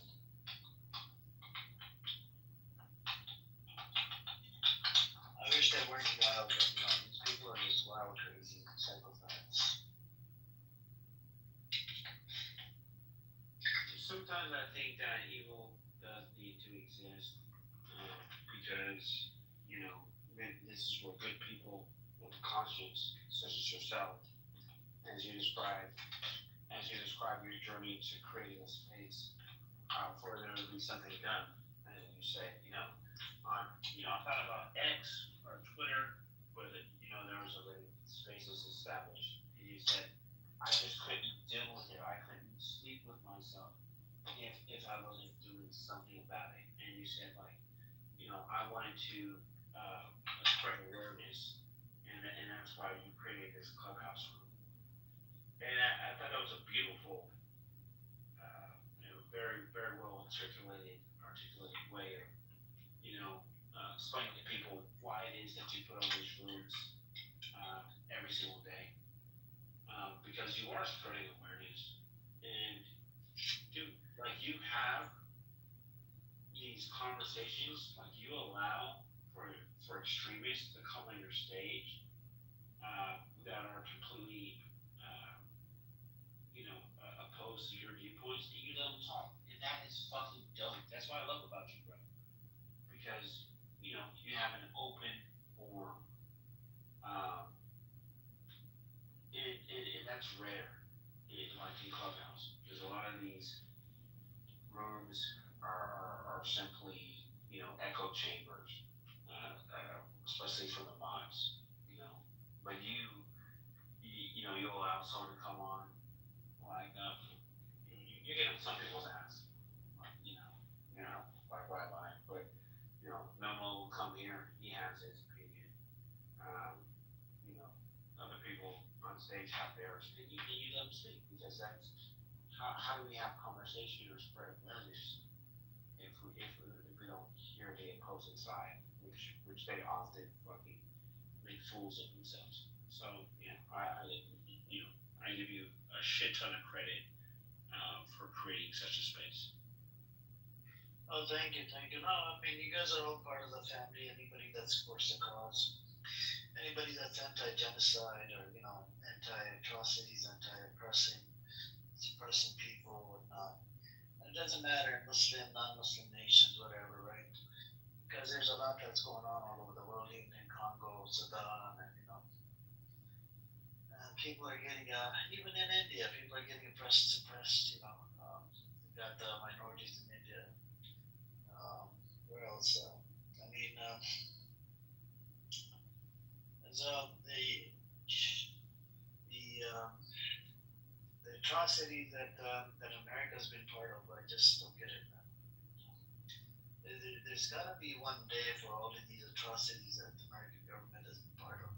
The Iraqi war that killed about a million people, Afghanistan, Libya, a whole bunch of other places.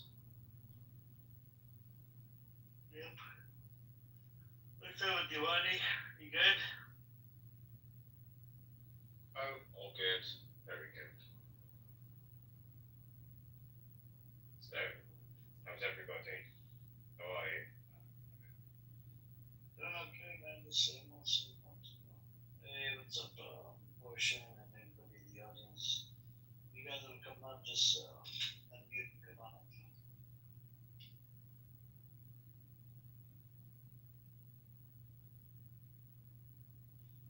Yeah, walaikum assalam.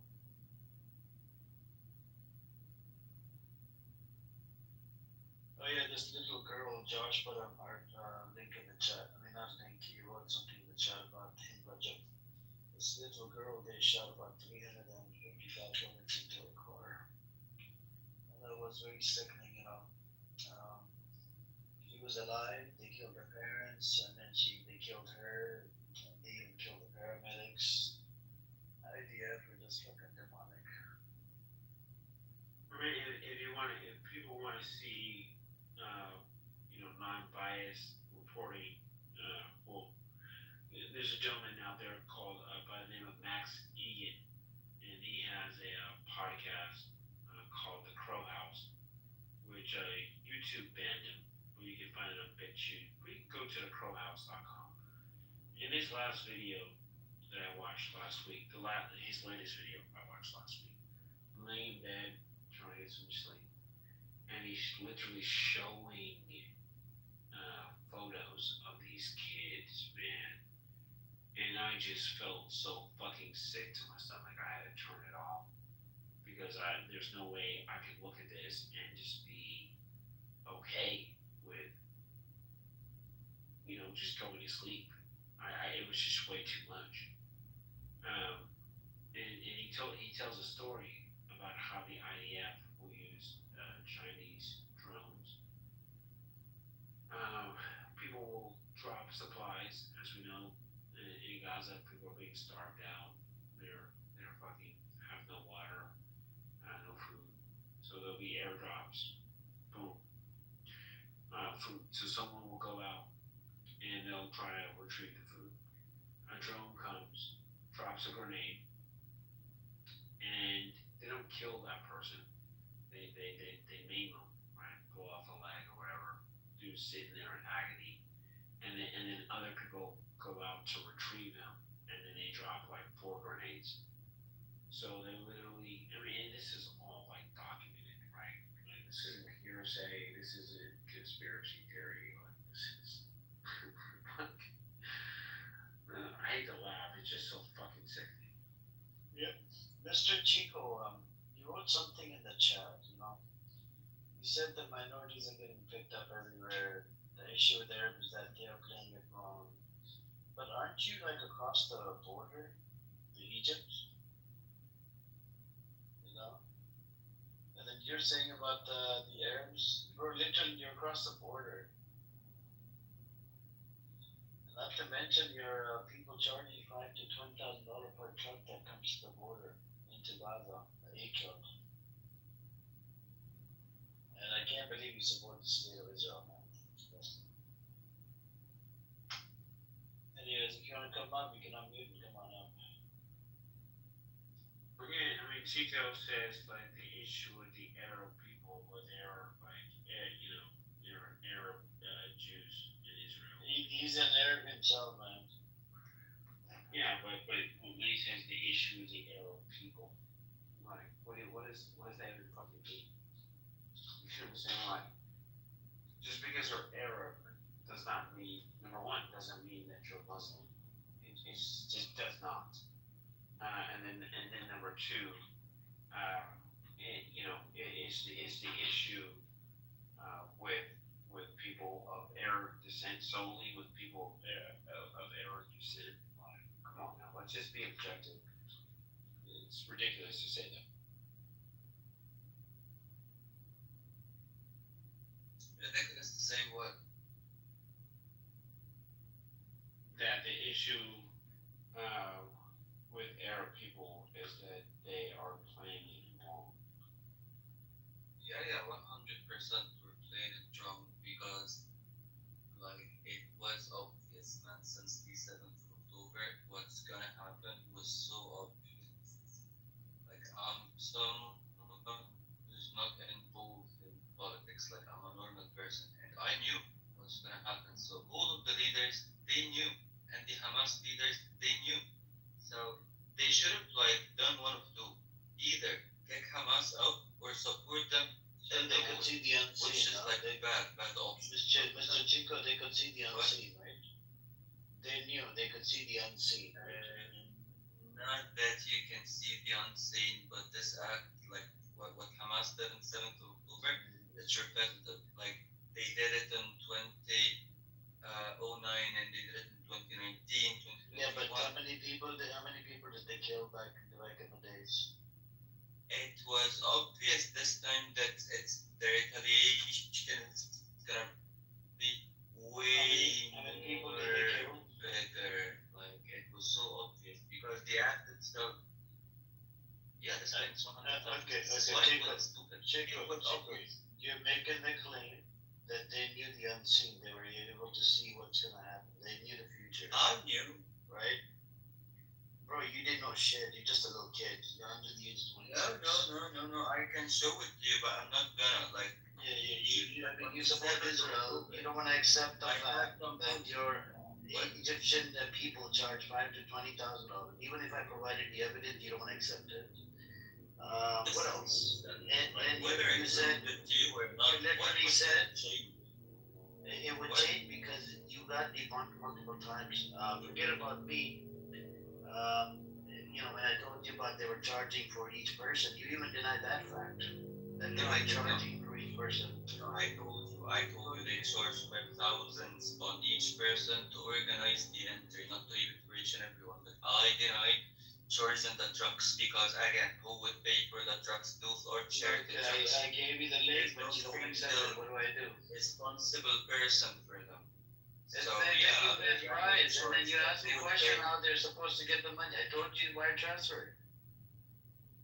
Yeah, who would do the transfer and why? Oh my God, because people want their truck to get past the border. It's a big business, right, for you guys. You making money. Yeah, but I don't know what's going on there. So you're gonna collect money from Egyptians because like most of those charity goods are coming from Egyptians. So you're gonna get them to pay, and that's what you think, Chico. That's what you think.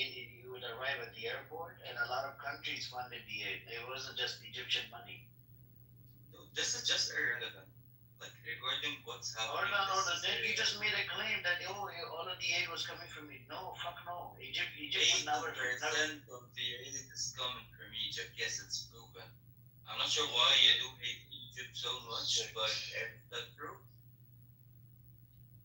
why is it bothering you? I'm not sure. Like, what did Egypt do to you? But either way, yes, I knew on the 7th of October, even before the 7th of October, like Hamas was like a repetitive system. So on the 7th of October, it was obvious. Everyone who's involved or even has the minimum understanding of politics, they knew that this would have happened. So they should have like either kicked Hamas out and handed over the hostages, or backed them in the war because it would be a war. They did neither. You know why is that? Because all of the Arab region, I believe, are like in somehow collective agreement to let the Palestinian cause die. Because what they did, not condemning Hamas and not backing them up, this is nothing. This is nothing more than just a collective agreement that this cause is gonna die. It's gonna get dissolved. Because like they just need to leave things go as it is, and that the Palestinian cause is gonna be dissolved. But nothing regarding charge on the drugs or anything like that is relevant on this discussion whatsoever. Yeah, no, so you may be right in a sense that most of the aid you said comes from Egypt. It comes through Egypt, which is the Rafah crossing. 80% from 80% of the aid and the Rafah cross border is from through Egypt. So here we go. So here are the facts. The aid comes from most of it. The majority comes from the European Union. It's been the largest contributor overall to the Palestinians. Okay, so European Union. Now, when you talk about the Gaza Humanitarian Foundation, the GHF, right? That is backed by the United States. And then when you look at how it gets into Gaza, they have to go through Europe if they're going to do a land or even fly uh, planes or helicopters to drop shit off. They have to go. They have to stage at an airport in Egypt and then fly into Gaza. But the aid in and of itself, the food, the water, the fucking toiletries, right? The medicine. No, it's not 80% come from fucking Egypt. That is simply not true.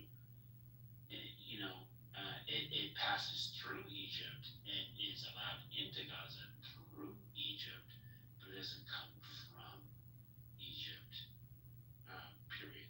And it says most humanitarian aid shipments, food, medicine, fuel, tents, etc., from international donors are trucked through Egypt and into Gaza. This makes Egypt a gatekeeper for aid delivery, although it's not the biggest donor financially. Everybody, sorry, I've just been doing some so-called fact checking here because I'm not an expert on the topic. Yes, please. So, via ChatGPT, if I may, Egypt's role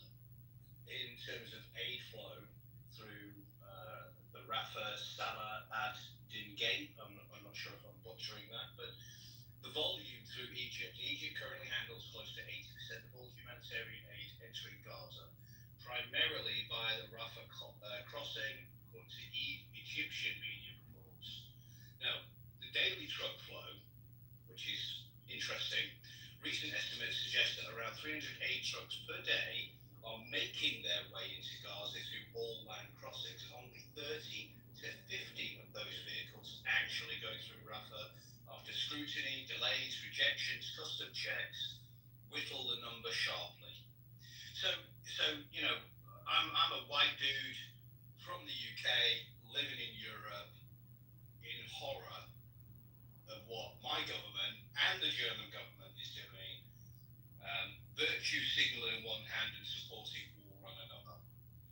And this whole business, frankly, from my observations and analysis from time to time, is clearly a criminal kind of cabal split up into various cartels that are all covering their own interests and their own interests only. And we're talking around the very people that are being murdered every single day. I don't care what religion you are, I don't care what country you're from, or the colour of your skin. Genocide is genocide. And our countries, or some of our countries, are participants in that genocide, including the United States, including the UK, including most of the European countries on one level or another. And what really, really disturbs me is that fellow Arab countries could do a lot more rather than just chucking money at it and saying we're doing something. Life is cheap. $53 billion has apparently been thrown at this thing. Where the fuck is the money and where is the actual impact? So while we're all having brain wanks here about this whole subject, the reality is a lot more. And PJ, thank you for your submission. By the way, I think that you completely, solidified my point of view, and that comes through Egypt. It's not like Egypt is fucking giving all the aid. And then you also gave a tidbit that there's other land crossings, even though the only actual recognized border crossing is the Rafah. I guess people are finding a way around it. But either way, I put the link in the chat. $5,000 to $20,000 being charged for each truck that comes in. He denies the report, and these people that are charging, these companies are connected to the government. By the way, the families of the government officials. It's okay, bro. We already looked into it. Me and we went back and forth. Ali was in here as well. We went back and forth. You got debunked. I just Hold on, Mister. You made a claim about. Hold on. You made a claim about the largest, biggest aid. It's actually not your country. It's other countries. I'm just saying that, it's other countries. So you stop with that bullshit. Yeah, they facilitate, right, to allow the aid to come through your borders. But it's other countries that are funding the largest amount of money on the aid. It's not your country. Right. Yeah. Egyptians are doing lots of donations. We are a population of over. I understand, but you made a claim that Egyptian does the largest. It doesn't. It doesn't. Because. You want the figures? You want the figures? Okay, let me give you the figures, man. This shit, man. Okay. Let's go over the country. Why are we discussing irrelevant stuff? Like those people are drawn. Oh my God! Why you made the claim? You made the claim. Countries like Qatar and the US and EU. Hold on. You made a claim. I need to debunk your stupid fucking claim. Countries like Qatar, the US, and the EU have historically pledged far more money to Gaza than Egypt. Qatar alone have provided over $1.3 billion since 2019 in salaries, fuel, and reconstruction projects. Yes. But mister, when you don't have the knowledge, then why do you even open your mouth? I do have the knowledge. You said the story. I said. Chico, let's do some more fact checking, shall we? And let's distinguish the difference between an opinion and an asshole. Okay? Everybody's got an opinion and everybody's got an asshole. Don't confuse the two.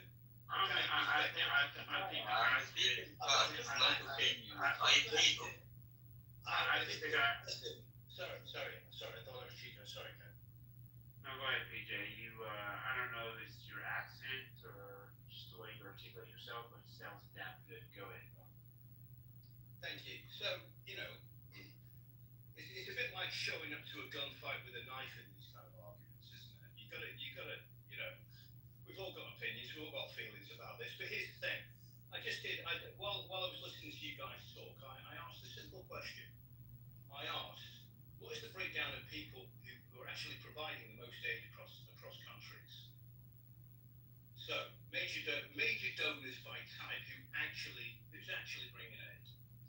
So the UNOCHA's financial tracking 2025 reveals top donors by reported humanitarian funding globally, not Gaza exclusive. Okay, that's one thing. But it's over 500 million from Canada. Denmark is 436 million. It goes on. But let's cut to the chase. Of the list, the overview, raw scale support starts with the US, then it's the UK, then it's UNRWA, then it's OECD donor pool, EU member states, which include Germany, Sweden, UAE, I don't know, and member states, so it's UAE, France, Saudi, Japan, etc. Even Cyprus and Malta airdrops, and you guess who's not on the list, right? Egypt, not a top donor. So I asked about corruption. I said, where is Egypt in the list? Yeah. Well, that's not there. They're not there at all. But corruption is all over the bloody place in Egypt. But the facilitators and political brokers, they're brokering suffering on some level or another. All these countries are guilty of that. They're all brokering suffering, either for geopolitical gain, virtue signaling, or doing some backhand deal with other countries. Or Egypt is terrified of Israel because they know who's backing them up. And Egypt, by its very nature, is corrupt. I'm sorry, but all these countries are corrupt. But Egypt is right on the border. You should be buddying up with all. This is what blows my freaking mind. Why are the Muslim-based Islamic countries not bringing this to a stop? Because they've all got money in it. It's not about being afraid of NATO or being afraid of the United States. It's about backhand deals. Saudi Arabia is dealing with Israel all the time. Yeah, all the time. They're all buddies. Don't let anybody fool you on this. This is bullshit. We need to grow the fuck up about it. Sorry, I feel quite passionate about this because I'm sick and tired of the hypocrisy. I'm a father, and I'm sick and tired of witnessing the slaughter and the geopolitical hypocrisy of this whole thing. What we've discovered in our time, in our lifetime, is that law doesn't mean shit. And I'll end with this. Right now, personally, I'm doing battle with the German government. My son is born here. He's half British, half German. And the shit we've gone to in this country, in what's supposed to be a civilized country, while they're allowing the continuous breach of their own borders, and they've been doing exactly the same in the UK. We see the rising of what's going on. It's designed to turn each other against each other. Enough is enough. That's why I come back to this room and listen to everybody else's voices. Yeah, it's not working. We are the ones that need to wake up. A little bit like raising the colours in the UK. It's now gone global, and everybody's accusing us of being right wing and racist. Take a look at the faces in the crowds of some of these protests that are raising the flag for their respective countries. It's not being right wing to be patriotic. That's where standing up to this kind of tyranny and murder and slaughter and genocide begins. It begins at home. We rise up and we all stand together on the basis of some kind of humility. And the geopolitical environment is constantly gaslighting our ability to do that. And no disrespect to you, Chico, but you come in this room and you've got an opinion, and maybe that's compensating somehow, but it's not an exact science anyway. But you've got to be a little bit more adult about it and do your research before you step into a room like this and embarrass yourself, okay? Well, I think it's fine that he comes to a group like this with scholars such as ourselves, because he has his points of view, and we counter him, and then we allow him to give his retort, his rebuttal. Of course. He can't. So he either takes the lesson, the L, which is not a loss, it's a lesson, or he allows his ego to say that he was right, no matter what. I don't give two shits.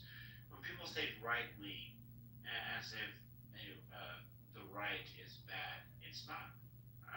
It's fucking conservatism. It's not, in my eye, the paradigm that I live in, being right wing doesn't automatically classify you as being racist.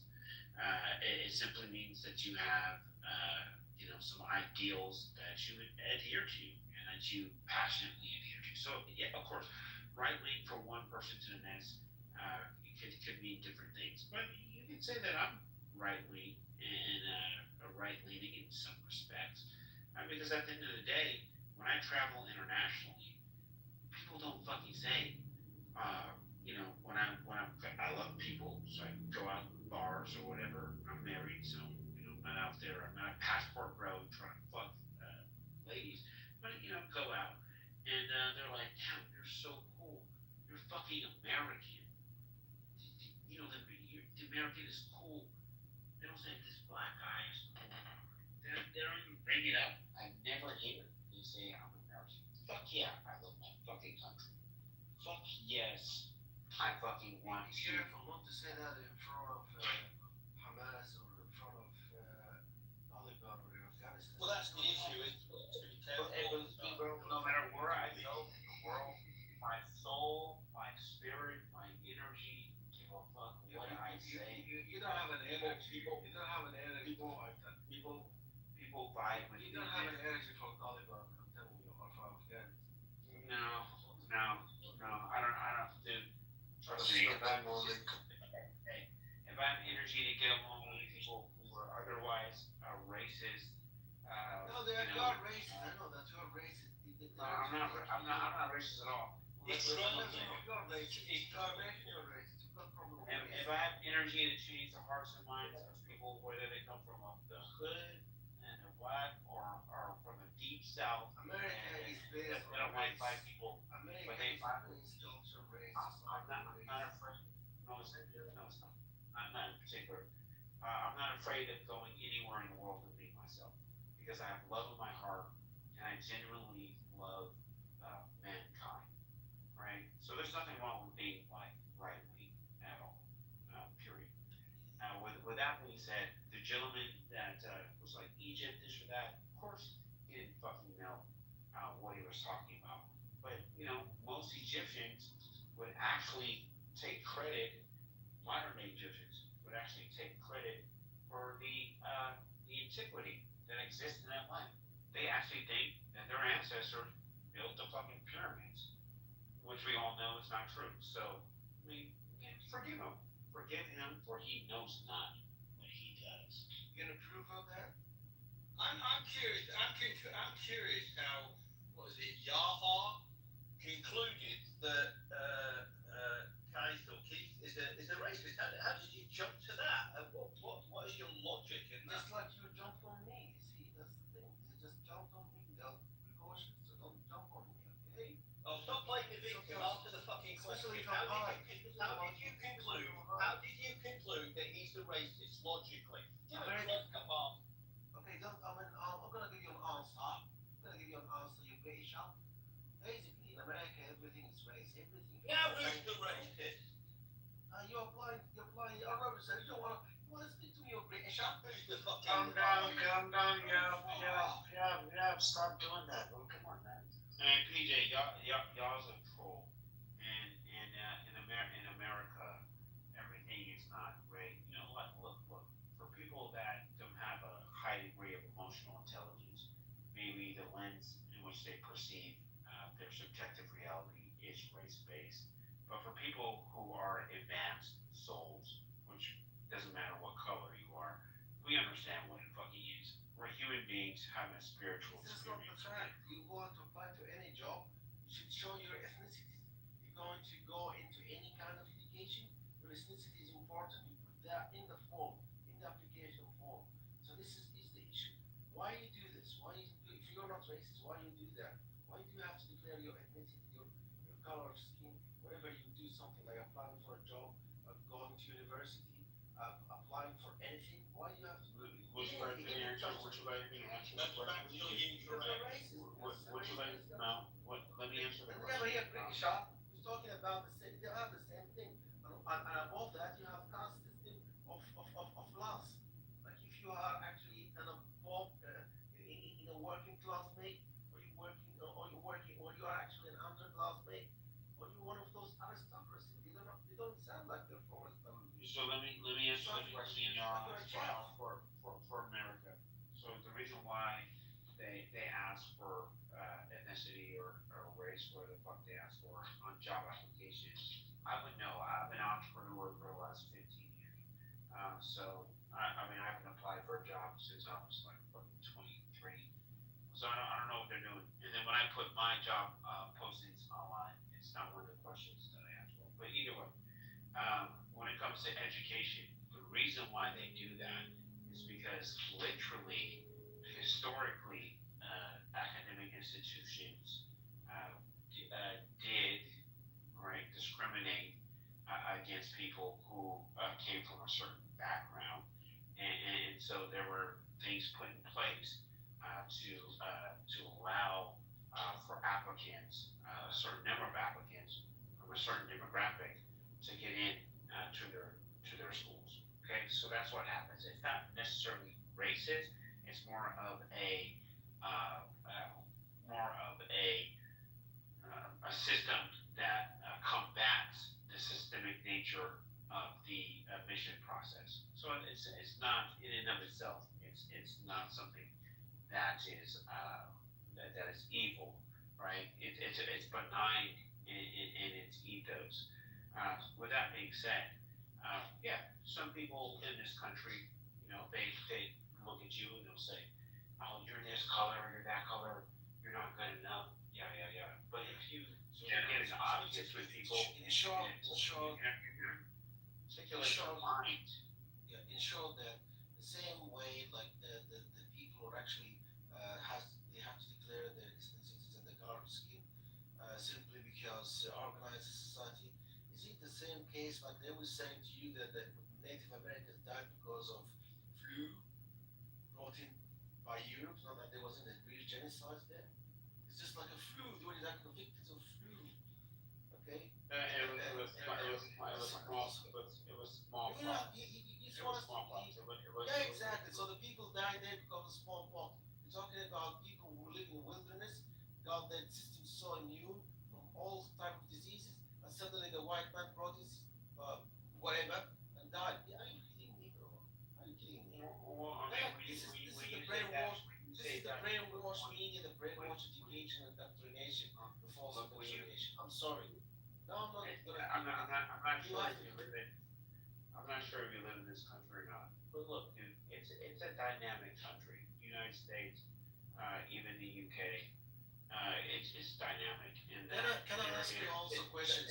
Those who are Afrocentric, why the government are sponsoring the Zionist-backed RSF and its genocidal war in Darfur?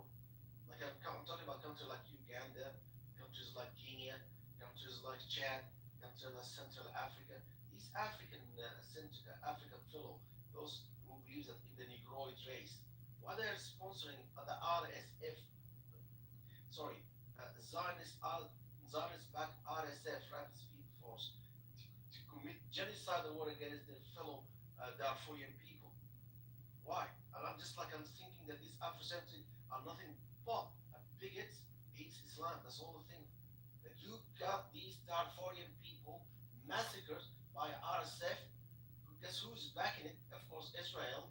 But only not that, you got so much facilities being done by African government, Uganda, Republic of Central Africa, Chad, Kenya, you got Ethiopia. Why?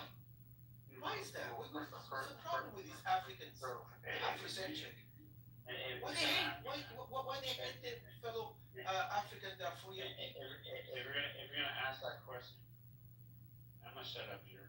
I want to hear other people. It's represented. If you're gonna ask that question, I'm an African, and I do have a minor in African studies. So I'll answer the question to you.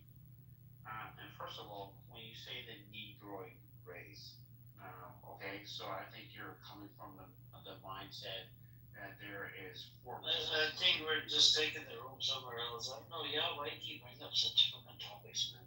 Because this is like race baiting and hold on. No, you're doing the race baiting bullshit.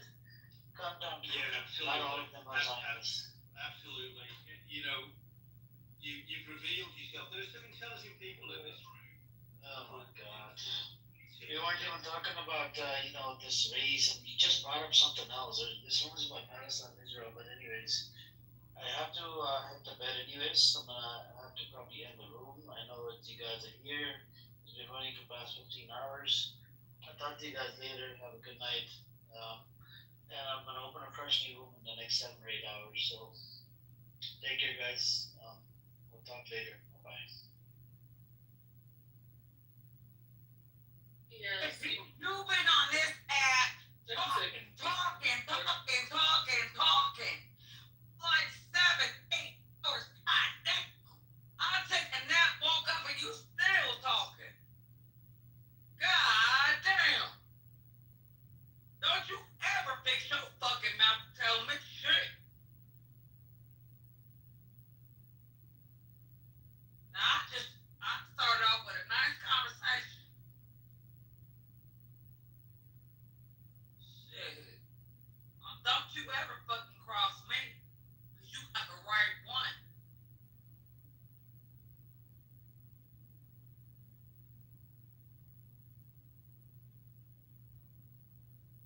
And you know what? I probably do need some fucking help. And guess what, bitch? So do you. An atheist who dates that don't make no goddamn sense. That does it don't make no goddamn sense. Makes sense, bitch. No, please don't. Cause you tried to for 3 damn hours. And we still don't get it. So fuck you, bitch.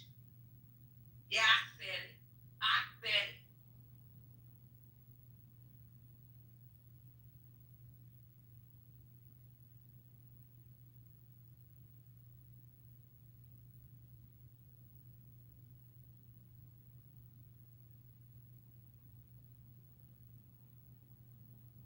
Are you in Africa right now? Or are you in America? Where the fuck are you? Because like if it's African time, it's like let's see, it's probably like 8, 9 in the fucking morning. You ought to have shit to do. Yeah. Don't fuck with me.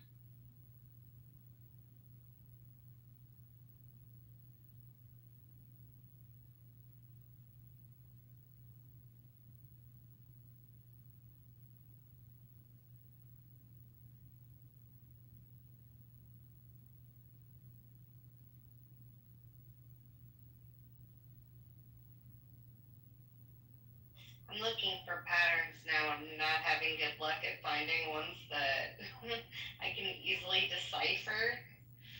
Like I'm looking at sock patterns, and socks are eluding me. They make no sense when I'm reading the pattern. My secretary used to always knit socks.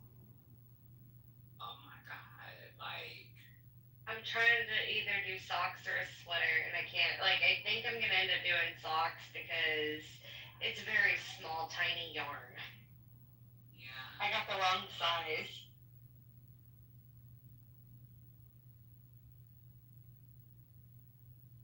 Damn it. That's cool, man.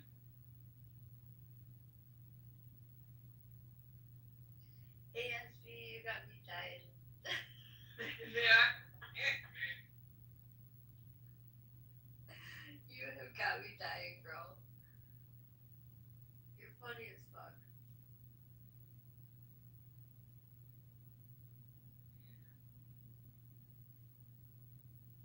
just be trying to keep it real, especially for non-Americans. Like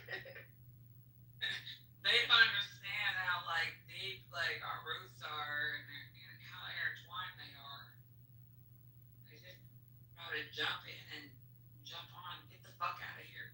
Yeah, I can get it. Not you, but I'm just. I know. Yeah. No, and it's I don't like it. Sorry, I don't. But yeah, I want to learn how. Did you really let?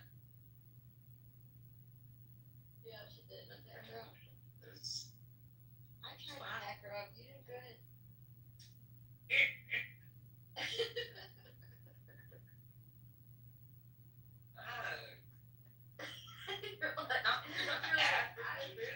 ESP, it seems like you had something for Sugar Belly. What is it? You guys have a history or something?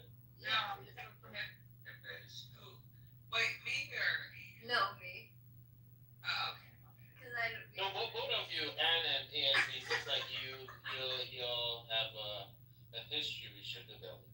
Yeah, I do. Oh. Well, she is a tough lady. Not gonna. I mean. Jeez.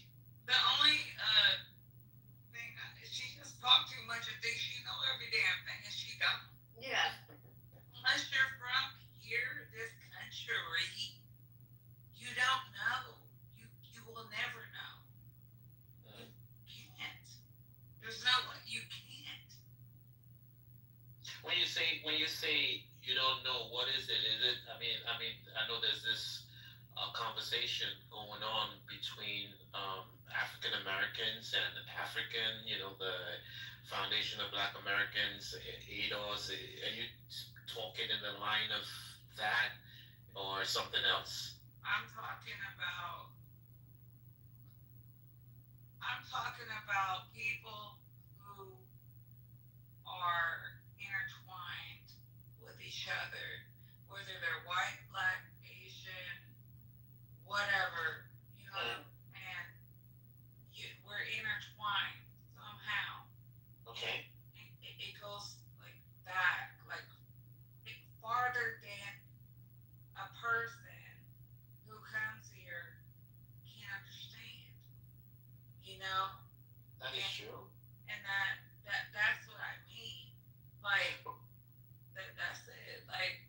So let me ask this question: when you say they can't understand, and I'm going to use myself as an example. I'm an immigrant. I'm Nigerian, but I live here in the United States. And can an immigrant, if that person goes out for knowledge, like I'm fascinated by African American history, and I do my due diligence and I learn about the history. If there is a topic going on about African Americans, if I have acquired a level of knowledge, are you saying that I shouldn't contribute or my opinions about whatever subject topic? I mean, if it's about that particular issue, and I kind of like have acquired a certain level of knowledge about it, are you saying that I can't contribute or air my opinions about it? No, absolutely not. You can have your opinions. Mm-hmm. You can feel how you feel. You can contribute. That's fine. But number one, black people are not African Americans. We are not African. Okay. Okay. I mean, you can say that, and I'm not gonna argue about it. I have my opinion about that. African American, African American Russian, or African American. Lead with that. Okay. But you're not gonna.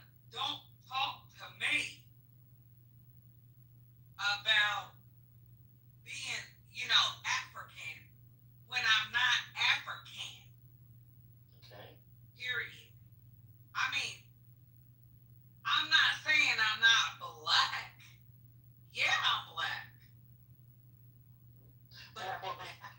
okay, I have my, and this is something.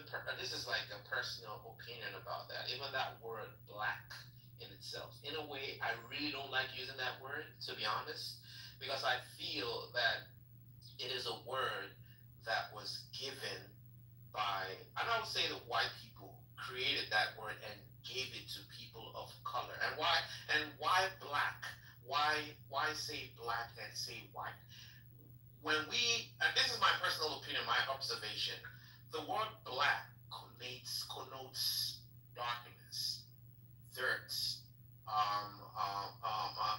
something that is not pure, as the opposite of white, that is divinity, pure, class,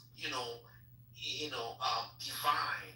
And, so when even using that word, black and white, I feel it's more like, it's like you want to separate good and evil. Good is usually white, and black is usually evil. So it's a personal opinion, it's a personal observation, and I could be wrong, but that's how I see it. But when you use that term, when you say you don't want to be associated with Africa, you're not African American. I mean, you're not African. I mean, I would say, why wouldn't? Why? And I'm not. It's not a quarrel. It's not a fight. I do understand what you're saying. I'm just saying, if your ancestors were brought in from Africa to America, why wouldn't you want to use that word African? Why wouldn't you want to be known or associated with as being called an African American? Well, why don't you ask the same of Ann or Ash? What? Or anybody else? Why don't you ask them the same question?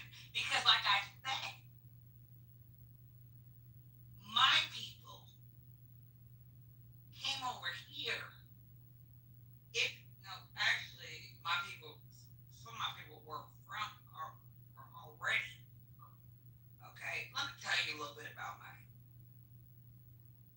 Not only am I black, I'm Panamanian, I'm Costa Rican, I'm all kind of shit, and Jamaican. Them is the main three. And American. Number one, I am from America. Yeah, no one is disputing that. My mother is American. Okay? She is white, black, and Indian. You can't, that's what I'm talking about, intertwined. The same way my fucking ancestors are intertwined is the same way probably Ashley's are, or Ann or something. You guys don't get it. No, I mean, like I said, I don't want it to be because this is really causing a lot of divide between Africans and, I'll use the word, Black Americans. And what is it? Katas. Yeah, Katas. And I think it's very sad because we shouldn't be doing this. Because all we do is try to fucking help. Yeah, I mean,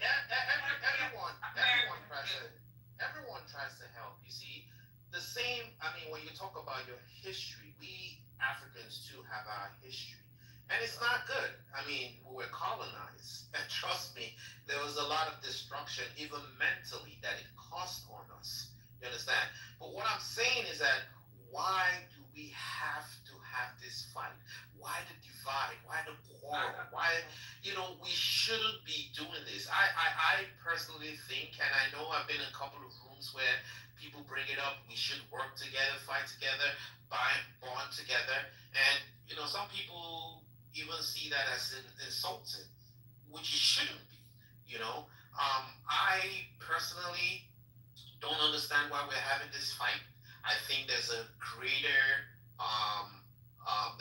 the more important things, the more important problems that we should work together to try to solve. But this is really causing a huge. I mean, it's really it's just not good. We should be working together. I do still see us as brothers and sisters, and I believe that we should work together. We should align together and not have this fight of what is this? I am this or I'm not this. I come from here, because in the long run, it really doesn't do us any good. Yeah, I feel you, but you know, the same way, like you're my brother and I'm a theist. You're my brother in Christ. So is Ashley, my brother, my sister. Sister. My sister in Christ, or Ann, or you know, whoever the fuck is on this panel, on the, you know what I'm saying? Like it, when it comes down to it, like really, race don't matter, you know, because that only started like in the 15th century or whatnot. But it's really about class. So it's really about what class? It's about class. Okay. Yeah, I see where you're coming from. It really is about class. Okay. So when people start talking about, you know, their heritage, this and that, I mean, we're in America, we are so diverse, mixed up, like for real. Like you, like somebody from Ghana or Nigeria would not get it. No, but when you say will not get it, that is where I kind of like, why would someone like me get it? If I study your history, just like you're educating me and telling me that you are diverse, you have Panamanian, Jamaican, maybe Irish, and I understand that. Why would it be hard for me to understand that when you just educated? No, but it's not hard for you to understand. I just don't think that you all want to. Oh no, those I disagree. I disagree. I mean, you would get people that are not open-minded and are gonna be stubborn, and those people are those people. But they will have people where if they get educated, they get it. I did a little bit of. I studied African American history. Listen, when I came into this country, I had those prejudices. I had those things about, oh, you know, African Americans are this and that. I had that. And why did I have that? I had that because of the education the media in Africa gave me. So coming into this country, America, I had that in my mind. But then something happened to me, right? And I was like, you know, let me give you the story, all right? Let me tell you and you know, there was a time a couple of years ago, right? And I don't know if you know this guy. His name is Aliko Dangote. He's the richest black man in the world, right? He is Nigerian, right? Yeah. And he became the richest black. And I was like, I'm Nigerian. I'm like, Nigeria is the richest black man in the world. How come? He should be an American. An American black person should be the richest black person in the world. Why? Because number one, the the billionaires, they have the highest concentration of billionaires here in the United States. The economy, capitalism, America is the richest country in the world. So I'm like, why is it that the richest black person is coming from outside of America and North America? So I said, you know what, let me just, I do a lot of research. So I said, let me just, do research. Who is the richest black person? As of that time, it was Oprah Winfrey. And Oprah's wealth was about 2.3 billion. And I was like, 2.3 billion? As compared to Aliko Dangote, back then, I think it was at 15 billion. And I felt the gap was just too wide. And I said, okay, you know what? Let me find out who the richest Americans are, white or black. And I did my research and I found out that the richest top 40 richest Americans were all whites. And I was like, what the heck is this? Something is not right here. Why would the richest people 40 before you get to the black person? And I said, something was strange. And then I said, okay, let me Google and find out who the top 10 richest black Americans. And the list came out. And one thing that I found out was they were mainly in two sectors: entertainment and sports. And I was like, that is weird. And I went back to the richest Americans that were white, the top 40. And it was in telecommunications, construction, finance. And in my mind, I was like, that is weird. Are they telling me that black people can succeed in finance and information technology? And I literally just said, there's something wrong here. You understand? And then I went and I found out the top richest Africans, right? And the top richest Africans were way richer than the top black Americans. Right. And one thing I found out was all the rich Africans made their money outside of America. And that was when it dawned on me that, oh,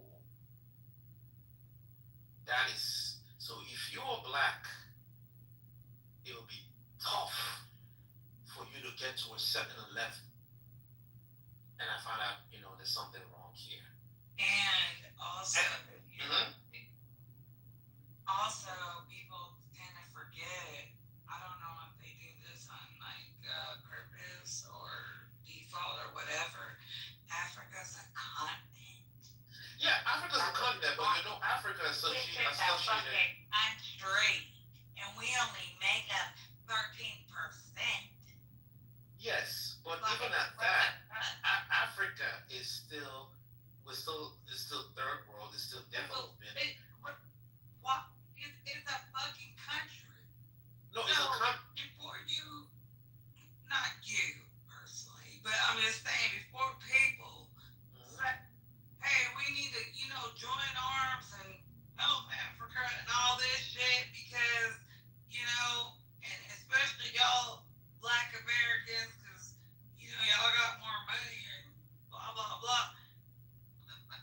Help your motherfucking self. But you see, what you said now, it's not true. Africans are not saying America should come help Africa.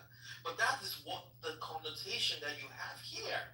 And that information is wrong. You had about us being motherfucking thug life. I'ma shoot you. You see, but the reason why. My ABC, I gotta wait till the motherfucking bed and all this. Okay, can I say something? And this is where the media plays a part, both for us in Africa and also over here. In Africa, what the media portrays is that gangster talk life. Why in America, what the media portrays about Africa is hunger, poverty, children, flies all over.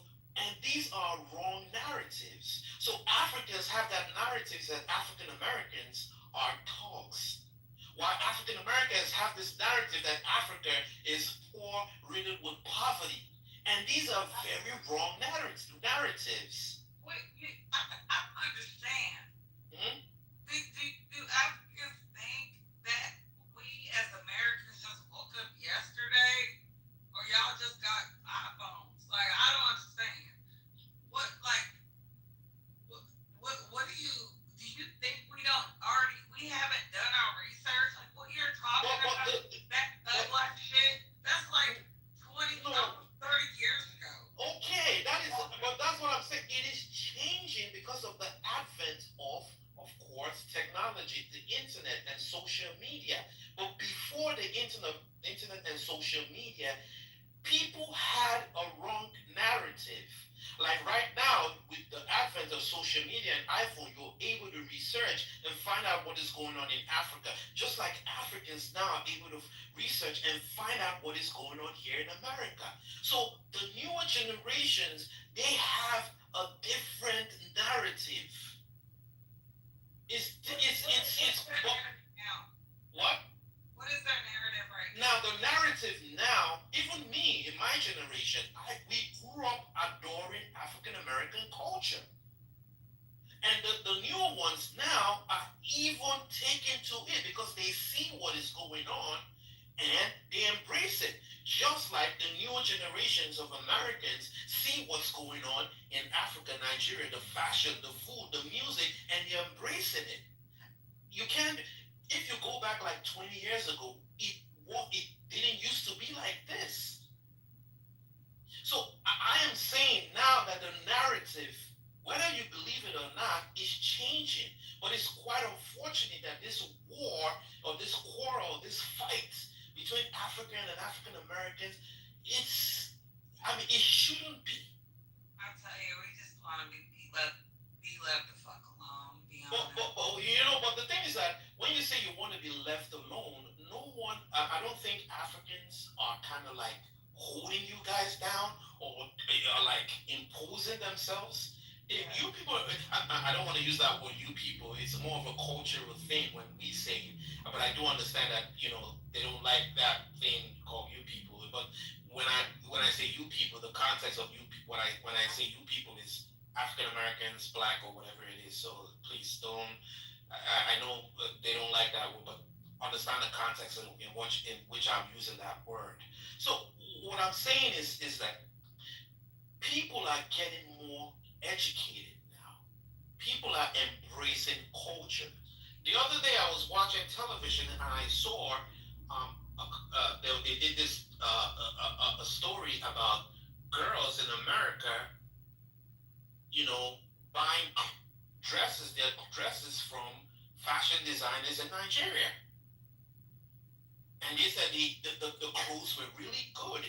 The prom dresses, the prom, and they were buying them from Nigeria, right? Now, when you go to Nigeria, you see Nigerians importing African American culture, the music, the lifestyle. So, and there's this narrative that is. If you know we're American. What? Y'all tax the fuck out of us. But that's not true. You see, this is a wrong. I'm not gonna say I know everything, but I think I'm knowledgeable enough to know that what you just said about the taxing thing, it is not true. Like I'm Nigerian, right? Whenever a foreigner comes in, an African American comes in, they're embraced. They're welcomed. I mean, what? I don't know what part of Africa. I'm Nigerian. I grew up in Nigeria. I go back to Nigeria. Where? Where?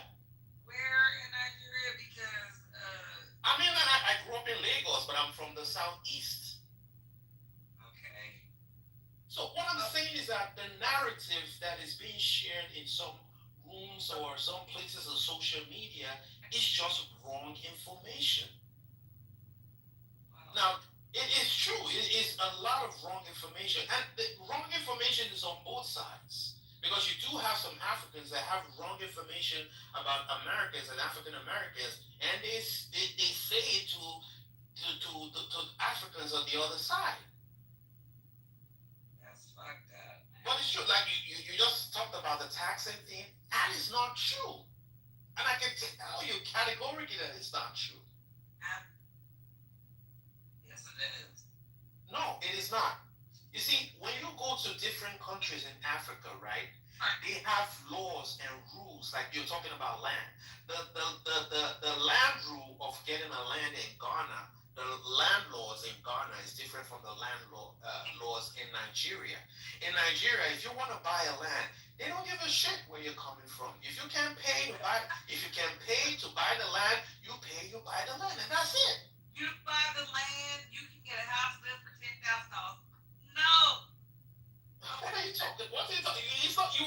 If they say that this land is sold for $10,000, it is $10,000. What?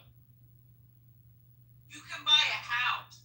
Yeah, I'm using that as an example. I'm saying if they say this house is for $10,000 in Nigeria, for instance, then that house is sold for $10,000 for anyone that wants to buy it, whether you're black, white, purple, green, whatever.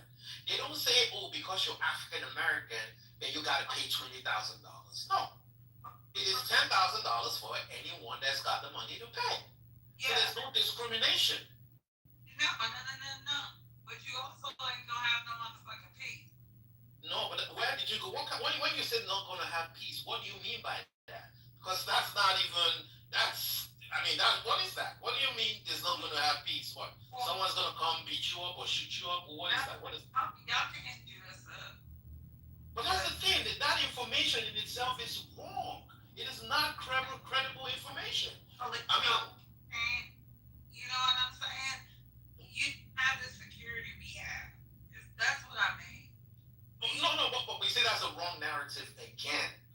And I'm telling you this because I'm African, right? And I grew up in Nigeria and I know Nigeria. When you say no security, that is not true. Every country you go in the world, you're going to have good parts and bad parts. In America, there are parts in New York. I live in New York.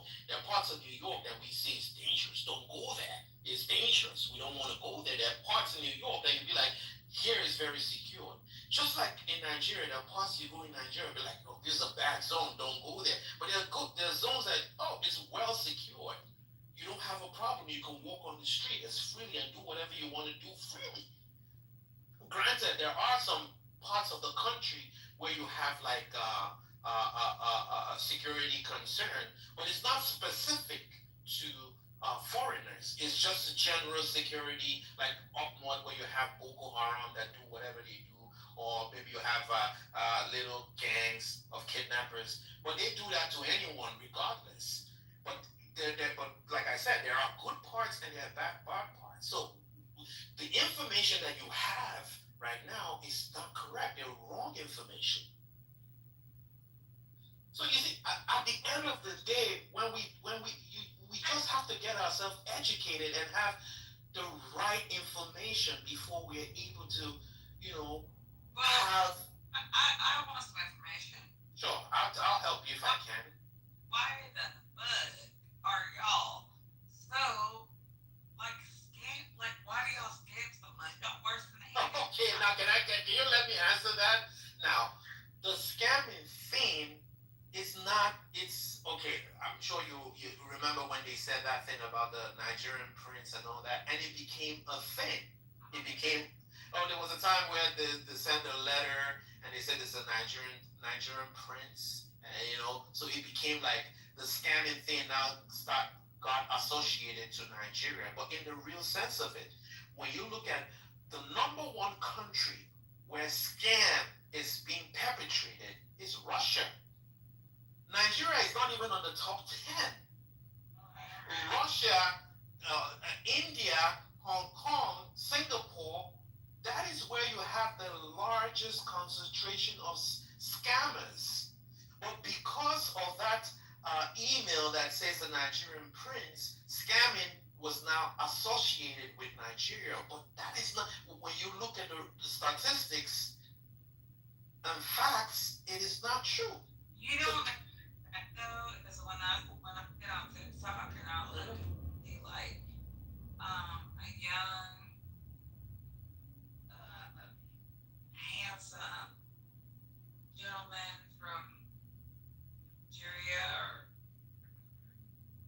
and he marries a white lady, or you know what I'm saying? Old white lady, okay. It's either from the UK, Australia, something like that. That's taking advantage of people. You know what I mean? Okay.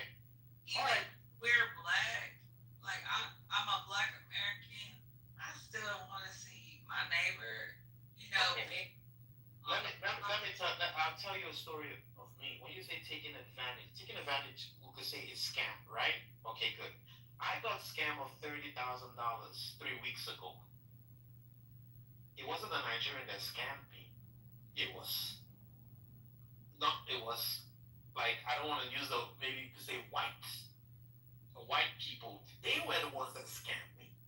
Now, they scammed me of $30,000. Am I now going to say, oh, all white people are scammers? I'm not going to say that. I'm going to say that person scammed me, right? Now, that example that you gave, yes, there are people, Nigerian people that have done that, but it's not like it's prevalent. If you go to Australia and you could find an Australian man that would take advantage of an American woman and scam her if he has the opportunity. So you see, it's just a narrative that has been put out there that is wrong. And it's unfortunate that people get that information and without doing much research and they gobble up on it and it becomes a thing. Spiritual you want, but like you really don't know until unless life takes you down that route. I told you I got scammed of $30,000 2 weeks ago. Exactly. And So, happy to you. I really am. okay, you see? But I'm not gonna say all white people are scammers. A white person is scammed. But I'm not gonna say all white people are scammers. No, I'm not gonna say that. Have I been scammed by a Nigerian before they tried to scam me? Yes. Have a Russian tried to scam me before? Yes. Has an Indian tried to scam me before? Yes. But I'm not gonna generalize. And like I said, listen. What?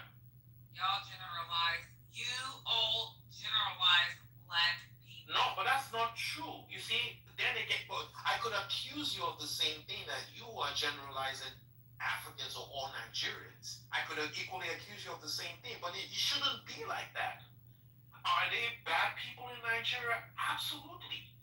Do you have bad African Americans or Black Americans? Absolutely too. But it doesn't mean that every Black American is bad. Do you have African Americans that are thug and gangsters? Yes. But it doesn't mean that every African American or Black American are thugs and gangsters. But what's fucked up is your people teach you that that's how we are and we're not. Okay, that is true because of the images we see in the media back then. Just like the image that you see over here of Africans being hungry, starving, poverty, they don't have good clean drinking water, they're dirty, which is not true. No, a lot of places they are really fucked up. No, they're not, but I'm telling you, I'm African. Listen, I was born in the late 70s. I grew up in Nigeria in the 80s, 90s. I came to the United States late, 2000 and something, right? And all those images because I see those images that they show here. I have never seen them in my life growing up in Africa. Never, not once. So when they show that image, I'm like, where is it? I live here. I move around. I've been to a couple of African countries, and that is not my experience. When I grew up in Africa, right? Yeah. I had cable TV. I grew up with LL Cool J, MC Hammer. I grew up with hip hop.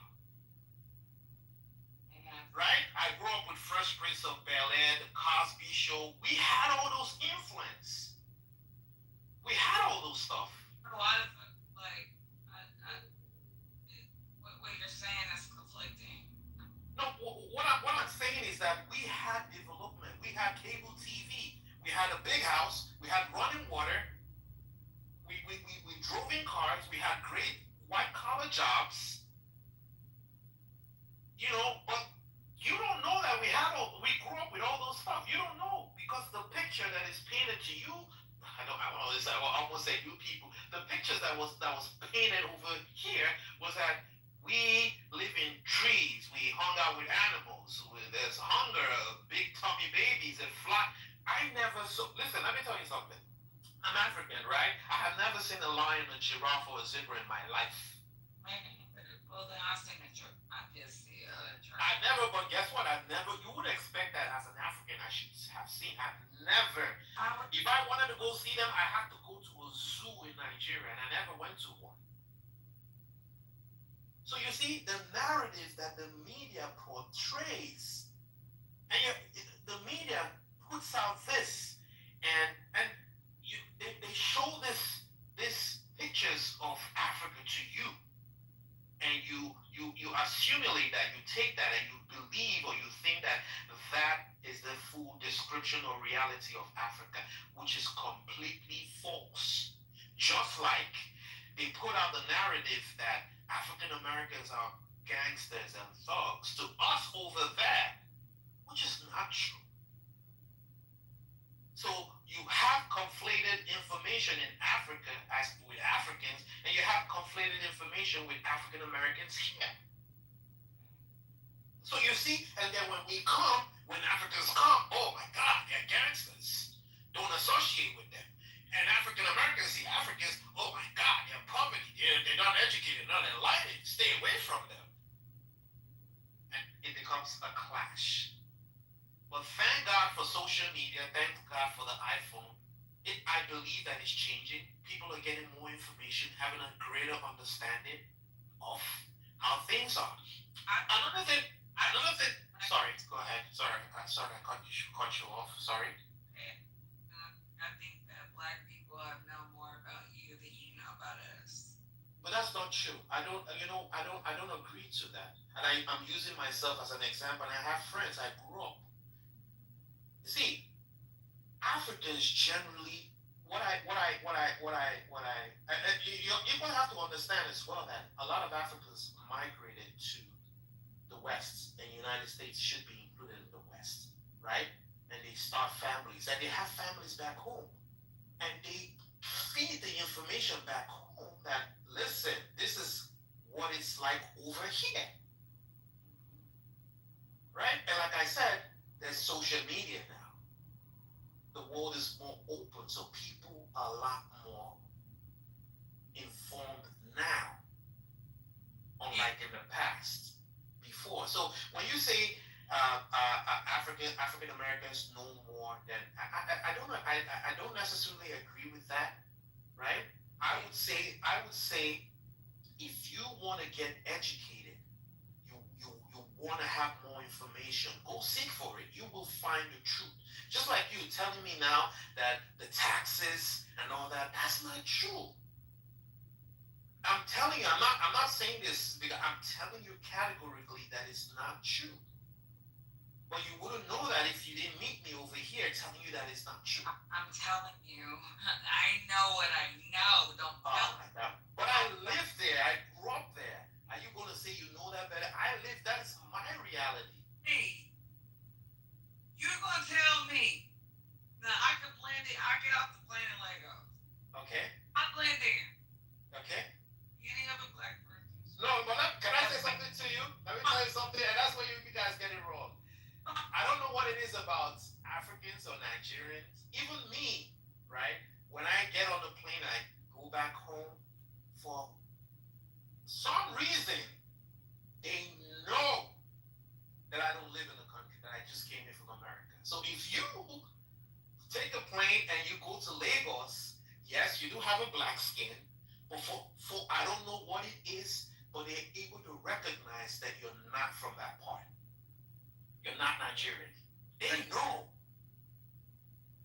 Yeah. I'm telling you, they know. Your accent gives you away. Your mannerism gives you away. So they know. And the good part is that once, and I know I'm speaking for Nigerians now, typically generally all Africans. Africans are very welcoming.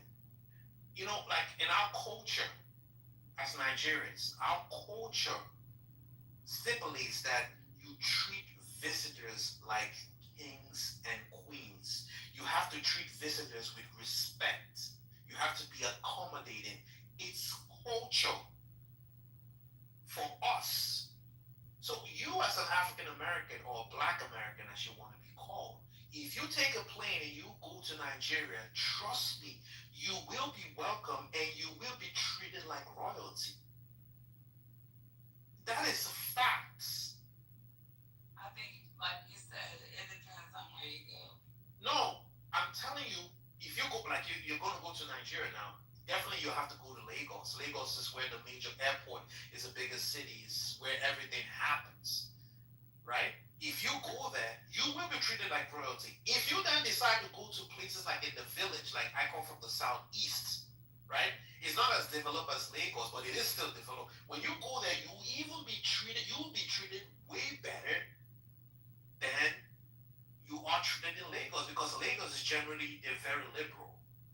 Lagos is like New York.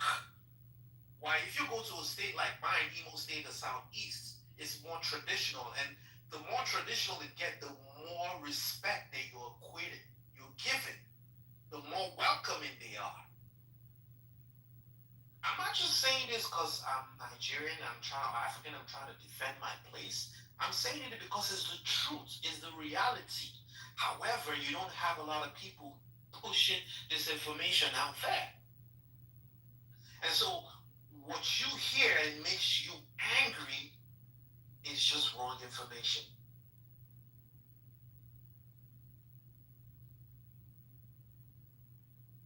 Oh, she's not there anymore.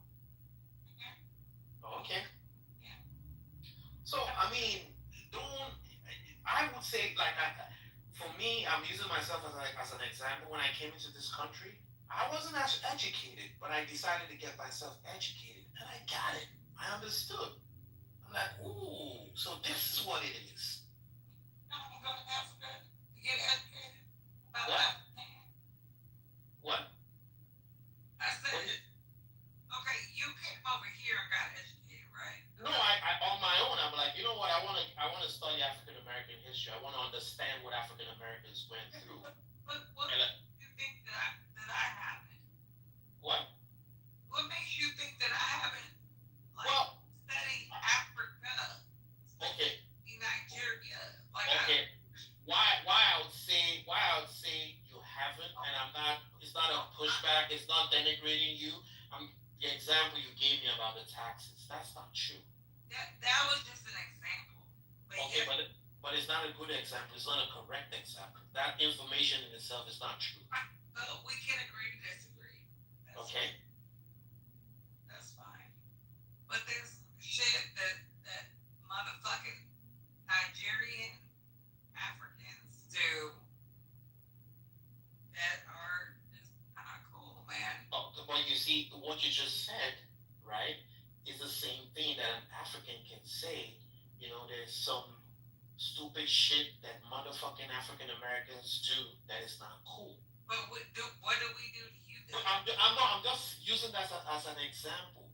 So what I'm saying is that you're always going to have bad people, wrong people in every society. You're going to have bad Nigerians. You're going to have bad African Americans. But the fact that they are bad or you hear something bad about them doesn't mean that the majority of them are bad. You can't use that to classify everyone. That's what I'm saying. No, I'm not. No. You can't do that. So that's what I'm saying. So maybe the Africans that you met gave you that bad vibe. And you're like, okay, you know, this person did this to me, or they came into a room and they said all kinds of rubbish, and you're like, you generalize, but it's not like that. Yeah. Let me tell you something. In Africa, a lot of them don't even know that things like this are going on. You know, they don't know. If you take a plane and you go to Nigeria now, trust me, they're going to welcome you. They don't even know that things like this are going on. Okay. Well, I'll let you. What? Because you know what? I said you can win this because you can have it. No, it's not about me having it. I understand where you're coming from because I do go to some of these rooms where they're having. I wouldn't really call it a debate. It's more like a fight, and everyone is aggressive. Everyone is like no one wants. It's not a conversation. It's not a debate. It's more like a fight. There's so much aggression. There's so much misinformation flying all over the place, and no one learns. Right? Now, do we have differences? Yes, we do have differences. Are there areas that we need to walk out? Of course. But it's something that can be done in a respectful and civilized way. Unfortunately, we're not having a respectful and civilized conversation when it comes to this issue. But what do you work out, sir? What do you think you worked out? I just think it's a conversation. It's a conversation to have an understanding. You and I just had a conversation right now. You didn't curse me out. I didn't curse you out. You listened to me just like I'm listening to you. In your voice, I can sense that you're respecting what I'm saying, just like I'm respecting what you're saying, and we're both listening. Even if we agree to disagree, it's still respectful. That is what we should be doing. Unfortunately, we're not. We're cursing each other out. And the sad part is that whether you agree or you don't agree with your brothers and sisters, that's a fact. In America, if I'm walking down the street and you're walking down the street with me, I look like you look like me. There's no difference. You know what? I have a friend from Liberia. Okay. And he slipped up and called me white. But I was like, what did you just say? And he was called you white. He called me white. Okay. What it was is because I'm from the West. And so that just kind of stuck with me like, okay. Okay, well, you see, that's just one Liberian. It doesn't mean that all Liberians are like that. But I'm just saying, I was like pretty fucked up. Listen, people are going to annoy you. Africans are going to annoy you. Just like, you know how many African Americans have annoyed me today? A couple.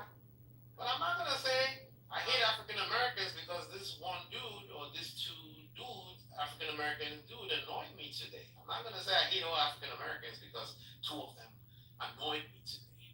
Just like I'm not going to say all white people are scammers because one white person scammed me of $30,000. That's fucked up. I'm so sorry. Yeah, but it is what it is. No, it's true. We're coming for you. We scam everybody. So, I mean, at the end of the day, it's just have a conversation. Iron out the differences. Where we can work together, work together. Where we cannot work together, let's agree to disagree. But it shouldn't be a fight. And it's so sad that this fight is growing and it's becoming alarming, and I hope it doesn't get to the point where it really becomes dangerous. But I'm not gonna lie, it's heading that way. It sure the fuck is. That's what I say, man. I told my friend, I wanna try to name. I'm like, they wanna like, hey, where the fuck you at? You and your girl. I mean, there are differences everywhere. I mean, okay, you look at what's going on within the white community. Different. Oh, Jewish. Oh, you're not Jewish. I mean, it's just. Well, people just gotta sit down and talk. And iron out your differences. There's so many ignorant people, though, man.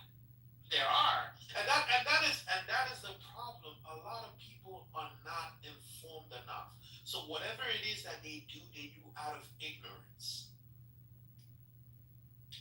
Unfortunately, we're not creating spaces and rooms where we educate and inform people. We create rooms where we fight, bicker. I mean, someone could open up a room in TikTok or Clubhouse, and the sole aim is for us to curse out these Africans or curse out this African American, and that's just what it is. And there's a fight. Well, to me, this is like the whole. Okay, in general, Matt, do you want to come up and take the beans so I can drop down?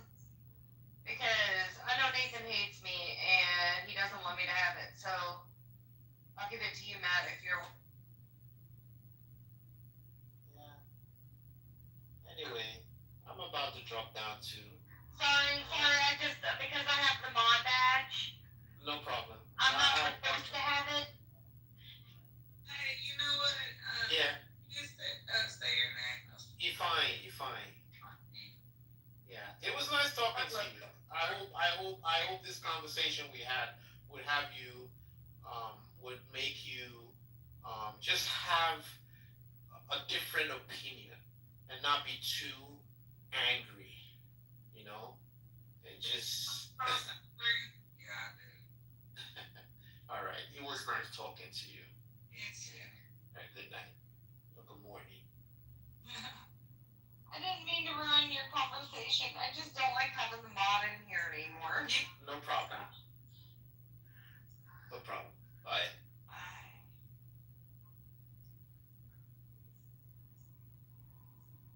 Oh, where'd she go? Did she leave?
Since it's just me, I might shut it down if nobody's awake or anything.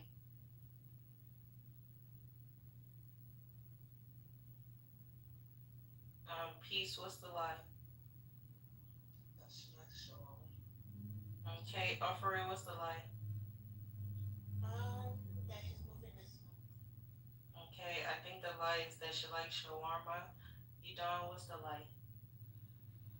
She likes shawarma. Go with that. Okay, Mama, what's the lie? Moving next month. Oh, I'm screaming. Chris, your turn. 2 truths and a lie. Oh my. Oh, sorry, Barbie. You be in and out. Yeah. Oh, me too. I be in and out too. Mike, you're back. Oh my gosh, I missed you. Where did you go? Don't ever leave again. Really? No. Oh. Damn. Christopher, 2 truths and 1 lie.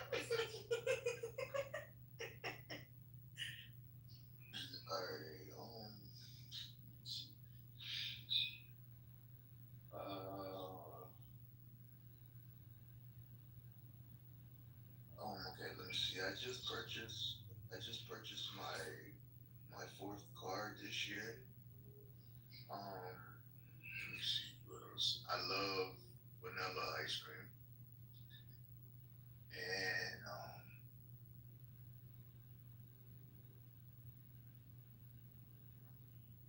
let me see. Alright, so the first one, fuck my bad. Alright, so the first one, what did I say again? You just purchased your 4th car. You like vanilla ice cream and what else?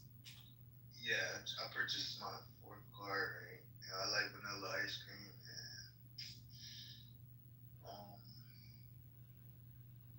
I wasn't ready for this one. I hate the smell of cigarettes. Yeah. Okay. Barbie, what's the lie?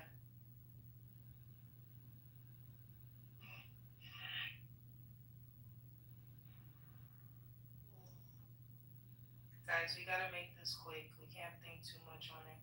Chris, what's the second one? I had the first one on the He list. likes ice cream. He bought his 4th car and he hates the smell of cigarettes.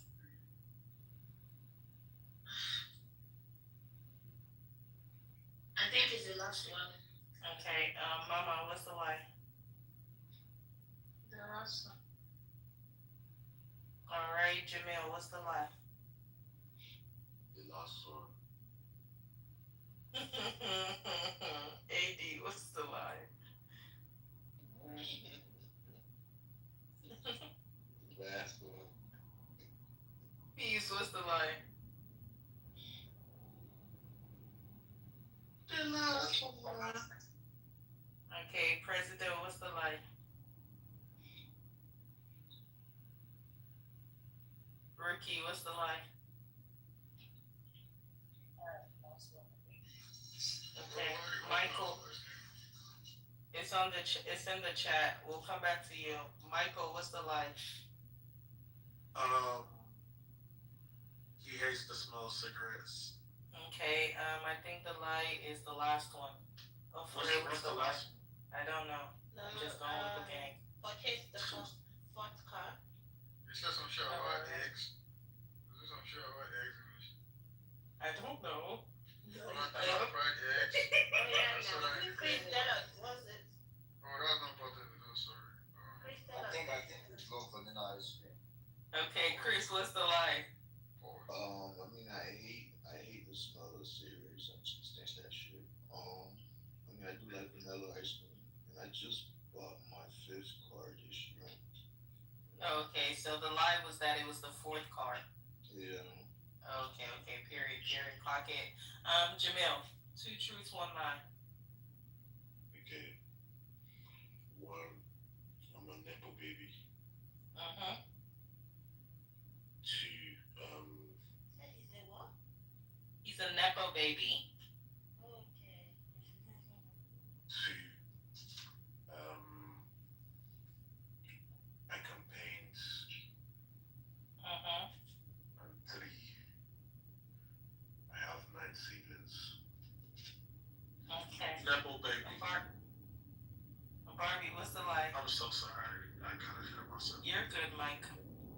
You have 9 siblings. Okay, Mama, what's the lie? Chris, what's the lie? Chris, what's the lie? Yeah, I was saying 9 to 3. Okay, Big Davius, what's the lie?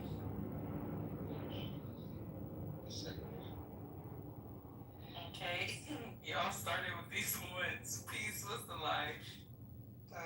He has 9 siblings. President, what's the lie?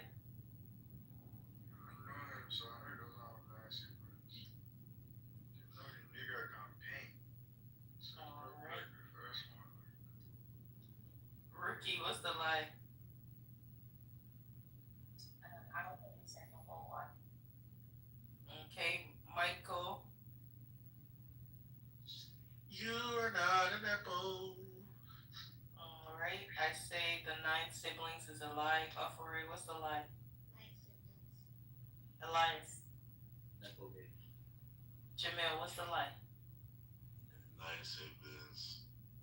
Oh, Wait, what is a nepo baby? he doesn't have 9 siblings. He is a nepo baby. What's a nepo baby? What's a nepo baby again? Rich kids are rich people. Hey, let me hold $2. Knowing that way, Nepo baby could make connections worth the power. Jamin, come and help me now, please. Let me hold $5.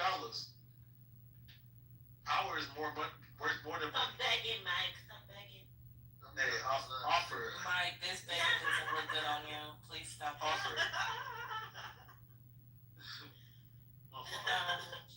Davies, 2 truths and a lie. Wait, Chief and Ayo is sleeping. Yes. Ayo's not sleeping. I used to sleep. No, she is. Aww. She's so small. Okay. Maybe. Okay. I was born in London. My favorite Nigerian food is amala.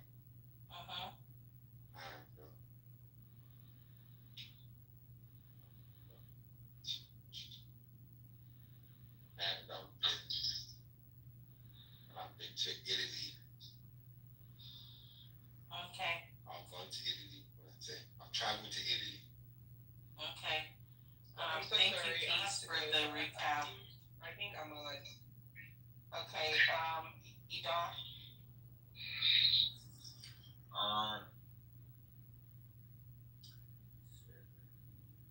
Don, let's make this quick, please. Can you not disturb me? Favorite Nigerian food is amala. Offer it. I would say he was born in London.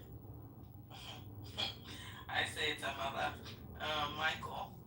It's definitely the amala. Well, actually, no. He has never been to Italy. Okay, Rookie. Wait, does that say he's never been to Italy or he has been to Italy? He has. But I'm saying he's never been there, is what I'm saying. Yeah. Rookie.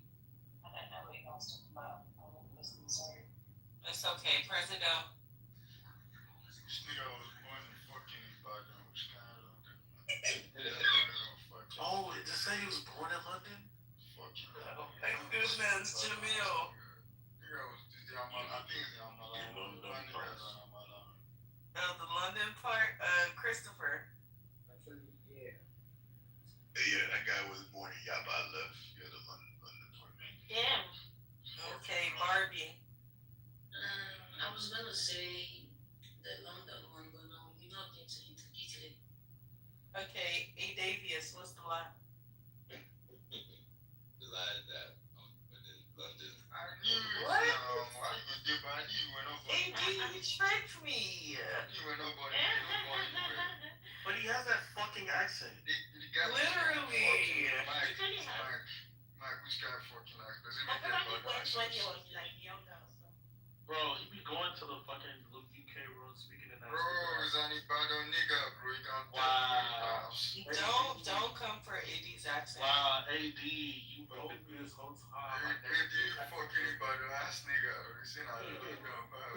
Wow, so it's all been a lie, bro. Bro, Mike, if this nigga laughs too much, he might say heck, bro. Yo.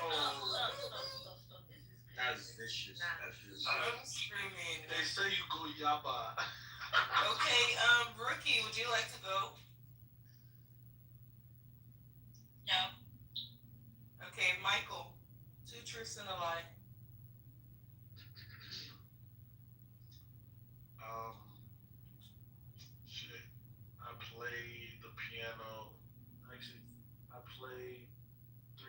instruments.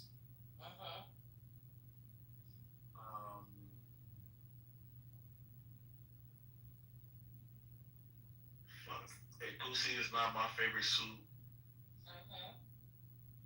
Actually, Goosey is the worst suit.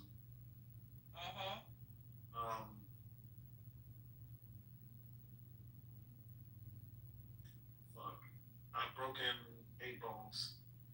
Okay. Elias, what do you think the lie is?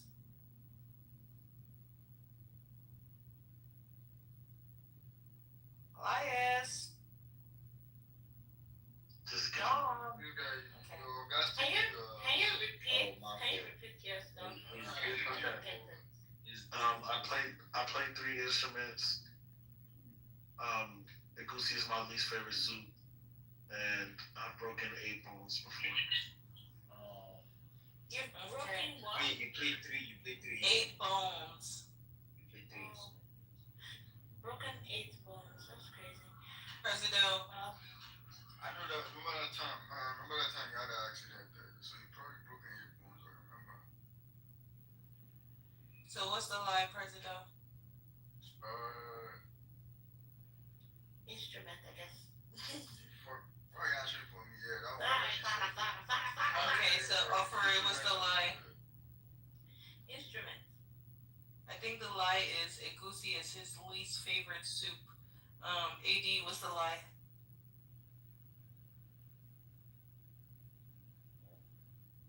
I said the car accident. No, he broke 8 bones. That's the thing.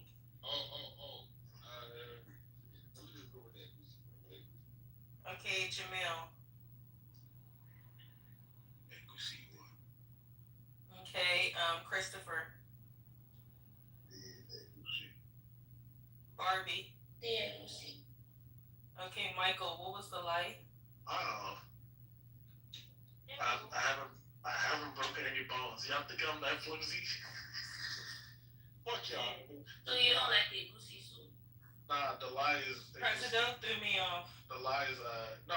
Goosey is my least favorite soup. My favorite is Bruno. Oh, me too, Michael. Michael, we're just alike. Do you see how we're so alike in so many ways? You play 3 instruments, right?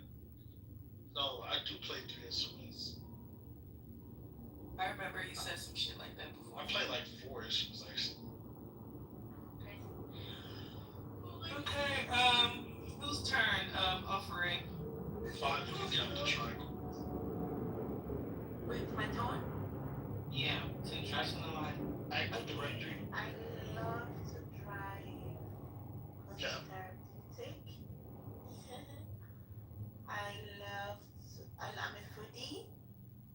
Oh, we know that's true. I heard you smacking on food earlier. Oh, please. No. Oh, okay. Then what else? Okay. Crybaby. Okay, oh my goodness, Elias, what's the lie?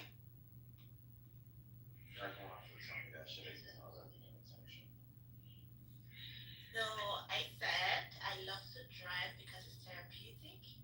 I'm a foodie and I'm a crybaby. I think drive is therapeutic. I say drive because it's therapeutic as well, because in Nigeria it's crazy. Mike. I think you have to think about the truths. So you thought about that last one, so I know it's true. The first one, you didn't have to think about it because you already have the lie made up. So yeah, that's the lie. The car for driving. Anthony Davis. I think the first one. Okay, Jamil. You do drive everyone. Christopher. Yeah, I feel like most women don't like to drive once they driving. Barbie.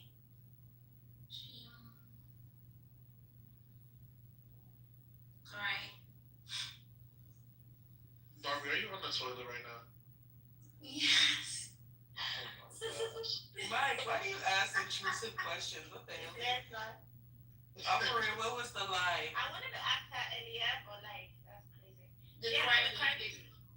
That's a lie. Yeah, that's a lie. The crybaby? Anybody got it. I love to drive. What the fuck? I love to drive. I drive. Why the fuck did you have to think about that? Abuja. Elias.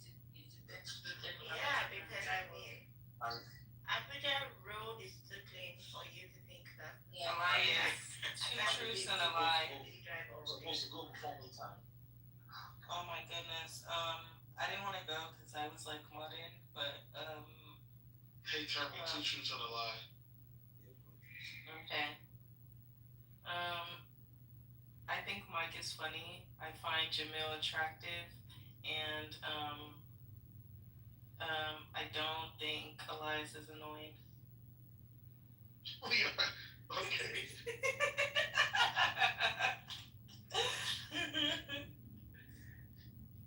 Okay. Alright, the first one is the last one is a lie. I don't think the last one. Yeah, the last one's a lie. Okay. Go for it. Sorry, I'm sorry. You have to repeat. She said she thinks Jamil's funny. She thinks I'm attractive, and she does not think Yeah, I heard it well though. Wait, what? No, I said I think Jamil's attractive. I think Mike is funny, and I do not find Elias. Mike, why are you interrupting her? I'm trying to listen. Jesus Christ. I said I do not find Elias annoying. Attractive. I think Mike is funny, and I do not find Elias Who is annoying. Who is beating me for crying out loud? That's rude. Okay. Okay. So you don't spot Elias that part, yeah. That's a lie. Okay. You find it AD. annoying. Elias. That was your. That's what I was gonna say. Jamil.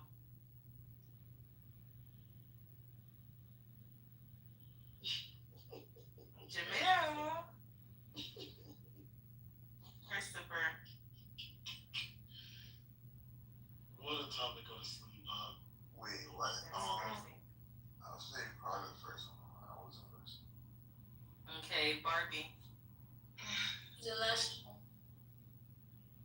Actually, the lie was the lie was The last the one. lie was. I knew she was gonna say that dumb shit. The lie was I find Mike funny. Yeah. Such a Yo, I didn't know what to say. It was three truths. I just couldn't think. Such a lie. Alright, let me see. I have fought in two charity books. Daniel, you missed the part when you said you're attractive. No, I never said that. That was the lie, Jamil. He didn't miss it. You did. He was there. Elias. No, my phone went off. Like, No. Oh, you're pulling my stunt. So I'm actually being serious. Okay, sure, we believe you.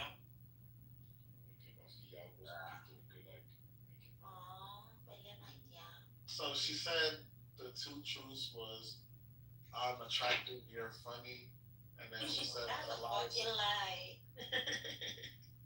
No, I'm just playing. She said I'm funny. She said you're attractive, and then she said. And I said Elias is fucking annoying. Tommy, do Mike surprise me. Mike is funny, you're attractive. You said I surprised you? You always surprise me these days. Oh, that's crazy. No, you need a girl that always keeps you on your toes, right? Type shit. Like, nigga, get a girl who's gonna give you peace. Mike is in love. Are you? Mike has been in love ever since he fucking heard my voice. Y'all want me to be in love with everyone, and it's crazy. I do have a big heart. I do have a lot of love to give. Oh, please rest in Jesus' name. Are you? Do you want to say I'm Press two, crazy? yeah, press two. Come on. Amen. Is that what you want to ask? Press two. Offer. Do you want to say am I crazy? Offer. I think I did it. He hasn't gone yet. Okay.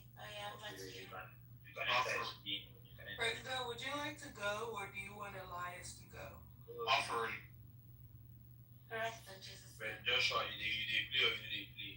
No, no. What's in here? Seriously. You dey play two truths and a Okay, two truths and a lie. run. Two true and a liars. I was about to say the same thing. Two. Shit, two truths and a lie. Fucking. I'm gonna start to use my name to play for this. My name ain't known self. I don't know where I is. Motherfucker. He don't. You don't know. Dun, dun, dun, dun. We need a code nickname. Somebody lies, you good. I'll think of some shit. I need a code nickname, but the only nickname I would have taken, Barbie has my name, so. Let me see. I have fought in two. I've compared in two charity boxing match amateur, of course. I've broken my knee before soccer, and finally, I know how to cook. Yeah. Okay, Presido, which one do you think the lie is? I know you broke your knee before. I know you know how to cook. Because the nigga, your boy, you move plate around 4 a.m. I think it's probably the first one. Okay, offer it. Wait, the first one was what again, sorry? First one is he's Lagbaja's cousin. Which can't be. What? I have competed in two charity boxing match, like amateur. Oh, okay, the Oh, first this one. nigga does box. I remember what the fuck. I say the lie is that he broke his knee playing soccer. I think he broke his knee at something else. Mike. Yeah. You see, mine was that as well, but I think he's competed in one boxing match for charity, and not two. But yeah, I'm gonna go with my guts. I think it's one, so I think it's the first one. Chris. Chris Bosch. You see the first one? Yeah. Barbie. Or no, it's Jamil next. The last one. The last one? Okay, Jamil. The last one. Okay. I don't know how to do He definitely knows how to cook. Like you guys had the conversation yesterday. Okay, what was the lie is? I have never broken my knee before. I knew it. See, I was gonna say that at first, but said that. No, you didn't, my President. dumbass got to thinking. My dumbass got to thinking like, damn, what if it's one boxing match? No, I've never. Yeah, that's what I tell you that immediately he came into the room. That Christmas song, Joy to the World. I just want to let you know. Wow. I just want to let you know. Actually, yeah, that was good. Joy, come in. Could you come up real quick? I don't know that song, God. This guy's song. Joy is coming. She must be South African. Joy is coming with that song. I love that song. I can hear the choo. I got it on my piano in the wind. Good morning, guys. Oh my God. Oh yes, she definitely is. She definitely is South African. I'm not very South African, I'm half. I know where you're from, dude. Other side, I know where you're from. I'm half Zambian, half South African. I thought you were half from heaven. The top half is Zambia and the bottom half is South And Africa. half hell. Half head, kid. Hell. Did you say hell? Hellfire. Said heaven and she said yeah. So yeah. Hell is in Why did you choose? Is it because they're hot as fuck? Is that why you said it? Joyce, are you using? Not really. So what did you say? Because I can show it to you. Huh? Oh, she said she can show you prepare, show you hellfire. Is that what you're trying to show me hellfire? Sure. I would do She gonna burn you. I don't mind that. I don't mind that too. She trying to burn you, man. But just like it's scary movie, you'll be the one screaming instead of. Wait, okay, hold on. Let's do matchmaking. Let's bring this back real quick. I see something here. Just come on to top 10. My name is. My name is Monsieur Monsieur. Joy. Yeah, my name is What Monsieur the- President. what the- What about you? Je m'appelle Joy. Je m'appelle Joy. Yo, Okay. Fancy, come on. Fancy, come on. It's been a while. Come up, Miss Fancy. Joy from Wakanda? Why would I be from Wakanda? Because I want us to be forever together. Wakanda forever. Joy, we're gonna introduce you. We're gonna introduce you to the stage real quick. Oh, you guys crazy. Why are you doing this? No, if you continue now, you have No, yeah, let me have a crazy. Listen. Joy is coming. Oh, no, just In the morning. Apart from the Zambian thing, I can hear that UK accent. Opa. every time bad bitches come to you, they change the accents. Oh my god, bro. Go calm down. What you say? When I said From Hybridcom. Since you're South Africa. No, I said Hybridcom. That's right. She's from It's in UK, bro. Buckinghamshire. That's just come on, man, right? That's what you can still. That comes still in it. Hey, come still. Talk boy. It's not Peckham. No. I said I'm from Peckham still. Yeah. Rose on that. You get me? Mine's on the block still. You get me? Just like a road man still. Not really. No, Okay, really. shit. Shit, man. What was they doing in London apart from being on the road? The ops in it. The man be on the yard all day. Sure, your voice just The gave man motivation to be a better person. Thank you for, I was looking for something. Which I'm going to be a better human being. Thank you. You're lying. What do you mean I'm lying? How would I be lying? So Joe, what? Because I'm a man. Wow. Shit. Are you one of them? Are you one of them Eve descendants? Eve? Yeah. More like Jezebel. You want? Oh, Wow. Yeah, so you're okay. I see what's going on. Wow. Hold on. I see what's going on here. Once you come my head, She has piqued my interest. so this is what you want to do. You want to go and sacrifice those. So, Can you be the lighter then? so Joy, Yeah, Joe. what makes you a Jezebel? I'm curious. How you a Jezebel with the name Joy? Exactly. Just like No. What makes you a Jezebel's descendant? Like, what gives you those qualifications? Because I'm wicked. And wicked in what way? You know what Jezebel did, Everybody right? and every thought. Everything. Alright, if that's true, give me I your think Twitter. pure wicked. Give me your Twitter real quick. Let me see I something. don't have Twitter. Oh, no, you're not really wicked then. Yeah, you need that to be a wicked person. To be wicked, you I need just Twitter. like to do it in person than going on Twitter. Okay. Can you this wicked? Can you give me a quick demonstration on what you mean by that? What color is it? What color is what? You know what I'm talking about. What do you mean by that? Either you know what he's talking about. You know what I'm talking about. Let's see. I don't. Let's see how we Is it pink, purple, Let's see how brown, black? Let's see how we get. Be specific. You know what I'm talking about. Pink, black, brown. Joy. Do you have the one with the tongue? Do you have the flower shaped one? Like, Come on, Joy.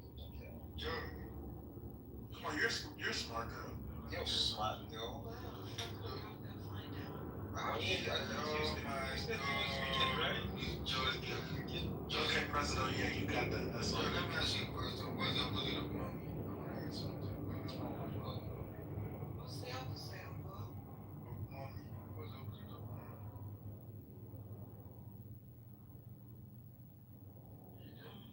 wants you to say the word that starts with No, okay, yeah. Why do you? Oh shit! Uncle Seth's mommy is a single baby mom. What the fuck is this girl talking about right now? Bro, Shirley says she's wicked and he's trying to play funny games.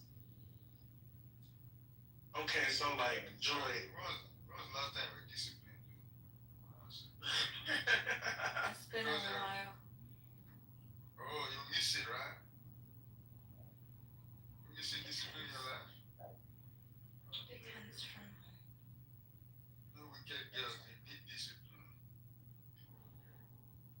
So wrist to ankles with a blindfold. How do you navigate? Look at this nigga, Mike. I'm the one who does that to men.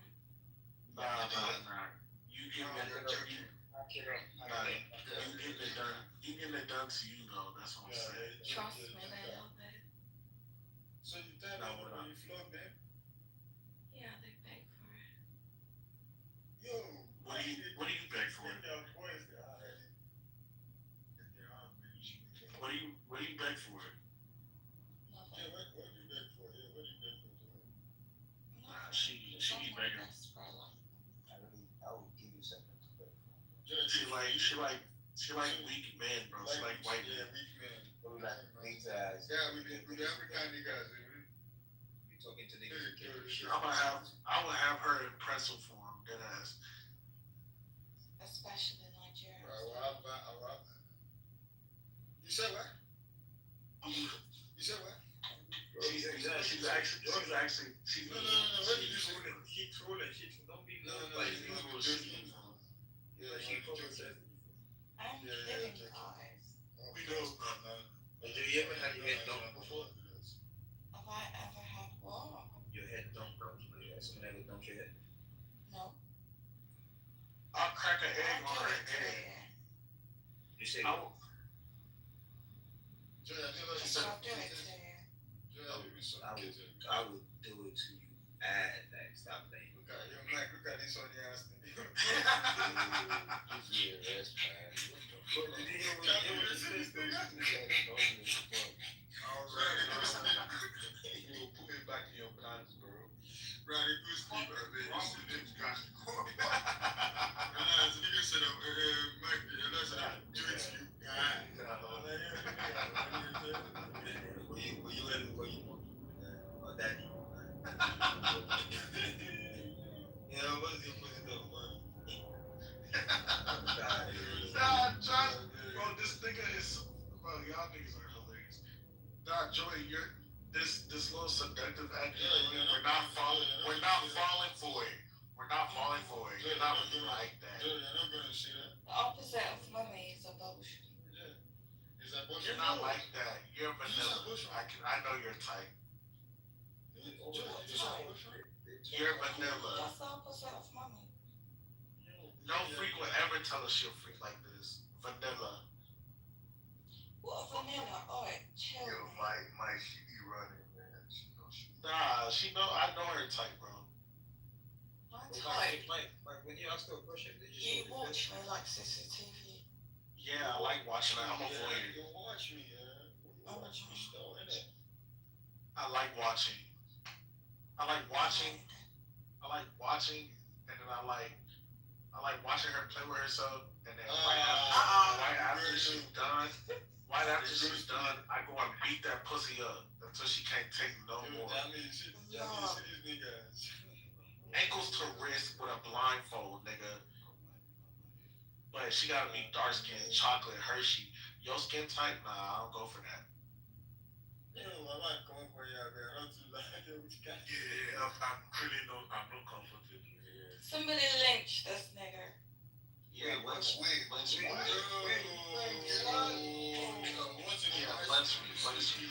Yeah, see, I got it out of her. You see, I got it out of her.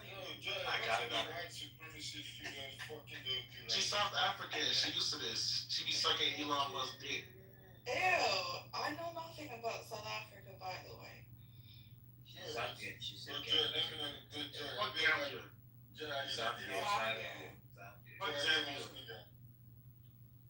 I only stayed in South Africa for like a good year because I got kidnapped there, so.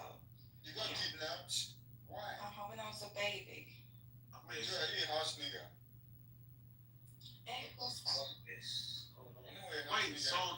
kidnapped you as a baby? No, we need to delve deeper into that. And that's when we left South Africa for good. So how old were you when you were a baby? I was like 10 months. So they gave you back? No, my dad had to find me. Like they hired like private investigators. If they didn't have money, I would have been gone. Okay, so your parents have money. Can you give me their first and last name? Yeah, so when they kidnapped you, were they And possibly their birthday? What kind of What they do They for a living? were trying to basically like sell me to another family that haven't got a kid. What? Wait, Joy, do you remember the cartoon I was playing that day? Yeah.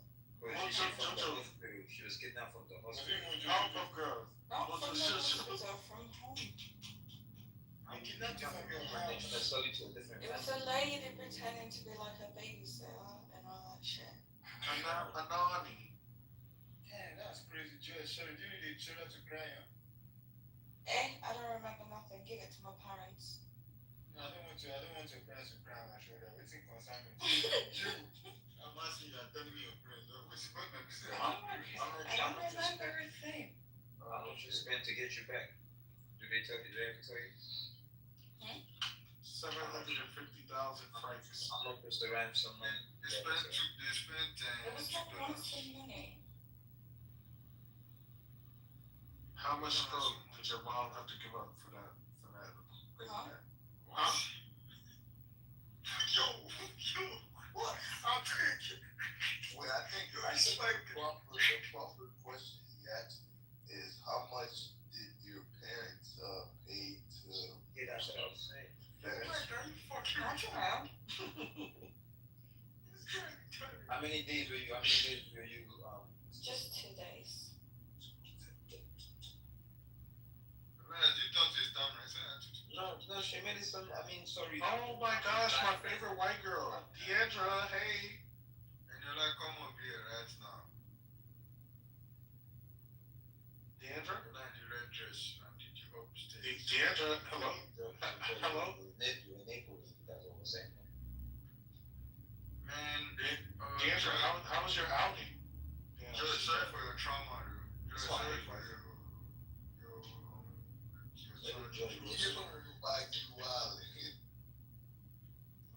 Why does this place smell like fucking me? You and shit. No bien nefertiti. Hello, Deandra. Just sorry for your trauma, dude. I knew she would respond to that. That's crazy. She's still in the club? Who moved her down? She's walking after school. She said she's walking next to me.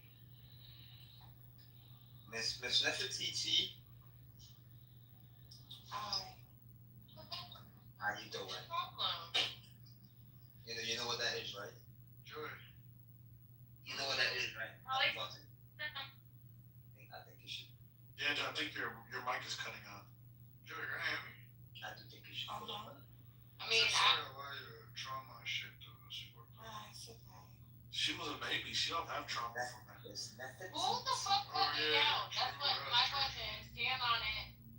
Who did it? Stand on it. That's true. Joy, if you're in the UK, then you Who put me down? Stand on it. Joy, are you single? It's probably the one lame ass. Actually, there's a couple of Are you. you single? Taken for the No, streets? fuck out of here. Cause why the fuck would you put me in the goo? Who did that? I'm not talking to you. I don't give a fuck. Who did that shit? Stand on it, pussy. Big old pussy. Big ass man. Deandra. No, because my name was spoken to and I responded back and then I got put in the goo. So who did that? Stand on it. Deandra, it was me, Deandra. It was not you. It was me. Yeah, fuck you. It was me. I don't give a fuck. Fuck you. Yeah, I know. I'm sorry. Thank you for moving her down, Rosalie. I can't like because of the game making noise, now I can move her down. It doesn't make noise. I won't move that down. Whoever move that down, you give us reason, whatever.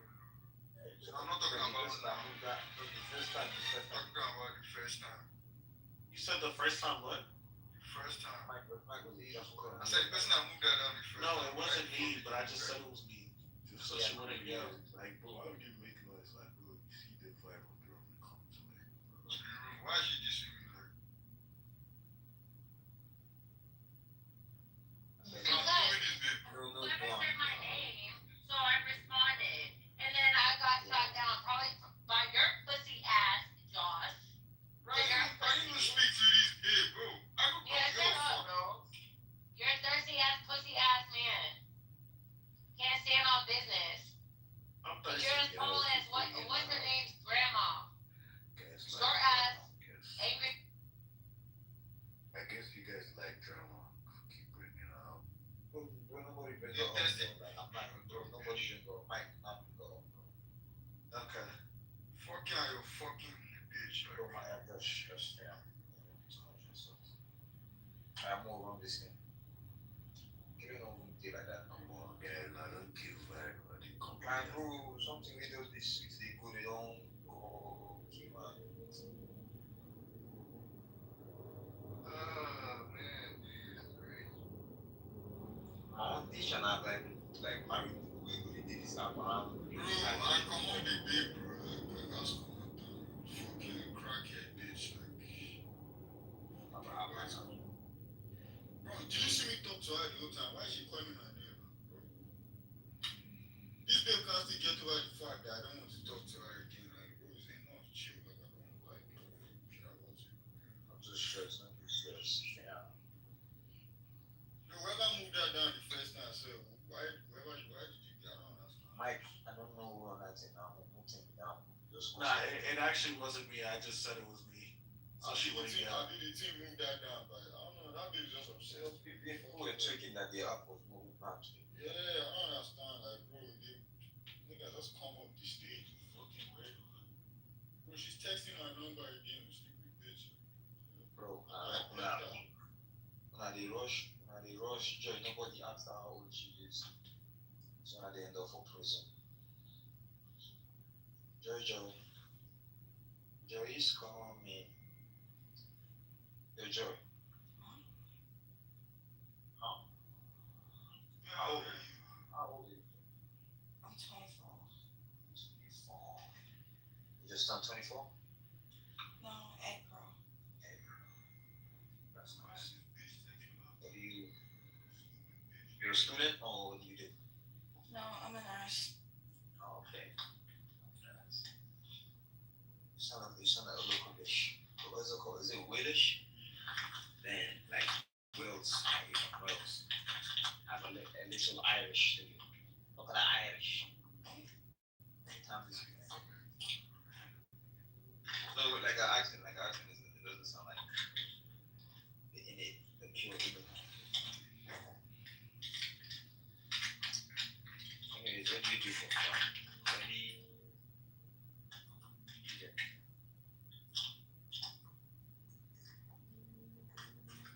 A lot of stuff. Joy, you're not gonna do mysterious week. Well, I do a lot of things. For example, I'm quite sporty, so you'll catch me playing tennis, football, basketball. When you say football, like you guys football, right? No, our football, right? Your football? American football? No. Okay, yeah, football. Well, I can play that. Rugby instead of American football. Oh, kind of isn't. But yeah, so you play football then? Football, let's say football. Okay. You support a team or you just play for fun? I do. Wherever my husband goes, I support him. You said you're single right now? I'm talking about Ronaldo. About single, you said you're single right now, so you don't have a team right now. Maybe very soon. You know the team from North London, the red team from North London. What's that? That might be your team very soon. Might be a gunner. I'm just one, the red and white.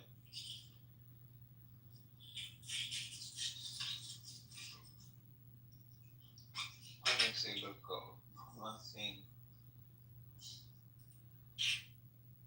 Bro, why you block somebody on your phone? Like, why does it still deliver? Like, how can you block them on your lap, like your computer too? That's a good question. I don't know how this bitch messing this thing. Rugby, football, tennis. Next, Bro, you sabi how to do 'em? No, no, no. Next, you're gonna tell me you're a chef. Is that what's next? No, but I can cook. Oh man, what type of cuisine? Anytime, really. Anytime, really. That's how you have start. That's how you have start. If I I love to cook. I can't wait to cook for you not really. then who you looking for? My son. Your son. Myself.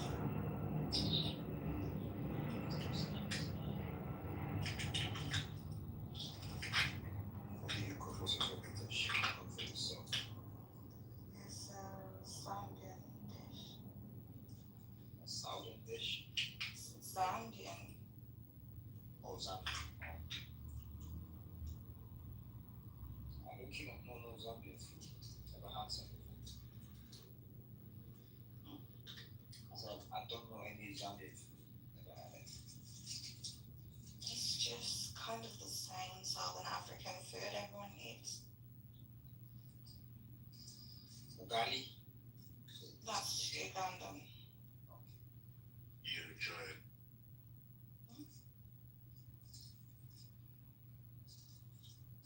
Yeah, is this place too loud for you? Pardon? Is this environment too loud? Not really. Do you want to go somewhere quiet? Let's talk about the balcony that you're on. Eh? Your view. I want to talk about your view. Oh. Let me tell you something. You You said guys that. still You on said that. holiday. What did you say, Joe? I said I'm still on holiday. Holiday to where? Where's the holiday? Queen. I'm in Greece. You're in Greece. Cuisine. You said that cuisine. You're a nigga. Come on down now. Just how is it? Joe, you want us to go on holiday today? Where? Let's go to Joe, like where that place Whiskey Sanga was. I don't remember. Okay, now, Jay, you can't just forget that stuff fast.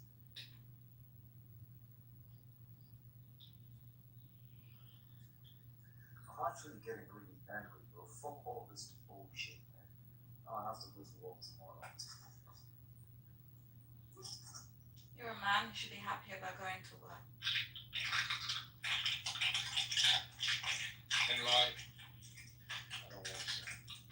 It's really stressful. I don't know.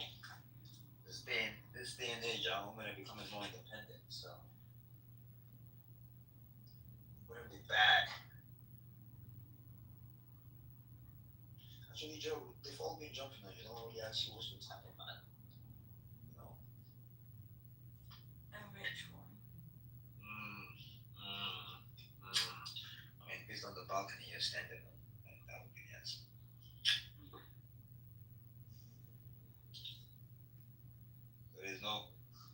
There's no height. There's common money Above that's 6 foot, and if it's below 6 foot, it should be at least handsome. But the first requirement is common money. Just have enough, not rich beyond, just have enough money. Define enough. So that reason I would. Enough to take care of 4 people or 5. 4 people. Okay, that's the family. Not family. Why 4 people? Random people that can, Well, you're saying you should have enough money to take care of 4 people or 5. Well, why that specific number? Why 4 or 5? Because that's more than enough. Oh, that defines more than enough for you. Look at you, very scared. Money for 4 or 5 people, but let's spend it on you. Yeah. That's good.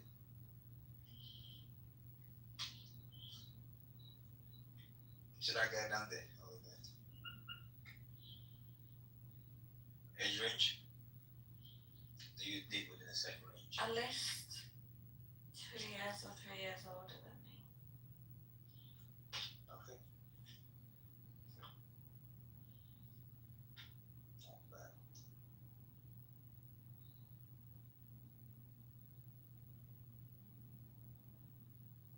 So how old are you?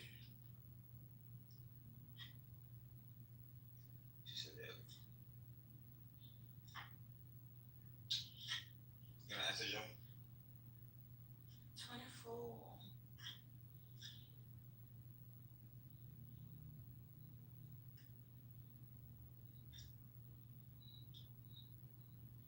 24 Norson.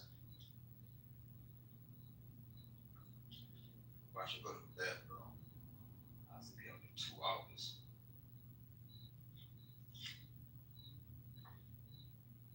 No, I follow you. You follow me back. Dude, Let me know.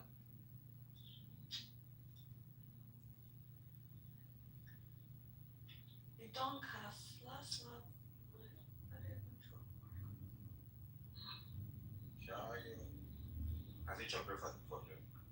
No, I make people chop breakfast. So all the strange guys you've been dating, none of them has cheated on you before. Nah, I cheat before they cheat. And I don't really love them. I'm just there for the plot. Just there for the lifestyle. Not even lifestyle, just vibes. The minute you start falling in love with the man, you have Down syndrome.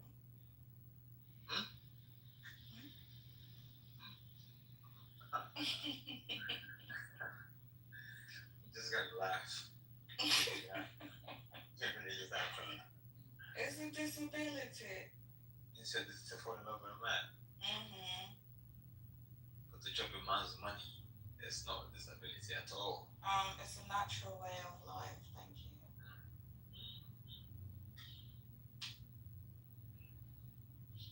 But if a man is just using a girl for sex, he's a bad guy, right? He's a bad guy. Like, If he's using her for sex, you should use her for money. Equal opportunity. honestly, I like that. I like the equal opportunity kind of argument.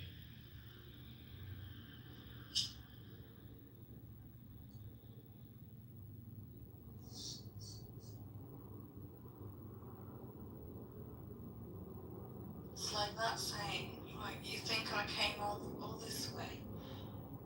Wait, you think I was holding this like a mic? Alright. You gotta say the drink before you like it, right? It says you think I was holding this like a mic to address the nation.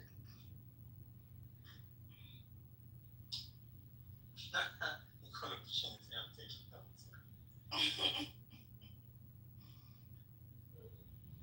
I didn't get the joke you cracked, honestly. You gotta fill me in. I'm not from the end. I said, you think I was holding this like a mic to address the nation? That has to be a UK joke. Wait, so are you saying you like to win mics? Hey, it's a joke. But do you like to hold mics though? Depends which ones. Not just any random, Nigerian mics. Anyways, but Nigerian mics. That's a good mic. I don't think so. Just say Nigerian mics. I said not. What have we done to you now? What have we done? Nothing. I've never dated a Nigerian before, so you guys haven't done nothing. Why are you judging from outside the club? Get in.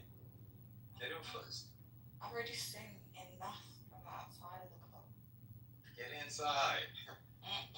They might tell you that it might be outside and it doesn't look like it's popping. You get it, it's popping. Yeah, other people have experienced it on my behalf, so it's okay. Man, niggas go to a club and they're like, that shit was whack. You go in, you're like, I had a ball. And then, you know the best part, we don't even charge at the door. Entry is free. Just get it. You're gonna have a nice time, I promise you. I'm okay.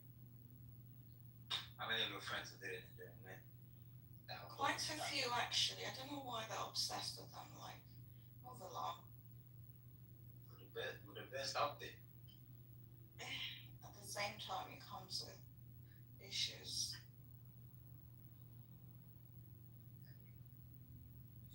If you want Messi to pay for your club, you have to pay high prices. What club? If you want to sign Messi, you have to pay high prices.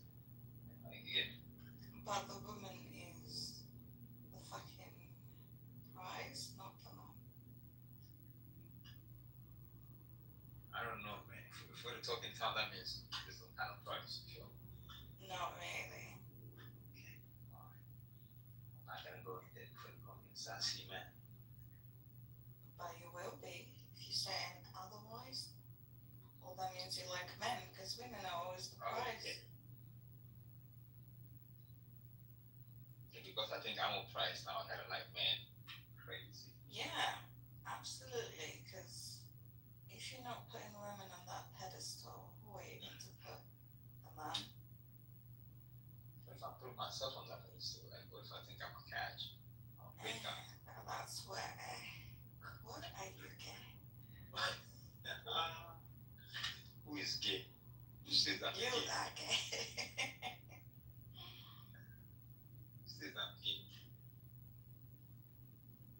No, but I just think like, if I'm the one that's putting a ring on your hand. But I'm a woman. It's natural. It's not unnatural for you to do that. Okay. So like, I'm getting married to you. I'm bringing the car, the house, the money. It's the natural necessities. You're a man. And I'm not arguing with that, but I think I'm the price. I'm calling a lot. You get me? Not really. To offer to you. Alright, we're just gonna agree with you for the moment. That's good, because still, that's just natural. Men should come with everything and make your life easier. Wow. Here we go again.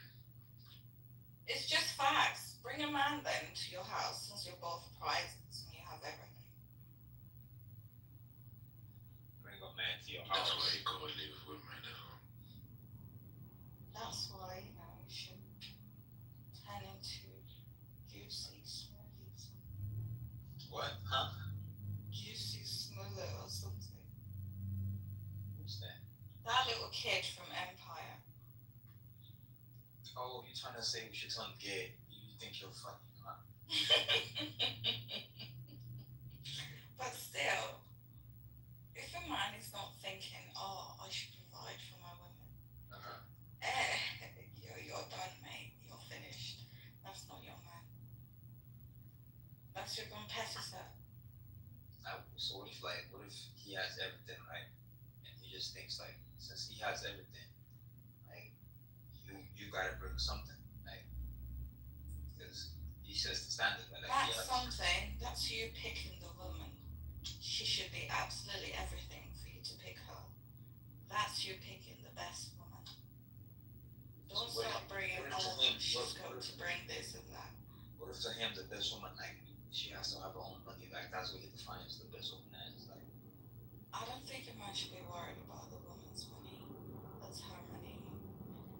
And if he's worried about her money, that's not her man. Because what are you thinking about girls' money? What for? He's not thinking about it, just as much as she can take care of herself. Obviously, when you meet her, she can take care of herself. You don't want like a girl who's got absolutely nothing going on with herself. Don't pick that one. But then, like, so like, what's the advantage of picking the one who got something for himself? take care of herself. Well, Even not when you, you're but, not but around. not you, but not you. Like, she's not worried about you, right? She's never worried about you. She's not supposed to be worried about taking care of you at all. Yeah. Like she should have something going on with herself, not just stood there like waiting for a man. Oh, he's going to do everything for me. She should have something going on for herself. So if a man comes to get her, he's got everything, and she's got no worries.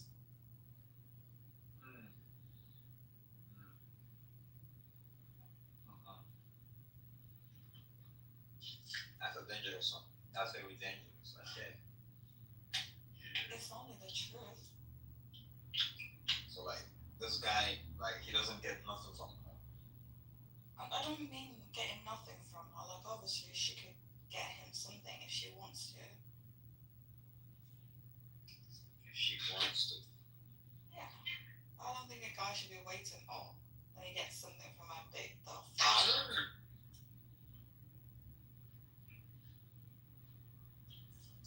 So he shouldn't expect nothing from his girl. Not expect nothing. You should expect something, but not like. How am I going to explain this? I'm trying to look for a word. Like it shouldn't be on your mind. But she'll do something for you.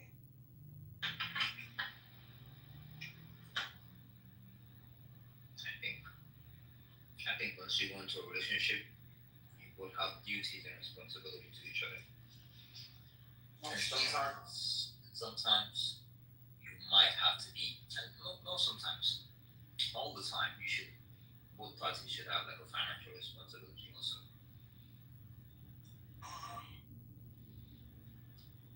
Now, does it mean he has to be equal?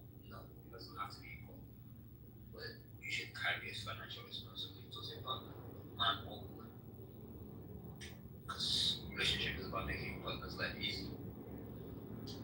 So the littlest way you can make my life easy financially, try your best to make me feel known, appreciated financially. Not just with sex. Because we're both enjoying it.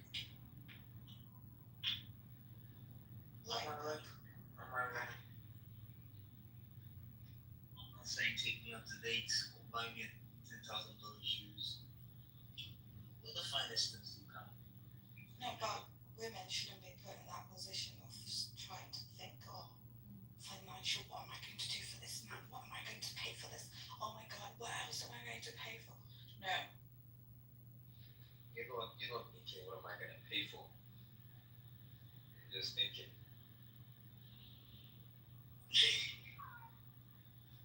It's not even about educating them. It's about like, it's very simple.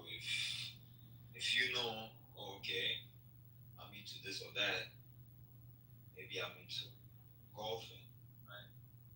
My golf club sometimes should be on you, right? We go to the park. It's for themselves. The college degree is for themselves. They love something and they pursued it. It's got nothing to do with the man. Oh.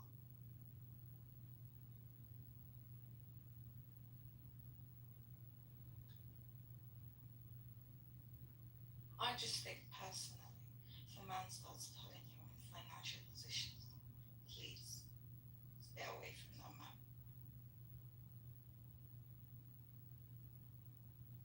I don't know. I've never seen my dad ask about something my mom done without him asking. Like,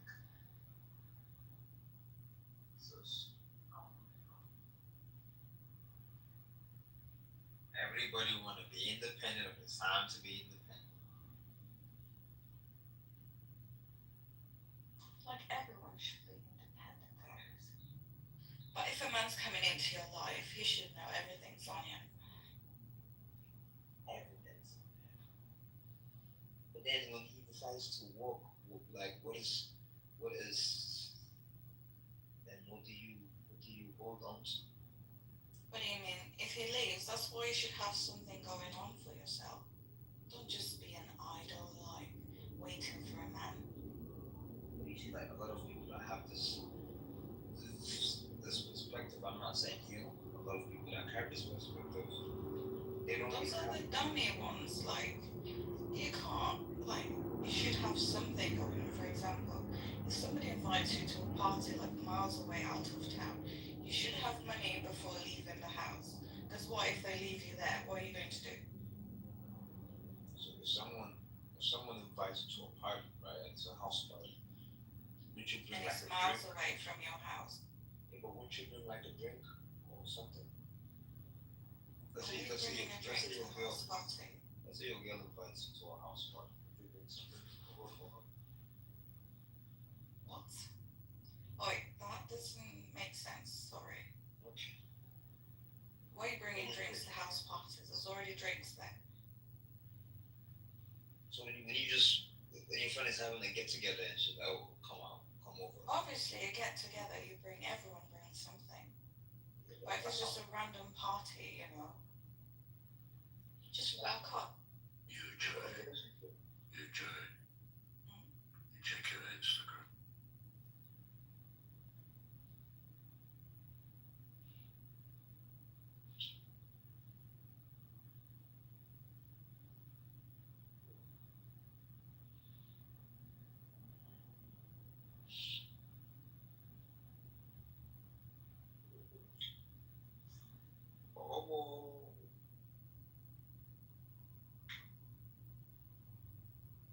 Oh, yoy.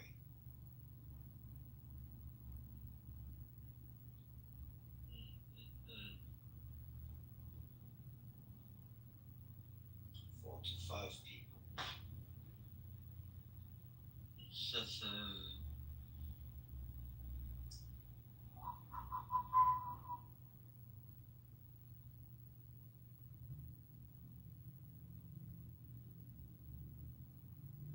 Anyways, yeah. So as a girl, you should have everything going on with yourself.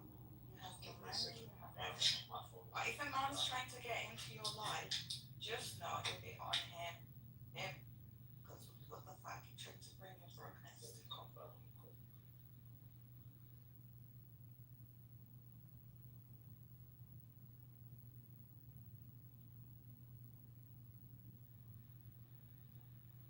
Sorry, my phone's about to die. What were you saying?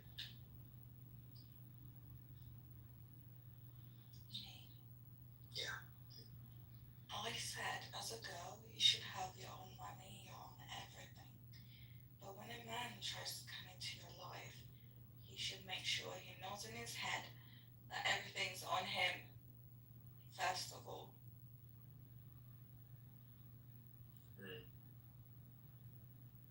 Because I'd rather be by myself than get stressed from another man asking me to pay for this and that. No man should be asking you to pay for this or that. You should be willing. Only if I want to. Like, my man, it shouldn't even come as a question in his head. Yeah, Joey, have we spoken before? Who's that? Major meal. I don't know.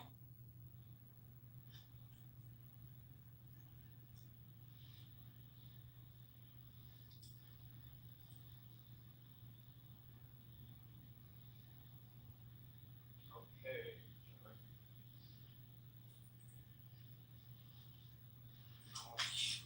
I've had your take.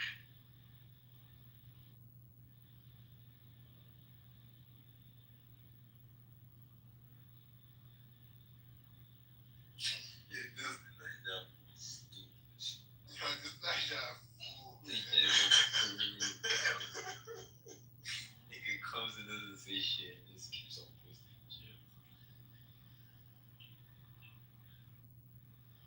Ooh.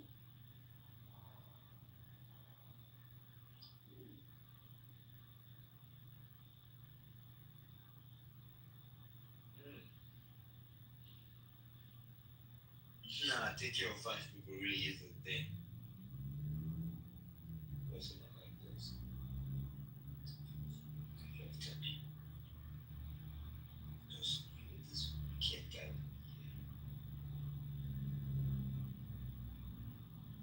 mini stuff, enjoyment.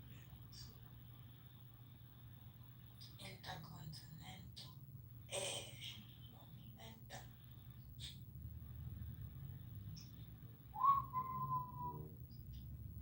A problem, someone is a problem. I'm actually sick of my holiday now. Can't wait to go to UK. What the fuck? Excuse me, Joy, hello?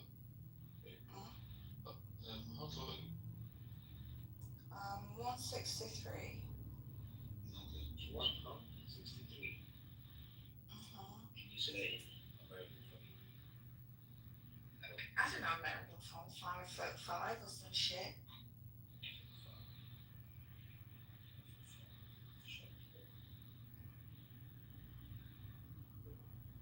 I've forgotten all that. Okay, she's 5'4". Not 5'4". That's too short. No, Kind of in between you said 5'5". 163, right? I'd say 165. Okay, that says 5'5". Yeah, you're still 5'4". Pack it in, Nigel boy. Okay, it's okay now. No problem. Sorry, good morning, Joy. Yeah, she's 5'4". They say Joy comes in the morning. Can you turn around, please? Can you? Yes. Let me see something. I'm not in the picture now. You're in the picture. Yo, this nigga come and say that propose to Jeremy when you kick him. Oh my god. What part are you from, Joy? Huh? What part are you from? Or England? I reckon. Oh, I know them sides. That's like near my uni, because I went to Buckingham Uni. Oh, okay. That's cute. Yeah, don't go over. A rebound after rebound. Little girl. Okay. Don't get it up. That must have Joy. Do you have Instagram, Joy? Send it to my inbox, please. I know Joy.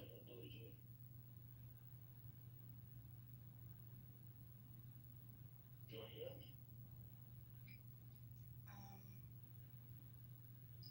It's Nubian _ Nefertiti. Okay, thank you. Jabba, you're asking me this. Ooh, I just followed you. I found my favorite. But you're really famous compared to what I am. I'm not even a quarter of you. I'm not famous. You have 3,600 followers. That's not fame. I'm scared to go out with you because if I take you out, like, so many people bombard you. Lol. I think that's not my favorite. That sounds gay. No, it's not. I don't know about gay, but I feel like, whoa. This right here, this is whatever. Joy. Jesus. Now you have really nice tattoos. Thank you. Huh? There's a guy that called picking the girls' bathroom in school. Taking pictures of the girls there. Why they were in the bathroom. Yeah, we did it. You leave and check on my sure.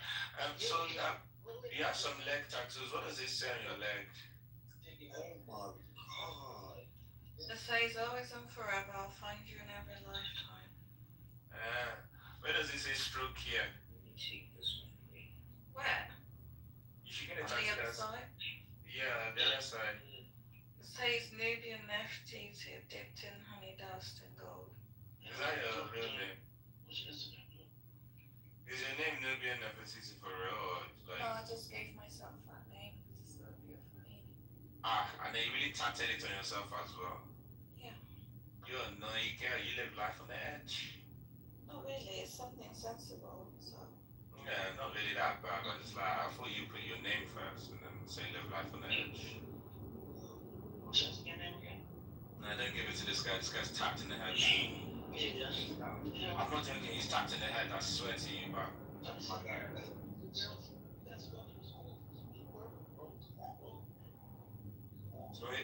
you from? Where you from, Joy? Like, you're not Nigerian for sure. Nah. Why did you say nah like that? Because I'm not. Nah, it's the way you said the nah, like, you dodged that bullet. Anyways. You can dodge the bullet, but you can't dodge us. I can. Where are you going? I'm South African and Zambian. Oh, that's an interesting mix, actually. Yeah, I can definitely see the Zambian side in your face.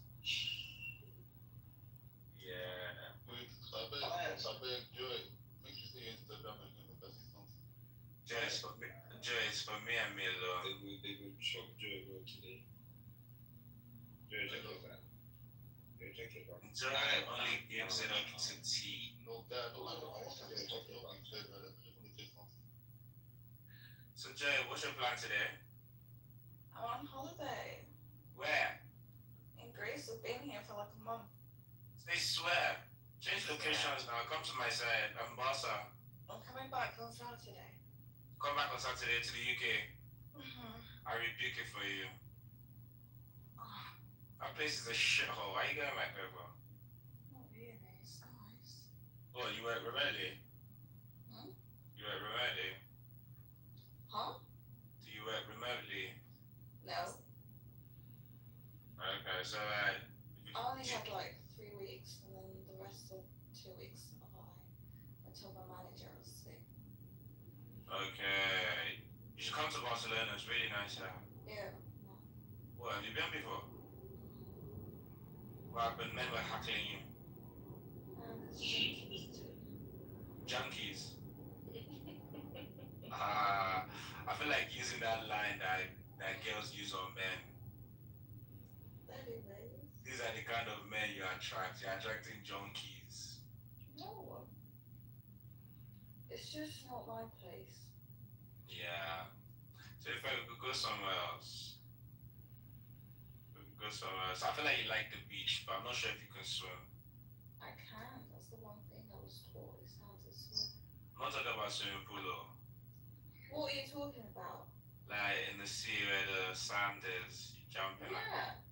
I said. Uh-huh. Yeah, you must lock in where. I've been doing back.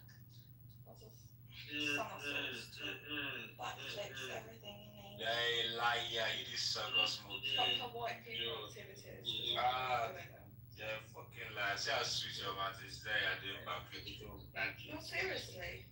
You know, you can't even carry yourself fatty and shove the ground. You been to watch Formula 1 race? Yes, so I basically worked there for summer for like a good 4 days. When you say you work there, would you do like waiter or what? In the paddock area for the drivers, yeah. That's so sick. So that means you're getting like, let's not mention tickets because obviously you're there. I enjoy a lot of stuff like that. Every year so far I've been to watch the Formula 1 in my city. Well, that's good. Yeah. Which city is that? I just told you, the one that you're rebuking. They don't. Wait. What? Barcelona? Yes. Oh, okay. I'm looking at your story. For someone who updates stories a lot, I don't see any story of Barcelona here. No. I went there when I was like 19. This is like my second Instagram. The first one got hacked. Junkies first, now they're hacking you. It's not looking good. You seem to be a terrorist, but I like it, Sha. Yeah, me, I don't push. Yeah, are you enjoying yourself in Greece? Yeah. Absolutely. I've been to Greece, Turkey, Albania, what's that little island? Kitover. No constable for this show. They even pay peace. You sure you don't? I like that, sir. But it's not good. Alright, Joe.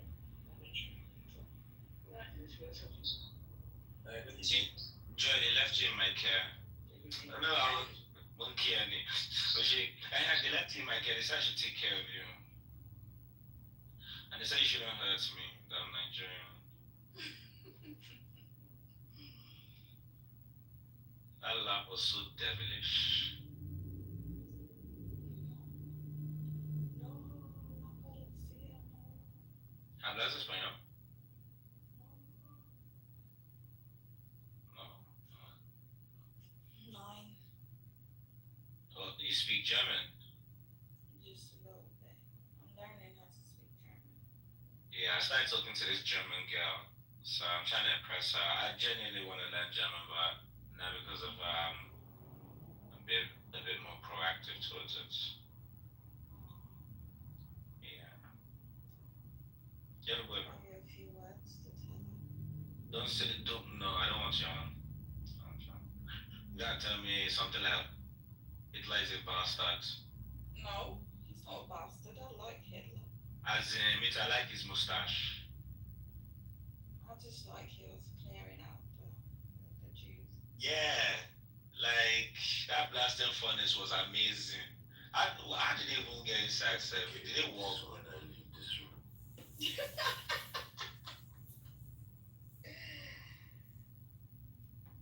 To be fair, he could have left quietly. I don't know why he needed to let us know. Should we throw him in the blasting furnace as well? Anyways. I like it. You're toxic. I feel like it's your love language. Yes. This babe will explode the world. Come, do you have a boyfriend? No. Yeah, that sounds like too much baggage stress. Like, what the fuck? It is, absolutely. Like, it's just another baby on your shoulder. As me, I have a cat, too. And to be fair, my cat is very self-sufficient. No stress. Yeah. You need a boyfriend where you can break hearts. To have a boyfriend is like having a dog. You have to take care of it. Yeah. Dog gonna be catching feelings, be barking like an animal. That's my girl. So that's. Feed me. Yeah. Babe, I want to see you right now. You did pick up my FaceTime call.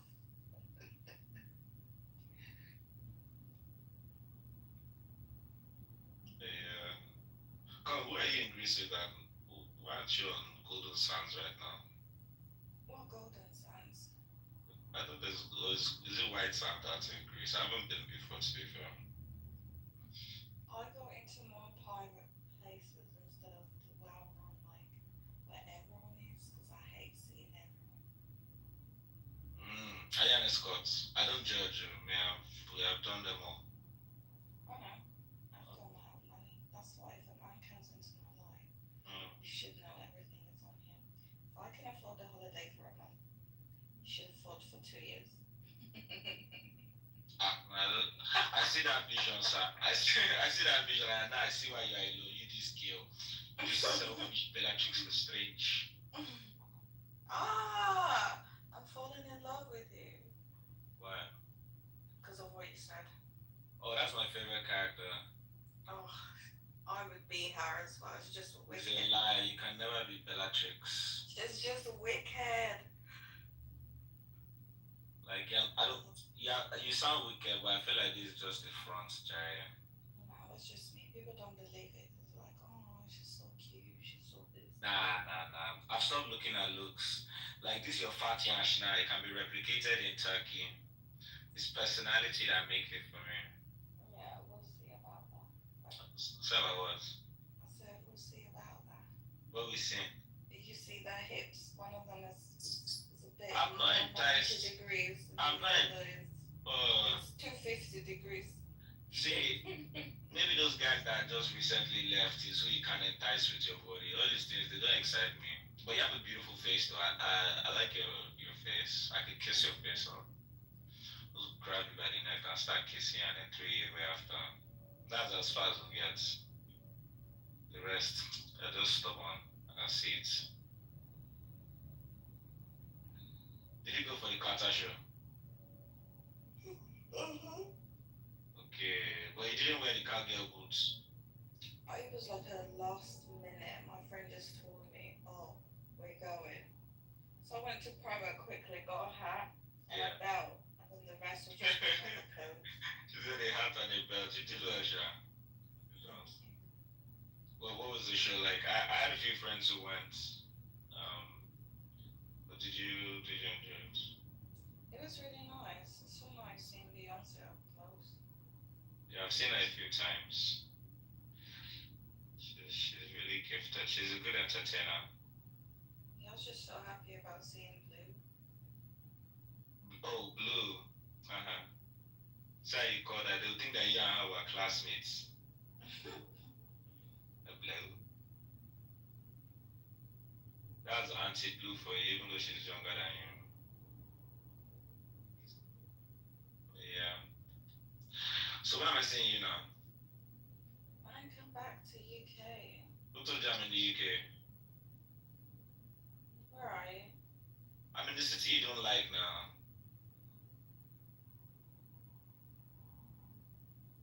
Do you want to see what I look like? Yeah, go on.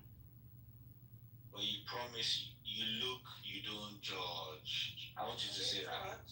No, I want you to say it. You look, you don't judge. I look and I judge.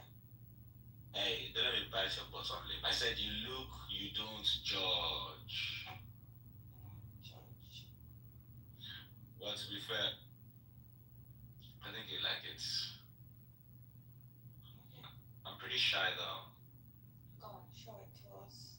Okay, it's not us, it's you. You're the person. Okay.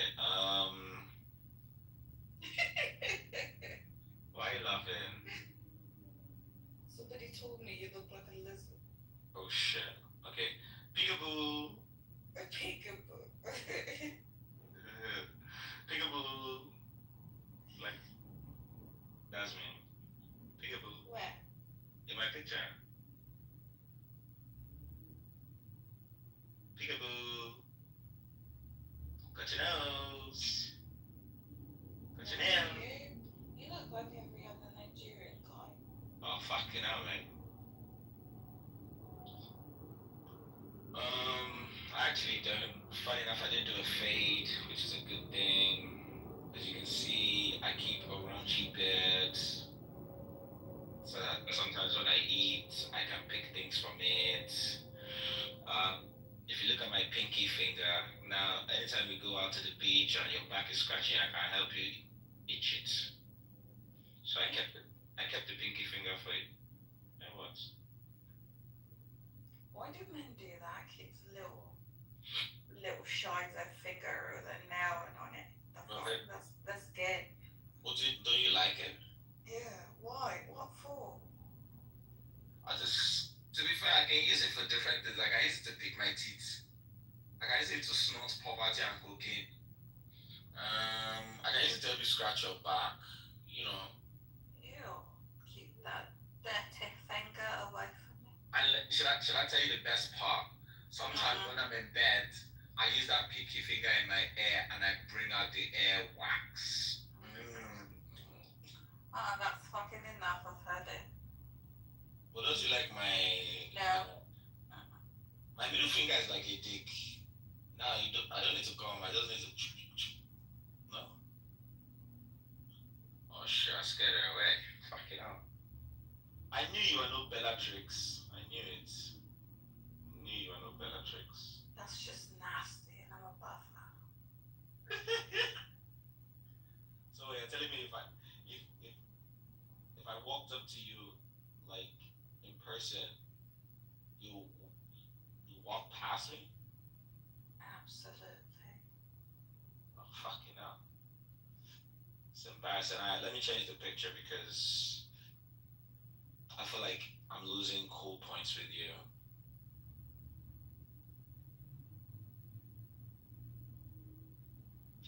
Oh, and sorry, that wasn't me, by the way. That could never be me. Never.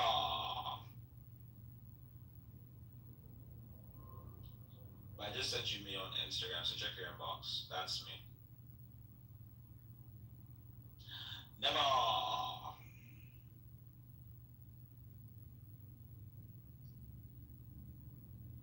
Have you seen it?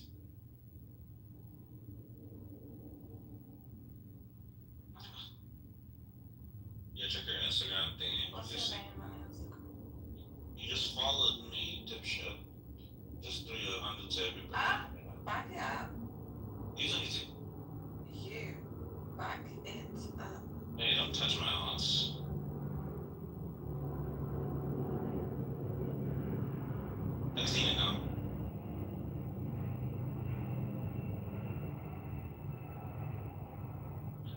podcast. I want to remove it on TikTok.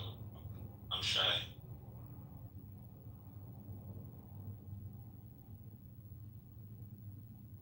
Women, yeah, wicked. You saw a picture that was acclaimed to be me, and now you don't. The reaction has changed.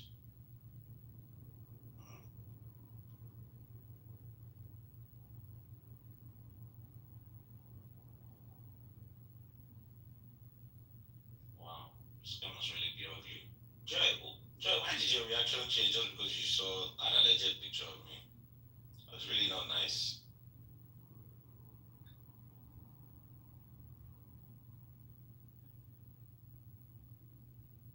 Never mind using this picture again. I swear to God, I've never used that picture again.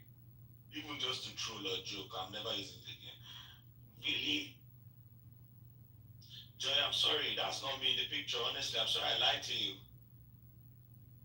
Like, listen to my voice and look at the cheeks. That kind of baritone doesn't come out of those cheeks. It comes up.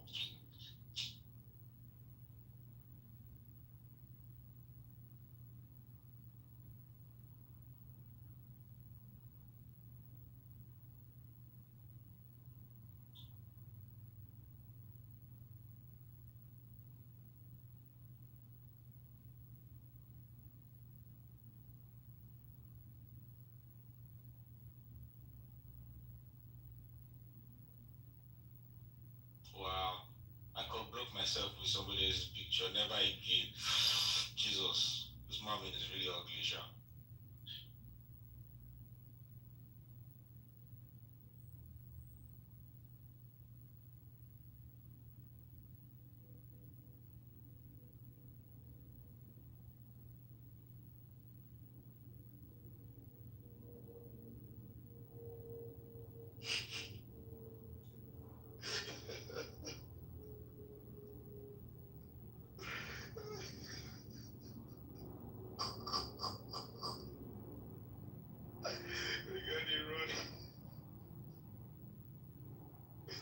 Oh boy. Yo, this is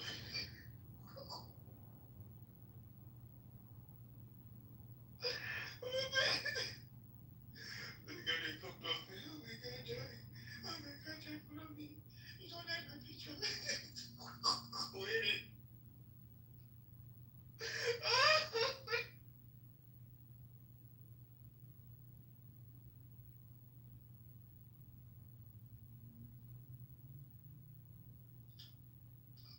I bet the guy did do private room, man.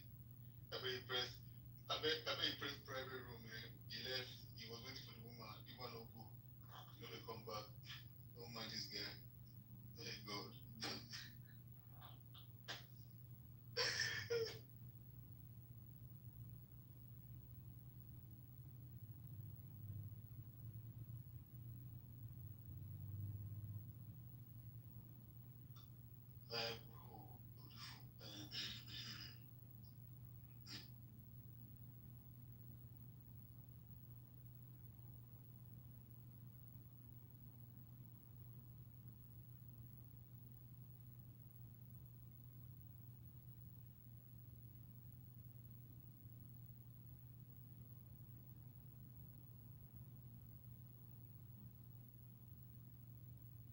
Bro,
Who's that fucking crazy guy? You see him? You see him? I told you, the guy is crazy. What the fuck? You see his face, Abby? Okay, now. I was just watching you. I was just saying, oh, when are you coming to London? When are you coming?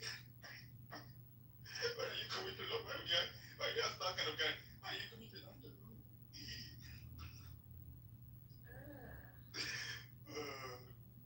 Scary. So wait, when you saw the voice, don't lie. Come on, we're all child of God. What do you really face out? I just blocked him. You blocked him, Abby. You blocked him. Guy, that was sad. Wait, did he try to wave you? No, he sent a picture, so I blocked him. Oh shit, you blocked him.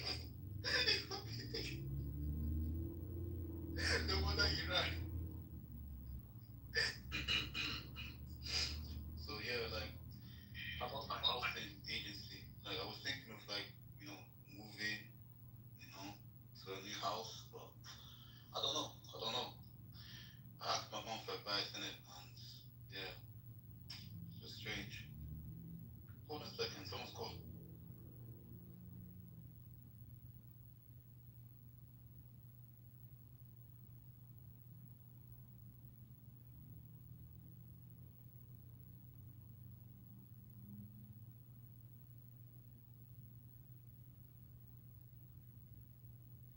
Hello, Joey. What do you think about council houses? Do you think it's a good thing to invest in?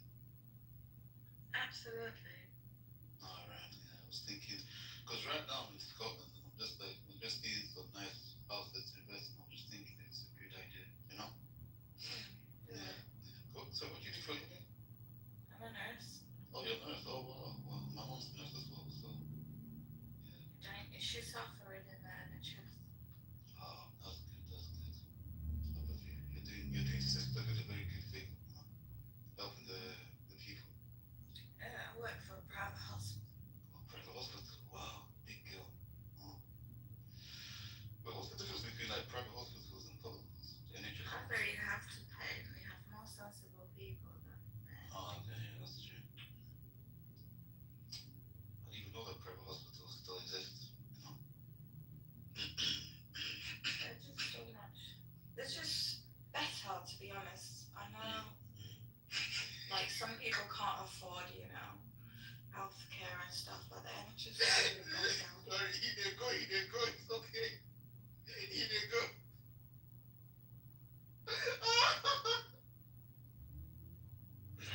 Oh,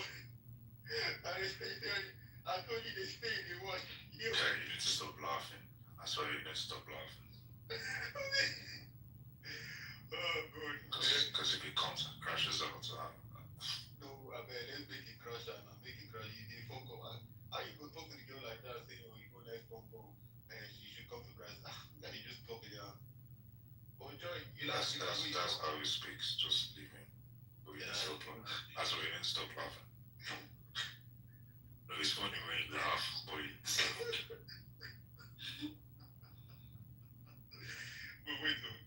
Joy, did you like the conversation? Which conversation? That's what I got.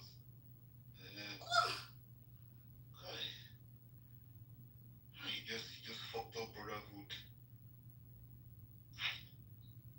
But yeah, but what you said about the nurse instead was actually interesting. It was actually for real. You were saying something. Hello? You were talking about the nursing when I stopped you there. Oh, the NHS, like, obviously not everyone can afford healthcare and stuff, but it's really gone left. The game has gone left. Yeah, well, I feel like it's just so dirty and disgusting. I feel like after the COVID-19 thing, I think like the NHS has just like crashed a little bit. Yeah, since COVID, yeah. Before it used to like the NHS used to be good back then. It used to be good and healthy, but now COVID hit, yeah. Even I can't go to these hospitals anymore. They don't look hygienic, Yeah. Literally, the A&E looks You know the person that should come to NHS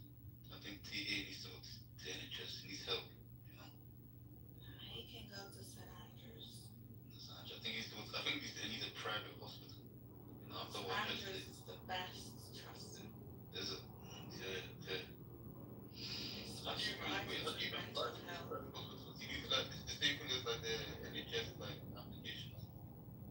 Pardon? Like how do you like apply for the private So you go on the website and just Yeah. check if there's any, yeah, and then Okay. apply. Alright, so you don't walk in like how you walk in like No. okay. Uh-uh. Alright. Well, I bet the I bet the NHS is like no sorry the private hospital. I bet they're charging like 2K a month or something. Is that expensive or? What do you mean? No, I mean like since you have to pay it, is it like annually or is it monthly? It usually starts about £5,000. Oh, 5,000, jeez, a month. Is it 5,000 a month? Like some people have got private insurance. Well, yeah, it's kind of free. Like it's free. Like depending on what company you work for. If you come to a private hospital, we can do everything for you, and you won't have to pay for nothing. Wait, did you just see this? The guy just came back in again, bro. What is this guy doing? Bro, just come in and chill. This nigga. Anyways, yeah. I get what you mean. Oh. NHS and private hospitals. Oh. That's nice. Free man. Are you awake?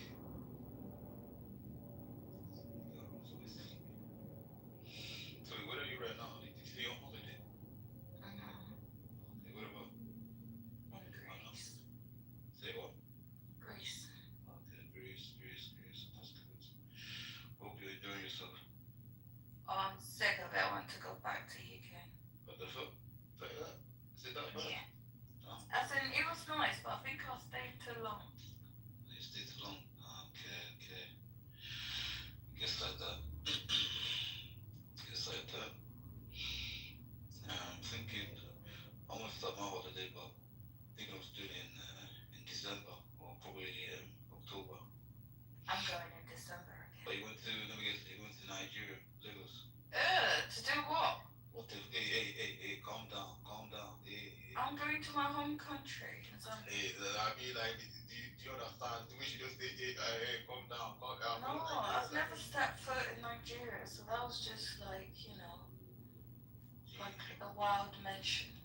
Oh, yeah. My God. I first saw you tag me, say, my God. Sorry. No, it's okay, don't worry, I'm playing with you. Yeah. Yeah, so yeah, we went to December. Chill with my guys, no? The 30th December. Oh, okay. Where are you from? Like Africa-wise? Zambia, South Africa. Oh, Zambia. Okay. Zambia woman. Interesting. Okay then. So what's your favorite food? It's in Shima with Zambian food. Yeah, like what's like your favorite food then? It's in Shima with Ashama. sausages. You say Eshima, Shama, which one? Shima. Eshima. What's that? Is it like what? It's like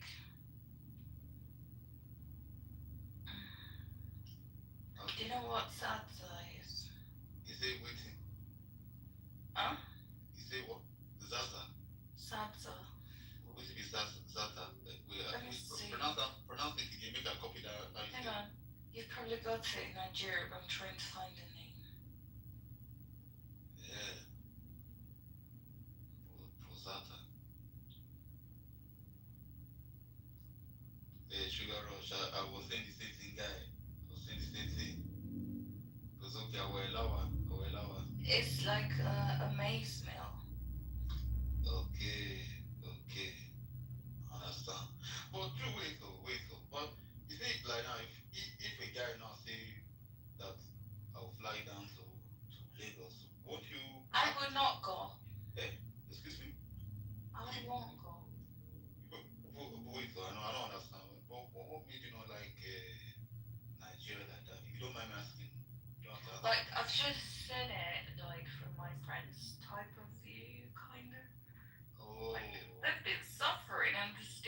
holding on to it. Like, what the fuck? So it kind of just giving me that perspective. Make I tell you something. Not be every area people they suffer. Like for example, Lagos now. Lagos actually people are enjoying themselves. You understand? Like maybe your friend, maybe went to the back areas. Do you mind asking where he went to, or he or she went to? What back areas? What? No, you said to me your friend went to show you like you said was it video or whatever review? I don't know. You said something like that. So I'm saying like which area do you think he went to? Did he tell you like he went to?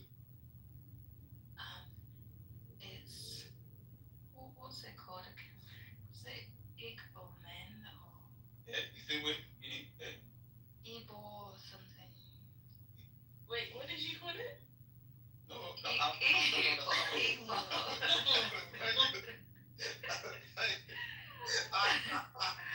I fully wasn't even paying attention. I was just like, let me do that.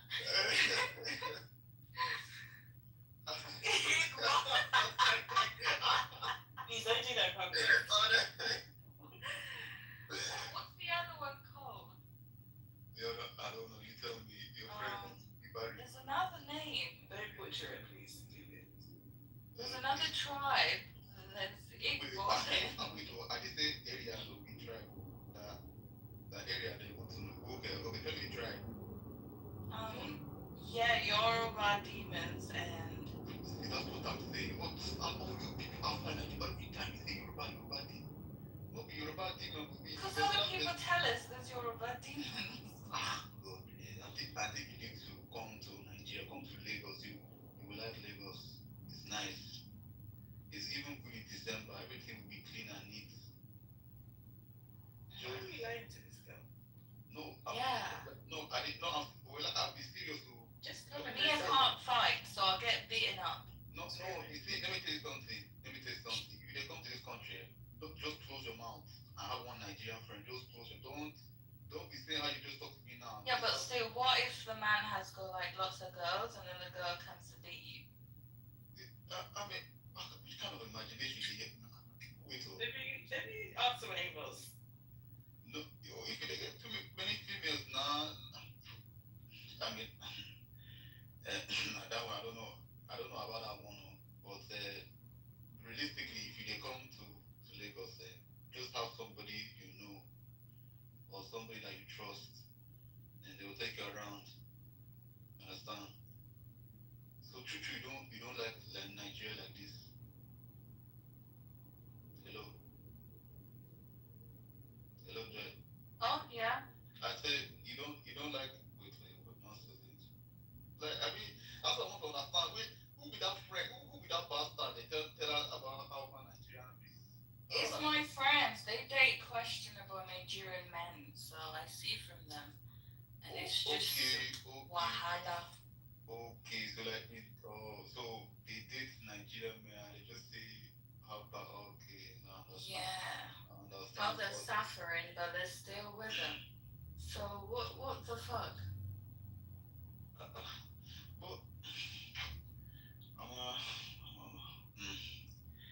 don't know what to say about it because normally people like Nigeria like that. Not forget that the people and the poverty. People like the fun part of it. Understand? But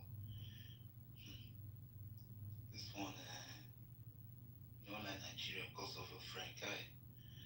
No, it's not. I don't like Nigeria. It's the men. Like I wouldn't personally invest my feelings in them. Okay, so you're trying to say you wouldn't date them, you won't date the Nigerian men, that's what you're saying? Yeah. Okay, I understand.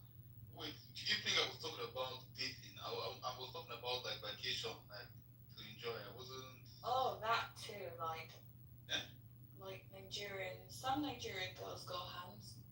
So I don't want to get slapped up because I was chatting to her man and I didn't know it was her man. Make her tell you something. Like if you see about Nigeria, if they call for anyhow, if they make fun of them and how they will touch you like that, but naturally they don't do that. You just unprovoked now. They don't do that. If they're Like if you're chatting to their man and you're go, that man belongs to somebody. You're gonna get slapped up.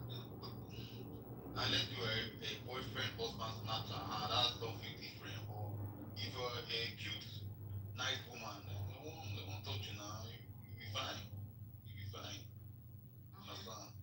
I'd like to hear from a girl, not a man. You like to hear from a girl. I mean, okay, someone in the audience, Nigerian girl, please testify yourself. Say how good Nigeria is. If she can't listen to a man, at least they will listen to girl. Any woman on the stage, I bet testify that how Nigeria is sweet.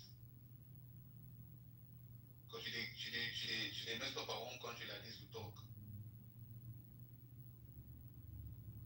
Anybody, if you like, come join. If you don't like, stay home. But for real though, you should actually consider yourself to come to Nigeria. I'm telling you, sweet. It's very sweet. Just if you come here, just close your mouth. Don't. Yeah, I'll end up getting sacrificed as well. No, you see, that's the only thing they know about Nigeria. Not only sacrifice and provide them. That's all they hear. They don't hear about the video doing concert. The only thing they hear is sacrifice for every way. We don't do sacrifice now. But it's the United Nations of sacrifice. No.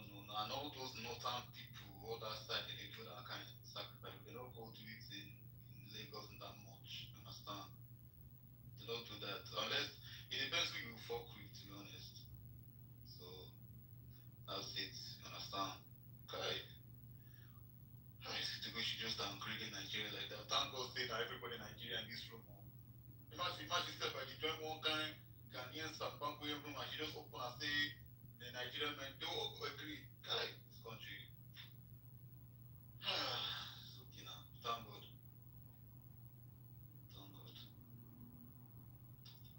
Hi.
same time, like it's kind of dangerous. Wait, your side? Where you from? South Africa and Zambia. Okay, okay. I mean, I've been to South Africa before, and it's very nice. It's very, very It nice. is quite nice, but you have to be careful. Oh, yes, of course. Yes, my friend, she has told me much about the woman that you need to be careful, in the men. So, but it didn't stop me. I still went. I enjoyed. I mean, I had a bit of ups and downs, but it was still good.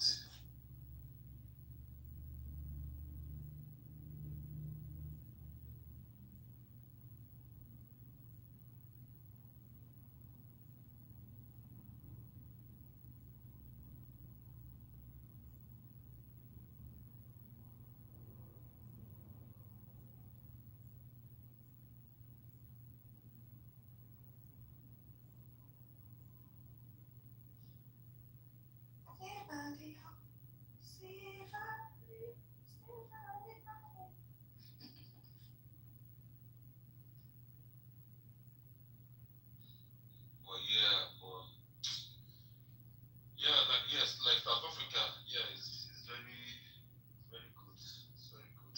I went to Cape Town. Very nice. Yes, it was very, very nice. That's where they found me when I was kidnapped. We used to live in Durban, and they found me all the way in Cape Wait, Town. pause. You say you got kidnapped. Yeah. How you get kidnapped? Where? What happened? It was a lady pretending to be a babysitter. So when my nan came home, she was like, oh, she thought maybe I'm with dad. So dad came home. He thought I was with mum. Mum came home. Well, surprise, motherfuckers. Where's your kid? Oh, this was when you were okay. This was when you were a baby. Oh. Okay. Yeah. Oh wow. So how did they find you? They found me in some sort of way. They found you. Okay. Yeah. So praise the Lord. Praise the Lord. At least you are safe and sound. Understand? Yeah, right? I mean, I think maybe South Africa has changed though. I'm not sure. They still Trust me, it's not. they still do. Well, to be honest, I can see why you're saying that, but so, but these days now they use women now. South Africa. I know they said one of my friends told me that they now use women to lure the men and kidnap them or something like that. They have to be careful of those South African women. Yeah, absolutely. You understand? But you see, that's what I'm saying. That's what I'm saying. Like Nigeria, I feel like no, fuck that shit. We haven't changed. Sorry, I was about to. Why is this fucking nigga coming in and bro? What is this guy okay? Which nigger? No, your future man, but you declined the that one. Ew. I won't say his name because My only future man probably might be Harrison. excuse me, can you wait? Sorry. Okay. Of course, Najim man, of course. Don't worry, honestly, don't worry. So fine. When he starts going to jail now, I'll be very happy. Don't mind. But yeah, I mean, I was gonna say Nigeria. The only positive thing about Nigeria is that I start hopeful. That's the only thing I can say. I don't One of my Nigerian friends, not exactly a friend, he's a doctor in a workplace. He was telling me his friend got kidnapped and they want ransom money and they're still holding him. Yeah, I mean, I'm guessing those are the nicer kidnappers. I know for God for people. So he's been gone from home for like 2 months. 2 months. I mean, see, Nigeria is very funny. Like, it's like, how do I say this in the nicest way? Like, if they want to rob a bank, instead of them to go secretly, they will say, "Shut up, robbing a bank. Everybody go down." That's how stupid they are. I mean, this kidnappers self. You know, let me tell you one thing.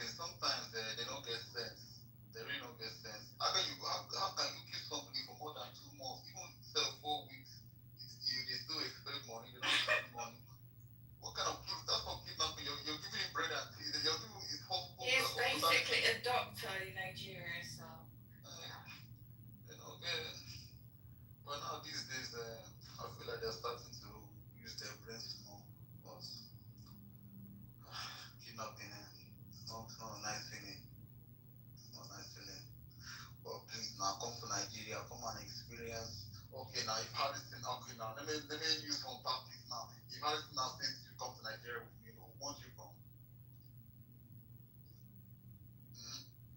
Huh? If Harrison says you now come to Nigeria, won't you come?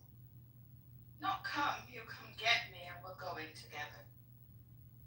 Okay, now. Interesting. Alright, then. I mean, at least you're coming to Nigeria, so that's good. I just think. I just don't mind me. I don't mind. I just think. At least you're going to Nigeria, that's a good thing. But just enjoy yourselves. Understand?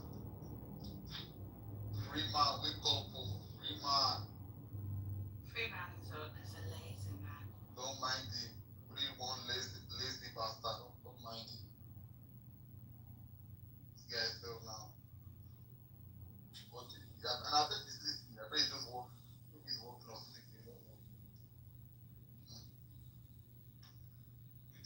I don't know. I know like when people are not coming up. Why is everybody down there now? All of you got work today. I don't understand.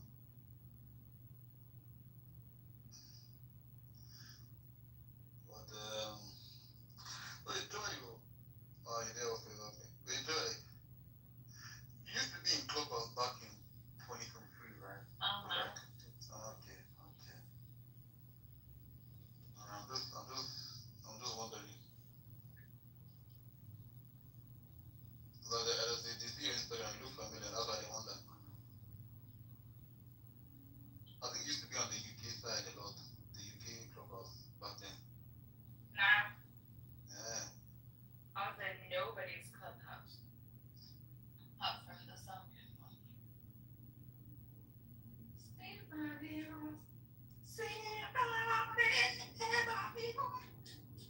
I don't know why this song is stuck in my head. The weather looks shit. I'm in the ghetto, guys.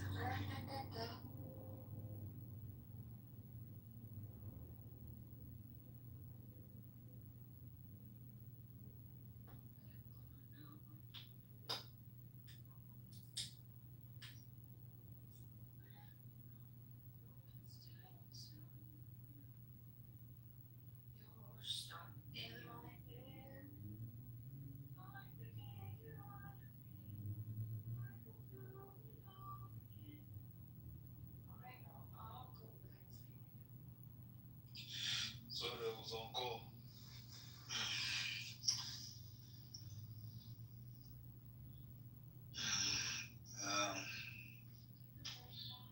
Me, so I'm not a talkative person. I'm trying to think of a topic. Okay. What's my Insta? I got to.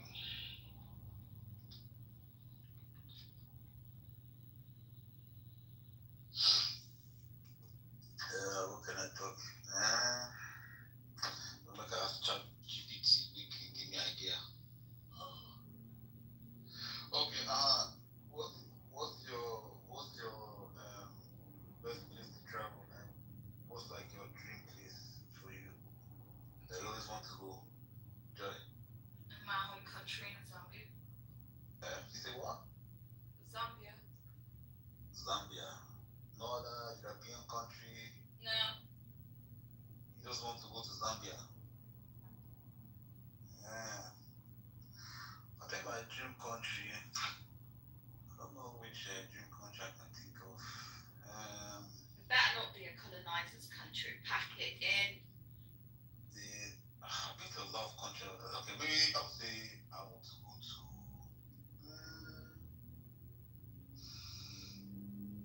Where would you? No, I'm trying to think of a country. I'm trying to think of a country right now. No.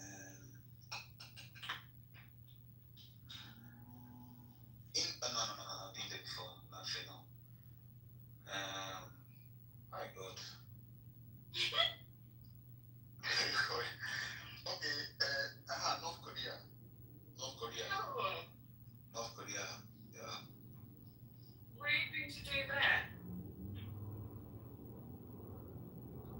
on a second. You want North Korean badly.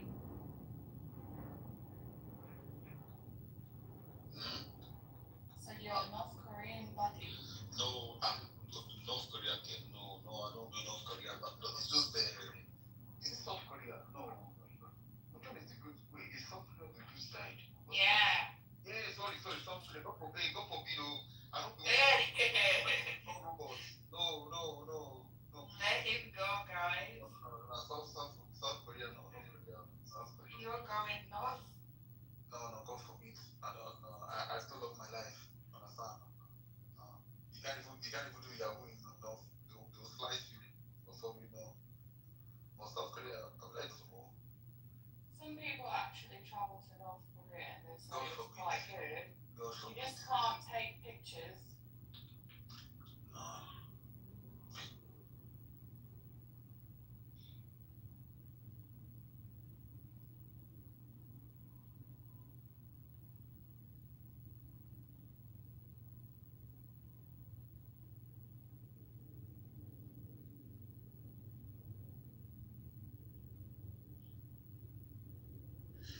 Sorry about that. Is there something? What did you say? I said you just can't take pictures, but it's quite. Yeah, true. Yeah, you can't take pictures. They say like also you can't make calls outside. Depends where, really. True. Otherwise they'll come to drag you up.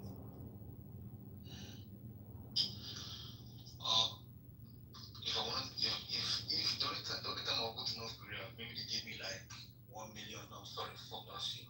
And they give me like $20 million to stay for like a month. I don't mind. The only thing is I will stay in my room for that 20 months. That 1 month. Understand? But the only thing that they don't sell African food. Like, I'm not going to chop it up right. I could be eating ching chang chong and I miss my Zambian food so bad. in Zambia. In Zambia, do you have like swallow? Or no, you don't do swallow. What's that? Like Pandelia, Mamala, all those ones. You don't have that. What is that? It's like how do I explain it? Okay, give me one of your food, and I'll tell you it's almost like that. Like you have like something like fufu, all those ones. You don't have. Yes, it's called Nshima. It's almost like that. If it's what I'm thinking of, yes, it's like that. Understand? But for us, we get like different kinds of soup. Understand? You guys love to mix your food, like pick one ingredient. But don't your country not have different type of? We do, but you guys mix like you've got fish, you've got veggies, and then you've got beans. Yeah, no, we have different food now because we just like to explore. Understand? Okay, this one they confuse me with like. I thought this one they just have fine body, fine food. This one they confuse my brain. Okay. I can't this one say she don't like Nigeria like that. Hi. Hello, are you there? Hello. Yeah, like I was saying, yeah, most Nigerians we like to explore our taste buds and stuff. So everything for us is normal. You guys don't explore your food. We do, but we don't mix it like that. Well, what do you mean by mixed food? Because when you say mixed food, like say like fish, beans, and veggies all together. That's normal now. That's normal. Like it's on top of each other. We meet together. Yeah. Wait, fish. Wait. I'm like, okay. I know,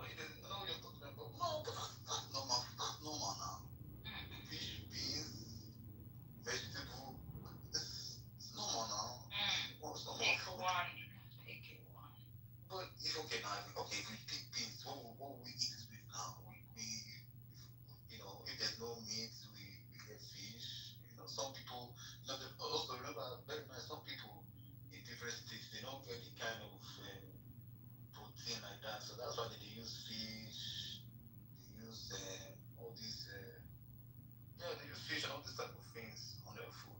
It's There normal. was this Nigerian person at my workplace that nearly tried to kill me. Oh. Excuse me. He came to warm up his fish and whatever, jollof rice, everything. And the whole building was just smelling of fish. So no be in the United Kingdom, in America. Yeah. They do no be America. They do what do that for the they do color greens to fry and deep fried fish. No be the same thing. Even in UK, they don't do like a salmon and poached rice. They mix the food now. Still, but he nearly killed. I'm allergic to fish, so he nearly killed me that day. You're allergic to fish. Mm-hmm. Yeah, all that said. All these people, why did they stop me like this? They knew you, so what did he give you? Did they give you what? No, it's just that the whole building was stinking of fish or whatever food he cooked. Wow. So I can understand.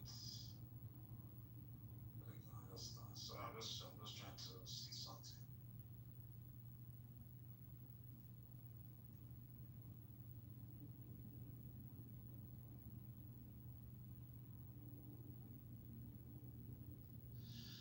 Yeah, I was like what did you say again? Sorry, I just blanked out. You said something. What did you say? You just said you nearly killed me. Your brother. Okay, my brother. Well, maybe my brother, but that's how people eat now. If really he went the whole place stinks of fish. Like the whole building. Yeah.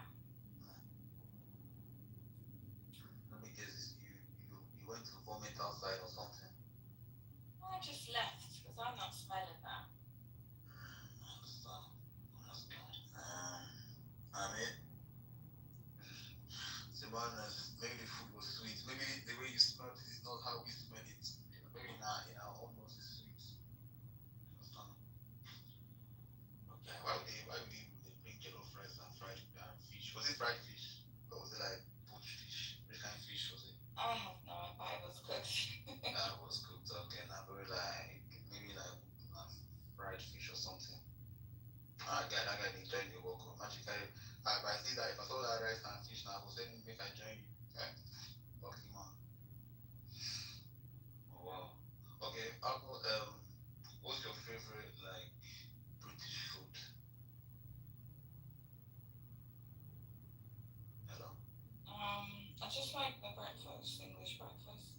English breakfast. I kind of like to when I tried that English breakfast for the first time, I was confused of the food. Like when I saw what did they call it?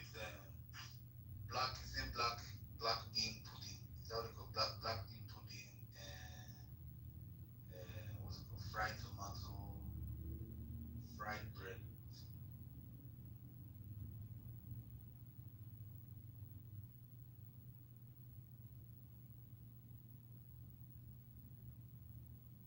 Yeah, hello, can you hear me?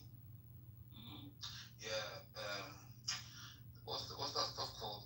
What's that stuff called that you do you get put haggis on your breakfast? That's Scottish or Welsh, I think. Yeah, I know, but like they put like No, not really in England. yeah, fried bread. Now fried bread. They do fried beans. No, not fried bread. Or fried bread. I love fried bread. So, you know what I'm talking about? They have that fried bread. Yeah, and then I don't know what beans. My God, your food is okay. The food is okay. It's decent. I wouldn't say I will eat it all the time. It's decent. They do sausage. They do like fried egg. Oh, now your fried egg. They don't squeeze out. They don't squeeze into fried egg. No, don't be fried beans. So now fried bread. Fried bread. Oh, fried bread. That's what's that stuff they call? Oh Jesus, what's it called? That's one thing that your breakfast that you guys put in. Is it tatties? It's like fried potato. Potato they call it. Brie. What's that stuff that they put? It's like they call it potato something, potato bread. No, it's like bread. Like a potato scone. Potato scone. That's what they call it.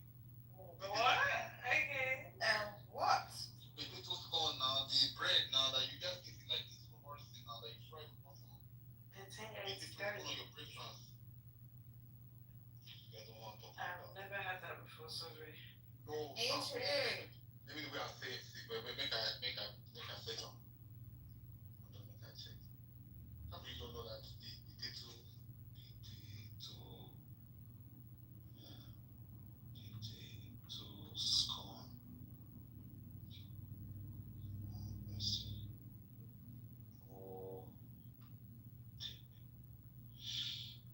why is it not showing? Was this not real? No, it's not. It's real. It's real. It's not real. Don't worry, it's potato scone. Now wait. Make I found this. I found it. We can look at the best picture so you can understand what I'm saying. Are you sure? Potato scones. It's here. No, it's here in this bottom.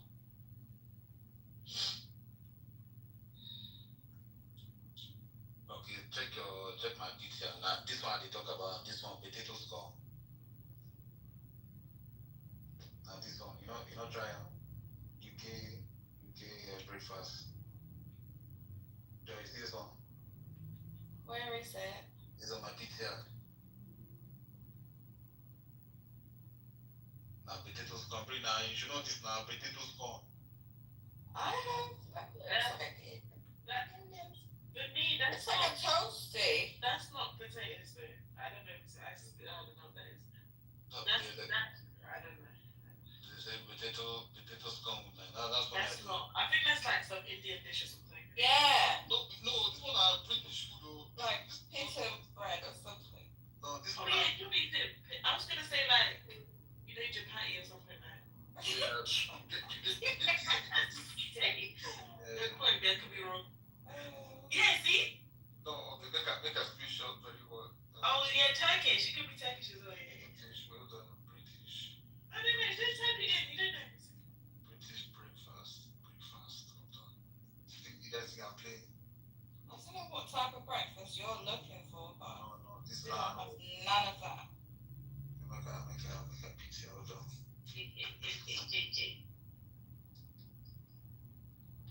Harrison, that's what I thought. It's Indian. No be India, so even you people now your own country don't know this kind of breakfast. That means make I just show. It's made from flour. Okay, right. Yeah, maybe that's why it's flour. See, now, but you did them in Morrison's. Morrison's. So go and get it then. No, I'm telling you, I've tried it. I've tried it before. That's what I'm saying, like. Oh, so you've had Indian food before? That's nice. No, now British, and they talk Britain, Great Britain, not India or Great Britain. I've tried your food. It's nice. It's very delicious. People they laugh at me. You they laugh at me because at the end of your country, you laugh at me as no problem. You don't mind them. Don't mind them. What else do you guys eat? Hash brown. Yeah, at least you know hash brown, or you guys don't know hash brown again. Hash brown. Is that what hello? Now hash brown now. Potato waffles are better than hash brown. What's in potato waffle? Wait, so okay, that one that they put in packets. I've tried it once. It wasn't my cup of tea. I mean, it wasn't really nice. People say they put baked beans on top of it. It didn't really make a difference. So pronounce that word again. What beans?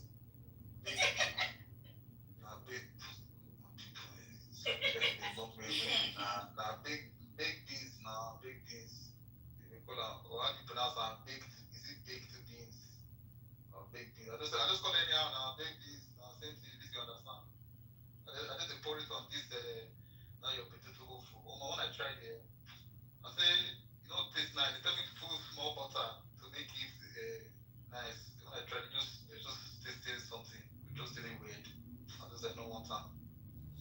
You guys love baked beans too much. Everything are baked beans on bread, baked beans on potato, baked beans on everything. Sorry, is it hash brown that you call potato brown or something like that? No, she talk about potato waffle. Then the other one I was talking about is hash brown. Like I tried the hash brown sheet. It's really nice. Understand? Very crispy. Understand? Let me go be. How's it? Bully.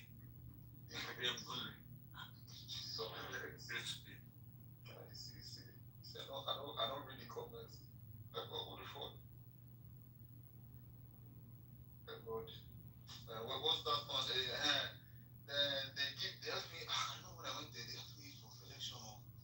fried egg, poached egg, runny egg. That's the guy. You like your eggs well done, man. No, I like runny egg. You know, when you put that hash brown in the runny egg. Ah, God, that's sweet life. Oh, it's good to have money. Oh. Yeah, but no, be French toast. Nigga, bro, no be French toast, bro. It's fried bread. Like they get the bread, they cut it in half, and then they fry it in the oil. No. Oh, wow. Yeah, Wow. fried bread. They put it on together with the full breakfast, that English breakfast, fried bread. I'm surprised when you don't know what I'm talking about. Now, okay, we have fried bread. I'm playing. Don't be French toast. No. French toast are different. Fried bread.